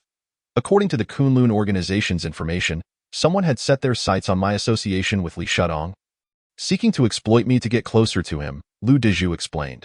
"They departed from Easy that morning and attacked me in Luoqing that evening. The Kunlun organization had laid an ambush outside the school and apprehended them all." "I see," Qingchen nodded. No wonder Kunlun was absent from school that day. No wonder Lu Dazhu had arrived at school injured for no apparent reason. It was all due to the lurking dangers of the outer world. With that realization, Qingchen felt that allowing Lu Dazhu to bear the brunt on his behalf was indeed perilous. His concern was not for Lu Dazhu's well-being, but rather the unfortunate loss of a valuable link he had finally discovered. Qingchen gazed at Lu Dazhu and asked, "What do you mean by enhancing strength, for instance?" Genetic serums. Lu Dazhu opted for an alternative path within the professional trajectory. Qingchen closed his eyes in contemplation, and this contemplation lasted a full 10 minutes. In the silence, Lu Dazhu endured a torment of uncertainty. Suddenly, Qingchen opened his eyes. "I can't provide it, but I hope you can prove yourself worthy of this genetic serum and understand what collaborating with me entails. Just watch me perform. I assure you, there are currently 4 individuals eager to ingratiate themselves with me, but I have previously ignored them," Lu Dazhu exclaimed with newfound vigor. "You have no idea? They are exceedingly wealthy. I heard one watch costs hundreds of thousands. Students actually flaunting watches worth hundreds of thousands. I had never encountered such a thing before." Qingchen's expression grew peculiar. Was he referring to Wang Yun and the others? Lu Dezhu continued. I will return and ascertain their needs, figuring out how to extract some funds from them. What if I acquire one of their watches for you? Qingchen cautioned. No cash? Nor watches. I only require unmarked gold bars. By the way, you are aware that I am at Luoqing Foreign Language School, right? Lu Dezhu stated. Yes. Qingchen nodded.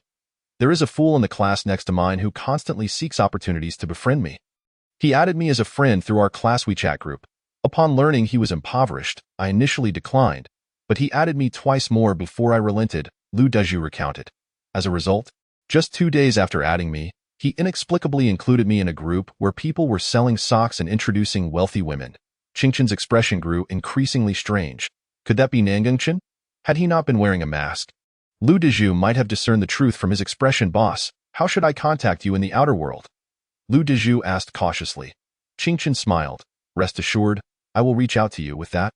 He turned and exited the confinement chamber. Only after the metallic gate had sealed shut did Qingchen finally allow his breath to ease. Behind the mask, the fiery patterns on his cheeks rapidly faded. Voice modulation, this was the second function of the breathing technique. Prior to his arrival, Qingchen had anticipated that his reluctance to communicate verbally would eventually raise Lu Dezhu's suspicions. However, if he had utilized the reading device last time and then spoken this time, it would have seemed inappropriate. Thus, allowing Lu Dezhu to uncover the issue on his own and then addressing it would lend greater credibility to dispelling any suspicion. To be honest, he was somewhat concerned that Lu Dezhu might fail to recognize this issue. For otherwise, he would be compelled to continue writing with the device. How exhausting in the solitary confinement chamber, Lu Dezhu sat in silence after the metallic gate closed. His mind was filled with the enigmatic visage of the cat-faced mask. The red patterns interwoven with white on the mask created a perfect harmony, emanating an inexplicable aura that seemed to gaze back at him, powerful and mysterious. Lu Dezhu found himself reflecting that although he had not managed to forge a connection with Li Shutong, allying with Li Shutong's successor might not be a bad choice after all. He had come to understand that he was not the protagonist of this world. Perhaps the true protagonist lay behind that cat-faced mask. Outside the door, Li Shutong, Lin Xiaoxiao, and Yuan awaited him. Is this your classmate? I had thought everyone from the outer world was like you, Li Shutong inquired with a smile. How did the discussion go? Qingchen pondered. I require a genetic serum. Genetic serum? Li Shutong asked with a hint of curiosity. Is it for Lu Dezhu? Yes, Qingchen nodded. Why? Lin Xiaoxiao asked, intrigued. Are you not simply giving him an advantage? I need to utilize him to demonstrate to the people of the outer world that I can indeed provide them with what they desire. Moreover, he should possess some self-preservation capabilities. Otherwise, it would be all too easy for him to be captured and tortured. Qingchen replied. Lu Dezhu lacks backbone.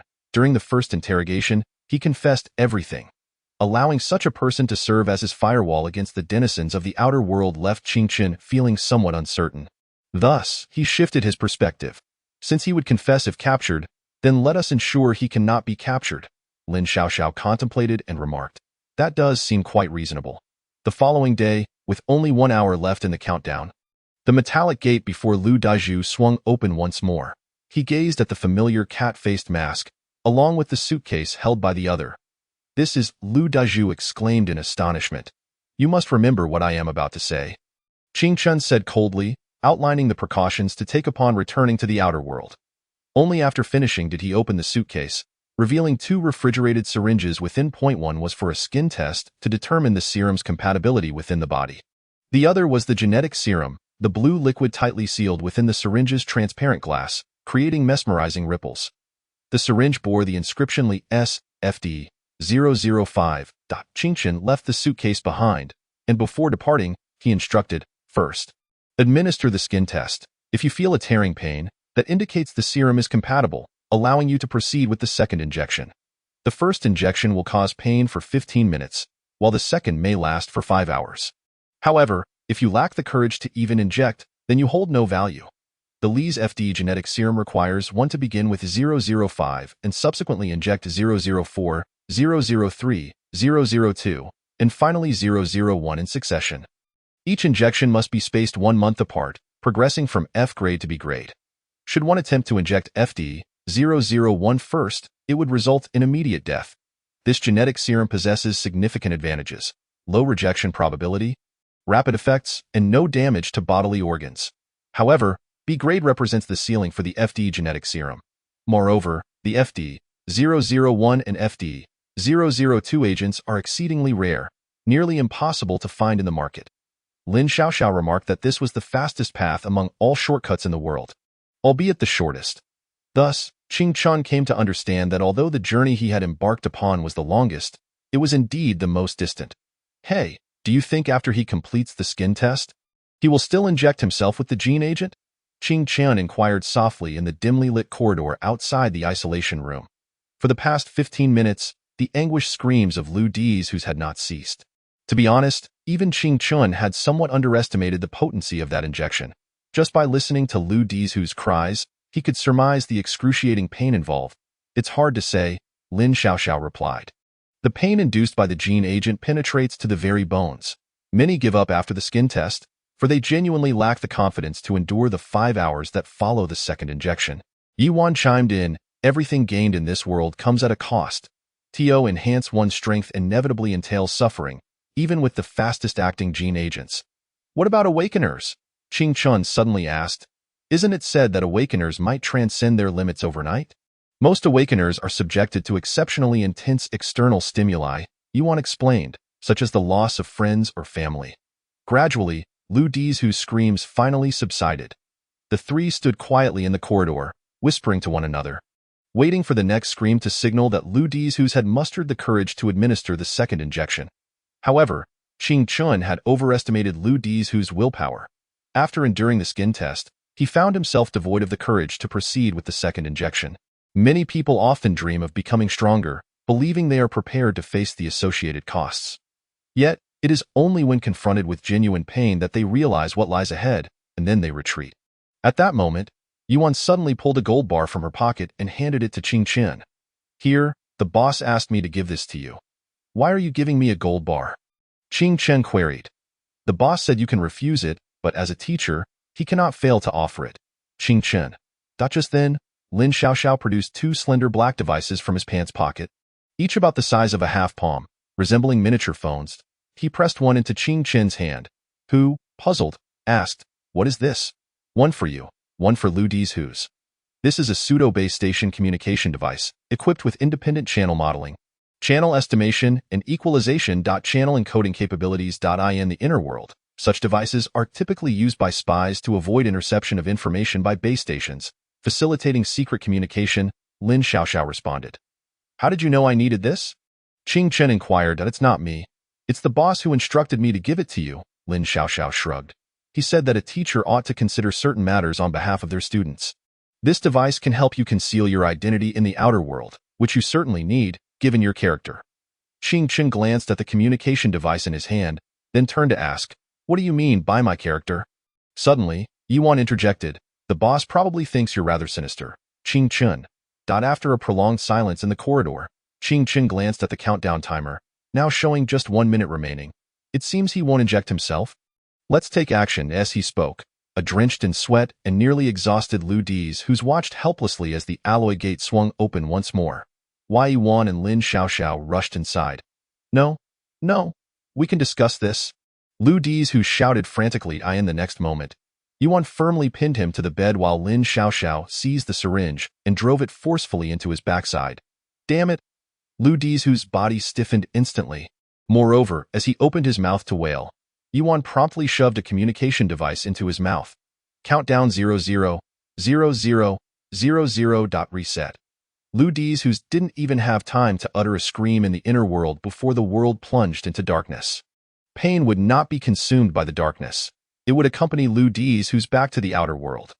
Qing Chen believed that the sound Lu Dizhu would make upon his return would undoubtedly awaken all the neighbors in the community. Tonight would surely be an insomniac night for the paparazzi of Luoqing. 68. Just shout 666. Would he, like others from the inner world, be so crude and barbaric?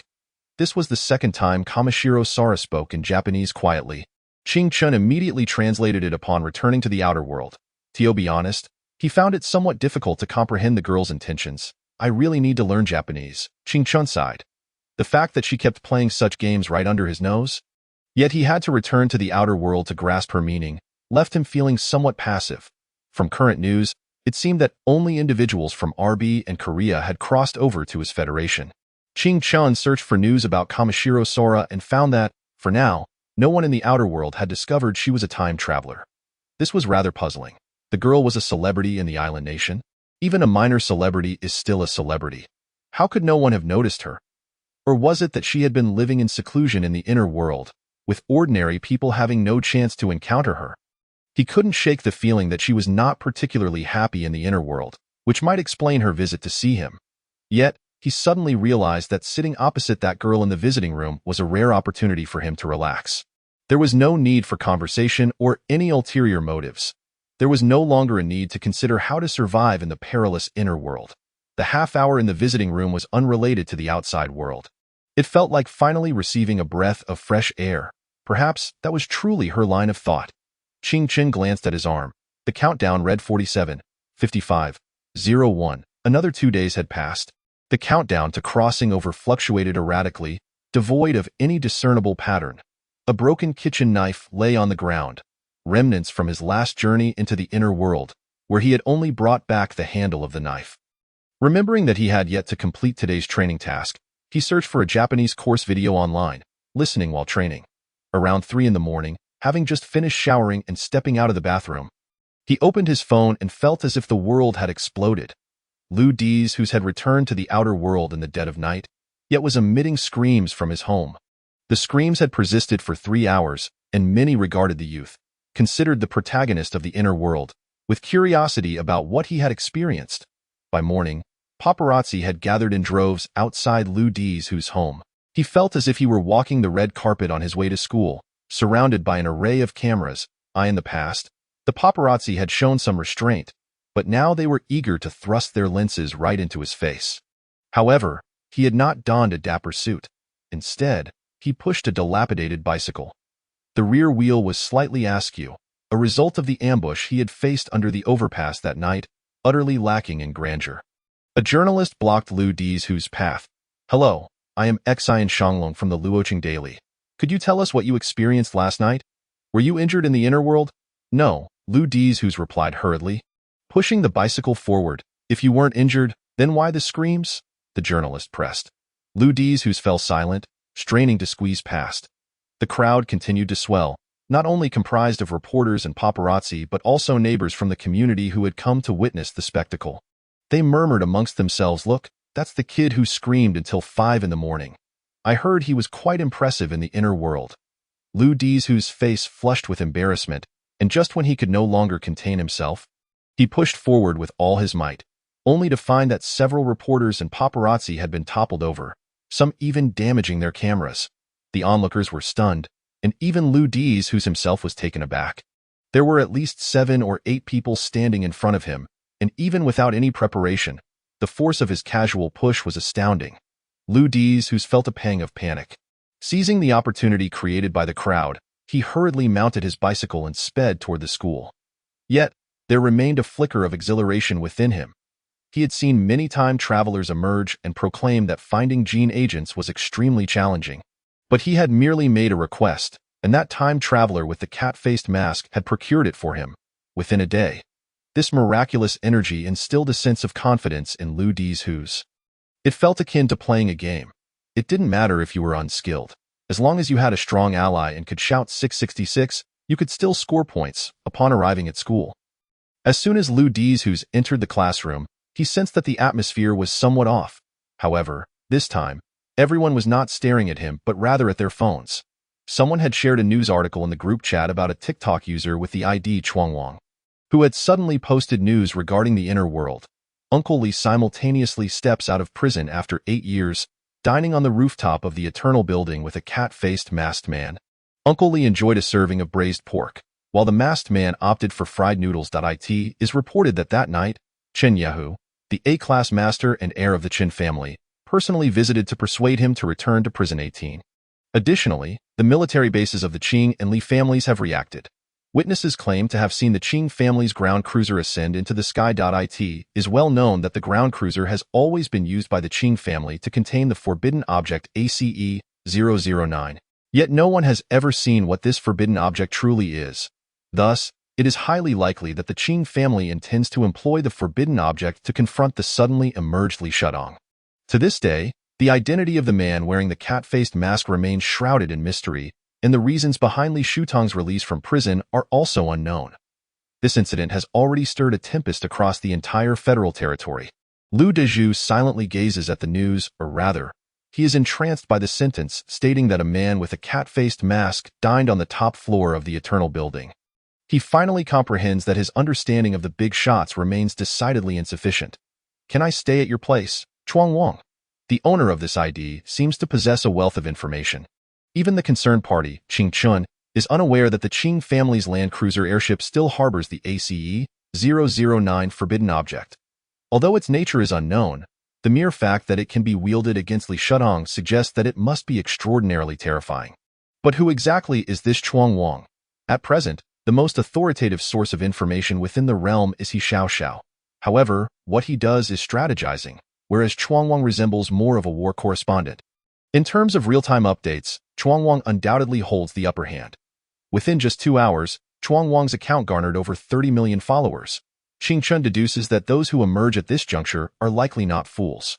Either they possess affiliations with organizations like Kunlun and hold no fear of scattered soldiers, or they, like He Xiao, wield technology or abilities that allow them to conceal their whereabouts. Traversing through time is a process of survival of the fittest. Individuals like Liu Dezhu, who initially blustered, would have perished long ago if not for the protective mechanisms in prison. Qing Chen awaits, hoping to see if anyone will unveil Chuang Wang's identity. Previously, a certain time traveler attempted to feign mystery but was swiftly found by hackers within an hour, who exposed his IP address and a slew of personal information, even revealing that a classmate from kindergarten claimed to have been struck by this internet celebrity. This is the information age. Without formidable defenses, one will inevitably be uncovered sooner or later. However, as the morning passes, Chuang Wang remains an enigma. It appears that an increasing number of time travelers will soon make their appearances. Qing Chen internally assesses that these time travelers differ from the previous internet celebrities. They possess the technology to combat the surface world and have their own methods of concealment. During the first break of the afternoon class, Qing Chen inadvertently notices the pure gold Rolex on Hu Xiongnu's wrist, which is now adorning Liu Dezhu's.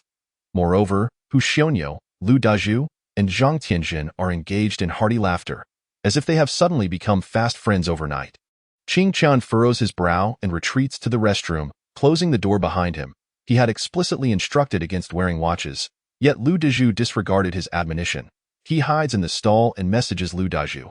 "Have you made any progress in communicating with the 4 transfer students from Haicheng that you mentioned earlier?" It is not until the next break that Liu Dezhu sneaks into the restroom to reply, "Don't worry, big shot." Although these 4 individuals are wealthy, they are rather stingy, and there has been no progress for now. Qing Chun finds himself both amused and exasperated. He had initially thought the other party simply misunderstood his suggestion, but now it seems they intend to keep the watch for themselves. This fellow plans to swindle a bit more from Hu Xiongnu, take only a portion for himself, and ultimately extract some benefits from Qing Chen, such as gene potions. In the end, Liu Dezhu profits handsomely while Qing Chen and Hu Xiongnu become mere tools for his financial gain. It must be said that Qing Chen suddenly feels as if Liu Dezhu's intelligence has surged to new heights. Were it not for his proximity in the adjacent class, he might have truly been deceived. Perhaps Liu Dezhu never anticipated that this third-time traveler would be in his own class.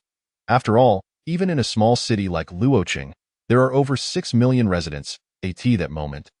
Liu Dezhu sends a message, "Big shot. The classmates from Haicheng want to know how to establish themselves quickly in the city of the 18th. What assistance can we provide? How about we give them a little incentive first?"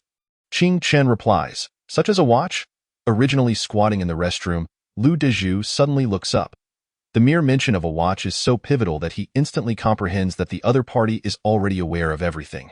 Is this third-time traveler a classmate of his, or perhaps an alumnus? Memories of students bustling through the corridors and the throngs on the playground during recess flood his mind. Yet, a chill runs through Liu Dezhu, as if a pair of eyes, unbeknownst to him, are quietly observing him through the crowd.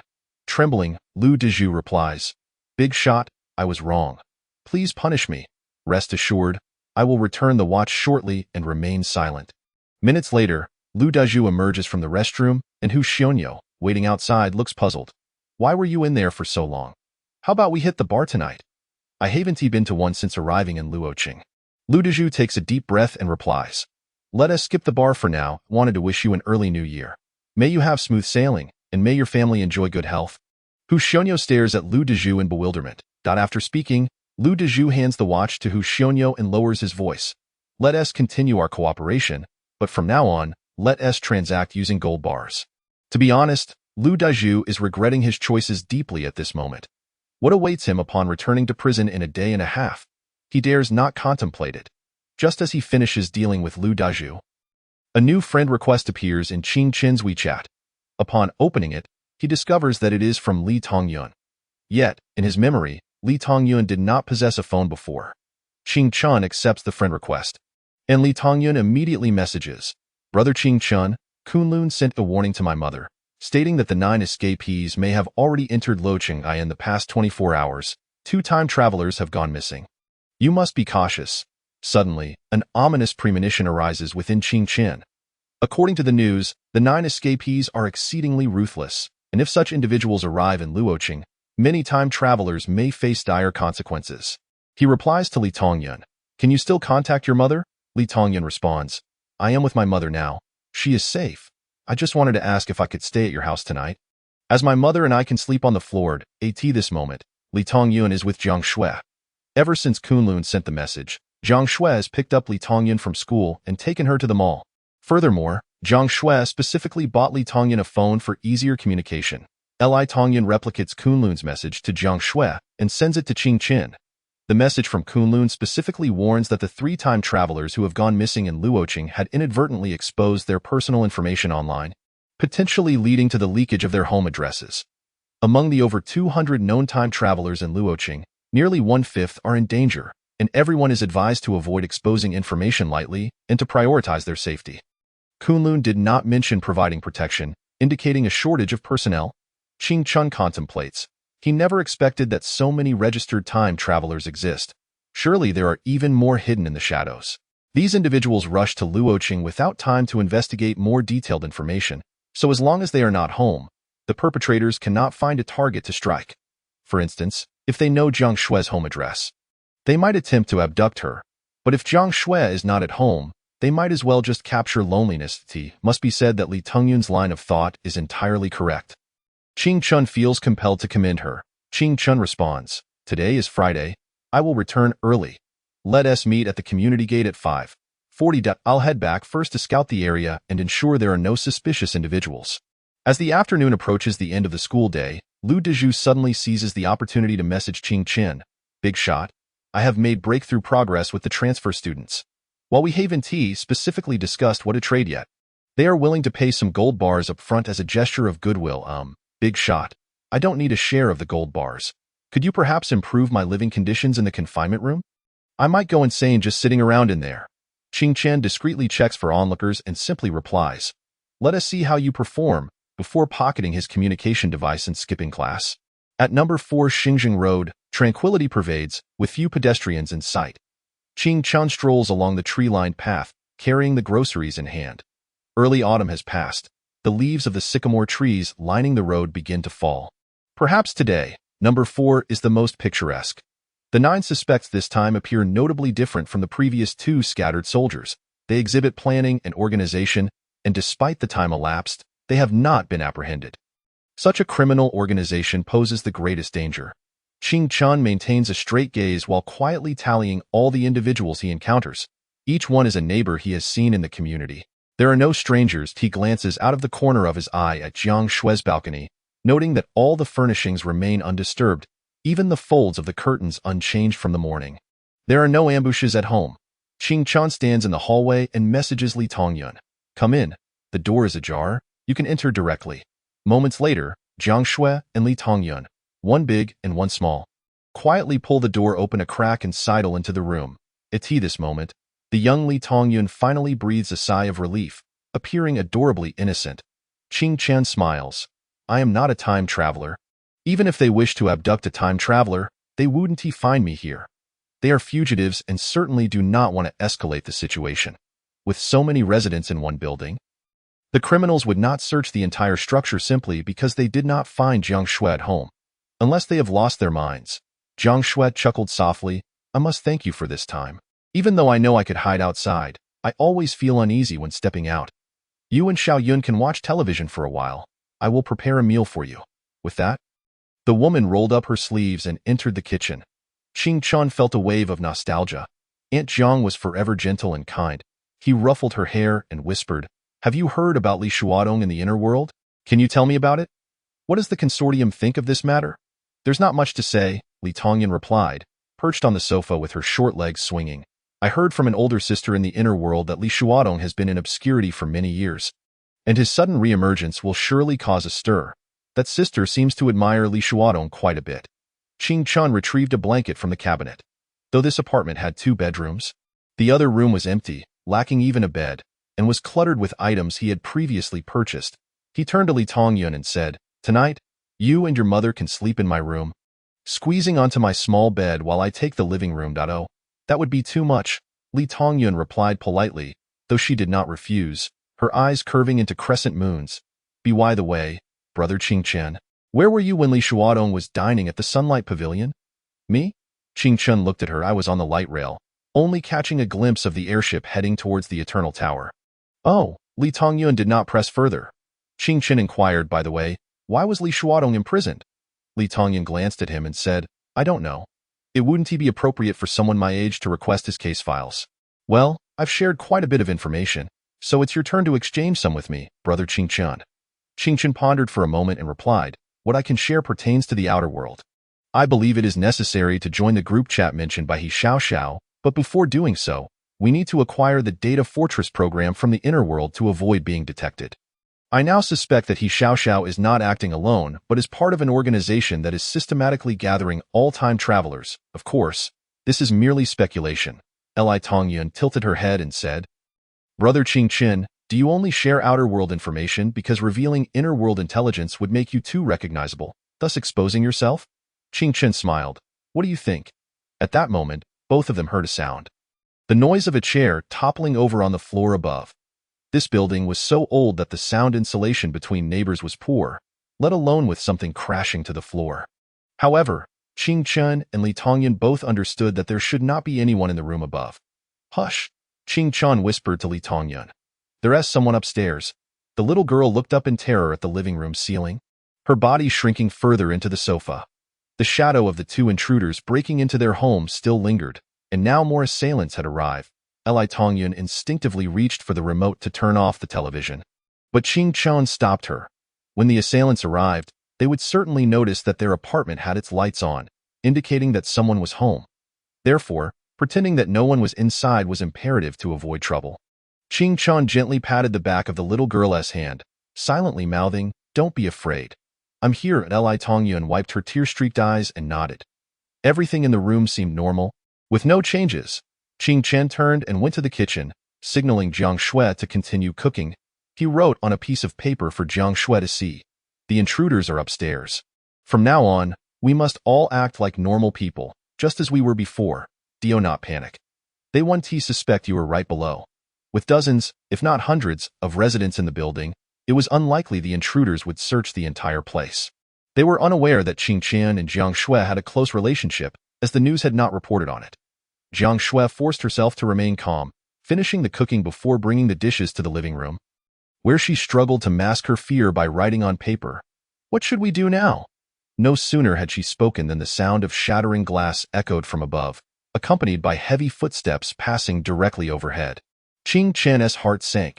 Those sounds were the heavy thuds of mechanical limbs. A regular person could not produce such weighty footsteps. Gradually, strange scraping noises began to emanate from the ceiling above. Qing Chen searched his memory for similar sounds. It was the sound of a zipper brushing against the floor. At that moment, someone was crouched down, listening intently, like a demon descending upon you in the night. It breathed softly, the scent of blood lingering in the air. Qing Chen sat still on the sofa. In the forest, if you are the prey facing a seasoned hunter, you must first learn to conceal your scent. Do not take risks, for the adversary is armed. As the sound of the zipper against the floor echoed again, the person above seemed to rise and began walking toward the kitchen. The television broadcast was playing the evening news, the host's crisp voice resonating throughout the room. Qing Chen wrote to Jiang Shui, should we contact Kunlun via WeChat? Do not make a phone call, it could be overheard. Jiang Shui took out her phone, silencing it before messaging Lu Yuan, but it failed to send. Qing Chen glanced at his own phone. To his surprise, there was no signal here. It was completely jammed. These intruders had prepared thoroughly. Wait a moment. Qing Chen realized that his communicator with Lu Daju still had full reception, suggesting that the outer world's jamming devices were ineffective against technologies from the inner world. Qing Chen wrote, let us wait patiently. Li Tongyun nestled in her mother's embrace, her emotions gradually calming. She gently tapped her chopsticks against the porcelain bowl, producing normal sounds one would expect during a meal. Yet, at that moment, the sound of a door opening echoed from the hallway. I don't know if Jiang Shui is home, Hu Xiaoyo called out. I had someone buy some fresh beef. As Hu Xiaoyo and the others conversed, they ascended the stairs. Qing Chen exchanged glances with Jiang Shui and Li Tongyun, each realizing what was happening. It was Hu Xiaoyo and his companions. They were certainly heading to visit Jiang Shui's home. A knock on the door followed. Then came Wang Yun's voice, Aunt Jiang, are you home? Suddenly, a commotion erupted from upstairs, filled with cries and the sounds of crashing, alongside heavy objects tumbling to the ground. The noise came swiftly but dissipated just as quickly, as if the intruders had swiftly concluded their assault. Dragging the four individuals into the room, Qing Chen was taken aback. He had underestimated the combat prowess of the intruders. Even if Hu Xiaoyo and the others were ordinary people, they should not have been subdued so quickly. What to do? Should they rescue them? Jiang Shui wrote in panic on the paper. If those four students encountered the intruders, it was easy to imagine the dreadful outcome. Qing Chen sighed. He believed Hu Xiaoyo and the others had not been killed. Based on the suspects' methods, they likely viewed time travelers as valuable assets and would not easily take lives. There was still time. He suddenly closed his eyes, his pupils narrowing in the darkness behind his eyelids. The pieces of information once present in his mind were being scrutinized one by one. If someone were to ask him what treasures lay in the forgotten past, Qing Chen would calmly inform them that it housed what you had long since forgotten. Reports indicated that 9 suspects were still at large. Hello, classmate, do you know Lu Daju? 4 transfer students have arrived from Haicheng. Qing Chen suddenly felt as if he had stumbled upon something. What had Lu Daju told him in the confinement room? Kunlun had set up an ambush outside the school after learning of the easy individual's whereabouts. The person in charge, Zheng Yuandong, had said that someone would protect him. Qing Chen abruptly opened his eyes, walked into the restroom, sat on the toilet, and messaged Lu Daju through the communicator. Get a taxi and wait at number 4 Xinjiang Road, 12th floor. Hurry. Lu Daju quickly replied, Boss, what's going on? Why am I waiting there? Qing Chen responded evasively. Remember to tell Hu Xiaoyo that the first transaction has been completed. He needs to pay with gold bars. Lu Daju was momentarily stunned upon receiving the message. What did it mean? Why was he suddenly involved with Hu Xiaoyo again? Nevertheless, he replied, okay, I'm on my way. Qing Chen finally exhaled in relief. He hadn't intended to betray Lu Daju. Rather, he had suddenly realized that while Jiang Shui, as a seemingly insignificant time traveler, might struggle to contact Kunlun, Lu Daju undoubtedly could. This was not about having Lu Daju reach out himself. It was about ensuring Kunlun was already lying in wait nearby. What Qing Chen needed was not Lu Daju, but for Lu Daju to bring Kunlun to him. Gradually, the sound of a girl weeping faintly drifted from upstairs, indicating that someone had awakened. The floor creaked as if someone was being dragged into a bedroom. In Xinglong Community, several Kunlun agents stationed outside Lu Daju's building were engaged in conversation. Lu Daju stealthily exited the corridor, glancing around before quickly running out of the community and into the backseat of a taxi parked at the entrance. A Kunlun member whispered into his earpiece, Attention, attention, the sparrow has taken flight. The sparrow is in the Little Eagle Seart in this mysterious night. Lu Daju anxiously sat in the back of the taxi, saying, Master, take me to number 4 Xinjiang Road, please hurry. The voice of Lu Yuan crackled through the earpiece. Everyone, follow closely. The sparrow has just relayed the address. There is something unusual. Wrench, Hawthorne, increase your speed and find a concealed spot there. Lu Daju was oblivious to how his movements had set off alarms in many others. As Lu Daju settled the fare, the young driver nonchalantly remarked, 14 yuan, handsome. This used to be the old government compound. What brings you here? While scanning the QR code, Lu Daju instinctively replied, I came to collect gold bars. His mind was consumed with thoughts of gold bars, Yet as soon as the words left his lips, he regretted them and hastily exited the vehicle. After entering the residential complex, the young driver, known as Little Eagle, donned his earpiece and called out, "Kunlun, Sparrow has arrived to collect gold bars." Meanwhile, Lu Yuan, who had already infiltrated the complex and concealed in the shadows, extinguished his cigarette. Collect gold bars? Has he struck a deal with some time traveler?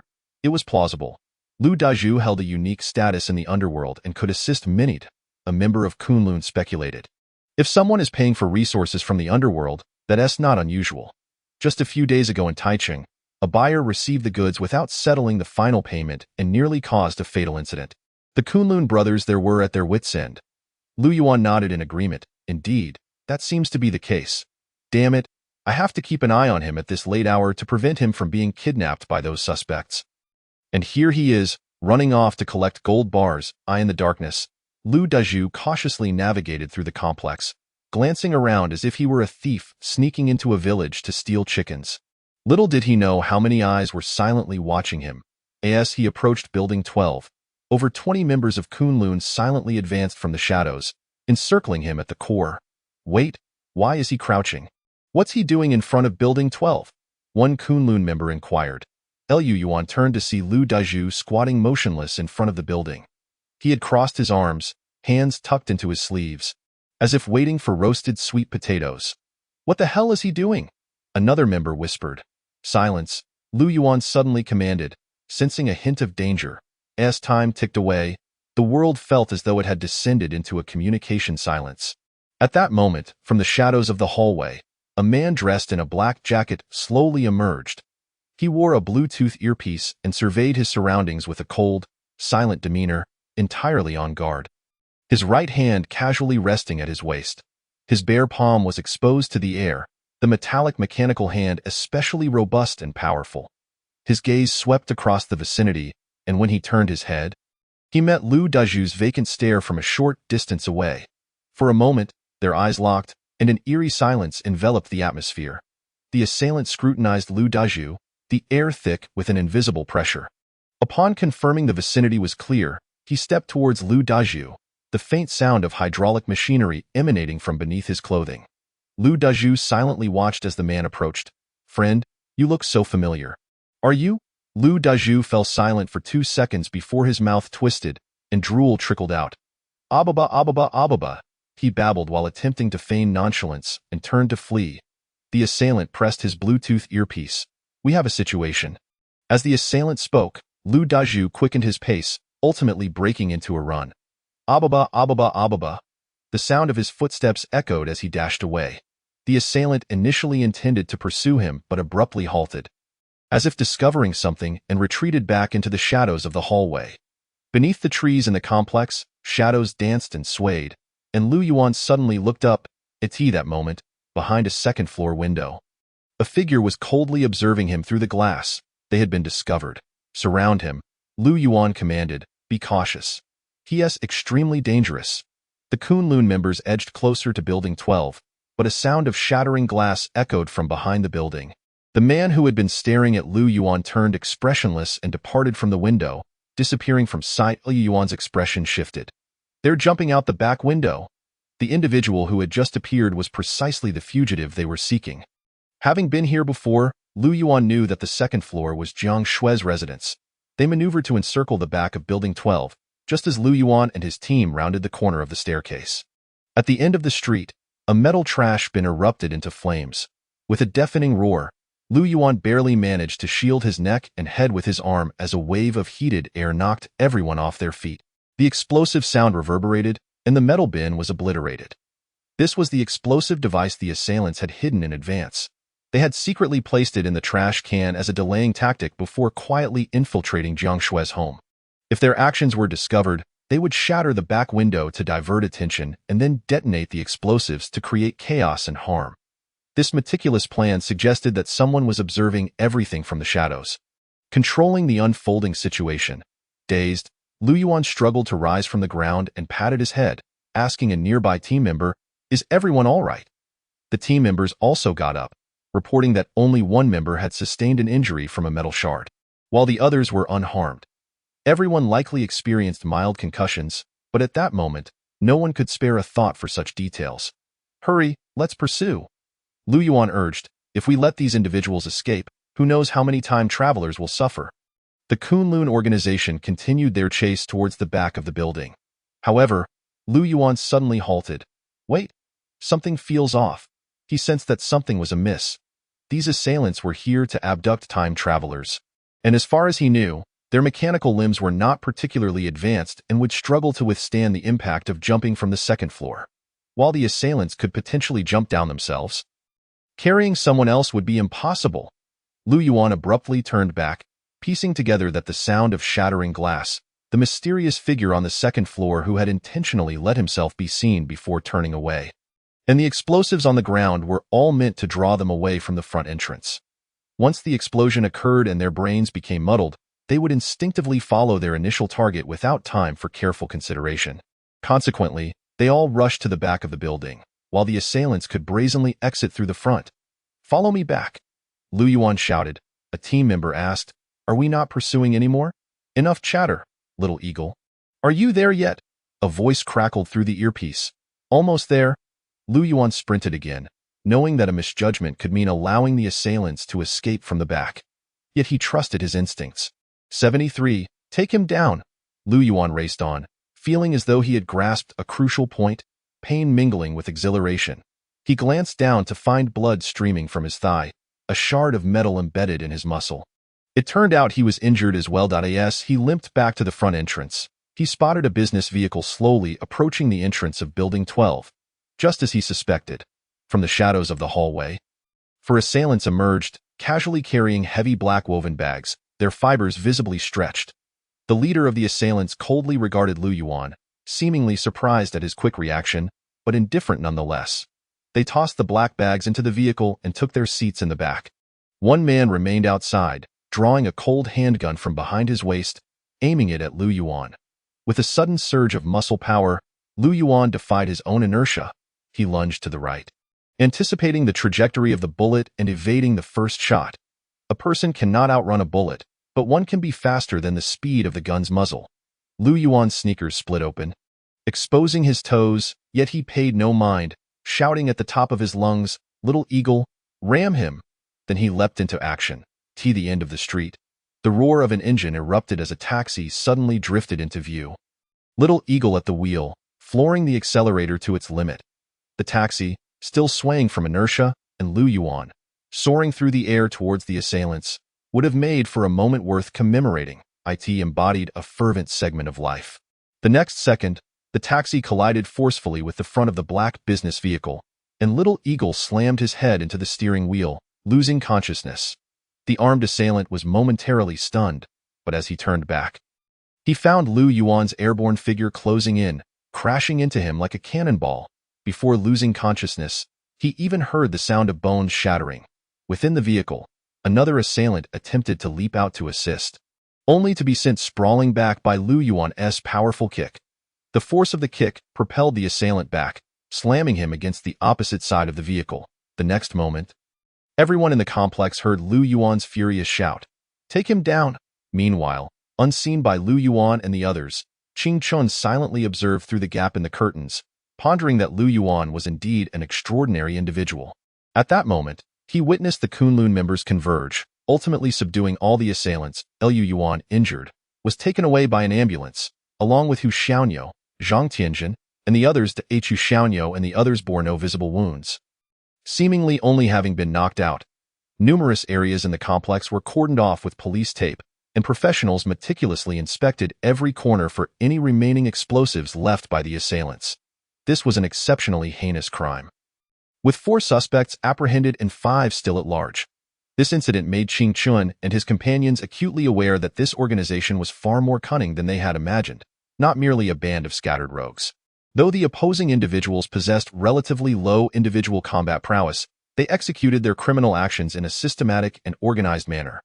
Naturally, Ching Chun harbored suspicions that among the remaining 5 fugitives, at least one must possess considerable strength.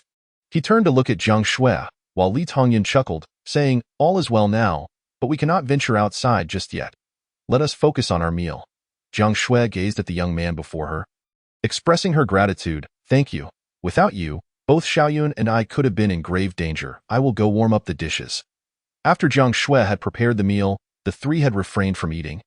Allowing the food to grow cold in the living room, Li Tongyun observed Qing Chun, feeling that this elder brother was unlike anyone else. No matter the time or place, he seemed to possess the ability to turn the ordinary into the extraordinary. "Brother Qing Chin, did you summon Kunlun?" she inquired, blinking her eyes. "With the signals being jammed, how could I possibly call for help?" Qing Chun replied with a smile, aware that he had inadvertently revealed numerous details today. While outsiders might not deduce much, perhaps Li Tongyun would eventually piece together some insider knowledge through those details. However, Qing Chun appeared unperturbed by the prospect of the young girl knowing some secrets. He gently ruffled her hair, asking, "Are you still frightened?"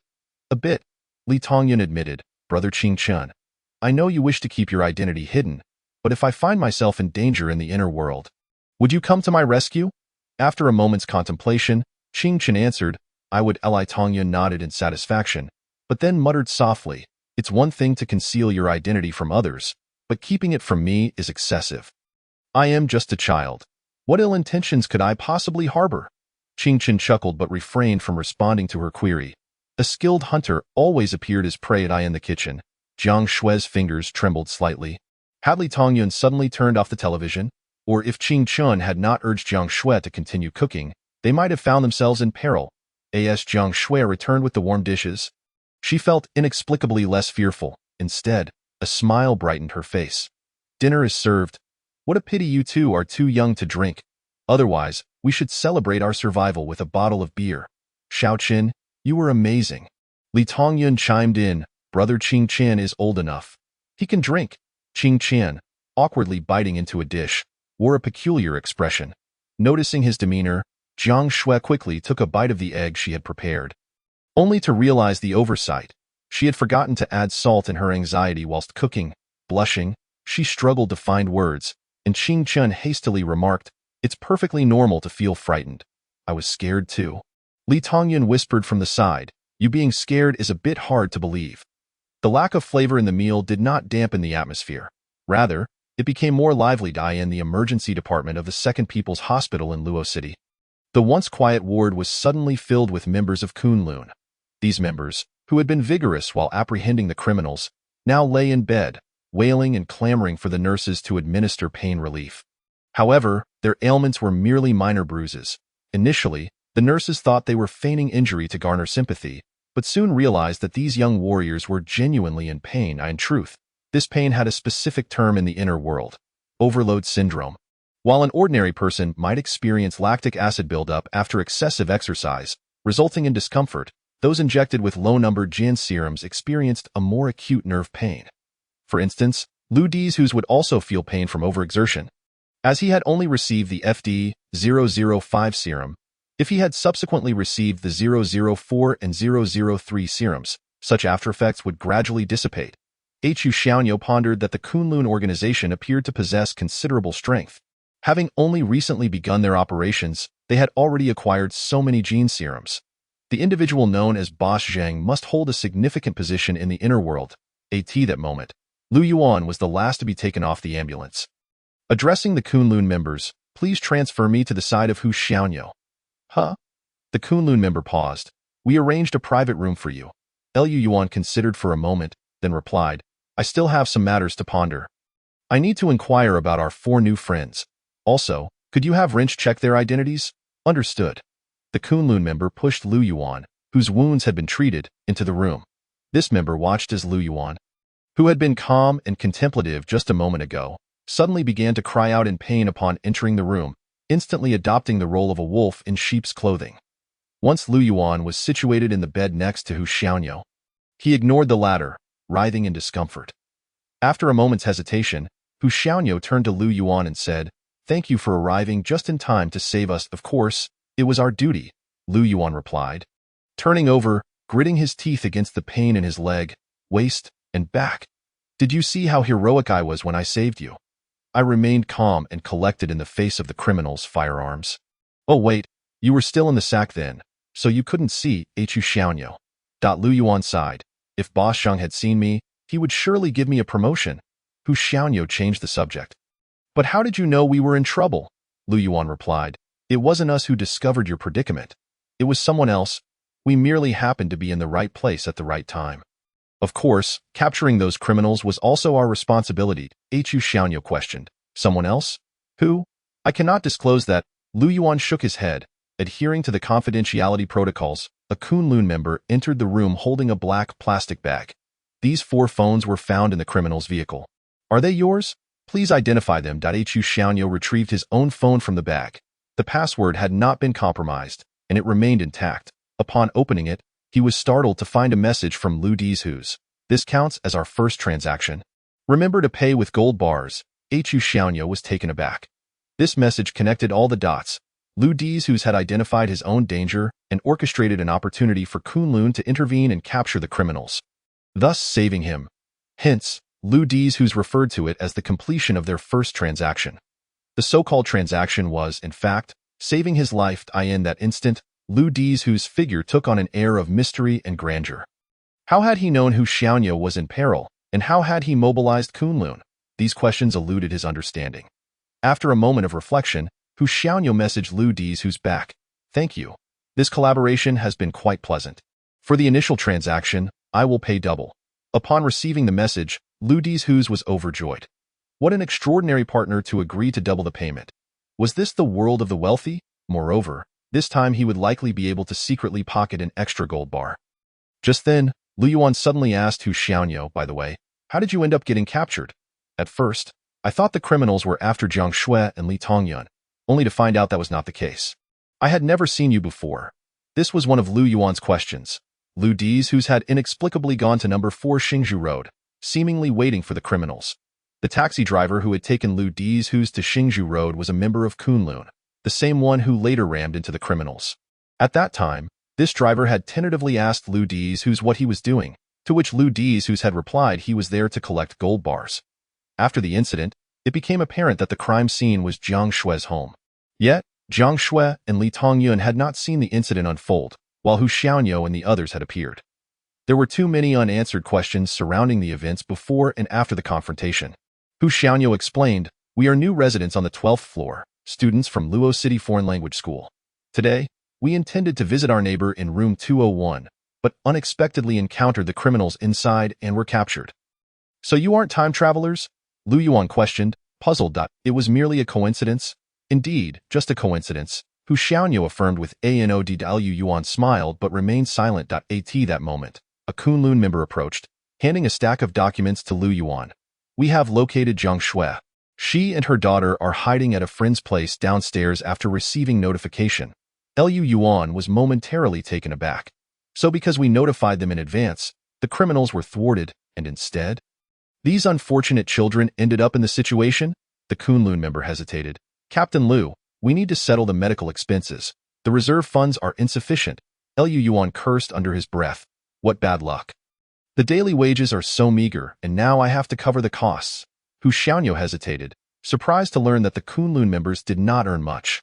After all, this was a department tasked with handling extraordinary incidents. Where the risks were high, if the pay were low, who would be willing to put their lives on the line? With gene serums and extraordinary abilities, one could easily earn $1 million a year merely by working as a bodyguard for the wealthy. Wasn't this the age where money could indeed sway everything? After some contemplation, Hu Xiaoyo earnestly stated, if possible, I would like to personally donate to Kunlun. Stop right there, Lu Yuan interrupted Hu Xiaoyo. If you make a donation, and one day you and an ordinary citizen are both in danger, who would I save first? I would have to rescue the one closest to me, right? But if you happen to be closest, it would raise questions about Kunlun's impartiality. This is not just my opinion. It's what our boss has said. Rest assured, our boss Zheng is quite capable. He will find a way to secure funding. After finishing, Lu Yuan opened the documents, revealing Hu Xiaoyo and the others' identity information. The Kunlun member leaned down, whispering in his ear. His father is ... Transferring to Lu Hues' clasp, Lu Yuan was taken aback. No wonder he had mentioned money. He was quite wealthy. He suddenly turned his head and asked with a piercing gaze, Hu Xiaoyo, how many grams of gold bars did you promise Lu Daju? Hu Xiaoyo was taken aback, as Lu Yuan was staring at him intently, as if he were privy to everything. After a brief hesitation of 2 seconds, he replied, 100 grams of gold bars. 10 pieces this time. a staggering value of 380,000 yuan in gold bars. Lu Yuan thought to himself, this makes sense. Hu Xiaoniu is indeed the buyer for Lu Dazhu. The other party is wealthy and influential, so it is only logical for them to seek out Lu Dazhu to purchase resources from the inner world. He instructed the members of Kunlun, register all 4 of them. Every single one is a time traveler. There's no doubt about it. 75. Beyond the stage, Lu Yuan felt a surge of excitement, having largely deciphered the relationship between Lu Dazhu and Hu Xiaoniu, as well as the events of the evening. He promptly conveyed his thoughts to Zheng Yuandong. Hu Xiaoniu initiated the trade with Lu Dazhu, and during the process of retrieving the gold bars, he inadvertently encountered the assailants with Kunlun. All 4 of Hu Xiaoniu's group were time travelers, while Lu Dazhu had already qualified for transactions with others. However, just as Lu Yuan eagerly awaited praise from his boss, Zhang Yuandong's response doused his enthusiasm with cold water. Your analysis is incorrect. Lu Yuan, perplexed, inquired, Boss, what's wrong? After Hu Xiaoniu arranged a meeting with Lu Dazhu, he should have stayed home, yet he went to visit a neighbor instead. Would you visit a neighbor before a significant transaction? Zhang Yuandong asked. No, that defies behavioral logic. Lu Yuan suddenly grasped his boss's implication. You mean, Hu Xiaoniu likely had no idea Lu Dazhu would come. They had no prior arrangement. Exactly, Zhang Yuandong continued. If you were in Lu Dazhu's position, would you wait downstairs for over 20 minutes without feeling annoyed if someone needed something from you? I wouldn't. I would find them presumptuous. I broke up with my ex-girlfriend because she was always late, making me wait for half an hour every time we went out, Lu Yuan replied. Zhang Yuandong queried, what if I made you wait half an hour? Would you? Feeling guilty, Lu Yuan confessed, Boss, would I dare not to wait? You mean, Lu Dazhu has another boss? Zhang Yuandong stated. So, do you still believe your previous conclusion was correct? Realization dawned on Lu Yuan. Indeed. While he had uncovered numerous clues, they could not withstand meticulous scrutiny. Zhang Yuandong explained, someone deliberately concealed a clue, leading you to an erroneous conclusion. This clue, the most subtle yet crucial, is who summoned Lu Dazhu to number 4 Xingzhu Road, who discovered the assailant's presence, and who could compel Lu Dazhu to wait willingly for over 20 minutes. Lu Yuan stood in stunned silence. Tonight, there is someone unknown to us, lurking in the shadows. A chill ran down his spine, as if he had been performing on stage all night, with an unseen figure quietly observing from the dark. You don't know who they are, nor do you realize they are watching you. Zhang Yuandong replied via WeChat. This person should be the 3rd time traveler in prison number 18.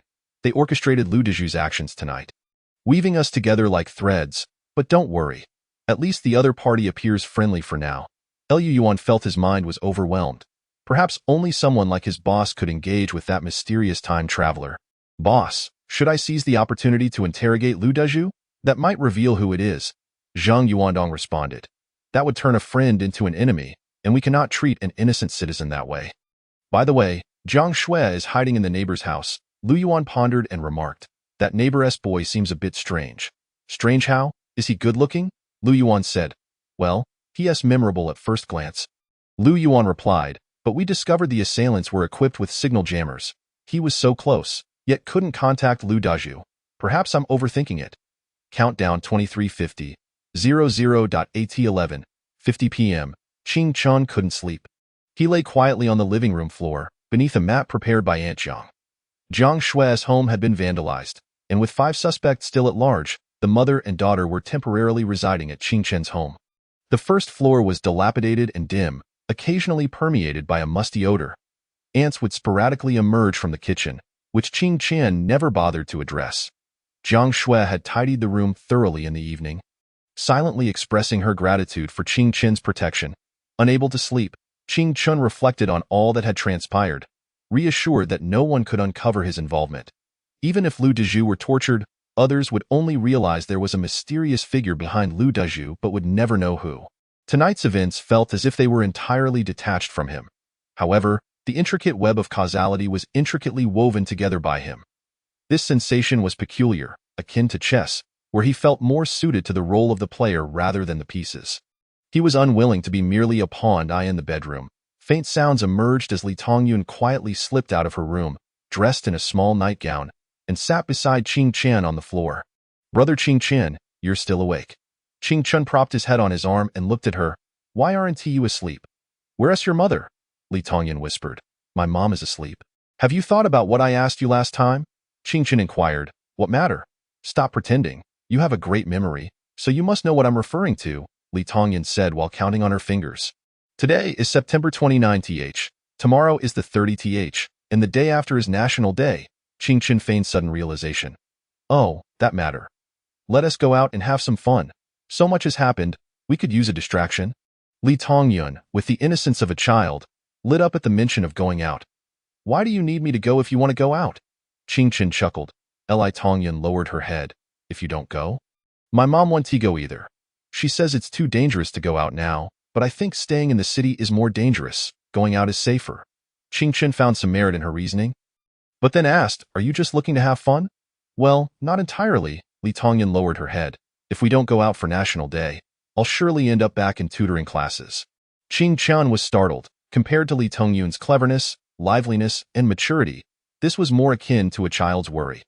Even amidst the time traveler incident, children still couldn't escape tutoring classes, even if they were scions of the Li family from the inner world. He smiled and said, so where do you want to go? I may not be able to persuade your mom. You only need to agree, and I'll convince her. Li Tongyan's determined gaze locked onto Qing Qian. She thinks going out is unsafe, but it will be safe with you along.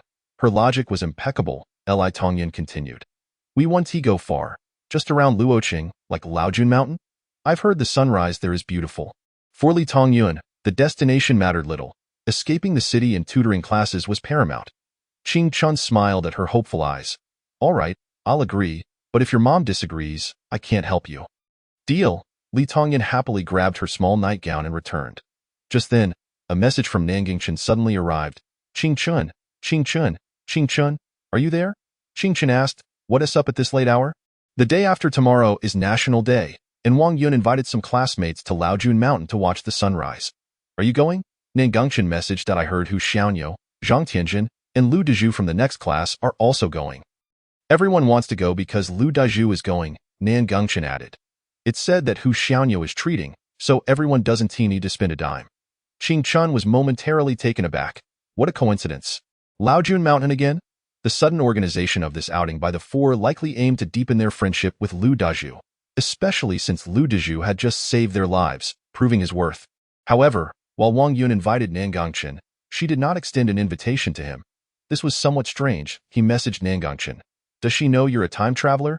Nanjingchen replied. I'm not a time traveler. Qing Qian sighed. All right, you're not. This guy practically wore his identity as a time traveler on his face.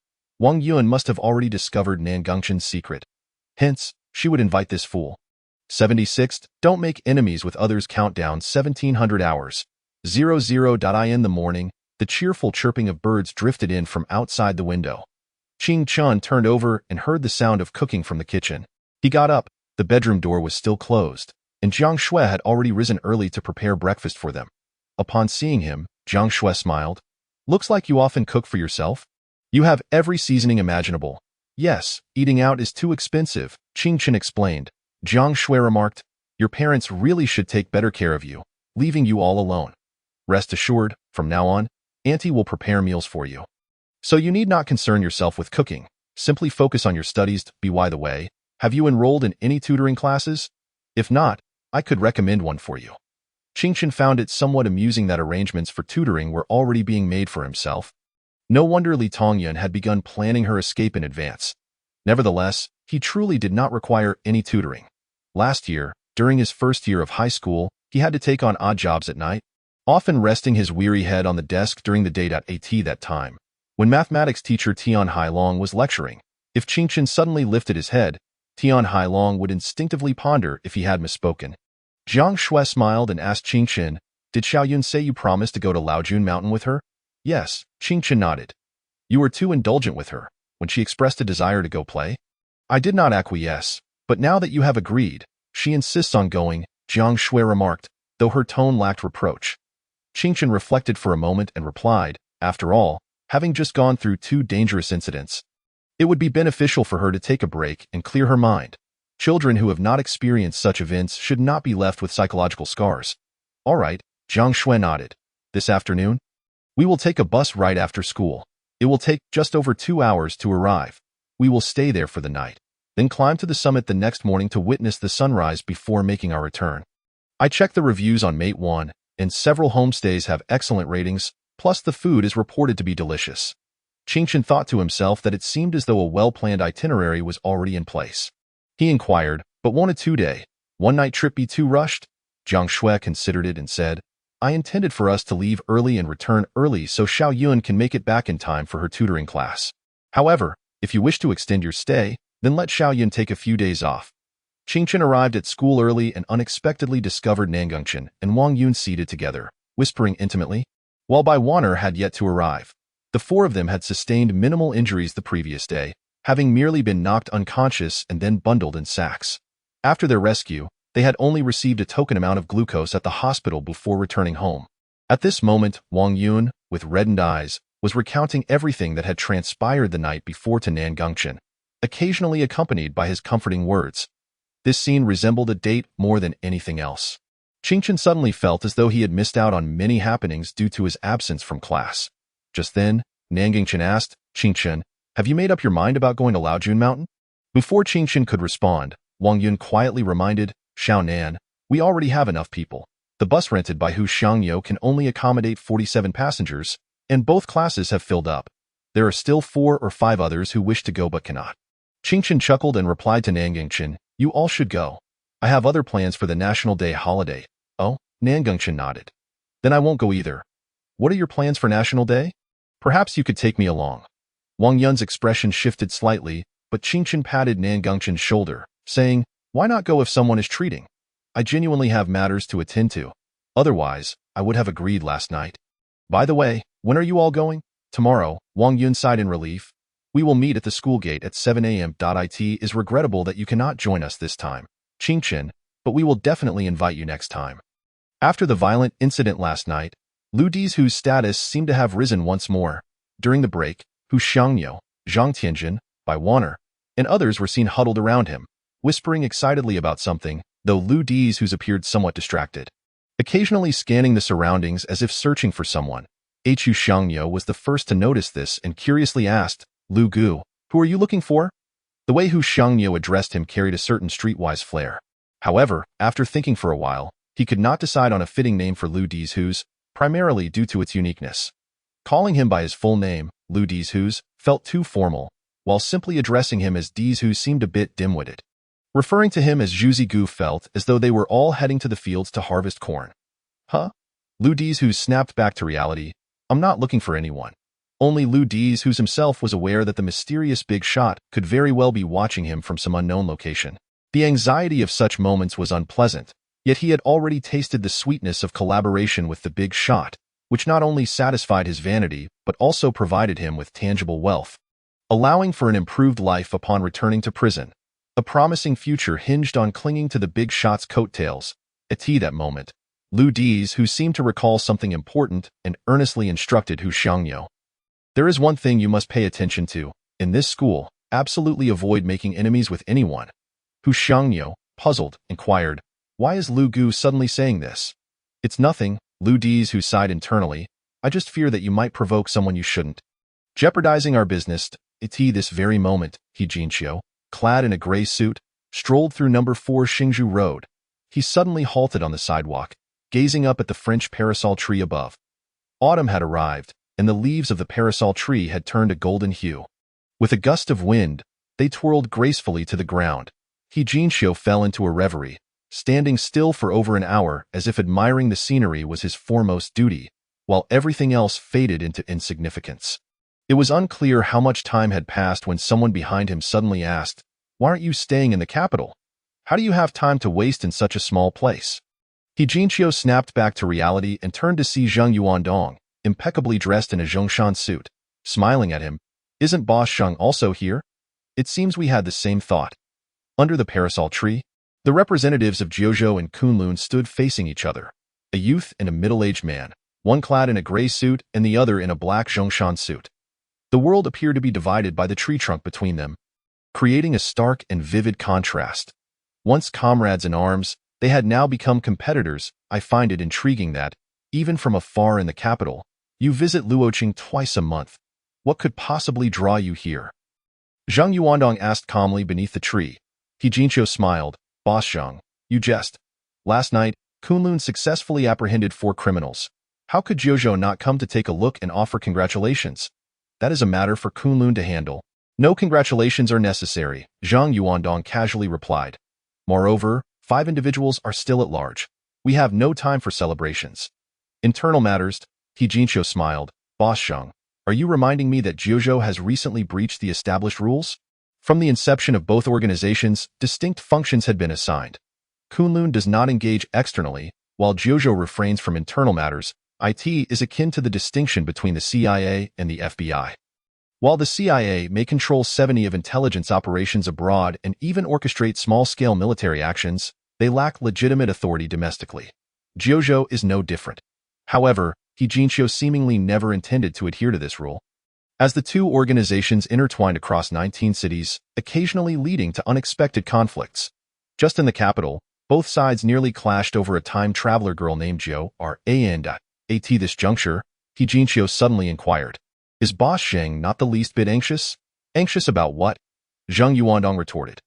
Once He Xiaoxiao's group chat is established, time travelers nationwide will flock to Jojo. How can Kunlun ensure its responsibilities are fulfilled without personnel? As he spoke, a parasol leaf spiraled down from the sky, and He Jinqiu gently caught it in his hand. I am aware that Boss Zhang has the means to procure genetic agents, which would prove invaluable even to ordinary soldiers. But have you informed the young folks at Kunlun about the side effects of those genetic agents? Zhang Yuandong responded, every individual's choice is different. Once made, there is no need for regret. By the way, why has Kunlun classified all of Lu Dizhu's information as top secret? He Jinqiu asked. Although he has aligned himself with a certain influential figure, I still find it suspect. Zhang Yuandong shook his head. I refused to answer at that moment. He Jinqiu deftly produced a coin, playing with it as it danced between his slender, bony fingers, flipping and rolling from the gap between his pinky and index fingers as if it possessed a life of its own. The coin bore a wreath of wheat on one side, while the other showcased 2 crossed swords. He looked at Zhang Yuandong and asked, I personally observed Lu Dizhu's. You, as the old squad leader, would surely dismiss him, so why elevate his classification to the highest level? Is it for his protection, or to protect others through his safeguarding? Or perhaps to mislead me? On the ground between them, leaves began to swirl, as if an invisible wind gently stirred them. He Jinqiu found it impossible to gather information about last night's events while Kunlun maintained its media blackout. However, he understood Zhang Yuandong. Old squad leader, He Jinqiu remarked, the one you aim to protect isn't Lu Dizhu's, is it? Yet Zhang Yuandong did not respond to the query. Instead, he gazed at the coin in He Jinqiu's hand and smiled. I wonder which extraordinary individual left behind the forbidden item ACE 099, also known as the correct coin, which can discern truth from falsehood. The coin settled firmly in He Jinqiu's palm, and he exclaimed in wonder, Old squad leader, you truly know everything. The forbidden item ACE 099 may have vanished for quite some time, yet its purpose is no secret, Zhang Yuandong replied. Well, it seems that today will yield no answers. Yet He Jinqiu's smile grows ever more pronounced. I, too, have not left empty-handed. With that, He Jinqiu turned and departed, the gold coins in his grasp whispering softly. Once he settled into the back seat of a black sedan parked along the Xingzhou road. He leisurely retrieved a 100-gram gold bar from his pocket. He gently touched the gold bar to the forbidden object, ACE 099. In an instant, the gold bar appeared to melt, flowing into the gold coins. Yet their size remained unchanged. Gradually, the designs on the coins began to ripple like liquid, resembling a tranquil lake. He Jinqiu murmured, My debt is repaid in the blink of an eye. The front of the coins reformed into a wreath of wheat. Returning to a state of tranquility, gazing out the window, He Jinqiu reflected that he had arrived with the correct coin, but that Mr. Zhang had not afforded him the opportunity to inquire further. The prerequisite of spinning the coin on the back of his finger was, indeed, rather conspicuous, he sighed. The driver in the front seat glanced in the rearview mirror and asked, Boss, our men have yet to locate the whereabouts of the 5 fugitive suspects. It seems there are some leads from the interrogation over at Kunlun. Should we pursue them? He Jinqiu shook his head. This is Mr. Zhang's domain. Let him handle it himself. Due to the upcoming National Day holiday, the students lost focus on their studies by the afternoon. With everyone discussing plans to visit Laojun Mountain at 3 o'clock, the homeroom teacher, Tian Hailong, unexpectedly announced an early holiday. Though I am granting you an early break, I hope you understand that you are now in your second year of high school. Therefore, adjust your mindset and do not let your hearts wander. Qingchen was pleasantly surprised, realizing he would not need to skip class today. He left the classroom early and, upon meeting Jiang Shui and Li Tongyun, boarded the bus heading to Laojun Mountain. Li Tongyun, a young girl, carried her small backpack filled with snacks. However, unbeknownst to Qingchen, the itinerary of Hu Xiaoyo and the others seemed to have shifted due to the early holiday. As the rented bus arrived at the school gate by 5 o'clock at 5:20, students from classes 3 and 4 of the second year first returned home to fetch their belongings before gathering in front of the bus. Not far away, 2 Kunlun members tailing Lu Dezuzu observed this scene and promptly reported back to headquarters. There is something unusual with Lu Dezuzu. It seems they are planning to rent a bus for a trip. What are your instructions? Should we dispatch reinforcements? The duty officer at headquarters replied. The team on the road has received news of suspected criminals spotted in Meng County, north of Luoqing, seemingly intent on leaving Luoqing. They are pursuing them now. You two are instructed to follow Lu Dezuzu. Reinforcements will not be sent at this time. Several of our brothers are injured and on leave, but once they return tomorrow, they will come to relieve you. Just endure for today. Understood. It's no trouble, the 2 Kunlun members replied. Just as Hu Xiaoyo, Lu Dezuzu, and the others gathered, Qingchen had already arrived at Laojun Mountain ahead of them. The place was teeming with people. Li Tongyun hopped off the bus first and stretched her arms in the parking lot. Her small backpack hung loosely on her back, as if it might fall at any moment. Yet it remained secure. Jiang Shui followed closely behind, ready to disembark, but in the next moment, Qingchen reached out and forcibly pulled her back onto the bus. What's wrong, Qingchen? Jiang Shui asked, nearly losing her balance from the sudden tug. She turned to see the boy's profile, only to find him fixated on the scene outside. Is there danger? Jiang Shui hesitated. Qingchen remained silent, his gaze fixed outside, where he spotted 5 individuals emerging from a nearby black Buick minivan. Each carrying a black handbag. They all wore sunglasses and identical black leather boots he recognized from the feet of 4 criminals at number 4 Xingzhou Road, as if procured in bulk from a military supply store. Inside the vehicle, an impatient woman called out, "Are you getting out or not? If not, move aside." Qingchen paid her no mind. Only when he confirmed that the 5 had entered the scenic area did he turn to the passengers behind him and apologize. If one were to remember every detail of their life, they would hardly believe in coincidences. So many events transpire under the guise of coincidence, yet conceal ulterior motives. Identical boots, identical 5 individuals. Suddenly, Qingchen seemed to grasp something. Though he remained uncertain, they were not here for leisure. No one would carry a wanted notice and still have the leisure to travel. At Laojun Mountain, there was but one path up and down. Should they be discovered by Kunlun, escape would be nearly impossible. Truly astute criminals would not place themselves in such perilous circumstances, yet here they were, undoubtedly drawn by the time traveler in recent days. News from across the ocean reported that a time traveler had brought back a cancer-targeted medication, which had been confirmed effective. This vial of targeted drug had fetched an astronomical sum at auction, $10 million. The buyer was not a wealthy individual battling cancer, but rather a pharmaceutical company, acquiring the drug for research purposes. In truth, this targeted drug was not unique. Other time travelers could bring back identical versions. Otherwise, a vial could easily sell for $1 billion. On the day this pharmaceutical company publicly auctioned the targeted drug, its stock price soared by 32. Between the outer world and the inner world lay immense commercial value. The wealthy bought life. Tech companies bought technology, and various companies sought publicity, each with their own needs.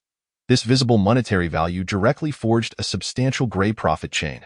There would always be those willing to take risks for it. At this moment, dusk was descending upon Laojun Mountain, and a throng of people surged in like a tide, swiftly obscuring the whereabouts of all the criminals. Once Qingchen disembarked, Jiang Shui hurriedly took Li Tongyun's hand and asked, "What is the matter, Qingchen? What did you see?" Jiang Shui still wore a pair of black silk gloves to conceal her mechanical arm.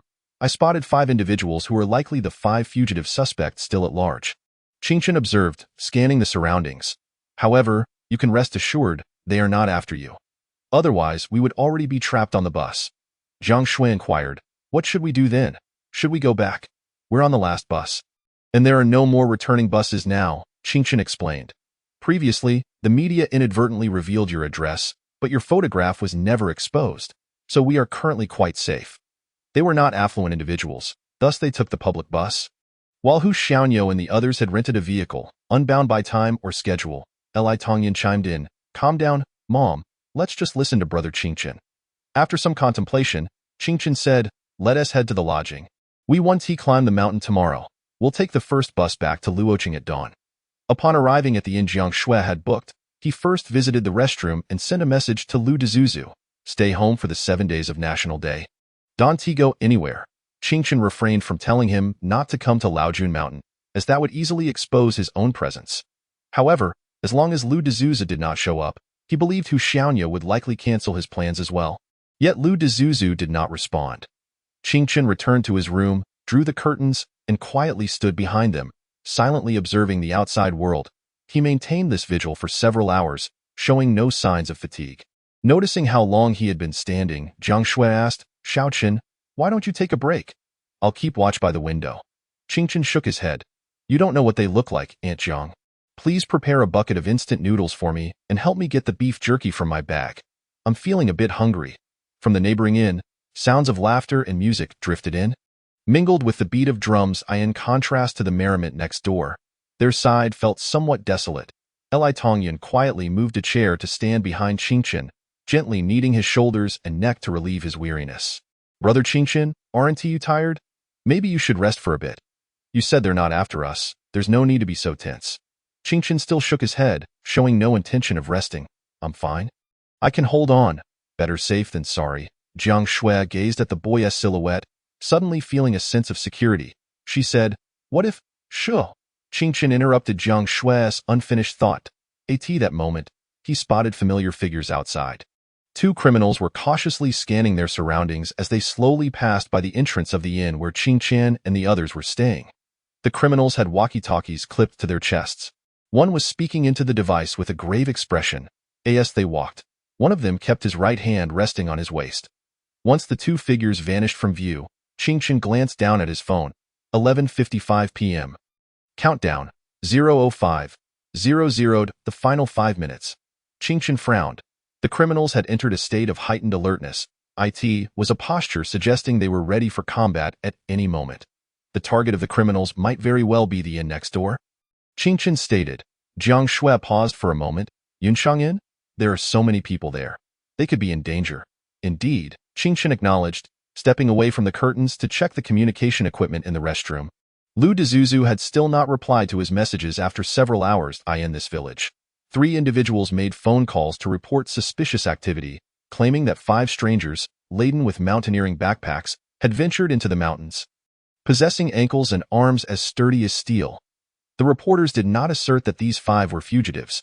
They merely expressed their concerns regarding the suspicious behavior. Lu Yuan, feeling the urgency of the situation, summoned the village head to bring these 3 individuals forth and instructed his subordinates to escort them to a separate room for individual questioning, while he himself proceeded to interrogate the first reporter alone. The man, his face lined with deep wrinkles and skin darkened from years of toil, unmistakably bore the marks of a hard-working farmer. Lu Yuan inquired, "When did you first encounter them?" "In the modest brick-and-tile house." The old man, his gaze wandering, replied, "It must have been around 3 or 4 in the afternoon. As soon as I saw them, I called the police." A sudden sense of unease washed over Lu Yuan. "What were they wearing?" he pressed. "They were clad in outdoor sports attire, like what you city folk wear. What's it called?" "Yes, a windbreaker," the old man answered. "Were there any women among them?" Lu Yuan's expression grew grave. The old man hesitated. "I don't think so." "What color were their windbreakers?" "Answer me within 10 seconds, Lu Yuan demanded. The old man stammered, struggling to recall. "How much did you receive for filing a false report?" Lu Yuan erupted, standing abruptly. "Do you have any idea how many lives could be lost due to such a false alarm?" It was unnecessary to probe further. A genuine reporter would never behave in such a manner. If Lu Yuan lacked this discernment, he would not have remained in Kunlun. He exited the room, where a Kunlun team member inquired, "How did it go, Lu?" "Something feels off on my end," he replied. His wife mentioned he returned home yesterday with a wad of brand new cash. As he stood outside, contemplating the situation, Lu Yuan pondered the significance of this diversion. With 6 Kunlun team members still stationed in the city, even if he were absent, the adversaries would not easily escape should they make a move. Suddenly, Lu Yuan's mind raced. Old June Mountain. The assailants had gone to great lengths to lure him to this remote location, ensuring he would be unable to reach Old June Mountain in time. The journey back to the city would take 4 hours, and from the city to Old June Mountain would require nearly 3 more. Everything the criminals had orchestrated was merely to gain these 7 hours. Therefore, their plan for tonight would culminate within that time frame. As night descended, they were about to race against the dark. The countdown reached 0. Returning to the countdown. 48, 00, 00.at, the moment the darkness began to dissipate.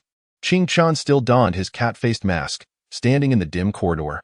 Meanwhile, in the confinement room, Yuan and Lin Xiaoxiao had just administered a dose of genetic serum to Lu Dezhu.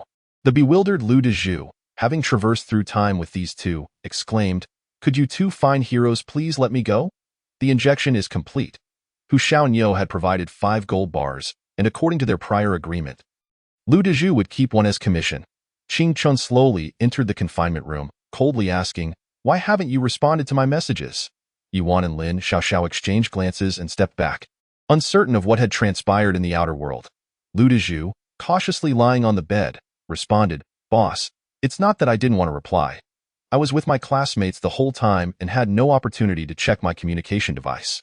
In truth, Lu Dezhu was lying. He could have responded while in the restroom, but he and his classmates were having too much fun. Upon arrival, they had gathered for a bonfire party, completely forgetting about the communication device. Unaware of the entire situation, Ching Chen instructed, "Upon your return, do not leave home during the 7 days of National Day, understood?" Lu Dezhu was taken aback. "Boss, I've already arrived at Old June Mountain. Can I wait until I return from Old June Mountain before hiding at home? I promise not to go out." This time, it was Ching Chun who was momentarily stunned, at that very moment. Lu Dezhu's cohort of 47 classmates had all reached Old June Mountain. Not only that, but they were also engaged in games organized by Hu Xiaonyo and Zhang Tianzhan. Up until the very last second before the countdown reached 0, the group was still playing a game of passing the flower drum. When the drum stopped, the one holding the flower had to perform. In the outer world, the drumming continued. Ching Chun remained silent for a while, then asked, "You all went to Old June Mountain. Which guest house are you staying at?" Lu Dezhu replied, "It's called Yunshang Inn. It seems quite famous at Old June Mountain. We have a total of 47 classmates, and a transfer student from Haiqing paid for everyone to stay there for 3 days." Ching Chen inquired, "Was this trip planned long ago? Why have you never mentioned it to me?" Lu Dezhu, sensing Ching Chen's growing irritation, hastily explained, "It wasn't planned long ago. It was a spontaneous decision by the transfer students from Haicheng.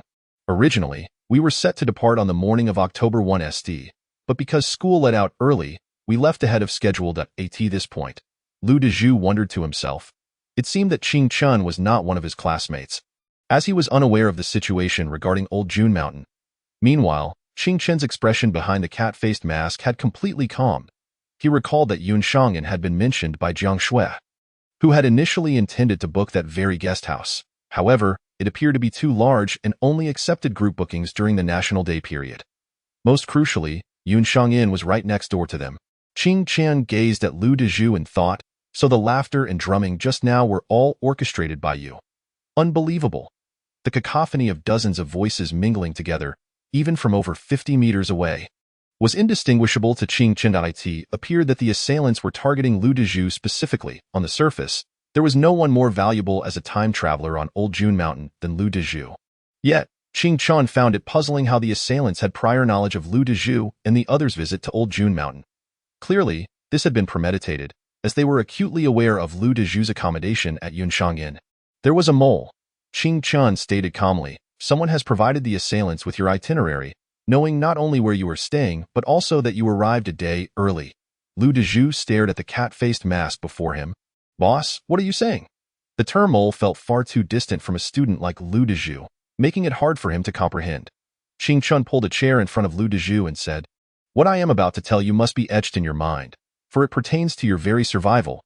My informant has been tracking 5 escaped criminals, and now he informs me that they are surrounding Yunshang Inn, armed with firearms, seemingly preparing to take all the guests hostage.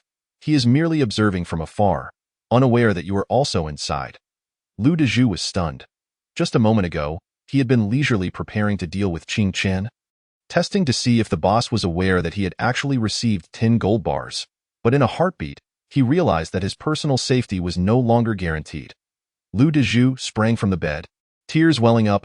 "Boss, is your person nearby? Please let him save me." The Kunlun folk said those people are particularly ruthless. Qing Chen looked at him with disdain. "Calm down, it's the least you can survive for another 2 days in this inner world. And they aim to capture you for your identity here. They won't kill you."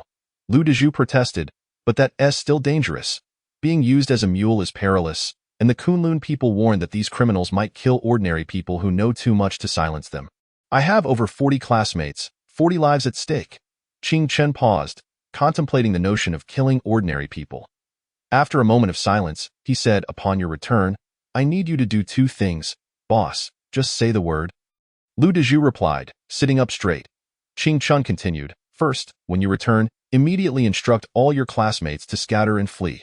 This is the only way to prevent the assailants from cornering you all at once. Additionally, do not frantically seek help from other tourists. That would only implicate the innocent. These criminals are armed. Their target is you time travelers, not ordinary people." Lu Dezhu asked, "Boss, do you think we can escape?" Qing Chen replied, "You can only hope they haven't completed their encirclement. You have no other choice." Lu Dezhu silently committed the first task to memory. Qing Chen pressed on, "Secondly, during the next 2 days, you must recall anyone who left the bonfire gathering or was constantly on their phone." Lu Dezhu pondered, "Are you suggesting that the mole could be among these classmates? Although it sounds far-fetched." "It is the most plausible scenario," Qing Chen answered. After saying all of this, he turned and exited the confinement room. With 2 days remaining in the countdown, he needed to contemplate what actions he could take. However, just as he prepared to leave, he suddenly turned back, fixating on Lu Dezhu. Qing Chen felt as if he had overlooked something. One crucial piece of information. Abruptly, his pupils shifted, and his blood seemed to boil. He wandered through his memories, confident that there lay a clue waiting to be uncovered. Footsteps, explosions, gunfire, fragmented yet tense. Qing Chen envisioned Jiang Shui's home, which had been vandalized. He quietly observed his surroundings until a realization struck him. He recalled hearing the sound of movement on the floor. Among the 4 transfer students, someone had been dragged into a room alone. Qing Chen opened his eyes and asked Lu Dezhu, who proposed the change of plans. Lu Dezhu weakly replied, "I think it was that transfer student from the neighboring class, by one heir." By one heir. Qing Chen did not inquire further as he exited the confinement room's eye in the dim corridor. Yuan curiously asked, "It seems quite a lot has transpired these past few days." Qing Chen nodded.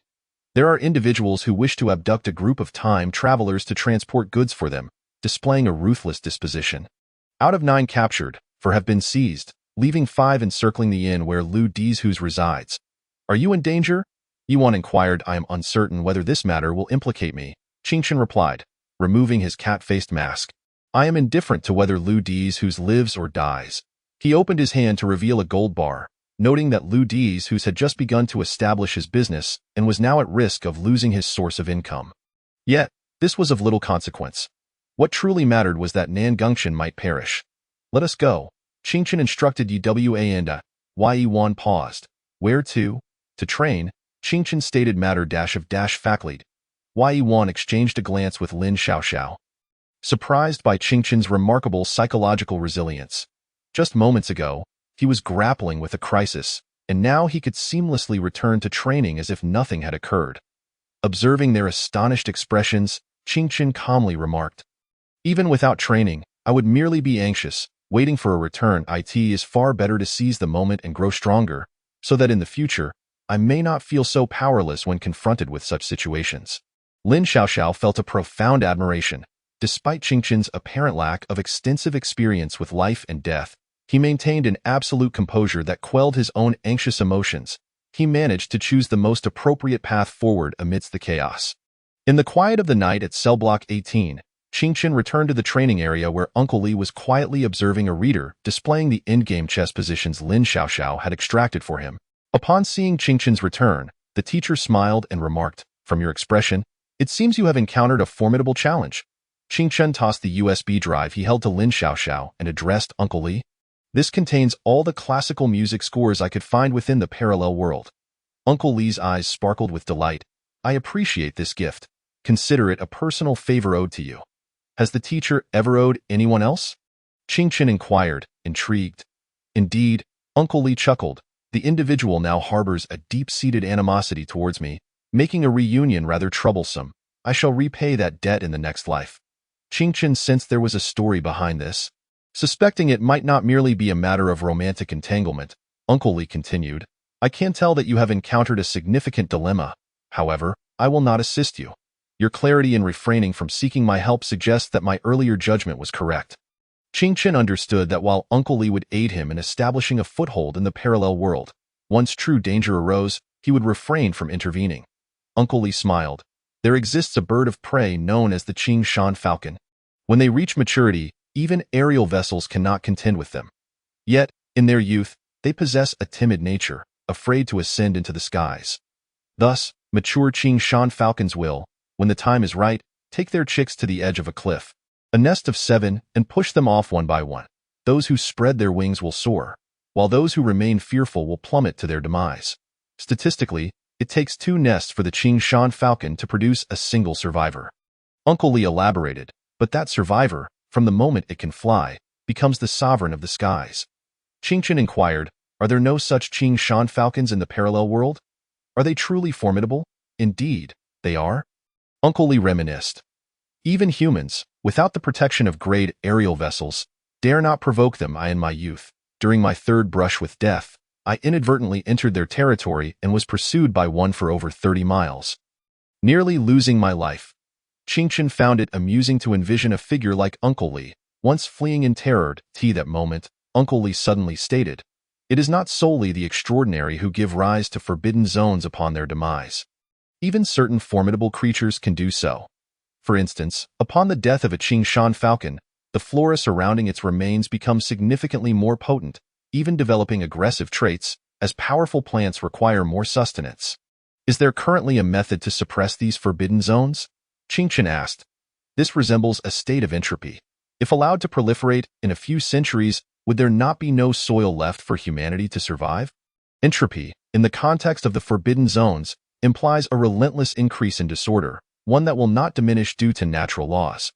Until one day, it engulfs the entire world. There is no method of suppression? Uncle Li replied.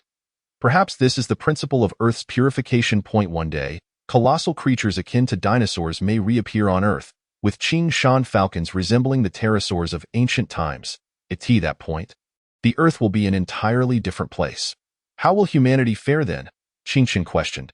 Perhaps only the extraordinary will survive, Uncle Li chuckled. Humans often perceive themselves as the rulers of this realm, yet time will teach you that there is no true sovereign. Would you care to embark on an expedition? I can take you to witness a genuine forbidden zone.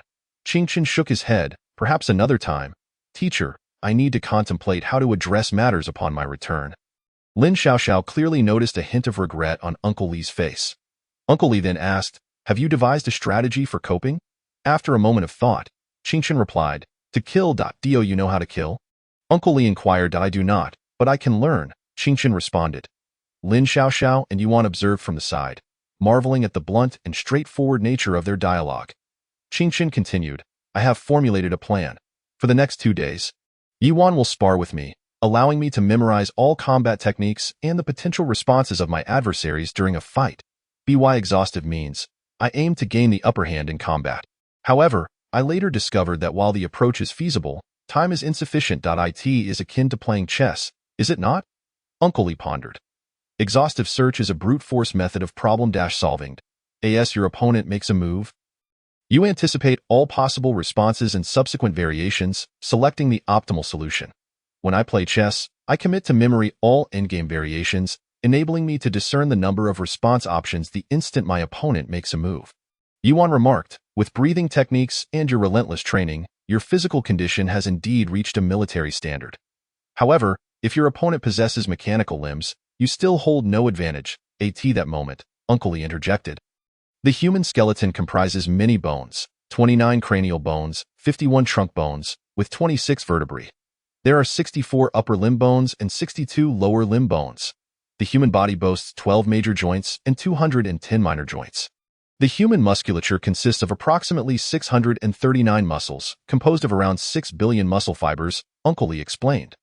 The variations within the human body exceed those in chess, so do not attempt to exhaustively account for every possible change within 2 days. In fact, when it comes to killing, one strike is all that is required.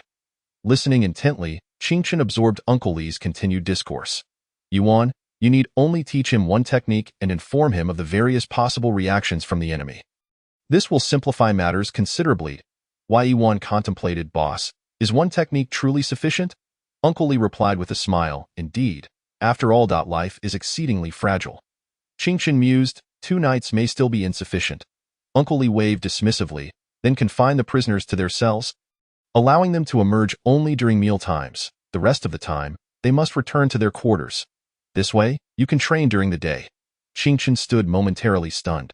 Although Uncle Lee claimed he would not assist him, he had nevertheless mobilized such considerable resources.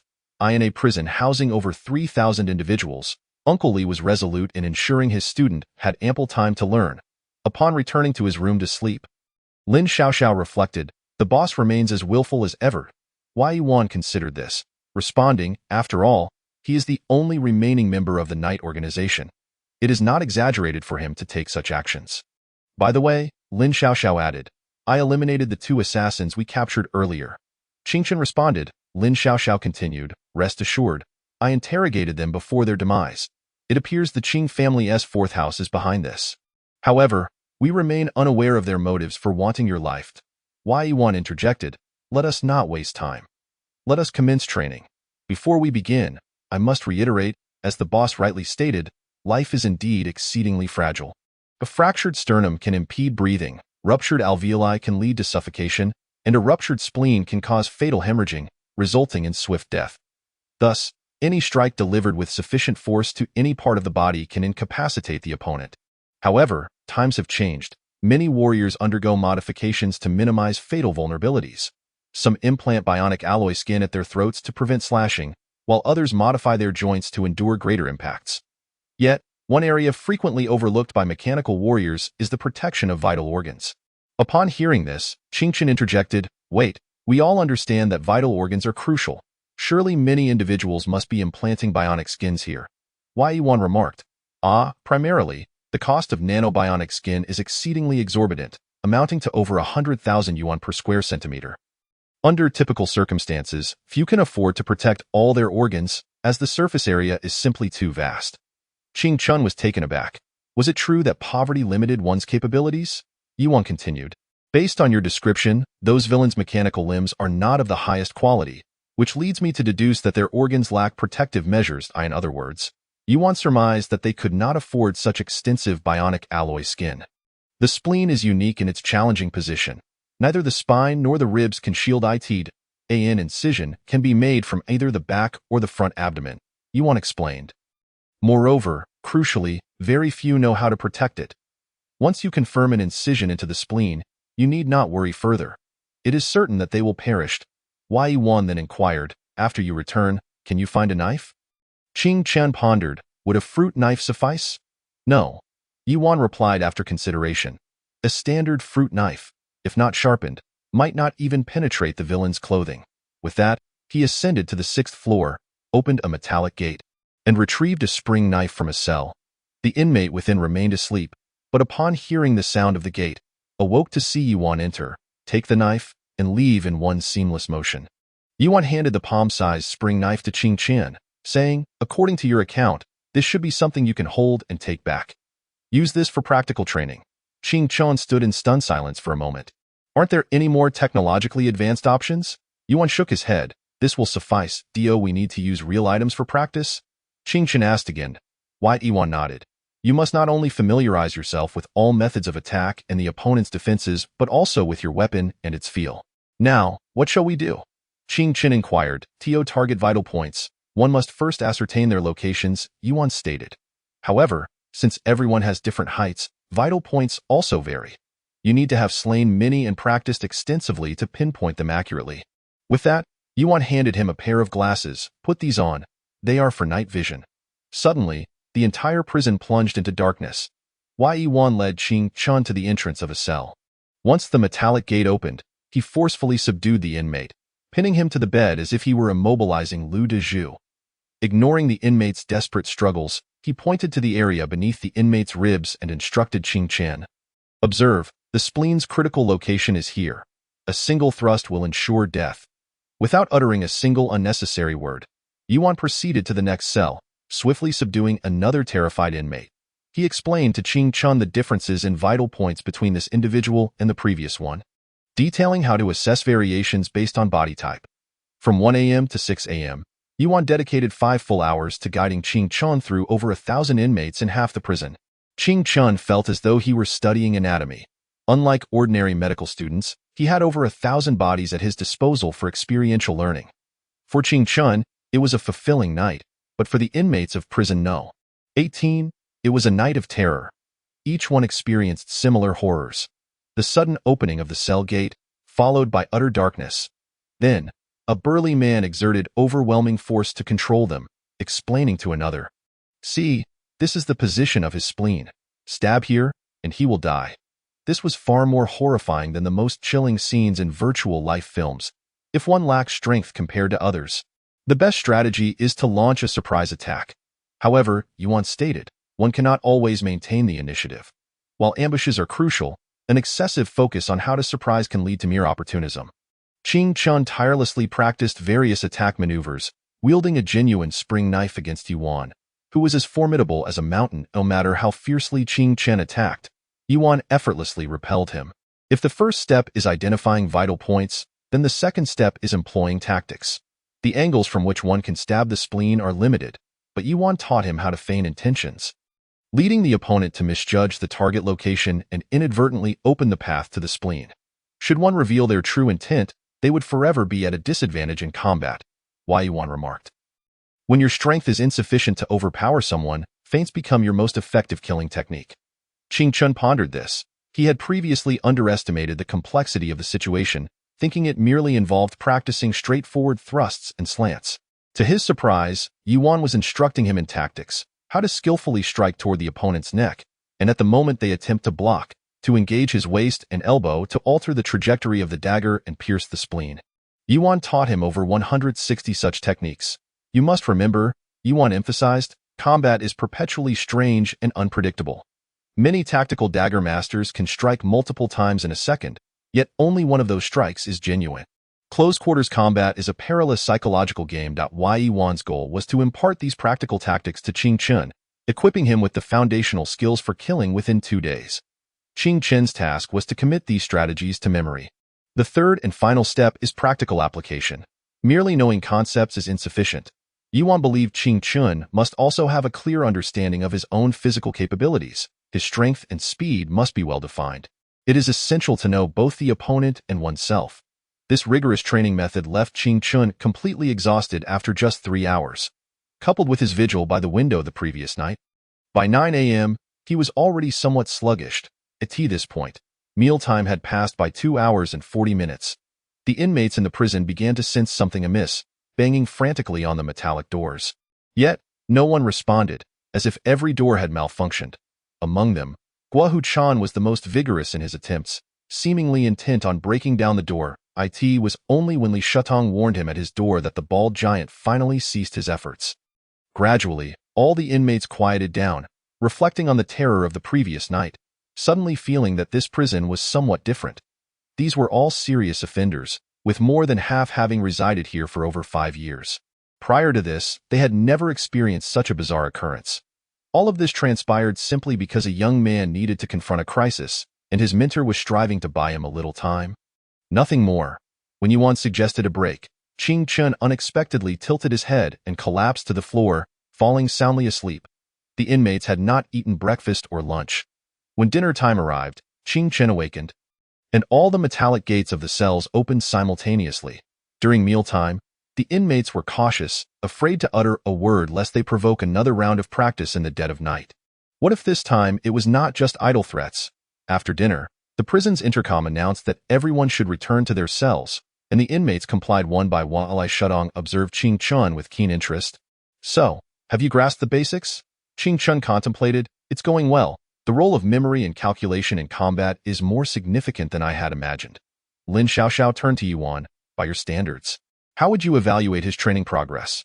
Yuan reflected before responding. Ordinary individuals would undoubtedly lag far behind him. For instance, when I learned tactical dagger techniques, it took me 3 months to reach his current level. The supermemory state is indeed formidable. If we practice again tonight and tomorrow during the day, killing a few will not be an issue. What about his shortcomings? Lin Xiaoxiao inquired. Why Yuan replied. The drawback is that he still lacks practical experience and is excessively formulaic.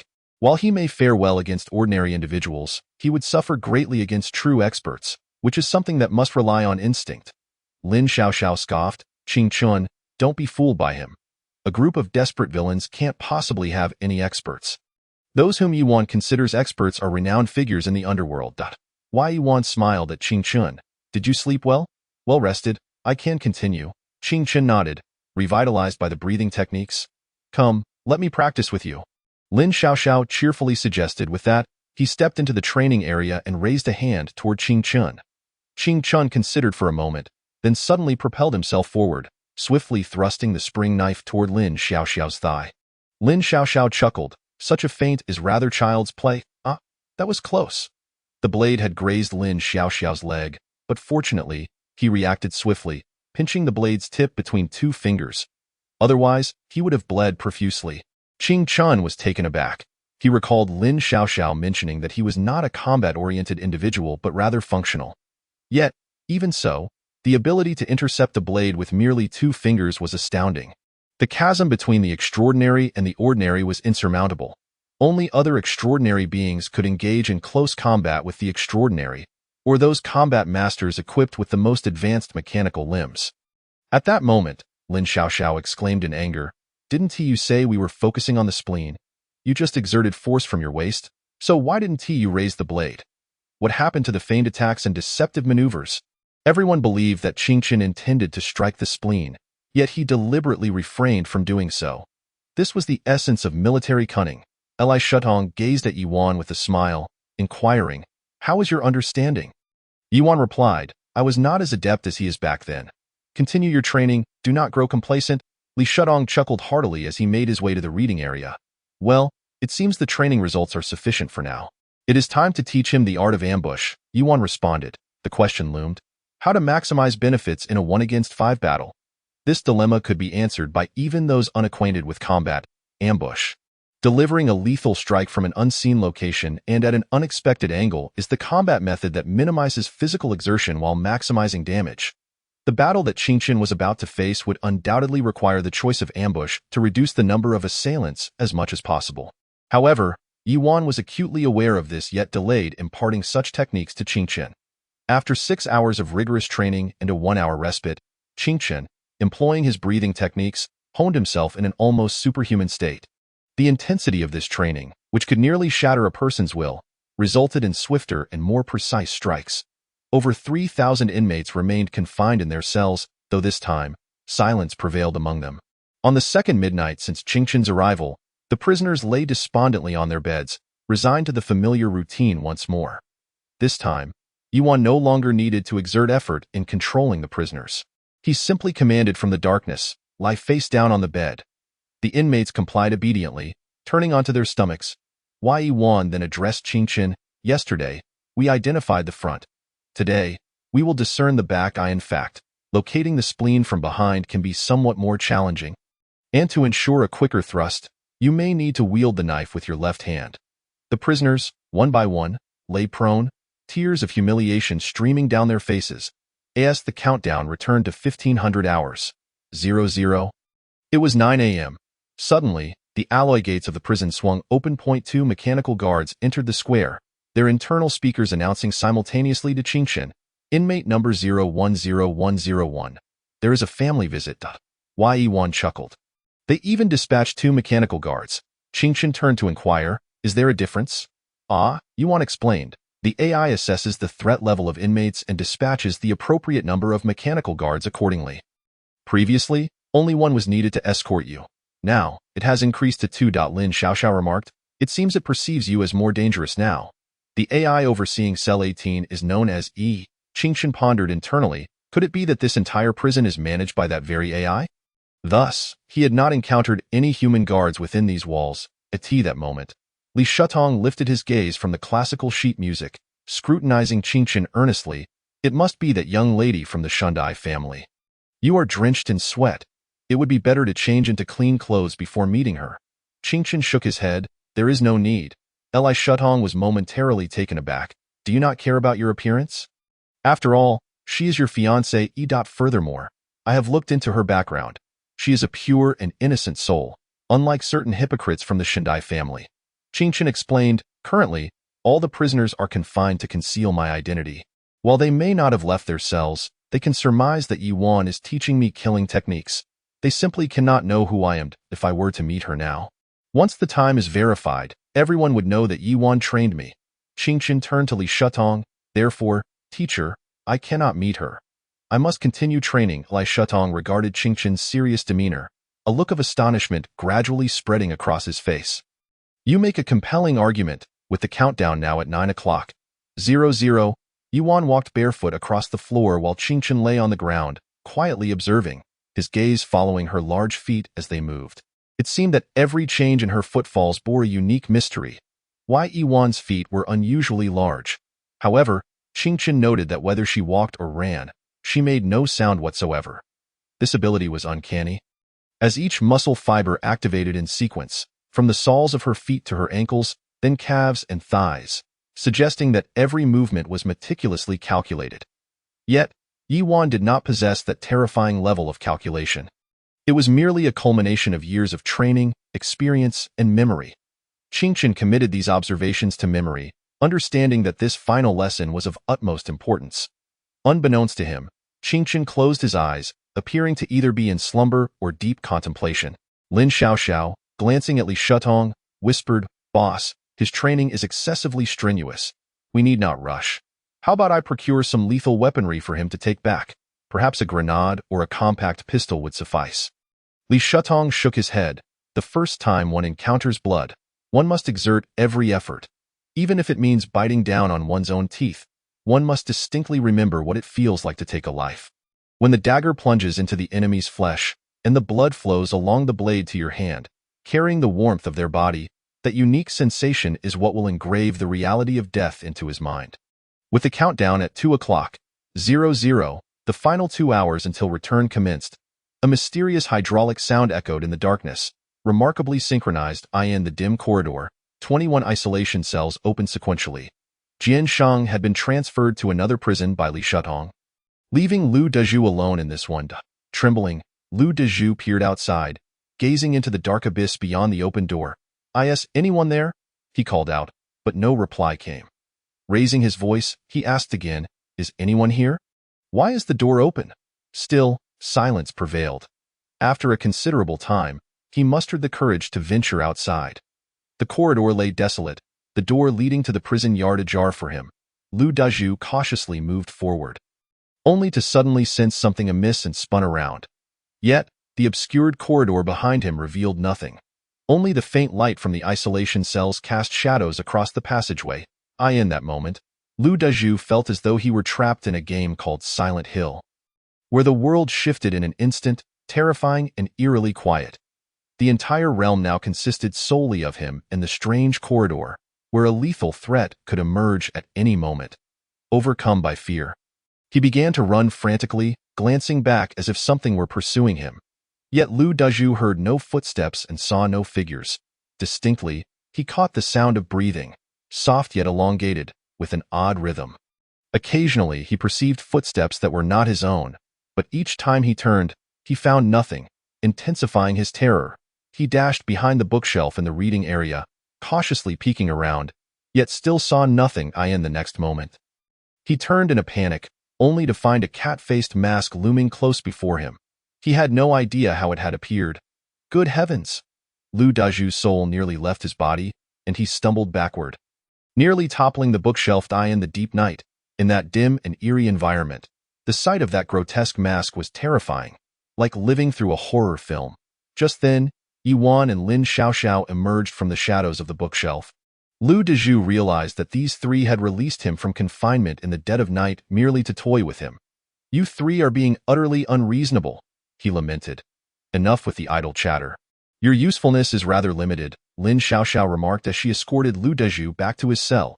Yi Wan then turned to Qingchen, saying, there has been significant improvement in the details, yet the training time was too rushed. The execution was not particularly commendable. Qingchen listened attentively. Yi Wan continued, the crux of ambush lies in remaining undetected. When you approached Lu Dezhu for the first time, you were too eager. The air and sounds in the corridor changed subtly. Lu Dezhu may not perceive it, yet his body will alert him. Moreover, when the target moves quickly, you failed to control your breathing and footsteps adequately. To my ears, the sound was as loud as a drum. Even Lu Dezhu could sense it. Had he been a trained soldier, you would have already met your demise. I will strive to improve, Qingchen replied, his bare feet pressing against the ground. The key to eliminating footfall noise lies in mastering the dynamics of foot force and recovery. However, his shoes were far too cheap, with soles too rigid, making it impossible to control effectively. Yi Wan advised, your learning time has been too short, which is why you can only manage silence while walking. Remember, do not run. You are not yet capable of eliminating sound while in motion. Understood, I will take note, Qingchen affirmed. Yi Wan glanced at his feet. According to what you said, upon your return you will be in the mountains. If you have not walked barefoot before, I fear your feet will be a bloody mess by morning. Qingchen shook his head. That is inconsequential. The wounds will heal in due time. Being harsh on oneself is commendable. But once this ordeal concludes, it would be wise to acquire a suitable pair of shoes. Yuan advised. Do you have any further inquiries? Actually, the most crucial aspect of this battle for me is the lesson on ambush. Why impart it only at the end? Qingchen inquired, curious. A sneak attack is not a mere simplistic virtual game. The adversaries do not stand idly like NPCs in a game, waiting to be vanquished.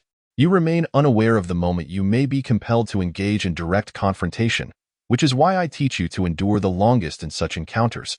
However, Qingchen suddenly remarked, I do not intend to trade my life for another's. If the peril becomes too great, I might choose to withdraw. I support your stance on this, Yuan replied with a smile, but you must comprehend that if one can control their bloodlust, it ceases to be bloodlust at all. Sometimes, it is only when you truly confront a situation that you come to understand your choices. Yuan continued, the boss once mentioned that you possess an innate fierceness, akin to your audacity in challenging him to a game of chess on your very first day. That essence belongs to you. It is indelible and cannot be erased. Do you recall your match against the boss and for capturing the king?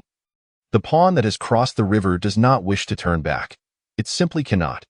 Qingchen pondered this thoughtfully. At that moment, Yuan retrieved a chair from the adjacent reading area and placed it before Qingchen. Curiously, he inquired, what is this for? Yuan contemplated for a moment and replied, soon, you will understand. No, in 2 days, you will grasp its significance. She added, there is something the boss has not said, so I shall take the liberty of conveying it on his behalf. What is it? Qingchen asked, puzzled. Yuan smiled, return alive. Countdown 00500. The final 5 minutes. Qingchen approached Lu Dezhusen calmly and inquired, repeat the 2 instructions I gave you. Lu Dezhusen, visibly anxious, responded, first, after returning, ensure all classmates escape. Second, if escape is impossible, find out who among them was taken by the assailants. Have you recalled any details in the past 2 days? For instance, who was frequently glancing at their phone or went to the restroom during that time? Qingchen prodded. Lu Dezhusen timidly replied, they all went to the restroom, and as for checking their phones, they likely did so numerous times. Big shot. I was too engrossed in gaming to notice. Qingchen sighed. Had he any better alternatives? He would not have entrusted this fool with the role of proxy. Remember, the assailants are undoubtedly keen to uncover the secrets you harbor. But understand this. The moment they learn your secret, that will be your death. Qingchen continued coldly, your negligence this time is unforgivable. When you return next time, I will help you reacquaint yourself with this cruel world, provided, of course, that you survive. Upon finishing, he glanced at the timer on his arm. Countdown, 000001. Return. In the darkness, the sound of drums echoed, accompanied by laughter. The time that had been severed and suspended in that world began to pulsate once more. The previous second had been a dimly lit confinement. In the next, the world was bathed in the orange glow of a bonfire, with shadows dancing rapidly. Lu Dizhuzin's eyes widened as he beheld the bonfire before him and the jubilant crowd surrounding him. Finding it difficult to adapt, the contrast between darkness and light was stark, as was the dichotomy between tension and merriment. Even Lu Dizhuzin felt a disconnection from his smiling classmates. A voice in his mind seemed to caution him. Danger. Recalling Qingqin's words, he sprang to his feet and shouted, "Run! Everyone, flee! There's danger." However, the anticipated scene of everyone scattering in panic did not materialize. Instead, they merely gazed at him in bewilderment. His classmates could not comprehend how Lu Dizhuzin, who had been laughing moments ago, now appeared so frantic and terrified. Only Hu Shunyo reacted promptly, for to the other students, time seemed continuous and coherent. Yet for those who traversed time, they had already spent 2 days in that inner world. Thus, Lu Dizhuzin's warning was not unfounded. He had experienced something extraordinary within that realm. Hu Shunyo rose and asked, "Lu Gu, what happened?" As Lu Dizhuzin maneuvered past his classmates, he urged, "If we don't leave now, it will be too late. Assailants are planning to surround us. Forget it, if you won't leave, I will." Yet, even with his clear warning, his classmates remained perplexed. Hu Shunyo's expression shifted, and he exchanged a knowing glance with Zhang Tianjin before swiftly following Lu Dizhuzin. However, as they reached the courtyard entrance, 2 middle-aged men clad in police uniforms approached and inquired, "Hello, students. Why do you appear so flustered?" Upon seeing the police uniforms, Lu Dizhuzin felt a surge of hope and exclaimed, "Officer, there are assailants nearby." The 2 police officers exchanged glances before drawing their firearms from their waists. Stepping forward to aim at Lu Dizhuzin and Hu Shunyo's chest point, one of them chuckled softly. "Assailants? I see no sign of them." The other coldly regarded Hu Shunyo and warned, "If you call for help, I will shoot you dead. Go back." Hu Shunyo stared blankly at the gun pressed against his chest. Realizing it bore a silencer, he recognized that the numbers did not add up. Having spent considerable time in Haicheng, he was familiar with the legal shooting ranges and had heard instructors discuss such devices. In fact, acquiring a silencer in the country is more challenging than obtaining a firearm. Moreover, when most firearms are equipped with silencers, the sound is not as silent as portrayed in films. It merely reduces the noise from 140 decibels to 120, still quite loud and lacking substantial concealment. Silencers have been mythologized in cinematic portrayals. However, a select few firearms, when paired with subsonic ammunition, can indeed minimize the sound greatly. The assailants wielding a Glock 34 were among those. Hu Shunyo suddenly realized that their adversaries were exceedingly professional, possibly even ex-mercenaries from abroad. Lu Dizhuzin felt despair. This twist had come too abruptly. The big shot had only warned him of assailants, but had not mentioned that they would don police uniforms. Moreover, there were far more than 5 of them. Taking a deep breath, Hu Shunyo said, "Let us comply with their demands." The 3 of them were forced back into the courtyard at gunpoint. Meanwhile, 5 others were at the back door, holding the staff, the owner, and 2 members of Kunlun at gunpoint as they emerged from the hotel. These individuals were quicker than Qingqin had anticipated, having meticulously scouted the area before midnight, and only acted after the return to avoid the Kunlun members leaking information in the inner world, thus buying themselves precious time. That a few girls gasped in shock as one assailant pulled the trigger, cleanly striking a Kunlun member in the calf. The member collapsed, yet remained silent, clenching his mouth tightly against any cries of anguish. The assailant then turned the gun towards Hu Shunyo and Lu Dizhuzin, coldly stating, "Be silent, or your classmates will die, as will many innocent people outside this inn. See, this Kunlun comrade is quite clever. He understands that his cries will attract attention from outside, but on this Laojun mountain, no one can save you." Drawing attention only serves to increase casualties. He was acutely aware that the earliest potential rescuers would not arrive for at least 6 hours. So he instructed everyone to remain quiet and avoid complicating their situation. The fallen Kunlun member silently closed his eyes, sweat beading on his forehead from the excruciating pain, yet he remained mute. At that moment, an assailant clad in a black trench coat stood before the students, smiling as he addressed them. "I am delighted to encounter you all here on Laojun Mountain. However, do not panic. I have no interest in ordinary people. Once I identify all the time travelers among you, I will take them away. Therefore, I kindly ask for your cooperation. All right? If you cooperate, this will conclude swiftly." In the crowd, Wang Yun suddenly spoke up, "Everyone, please remain calm. Do not endanger Hu Shonyo and the others. Hu Shonyo and Zhang Tianjin exchanged glances, pondering their thoughts. At that moment, the students were gripped by immense fear. Yet the terror of the firearms and the threat to their classmates' lives urged them to retain some semblance of rationality, muffling their sobs. The earlier screams from the Yunshang and seemed to have attracted attention from outside. In the adjacent guest house, the owner, preparing ingredients for the next day, wiped his hands on his apron and stepped outside. He stood in front of his door, glancing toward the neighboring entrance, where a police officer stood. Seemingly on duty, driven by curiosity, the owner approached and inquired, "Officer, what is happening next door?" The officer replied, "Just a drunken man causing a ruckus. Now, disperse and go back. Oh, all right," the owner nodded, intending to return to his inn. Yet, as he walked, he sensed something was amiss. He discreetly gripped his phone in his pocket, planning to call the police upon returning to his inn to inquire about the situation. However, before he could reach the entrance, he felt a cold dagger pierce through the gap between his ribs, entering his heart and lung. A gloved hand swiftly covered his mouth, dragging him into the Yunshang Inn. Subsequently, the assailant in police uniform stepped outside to secure the inn's entrance. Standing vigil at the door, hand resting on his waist, at that moment, everyone inside the Yunshang Inn had been gathered in the courtyard. The students trembled in fear while the assailants collected their phones in 2 black plastic bags, meticulously turning each device off before tossing them inside. Lu Dazhu, Hu Xiaonyo, and Zhang Tianjin were also shoved back.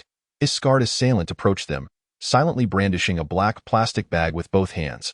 Reluctantly, the trio extracted their phones. Yet the assailant did not depart. Instead, he continued to coldly fixate on Hu Xiaonyo. With a sigh of resignation, Hu Xiaonyo retrieved another phone from his left pocket and tossed it into the bag. The thug sneered and then pushed the 3 of them into the crowd. A man clad in a black trench coat approached Lu Dazhu, smilingly inquiring, "I offer you a chance. Tell me why?" "Upon your return, you suddenly became aware of our actions, and how you precisely knew we were encircling this place." Lu Dazhu remained silent, trembling in fear, surprisingly resolute in his refusal to speak. The assailant chuckled. "Not planning to share, are you? Let me take a guess. Outside this cloud inn, you have companions as time travelers, correct?" Lu Dazhu suddenly realized that even if the adversary had guessed the truth, he appeared unfazed. Could it be that he had other cards to play? Or was it possible that the assailant before him was not the only one at that moment? Qing Chun stood silently in the room, clutching a spring knife he had brought back, while Jiang Shui, who had just returned, stood behind him. Qing Chun heard faint mechanical sounds but was unaware that they originated from a silenced pistol. Since the owner of their inn had left, he had not returned. The woman gazed at the knife in his hand, asking, "Xiao Chun, what are you planning to do?" Qing Chun removed his shoes and turned to exit, saying, "Aunt Jiang Shui, please stay here with Xiao Yun. Lock the door and do not venture out. Rest assured, I will be fine." Jiang Shui replied, "Perhaps I can assist you. I have a mechanical arm." Qing Chun abruptly turned to face her. "But you lack combat experience. Trust me, I will return." With that, he vanished into the night. The wind began to rise in the mountains. Laojun Mountain, towering over 2,000 meters, was swept by a chilling breeze. Fog hung in the air, and by dawn, all the outdoor furnishings would be coated with moisture. In the courtyard, someone tossed fresh firewood onto the bonfire, dimming the flames momentarily. The flickering light danced within the slowly flowing mist, resembling a wondrous spectacle of shadows at night. In the shadows, a youth stood with a knife, quietly observing the solitary assailant outside the gate. At that moment, he grasped what Yuan had conveyed. Life is indeed fragile. A knife plunged into the heart, regardless of the stature of the victim, will lead to death. Yet, killing is not an easy task, for one must confront the most ferocious realities of existence. Qing Qian tied a stolen scarf around his face. Remaining silent, the assailants had jammed the signals in the area, and everyone had replaced their communication devices with police walkie-talkies pinned to their left chests. Qing Chun mentally counted. The assailant would lower his head every 10 minutes to respond to something on the walkie-talkie. Suddenly, a gust of wind swept through, causing the bonfire piled with firewood to blaze fervently, illuminating the world beyond the courtyard. At that moment, hidden in the corner, Qing Qian noticed that the assailant outside, seemingly alerted by the firelight, looked over with a puzzled expression and began to approach cautiously. Qing Qian's heart raced. Just then, Li Tongyun appeared at the entrance of the inn. She stood at the doorway, timidly addressing the assailant. Police officer, have you seen my mother? The assailant paused for a moment. Your mother? I haven't seen her, little one. Come here, and the police officer will help you look for her, all right? In an instant, he sensed something was amiss. An ambush. The assailant instinctively raised his left hand to swing the baton, while his right hand reached for his waist to draw his gun in the flickering shadows cast by the bonfire. The youth had silently approached him, now within striking distance. Ching Chun suddenly crouched, evading the assailant's swinging baton. As if carried by the mountain wind, he positioned himself before the thug. The knife in Ching Chen's hand lunged towards the assailant's left hand, which was about to draw the gun. The assailant realized he was too late to reach for his weapon and instinctively recoiled. The youth, anticipating this, took a half-step back, causing the assailant's flailing arm and baton to strike nothing but air. Alarmed, the assailant looked up into the darkness, only to see the youth's eyes coldly fixed upon him. Just as he exerted all his strength, the deadly knife in the youth's hand pierced through the mist. Li Shutong once stated that in battles between beasts, the most crucial element is breath. It is the key to mastering your body's oxygen levels and maintaining a clear consciousness. Once you grasp the significance of breath, you will control yourself and, in turn, everything around you. Whether to be the hunter or the prey is a choice one must make. In a flash, the edges of Ching Chen's masked scarf ignited with flame-like patterns. It felt as if all his strength surged and converged in his right hand, transmitting to the knife's tip, forcefully plunging into the assailant's spleen. The assailant's eyes widened in horror. What had transpired in that fleeting moment? The masked youth's movements were fluid and seamless, as if everything had been meticulously calculated. The assailant understood he was to swing the baton, knew he could not draw his gun under the pretense of attack, and anticipated the trajectory of his arms amidst the chaos. The youth seemed to know everything, evading all chances for direct confrontation. It was only when the knife pierced his spleen that true physical contact occurred. In a psychological duel of close combat, every step he took was within the assailant's calculations. It was as though he was performing in a script penned by the youth. The youth had already written the ending for himself. Realizing he had little time left, the assailant struggled to reach for the walkie-talkie. Yet, Ching Chun forcefully pressed against the assailant's body, driving him hard against the courtyard wall. Ching Chun covered the assailant's mouth with his left hand while his right hand twisted the knife viciously. The assailant's mechanical limbs attempted to exert force, but the intense pain surged through his brain, nearly blocking all rational thought. The spleen serves as a reservoir for blood. In an instant, a copious amount flowed from the ruptured organ. Cascading down the blade and onto Ching Chen's hand, it was warm blood, the rapidly fading warmth in the cool night reminding Ching Chen of the essence of death. When the assailant ceased to breathe and his heartbeat faded, Ching Chen slowly withdrew the knife. The masked youth stood before the lifeless body, panting, lost in thought. Blood dripped from the knife's tip onto the concrete ground, one drop after another. So this is what it feels like to kill. Ching Chen's heavy breathing was not due to exhaustion or physical strain, but rather an inexplicable fear and panic within. He finally understood why Li Shutong had said that the first killing must be done with a knife. To kill with a gun from a distance of several meters means the victim simply disappears. In such cases, your emotions and reactions become blurred by distance. It feels less like taking a life and more akin to hitting a target. You cannot see the blood, nor feel the heartbeat gradually fading. You lose your reverence for life. Li Shutong, as a teacher, could not witness his student's first kill, yet he imparted the most crucial lesson to Ching Chen: how to respect life. Ching Chen Gij, Li Tongyun's timid voice called out softly. The sound pulled Ching Chen back to reality, as though a hand had grasped his sleeve before he fell into the abyss. The youth turned to see Li Tongyun standing not far away, her expression dazed, as if she had been struck dumb by the earlier scene. She had witnessed the masked youth commit murder, witnessing a life extinguished before her eyes. Ching Chen crouched before her. He did not remove the scarf from his face, but softly inquired, "Are you afraid?" Li Tongyun nodded, tears glistening in her eyes a little. "How did you get out? Where is your mother?" Ching Chen asked. At that moment, Jiang Shui rushed down the stairs, seemingly searching for Li Tongyun. She reached the door and explained to Ching Chen, "I just went to the restroom, and when I came out, she was gone." "Xiao Yun, you scared your mother to death." Li Tongyun lowered her head. "I just wanted to help Ching Chen Gij." Ching Chen paused, realizing that her presence was not a coincidence. She had come to assist him. He wanted to pat Li Tongyun on the head, but remembering the blood on his hands, he slowly withdrew his arm. Yet, before he could pull away, Li Tongyun reached out and grasped his hand. Placing it atop her head, Qing Chen Gij, please be careful, then my mother and I will wait for your return. All right, Qing Chen smiled, it's a promise.